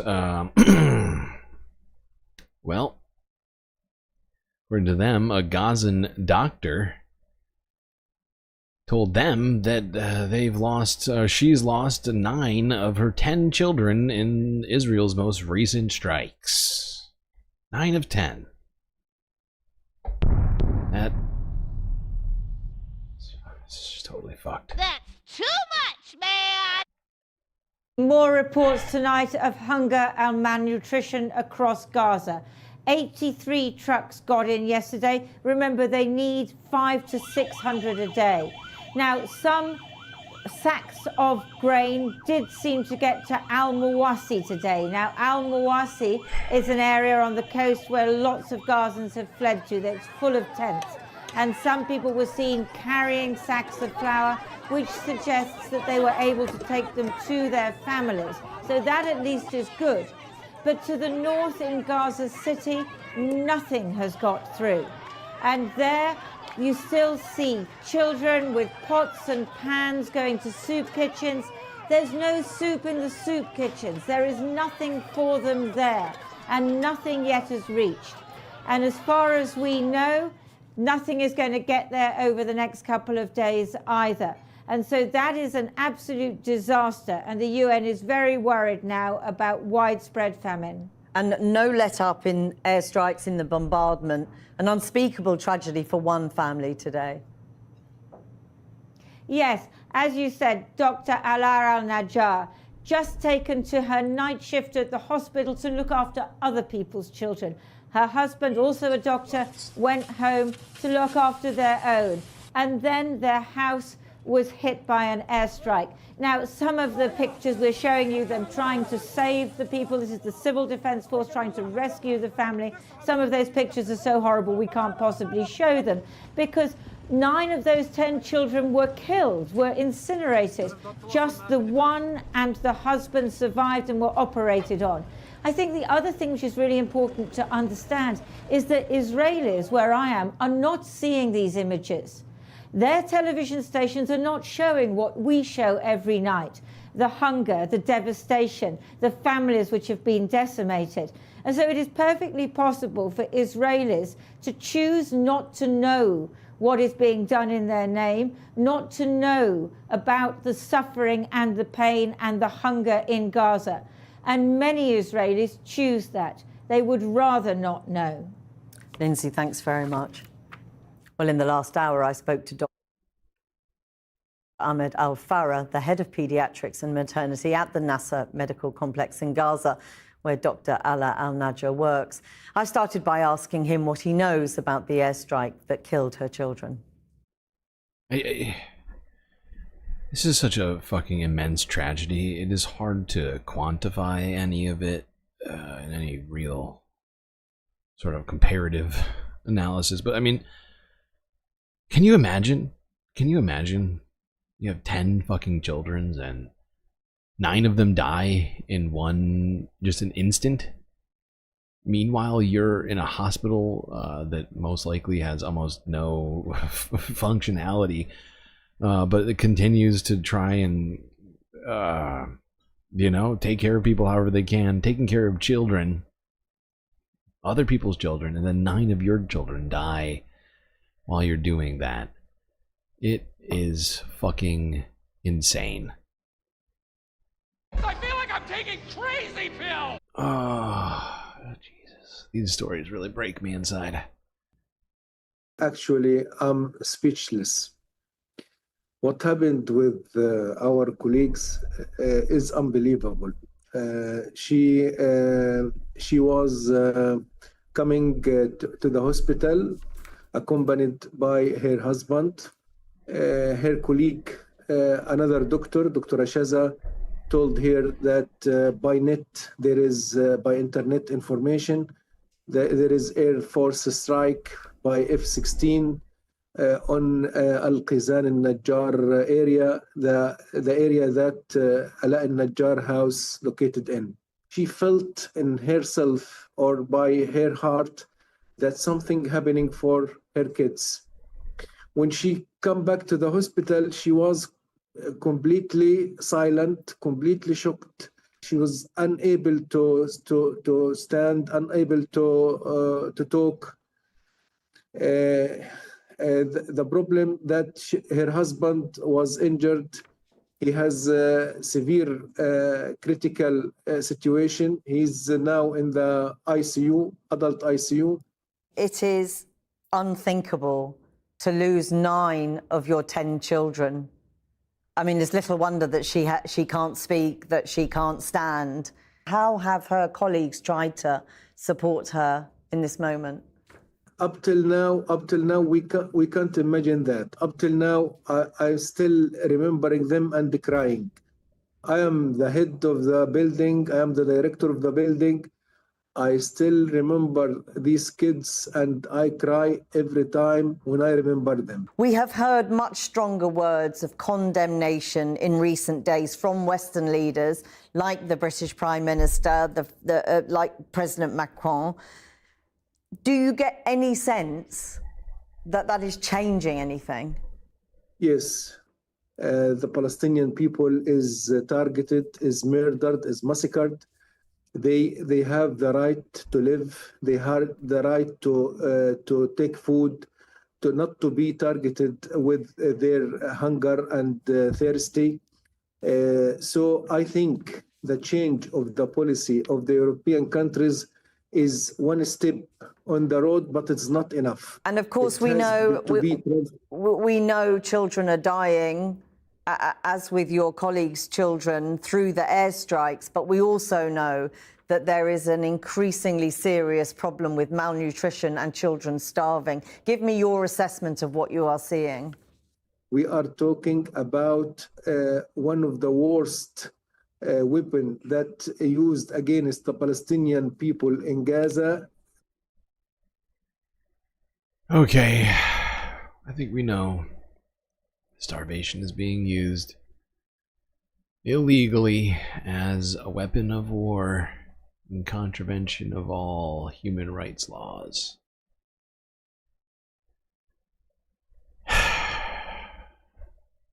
All right.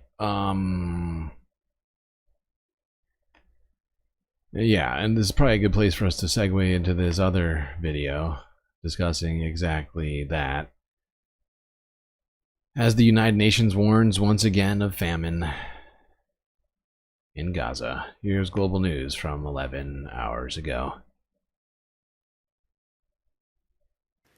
Israel says its air force has struck over 100 targets throughout Gaza over the past day in a renewed military offensive that Gaza's Hamas-run health ministry says has killed close to 100 people in just the past 24 hours. And this as global aid organizations urgently call for Israel to allow more humanitarian aid into the region. They're warning that more than 250,000 people in Gaza are now living in famine-like conditions. Joining us now is Tamara Al-Rifai. She's the Director of External Relations and Communications at the United Nations Relief and Works Agency for Palestine Refugees in the Near East, or as it's better known, UNRWA. Tamara, I appreciate your time today. Thanks for inviting UNRWA. Tamara, I want to get your assessment of what the humanitarian situation is like in Gaza at this moment, because we're nearly 600 days into the war, and it seems like conditions have changed quite drastically since the ceasefire was broken, which was a couple of months ago.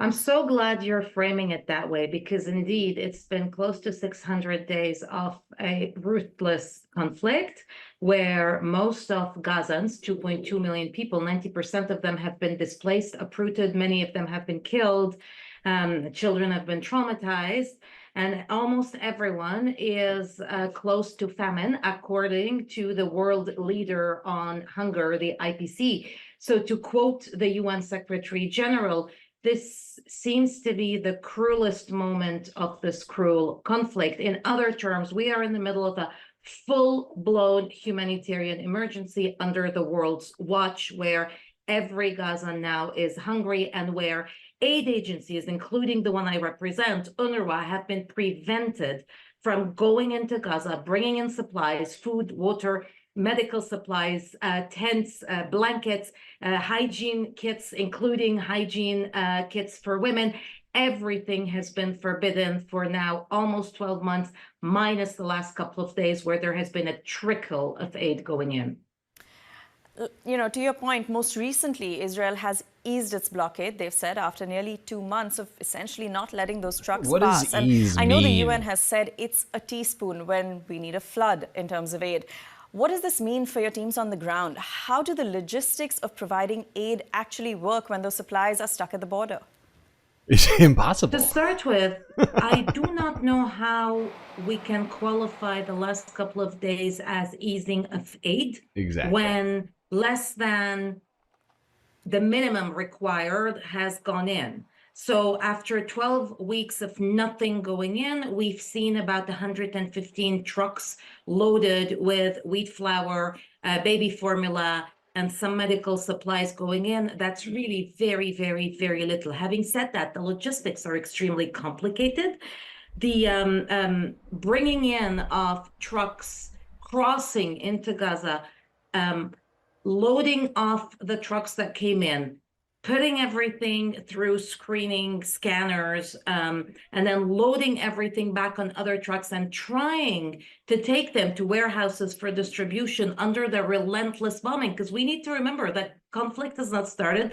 The bombing by the Israeli Air Force, but also, I mean, we're talking about air, land, and maritime bombing continues while people are on the move, on the run, trying to find safety, but nowhere is safe in Gaza.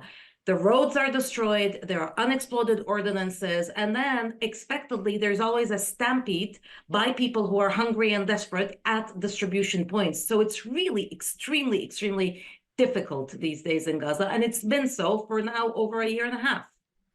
You know, Israel's Prime Minister Benjamin Netanyahu, he said that a sufficient number of aid trucks were sent. I cannot be. I cannot imagine being an UNRWA representative in the midst of all this, trying to answer ridiculous questions from journalists about whatever it might be. But it's like UNRWA has been sitting there for seemingly years almost now, being kept from doing their jobs. Meanwhile, they're constantly being told that they're terrorists and that Hamas is stealing all the food and all this other garbage. Meanwhile, people are literally starving to death, and you've got warehouses full of food and supplies and all the other things that Palestinians need, at least in terms of basic necessities. And just, you know, having to come out and explain things over and over again to people while you're not allowed to do your job. It's got to be so frustrating.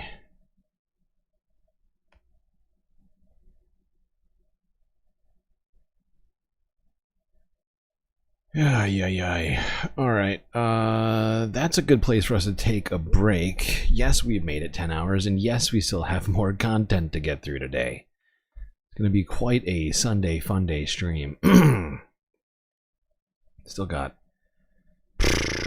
not a ton of videos left, but certainly a sizable chunk of content. We'll take up probably close to another half. Meaning that this stream's going to go for like 12 hours. Oh, I should end the stream. Oh, wait. Is it 12 hours when they start fucking with? I think it's 12 hours. Okay. Okay. That's one thing we have to start doing, though, is ending these streams at 12 hours. Because apparently YouTube does not keep streams that are longer than 12 hours. Something I found out recently. Or they don't keep the entirety of the stream. Which I find very frustrating. But don't worry, we'll be right back with the content after these brief space messages.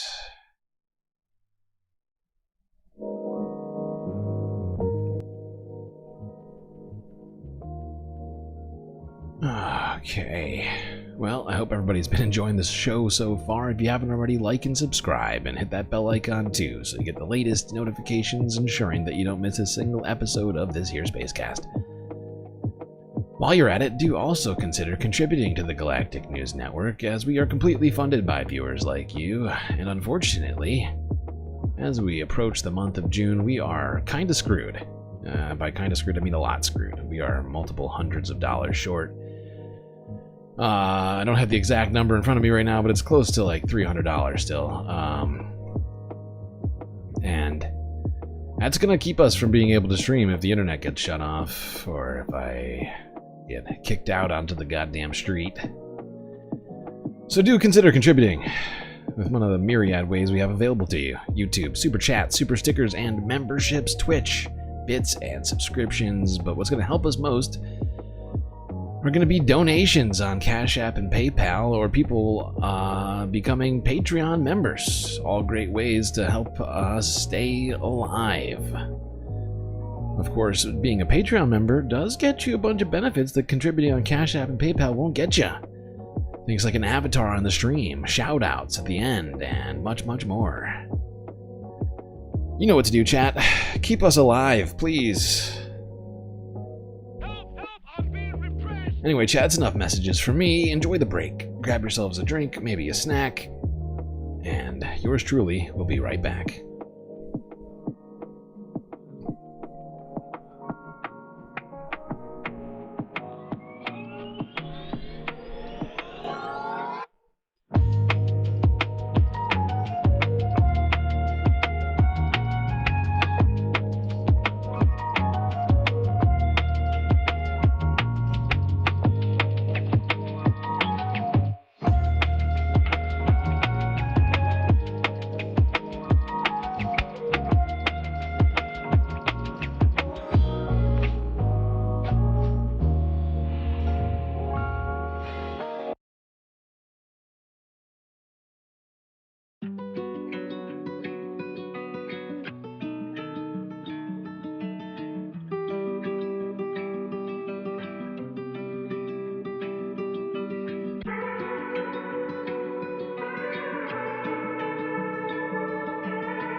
Alright, chat. That signal, of course, means that we're done with the final break and headed into the final half of the stream.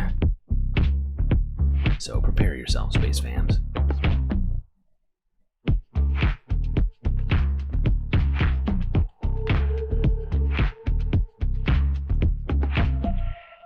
Still got a bunch of stuff to cover here.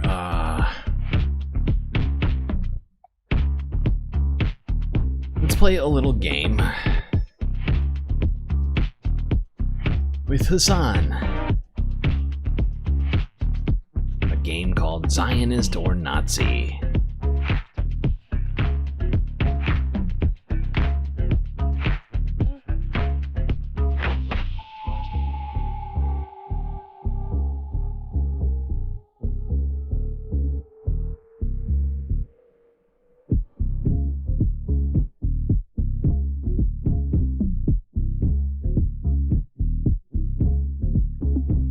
Let Kaya answer. She go 20 for 20. Yes, statistically speaking, my dog has a higher chance of getting more questions right than me and the coin combined. And the reality of the matter is, given my performance before I started using the coin, it probably would have been even worse overall. Can you guess who said it? This quiz explores the similarities between Nazi Germany and Israel, both in writing and deeds. The basis for this comparison can be found in both projects' settler colonial nature. In Germany's case, with its occupation of Eastern Europe, General Plan Ost, and in Israel's case, with its occupation of Palestine, Syria, Lebanon, and more, Greater Israel. A common process of genocide, extermination, large-scale ethnic cleansing, and forced displacement can be seen. This similarity is not accidental. Early Zionist planners, like Arthur Rupin, were directly inspired by Germany's occupation of Posen. But the State of Israel was not created for the salvation of the Jews. It was created for the salvation of Western interests. This is what is becoming clear. I must say that it was always clear to me. The Palestinians have been paying for the British colonial policy to divide and rule and for Europe's guilty Christian conscience for more than 30 years. James Baldwin, open letter to the born again. There will be no mercy. We had the moral right, we had the duty towards our people to destroy this people that wanted to destroy us. Zionist. Oh. No. Wah, wah. Oh no. Oh no.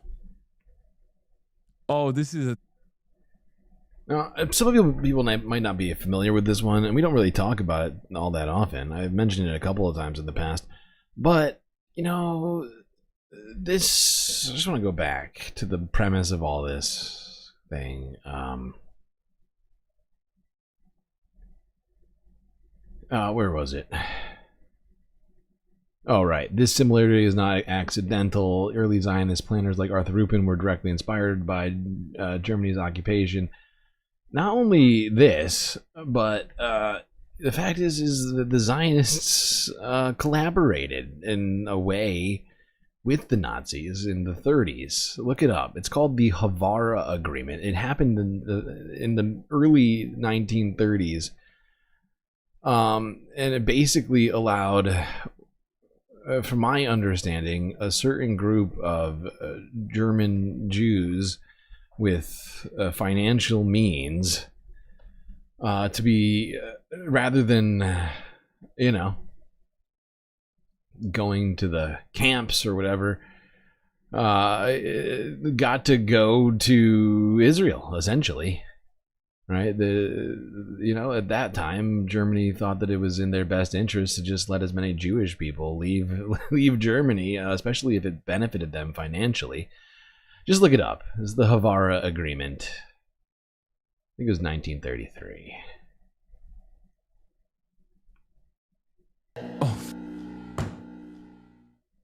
No. Oh no. Oh no. Oh, this is a tough one. This is okay. I don't want to play this game. I don't want to play this game because this is impossible. Surprise. This was said by Reich leader SS Heinrich Himmler on the evacuation and extermination of the Jewish people, October 4th, 1943. All the group will be able to do about it will be to scurry around like drugged roaches in a bottle. Nazi. Ah, damn it, Hasan. You're doing really bad. In a committee of the Israeli parliament in 1983, General Raphael Eitan boasted of his triumphs in the West Bank. When we have settled the land, all the Arabs will be able to do about it will be to scurry around like drug roaches in a bottle. Illegal. For comparison, Tutsis are cockroaches. We kill you. Okay, this is way more difficult than this is insane difficulty. This is the most difficult game I've ever played in my entire life. Who said this? There is one and only one solution, which is to completely destroy members of the group. Okay, Nazi. Ah, Hasan, you are really failing right now, buddy.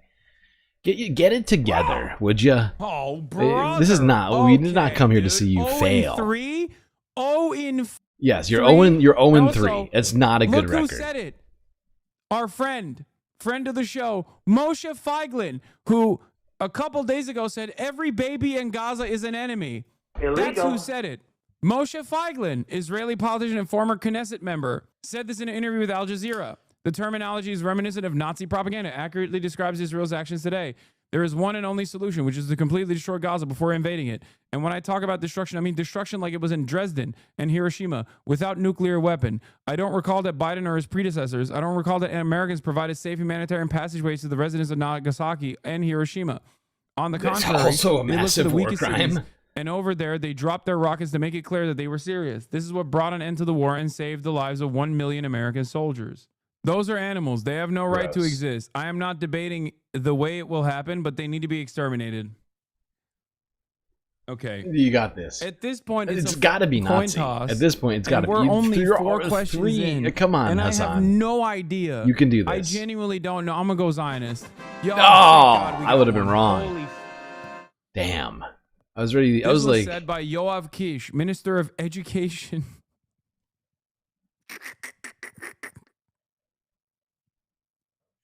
Like, this man is the Minister of Education and Minister of Regional Cooperation since December 2022. Regional what cooperation. What kind of cooperation That's a great question. Is he doing with the region? That's exactly the question I was thinking. A wrong has been done to these people by the fact that a stronger race, a higher grade race, oh my God, a more worldly wise race, oh God, to put it that way, has come in and taken their place. Okay, has to be Nazis. Easy. Come on.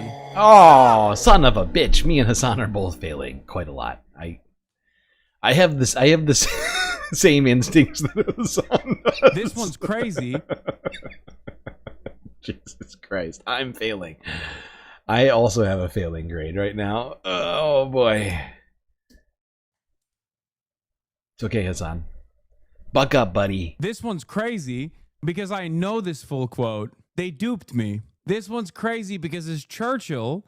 In 1937, while speaking in favor of allowing Zionists to settle in Palestine, Churchill stated that, I do not admit, for instance, that a great wrong has been done to the Red Indians of America or the black people of Australia. Yeah, if I knew that it said the Red Indians, I would know, because it's a very famous Churchill quote that I use all the time. Also, to be fair, Churchill, I would go so far as to say was both a Zionist and a Nazi. Depending on which time frame we're looking at, it's not like he was, he became very anti-Nazi, make no mistake. It's true. But, depending on which time frame we're looking at, you could probably find some quotes where he was sympathetic to both causes, So this is a half point. This is a half point for me, I think. Do not count yourself for a half point. In 1902, Churchill stated that is the great copium. Barbaric nations would menace civilized nations of the air. That is See? Okay, even they also I do. just noticed the copium emote up there. It's absolutely copium. 100%. The real score. Yeah, that's perfect. Yes, Hasan's real score is 1.5, so long as you're huffing a hefty dose of copium. Okay, this is a half point. Because No, look, I'm not giving you see? that I point. told you. In 1902, Churchill stated that the great barbaric nations would menace civilized nations and that the Aryan stock is bound to triumph. You know, I think what we're going to do is a half point. I have a new plan. I'm telling you, depending on which time frame you were looking at with Churchill, as this game also openly recognizes, Churchill could very easily be bracketed under the Nazi category. Having said that, he was a lifelong Zionist, but he stopped being a pro-Nazi guy when, you know, obviously no longer was there any appeasement. Okay, it. I'll take the L. That's 1. Okay, that's 1 out of 5. 1 out of 5. I'm so cooked. How That's, many? 21 20%. questions. 1 out of 5 so far. Not a good We rate. shall exterminate the group. The group will not get away with their responsibility for date. This day will be okay. That's Okay, Zion. please hold. Please hold. Okay. All right, everybody. I'm going to give chat an opportunity to guess on these. That's the plan. I decided this is more fun. It's like interactive, if you will. So, I guess we'll do... I mean, I guess you could just write Zionist or Nazi in chat. Or you could instead do 1 or 2. 1 for Zionist, 2 for Nazi. What do you think, chat? We shall exterminate the group. The group will not get away with their responsibility for date. This day will be avenged. Who was it? Who was it? I have a guess myself. My guess is going to be Zionist, mostly because I'm fairly certain this is a reference. I think the responsibility for the unnamed date has got to be October 7th. Get in there, chat. Guess 1 or 2, Zionist or Nazi.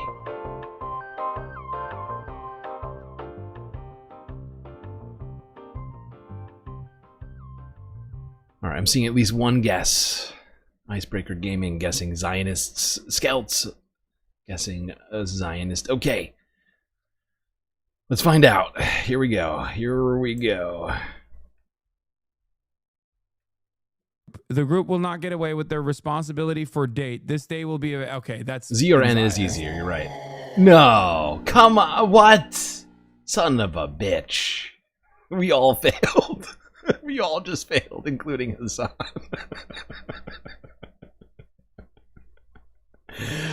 Myself included. Chat and Hasan all got that answer wrong at the same time. Great job, everybody. God damn it. This is a very difficult game. Hasan's right. Date? October 7th. It's harder than Path of Come Exile on. 2, I think. Oh, come on. Oh, come on. Dude. I'm sorry. That is crazy. This was said by Adolf Hitler while speaking to the Czech Foreign Minister Tchaikovsky on January 21st, 1939. We shall exterminate the Jews. The Jews will not get away with their responsibility for November 9th, 1918. This day will be avenged. I'm not throwing for the bit, dude.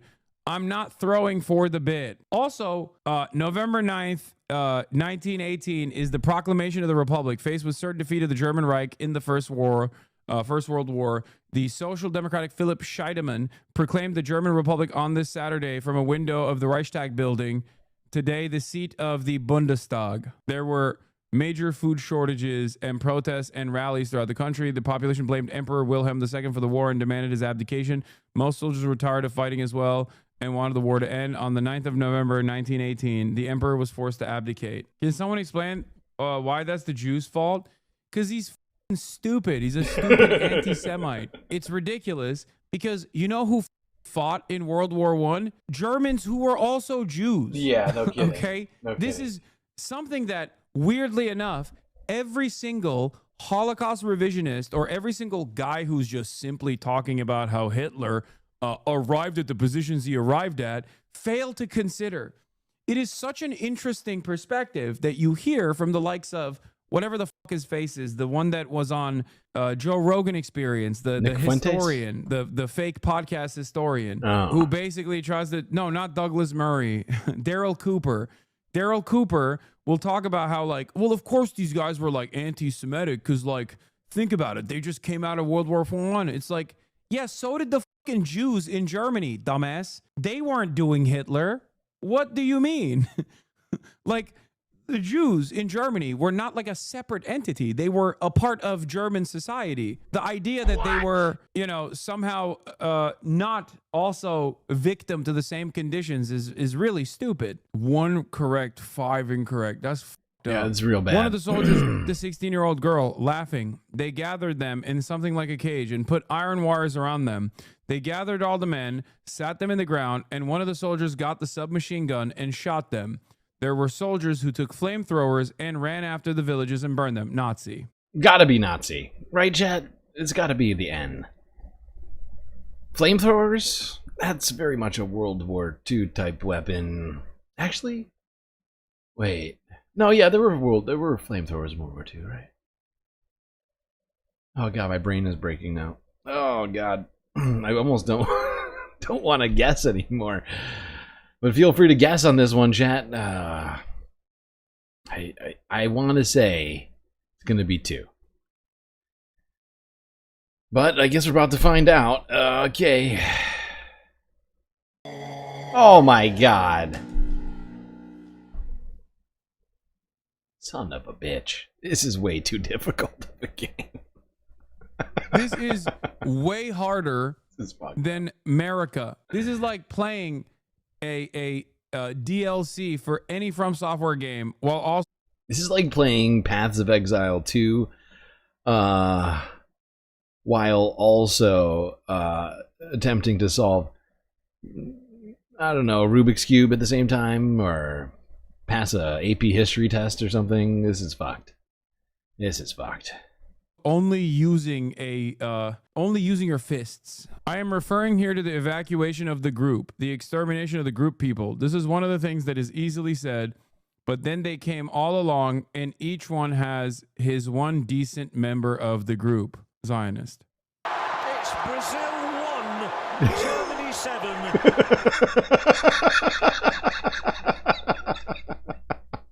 That was a great clip. Oh god. Hasan Daily with some elite level clipping right there. Son of a bitch. Brazil 1, Germany 7. God damn it, we keep losing over and over again. Oh god. Okay.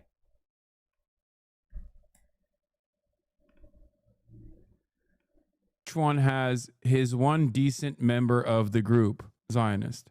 It's Brazil 1, Germany 7.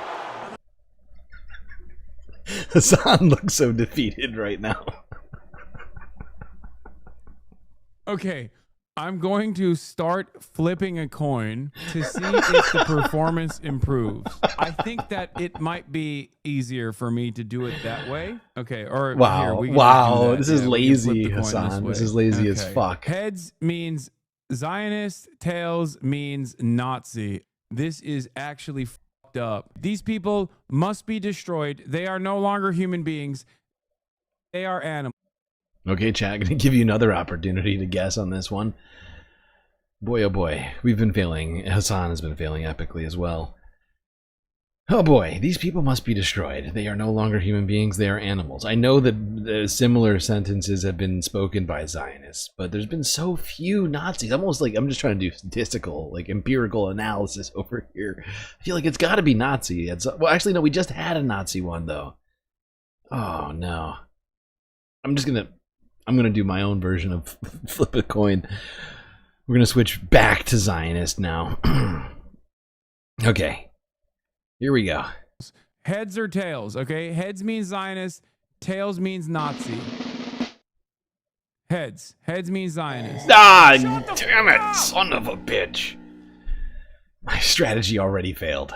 First go. Even the coin is not working. God damn it. After visiting imprisoned Jews in Lodz ghetto in Nazi-occupied Poland in 1939, Nazi Minister of Propaganda Joseph Goebbels wrote in his diary, "They are no longer human beings, they are animals. Thus our task is no longer humanitarian but surgical. We must cut here. and quite invasively. Otherwise, Europe will perish from the Jewish disease. Who said this? Region never progressed beyond certain primitiveness.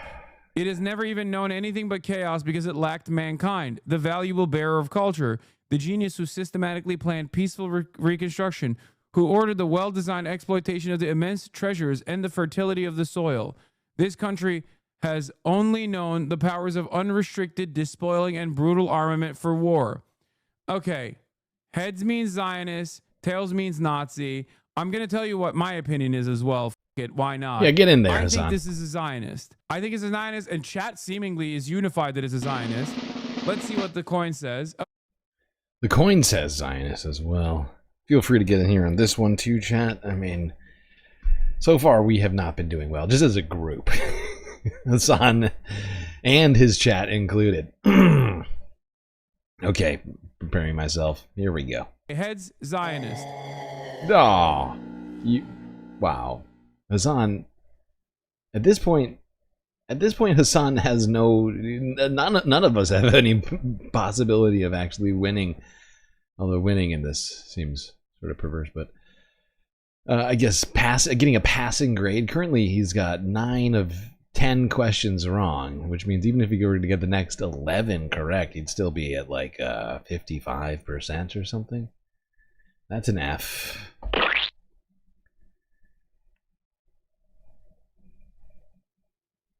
This is the hardest game I've ever played in my entire life, dude. What the f is going on? This was stated by Heinrich Himmler about Eastern Europe, Nazi Germany, Zionist Israel, and all other forms. I mean, I think the reason why this game is so hard is the reason which Bob Carmody sort of just, well, it wasn't a reason, but Bob Carmody's comment, you know, I think says it all. It's that these ideologies seem to have a hell of a lot in common. Seems to be a lot of creepy similarities going on here between the rhetoric. So much so, I'm starting to think they might be almost the exact same thing. European colonialism justified and are still justifying their actions as civilizing missions. Oh, okay, this one's easy. Who said this? This is the war between sons of light and sons of darkness. Benjamin Netanyahu said this. We will not let up our mission until the light overcomes the darkness. The good will defeat the extreme evil that threatens us. This is a... Benjamin Netanyahu said this. Oh, thank God. Oh my God, I got one. Oh, I didn't even use the coin on this. This is mine. This is my victory. This is my W. This is my fucking victory. The Benjamin, I even gave you who said it. Oh my God, this is a really I good didn't job. use the coin. Thank God I didn't use the coin. Really Let's good see job, what the coin would have Hasan. said. See? The coin would have failed. The coin would have failed. And I saved us, boys. Saved us. We're back. I am getting every single one of these right going forward. Are you ready? You are not it's back. Called Settle down. One Frame, Elite Gamer. This group has deserved the catastrophe that has now overtaken them. Their destruction will now go hand in hand with the destruction of our enemies. We must hasten the process with cold ruthlessness. Okay. We deserve the catastrophe that has now overtaken them. They deserve the catastrophe which has now overtaken them. Their destruction will go on hand in hand with the destruction of our enemies. We must hasten this process with cold ruthlessness. I think this is Nazis. I'm trying to... Feel free to get in on this one, chat, but I think this one's Nazis. I'll probably be wrong again. I've gotten like... Have I gotten any correct yet? Anybody remember if I've gotten... Well, I don't think I've gotten any correct yet. I'm doing very bad. Okay. I don't know. It could be either. Every single one of them is either. But I'm resorting to the coin. The coin. Oh, yeah, now we're going to the coin, huh? Tails. Nazi. Hey, I was right. The coin. This was said by propaganda minister Joseph Goebbels. I would have... Coin for the W. The rare coin W.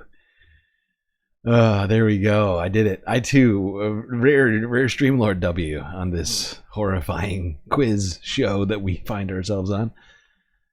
I knew this one sounded familiar. I would have actually said Zionist. Okay, but it doesn't matter because the coin saved us. Okay, I told you, we're getting all of them right going forward.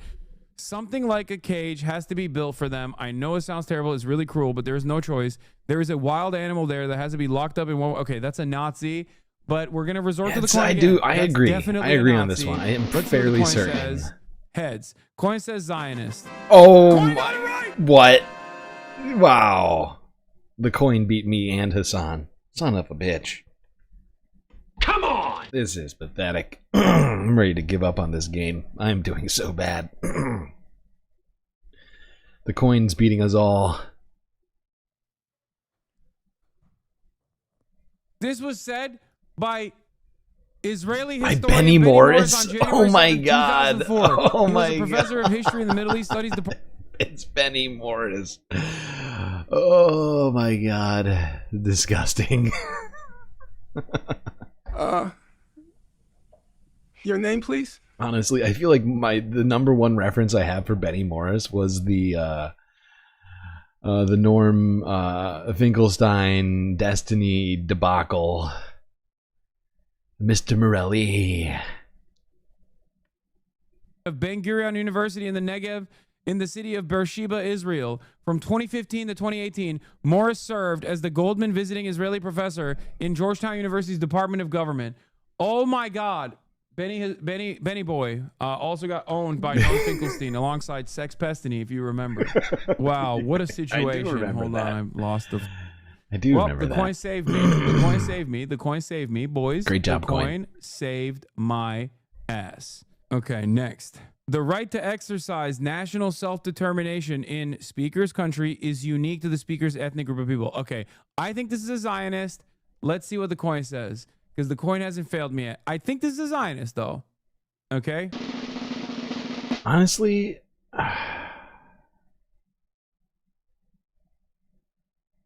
I think this one might not be a Zionist. I could be wrong. I'll probably be wrong again. I'm going Nazi on this one, chat. We'll find out shortly. Coin says Zionist as well. Oh, Tails was Nazi. Heads is Zionist. Tails is Nazi. I think this is a Zionist. Coin says it's a Nazi. Ah, son of a bitch. Wait, oh, Heads was Zionist.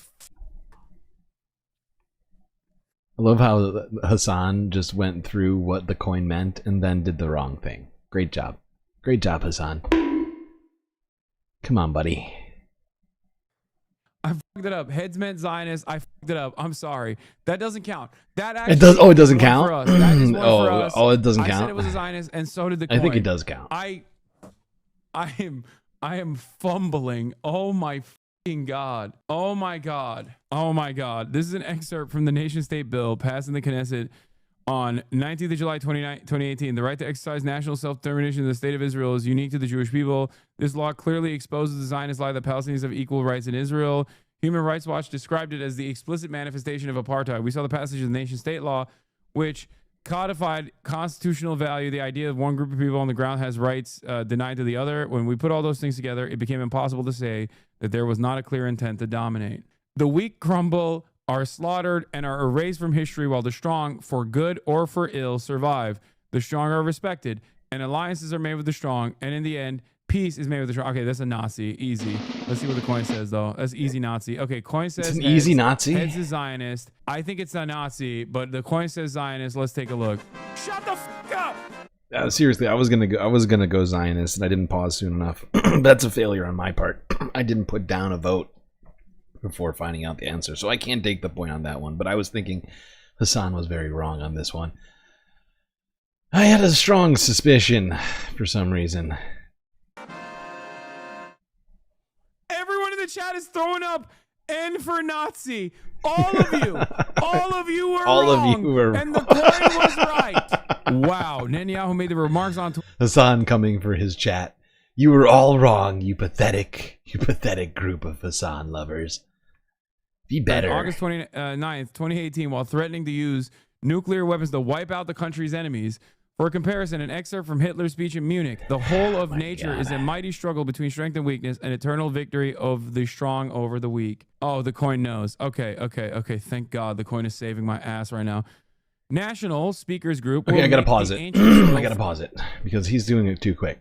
National Speakers Group will make the ancient soil fertile. That soil was unproductive for others, but for us, it was a good soil because we fertilized it with our love. I think this has got to be Zionist, right? I feel like this is a reference to the Fertile Crescent. That soil was unproductive for others, but for us, it was good soil because we. Okay, this is the Nazis Zionist. too, though. Zionist. Oh God, this is Zionist. Israel, made the desert bloom, right? Yeah, But we're yeah, gonna yeah. refer to the coin regardless. Do it. Oh, says Nazi. Tail thinks we're I think wrong. It's a Zionist. Tail Coin thinks says I'm Nazi. wrong. Let's take a look. Oh yes, okay, I was right. There it is. It was, of course, yes. I was right. That's the we were right. Zionist. The Okay. coin was wrong. The coin actually Okay. failed us. I got like this 2 was points a right This was now. a classic. This was easy. This was easy clap. Theodor Herzl, father of modern political Zionism, envisaged the Jewish redemption of the land along the following lines. National Judaism will make the ancient soil fertile. It seems miraculous. Everything natural is miraculous. Once the nation, which we Zionists are arousing, is fully awakened, things will happen swiftly and dynamically. I gotta say, it's this has been a horrifying and eye-opening game show that we just played here. I'm not gonna do the whole thing. I think we get it at this point. It is it's easier than the rest of my job, though. But you know, I think we know. I think we can know. We know pretty certainly that Hasan is still gonna fail, just like we did. Or at least just like I did. I don't know about each and every one of you, what answers you got. But I'm done with this horrifying game show that we're playing. I think we all lost playing this game. Maybe we've all won. It's hard to say, honestly. Can we flip a coin? Here, I'll roll a dice. We won. Oh, good job. We won, everybody. Don't ask me what the number was. For fuck's sake. What we did win was a real horrifying sense of just how similar the Zionist and Nazi ideologies are. So, I guess give yourself a pat on the back. Alright, there's a couple of videos here that I've popped into the stream mid-stream, and I know you're saying to yourself, that's insane. What are you doing? I feel like I'm taking crazy pills. Yeah, that's fair. I just wanted to make Sunday Funday just as full as possible of greatness and content. I want to make the stream great again, you know? And one woman was making Jerusalem great again while we've been streaming. Can you guess who? Here's a hint.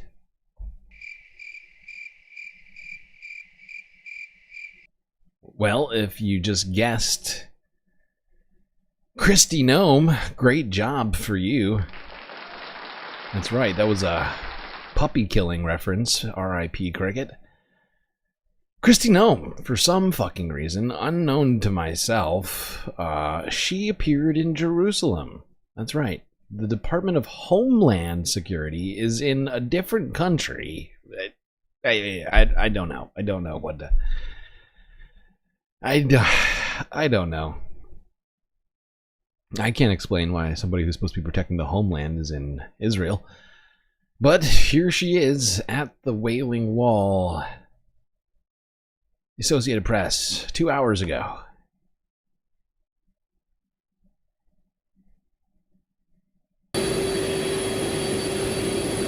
Oh, Mike Huckabee's there too. How great. Mike is looking old as shit. What is going on with Mike? Why does Mike look like he's about to die? How old is Mike Huckabee? What the fuck is going on with this guy?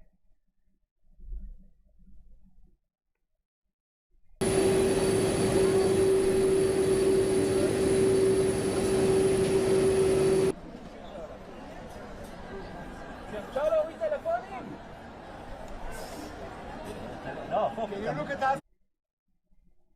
Please?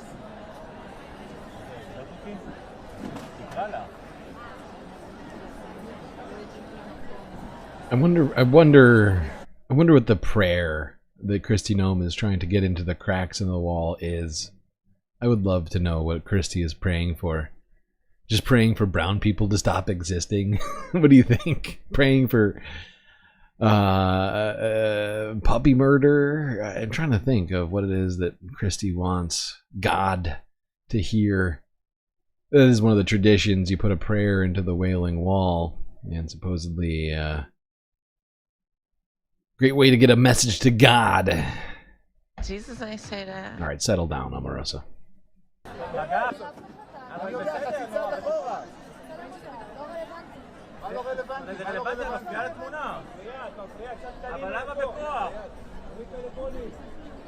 No one's listening, Kristi. Certainly not to you. Stop. It's wow. You think she's praying for a Fox News contract? New soul. These are some great responses from chat. Really good job, people. Yeah, those seem like both reasonable. I still think I'm closer with, you know, just brown people disappearing from the earth. But maybe it's that. Maybe a new soul. Maybe a big deal with a Murdoch organization. Hard to say. But maybe she says it in this little speech she gave after going to the Wailing Wall. Maybe this was, I don't know. I think this was before it. Live streamed press conference. Christy, the fuck are you gonna tell us? You horrifying witch.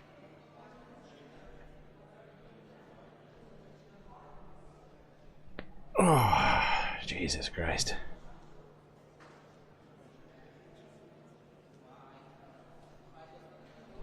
No, right. It's a live stream. I'm going to have to find where she's at.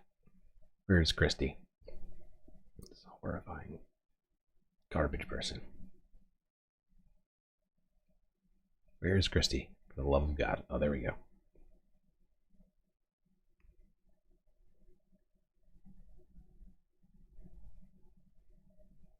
Breaking news. Let's do it. Christy Nome in Israel as we speak. Okay, what is happening?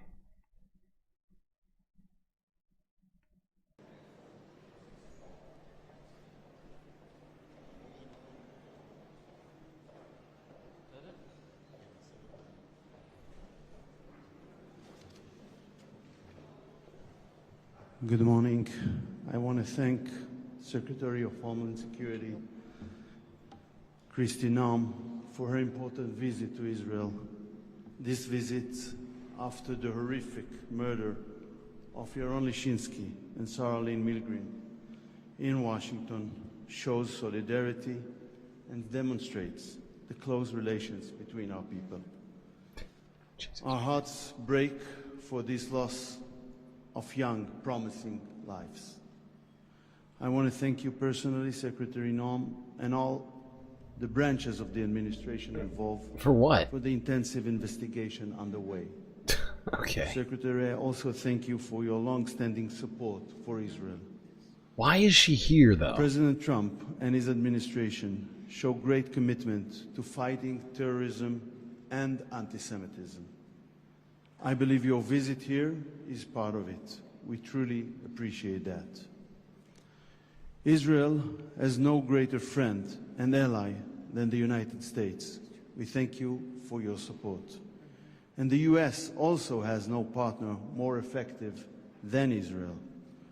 No other country in the world has achieved more impressive results in the fight against those who are also the declared enemies of the US.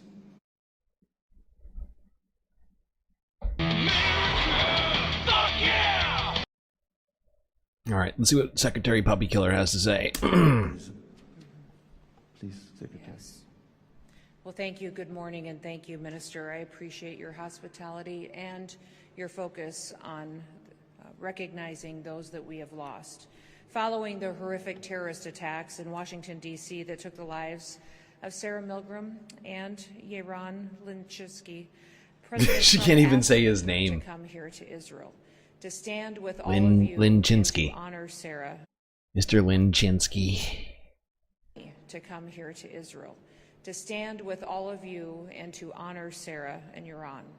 Today we stand together with profound grief, and our hearts are heavy with the loss of these two radiant souls that we will no longer have with us. Their lives were so full of promise and love and dedication, and may they be an inspiration to us of how to live our daily lives as well.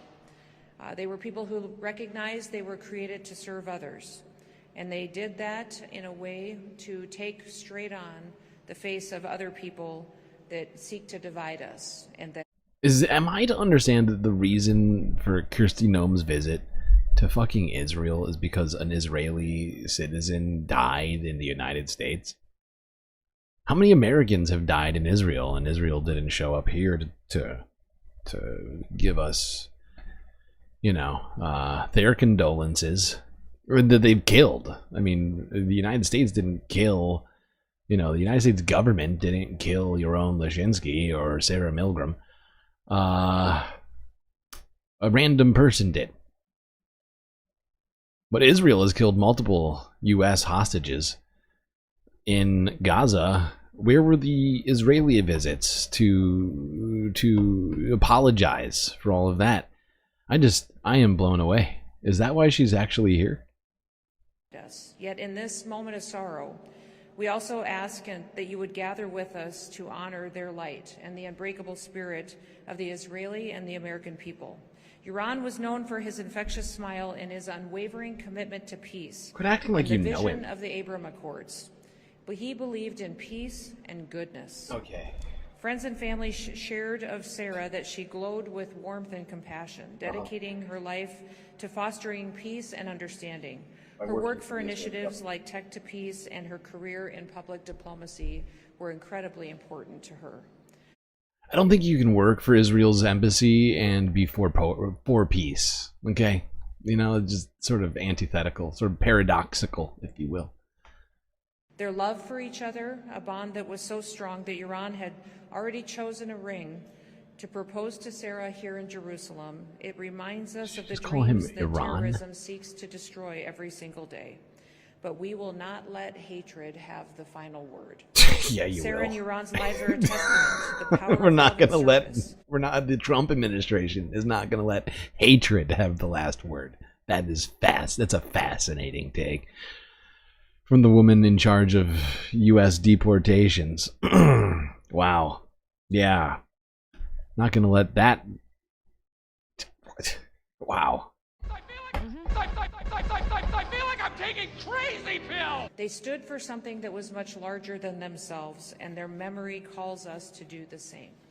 They have lived a life of significance that has forever changed us. Together they embody the very best of Israel, courageous, hopeful, and dedicated to peace. Now, yesterday at the Western Wall, I prayed Jeremiah 31. Jeremiah 31 says, "Thus saith the Lord, a voice is heard in Ramah, lamentation and bitter weeping. Rachel is weeping for her children. She refuses to be comforted for her children because." Oh my God. I cannot listen to Kristi Noem quote biblical scripture. It is truly just too much. Too much of a dichotomy for me. This is disgusting. I can't. I'm sorry, Chad. I cannot do it. Oh God. This woman is such a horrifying human being. Here to tell us actually she's not for hate. Oh my God, it's just too much. It's too much. That's too much, man! Oh, okay. Yeah. Okay, that's enough of Israel for now, for today. Let's move it along to other news, starting in Syria.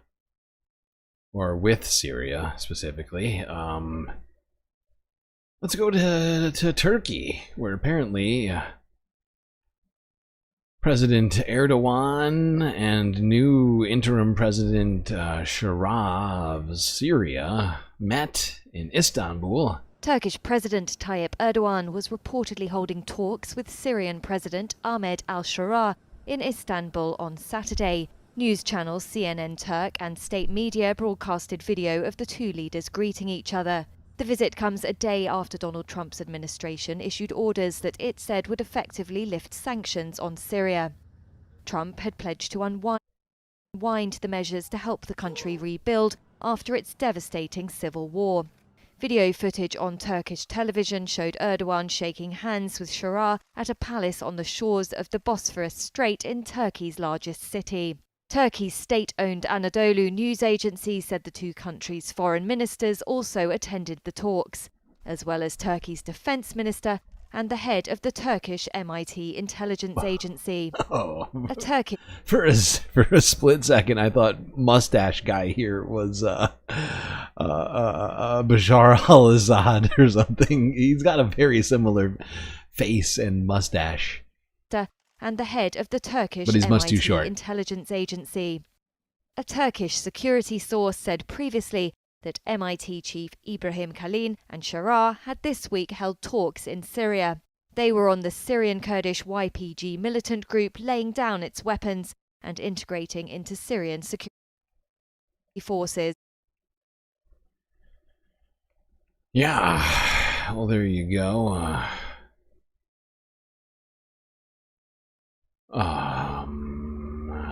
Whether or not this is going to bring peace in Syria, it's unclear, but it's a good step in the right direction, in my opinion. I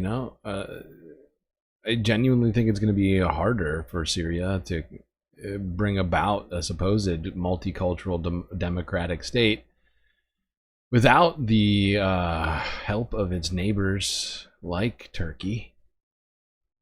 And especially considering Turkey has been a huge part of the unrest in Syria, this is one of the people who absolutely needs to be involved in the, the process, I would say. Let's just quickly go here. This is video from on the ground in Syria after Syrians found out that the Donald Trump administration was planning to end sanctions on the country. Syrians had stuff to say about it. Let's go here. To Damascus. Today, the first step has begun. At the very least, we hope to see a country with less corruption, greater inclusiveness, more transparency. Oh, son of a bitch. What the fuck? More transparency and accountability so that we can truly benefit from the lifting of the sanctions. It's a very historic opportunity for Syria today. The sanctions have devastated the people and exhausted the Syrian population. It's been 12, 13, even 14 years of hardship. We have truly suffered. But today our hope is in God and in those officials who are working to lift these sanctions. I believe that everyone is feeling optimistic, and I imagine that Syria will once again become the cradle of civilizations. Cradle of civilizations once again. It'd be fascinating to see such a thing in Syria, considering just how devastated this country has become. After decades of repression, 15 years of war, and unrest, intervention from other states, Ottoman Empire 2.0. Could work, I suppose, although I feel like the last Ottoman Empire ended in quite a unfortunate situation. It's just making me think more about World War III. But hey, good work. Good work. What next? Leaving Syria for Iran, where we have a little bit of updates as it relates to the nuclear talks between the United States and Iran. Starting here with global news from 2 days ago.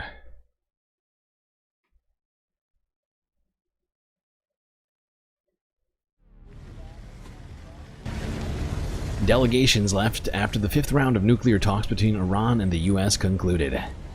U.S. President Trump wants to curtail Tehran's potential to produce a nuclear weapon, while Iran wants to be rid of devastating sanctions on its oil-based economy. We have just completed one of the most professional rounds of negotiations. Once again, we clearly articulated the principal positions of the Islamic Republic of Iran regarding these negotiations. Our positions are completely clear and we are standing firmly by them. I think there is now a better and clearer understanding of our position on the American side. Both sides are expected to present their views on these proposals and solutions. And the next round of negotiations will be scheduled and held accordingly.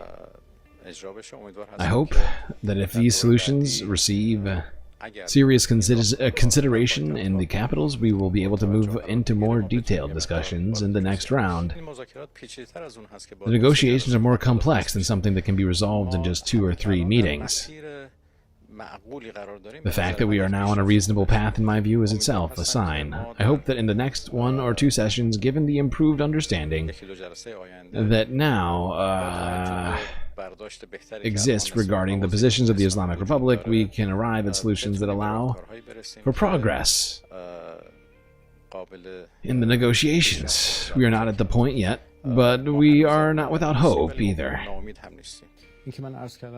We will uphold our rights and our nuclear program, including enrichment, to implement confidence building and transparency messages such as, oh shit, this is moving really fast. Try this again. We will uphold our rights and our nuclear program, including enrichment, will continue. We are prepared to implement confidence building and transparency messages such as increased monitoring. We are confident in the peaceful nature of our nuclear program. So we will have... Oh my fucking god, how is he talking that fast? We have fundamental objections with more monitoring and more transparency unless they decide to impose measures that deviate from the norms, as they, American officials, have expressed in their interviews that they do not believe that any enrichment can continue in Iran, and that they think that we should cease all enrichment activities. If that is their goal, there will be no deal. If they want to take away the right of the Iranian people to use nuclear energy peacefully, we will not have an agreement at all.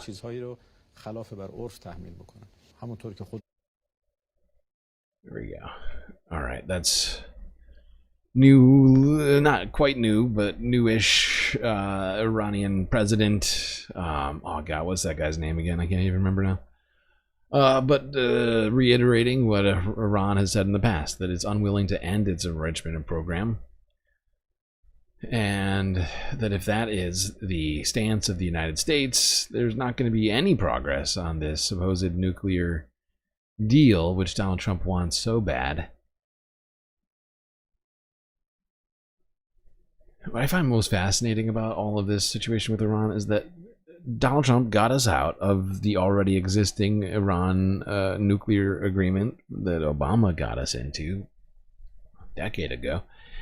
And now wants to re-implement a deal that's almost fucking verbatim the exact same as that agreement, because he thinks he's going to get the Nobel Prize for doing the same thing Obama did that he undid.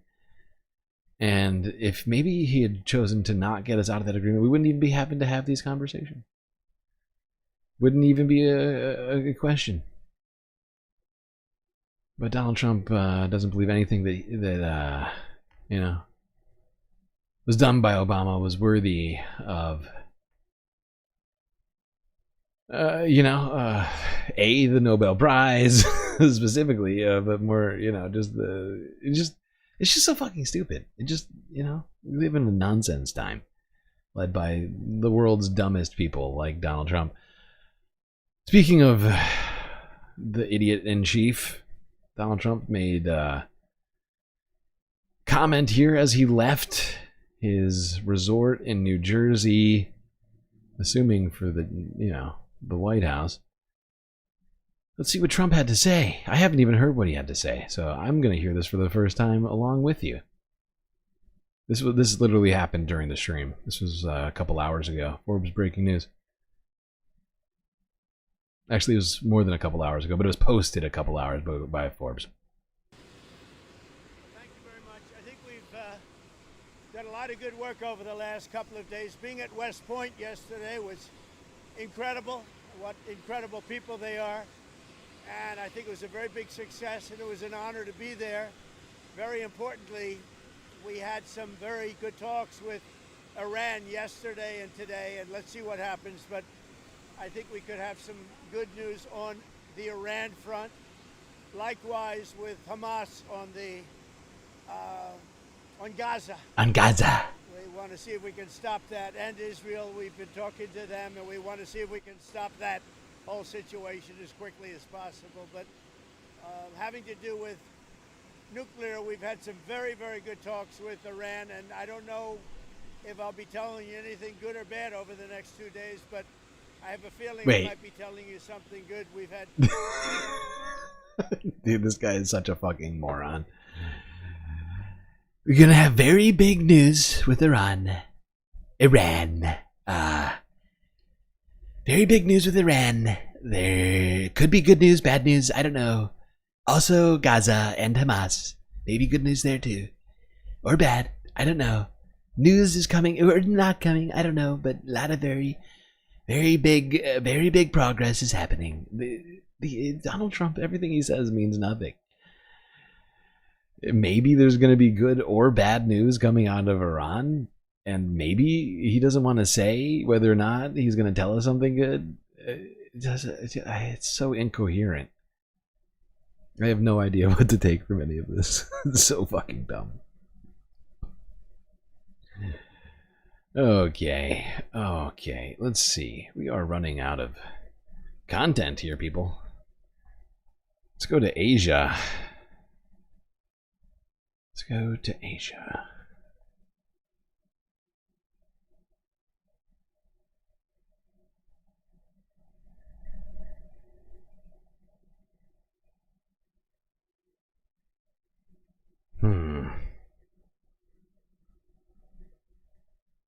Let's start here.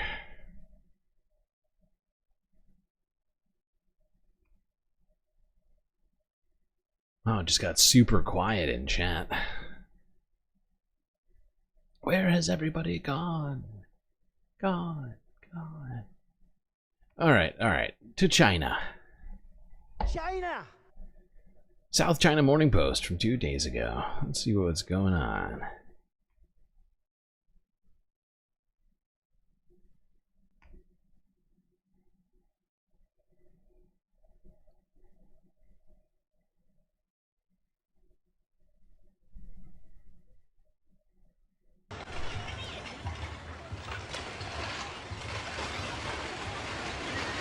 Holy shit. What the fuck? What the fuck just happened?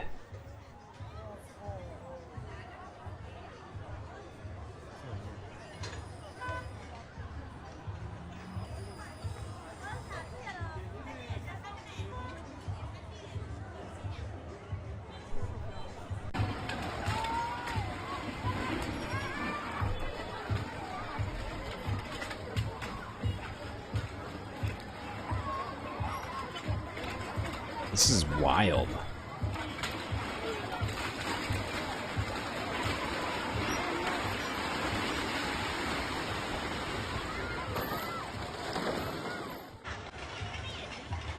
My God, no explanation for why this building collapsed. The entire roof freaking fell off there. Unclear what the cause of this destruction was. All right, now let's go south to Vietnam, where Emmanuel Macron is arriving, touring Asia amid the US-China rivalry, hoping to drum up trade between China and not China, between France and its Asian allies.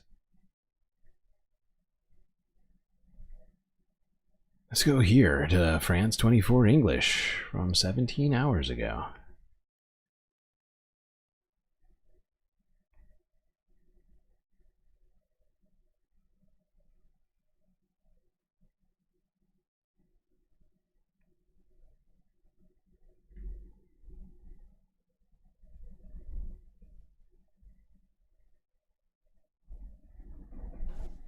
French President Emmanuel Macron begins a tour of Southeast Asia this Sunday, starting with Vietnam. That will be the first visit there by a French leader in nearly a decade. Now, the trip is part of France's push to try and deepen economic ties in the region, counter China and America's influence. Macron will also be in a tricky position, increase ties with government while navigating tensions over their human rights record and also dealing with the legacy of France's colonial past. Joining me on the set is our senior reporter, Clovis Casali, also our former Southeast Asia correspondent. Clovis, when we're looking at this trip, what does Emmanuel Macron want to get out of it? What's the aim of his visit? Well, first, there's going to be 3 stops. Vietnam, Indonesia, Singapore. As always with these trips, the aim is to strengthen cultural, political ties and strike business deals. The 3 nations are strategic partners in the so-called Indo-Pacific region. The Elysée telling us also that with 700 million inhabitants, the area is the most dynamic in the world in terms of business. It's also a region very much caught in between the US and China, with the 2 superpowers battling for ever more influence. China on the offensive, again, more than ever when it comes to economic gains, trying to make economic and territorial gains. I think the most explicit example is certainly Taiwan, of course. Then on the other hand, you've got the US, now Donald Trump, in charge, focusing on the Indo-Pacific region rather than Europe and Ukraine. The US, very strong military presence there, and at the same time, waging a trade war with Southeast Asian nations, like with most of the world.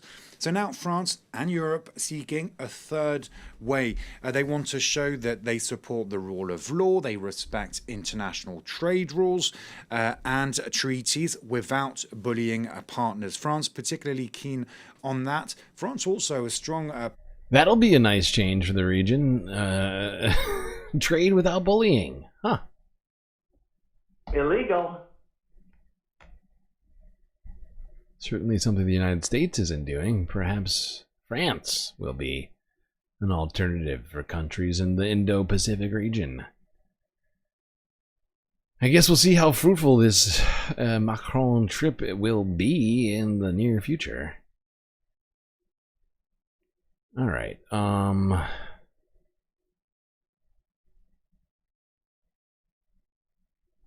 boy, we are really almost at the end of the stream here. Let's go here to Japan, where we're going to end this stream. Starting off with the Associated Press from yesterday. Talk tariffs, as Japan's chief negotiator in the tariff talks with the United States came out with a statement yesterday. Let's see what all this is about.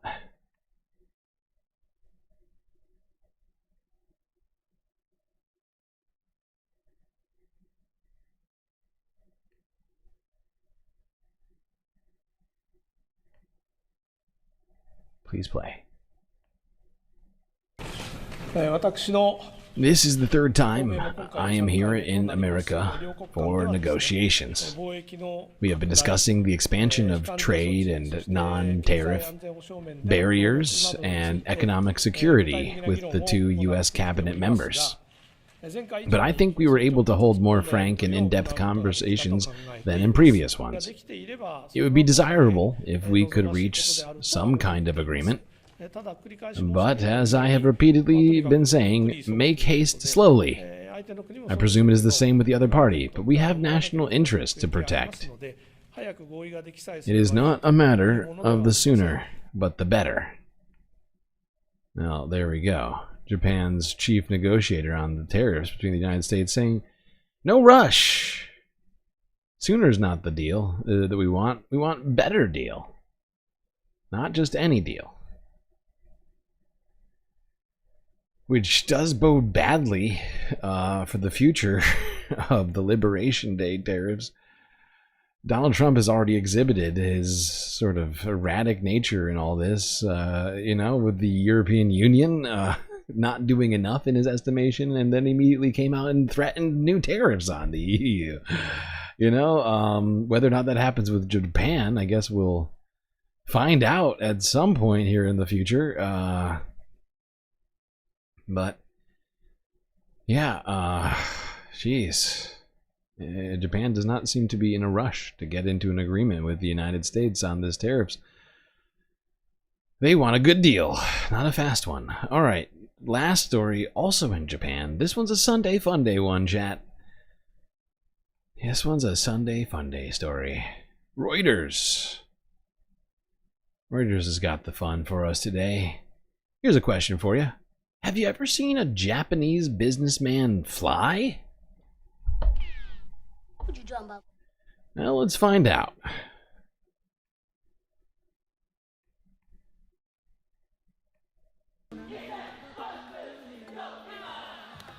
Whoa!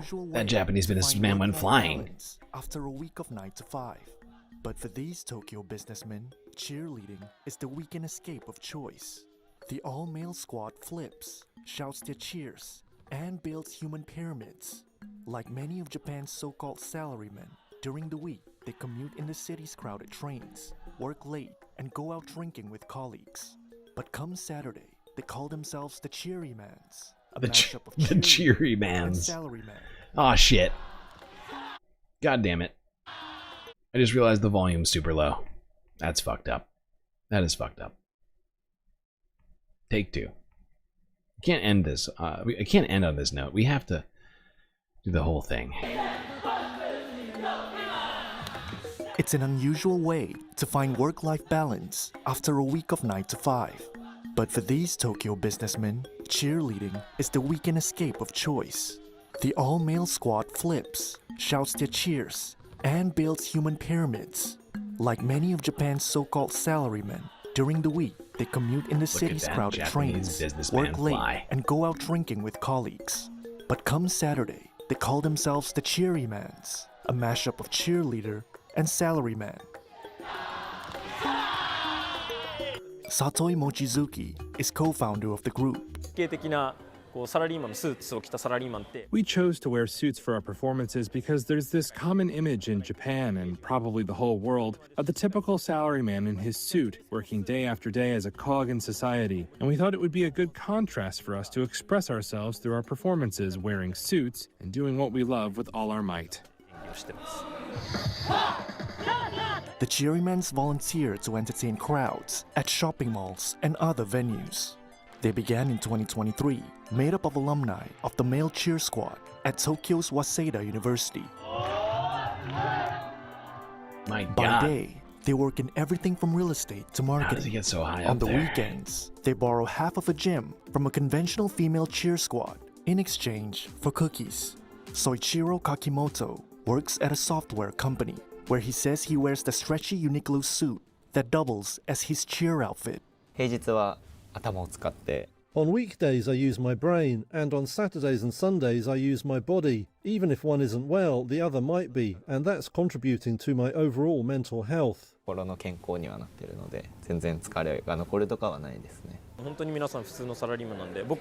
all just regular salarymen. In my case, I work for a general trading company, and I usually have to go out drinking after work and do overtime. After that, I head home and have meetings about Cheery Mans. When I have to go out drinking, I move the meeting to the following day, so you could really say that I'm balancing this with being an everyday salaryman. Their aerial antics and infectious energy landed them a commercial spot with Uniqlo, advertising the suits they perform in. The group also competed in Britain's Got Talent, where they came third in their semi-final. Wow. Well, the Cheery Mans going out there breaking stereotypes about Japanese businessmen. They don't just do numbers on spreadsheets. They get out there and they fly through the sky, apparently. Pretty cool. Pretty cool. Felt like a good Sunday Funday story. Been holding on to it all week for you people. All right. We got through all of it, chat. Great job, everyone.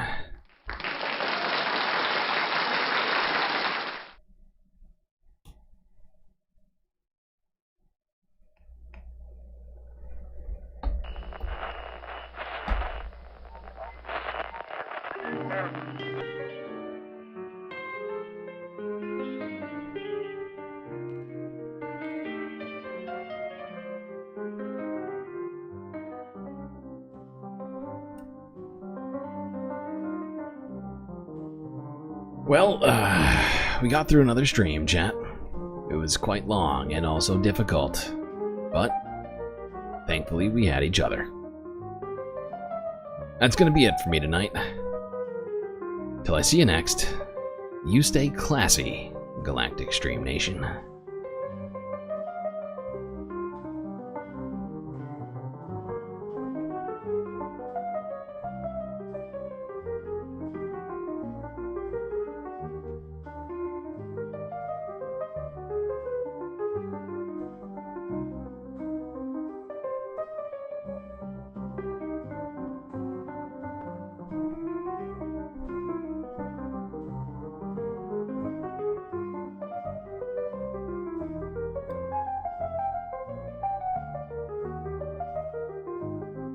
Can't forget this. These are your galactic patrons.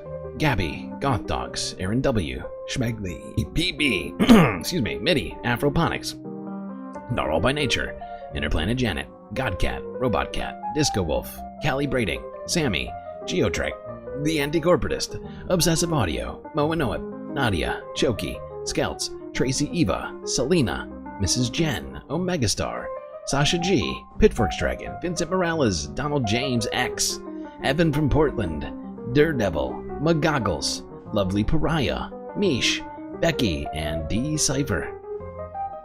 That's right. All these people here have helped produce the show, which your eyes and ears just got done enjoying. You can too for just a few dollars a month on Patreon.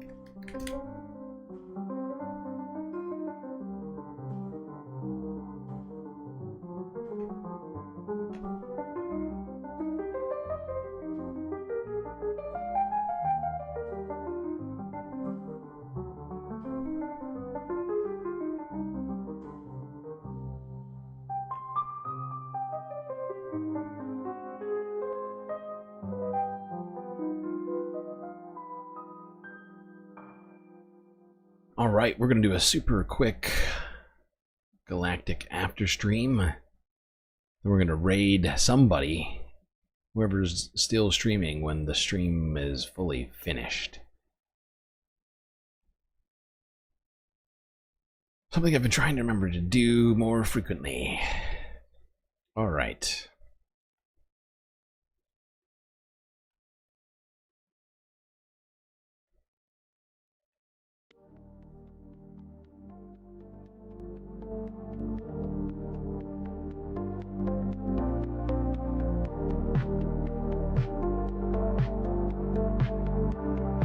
That's crazy. You're sorry you missed it at all, Christy. No apology necessary.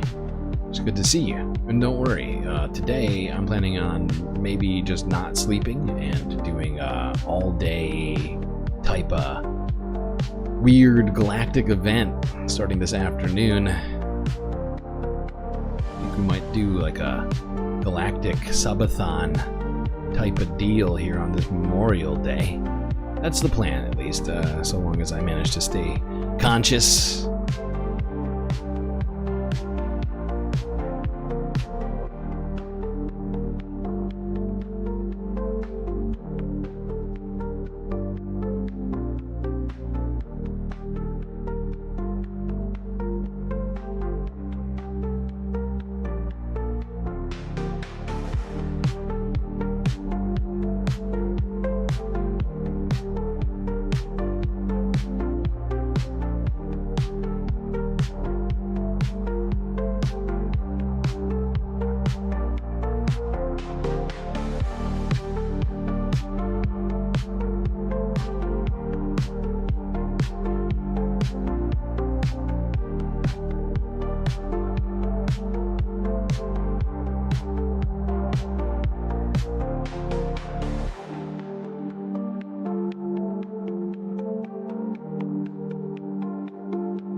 Alright. I do hope everybody enjoyed the stream on this Sunday FUNDAY.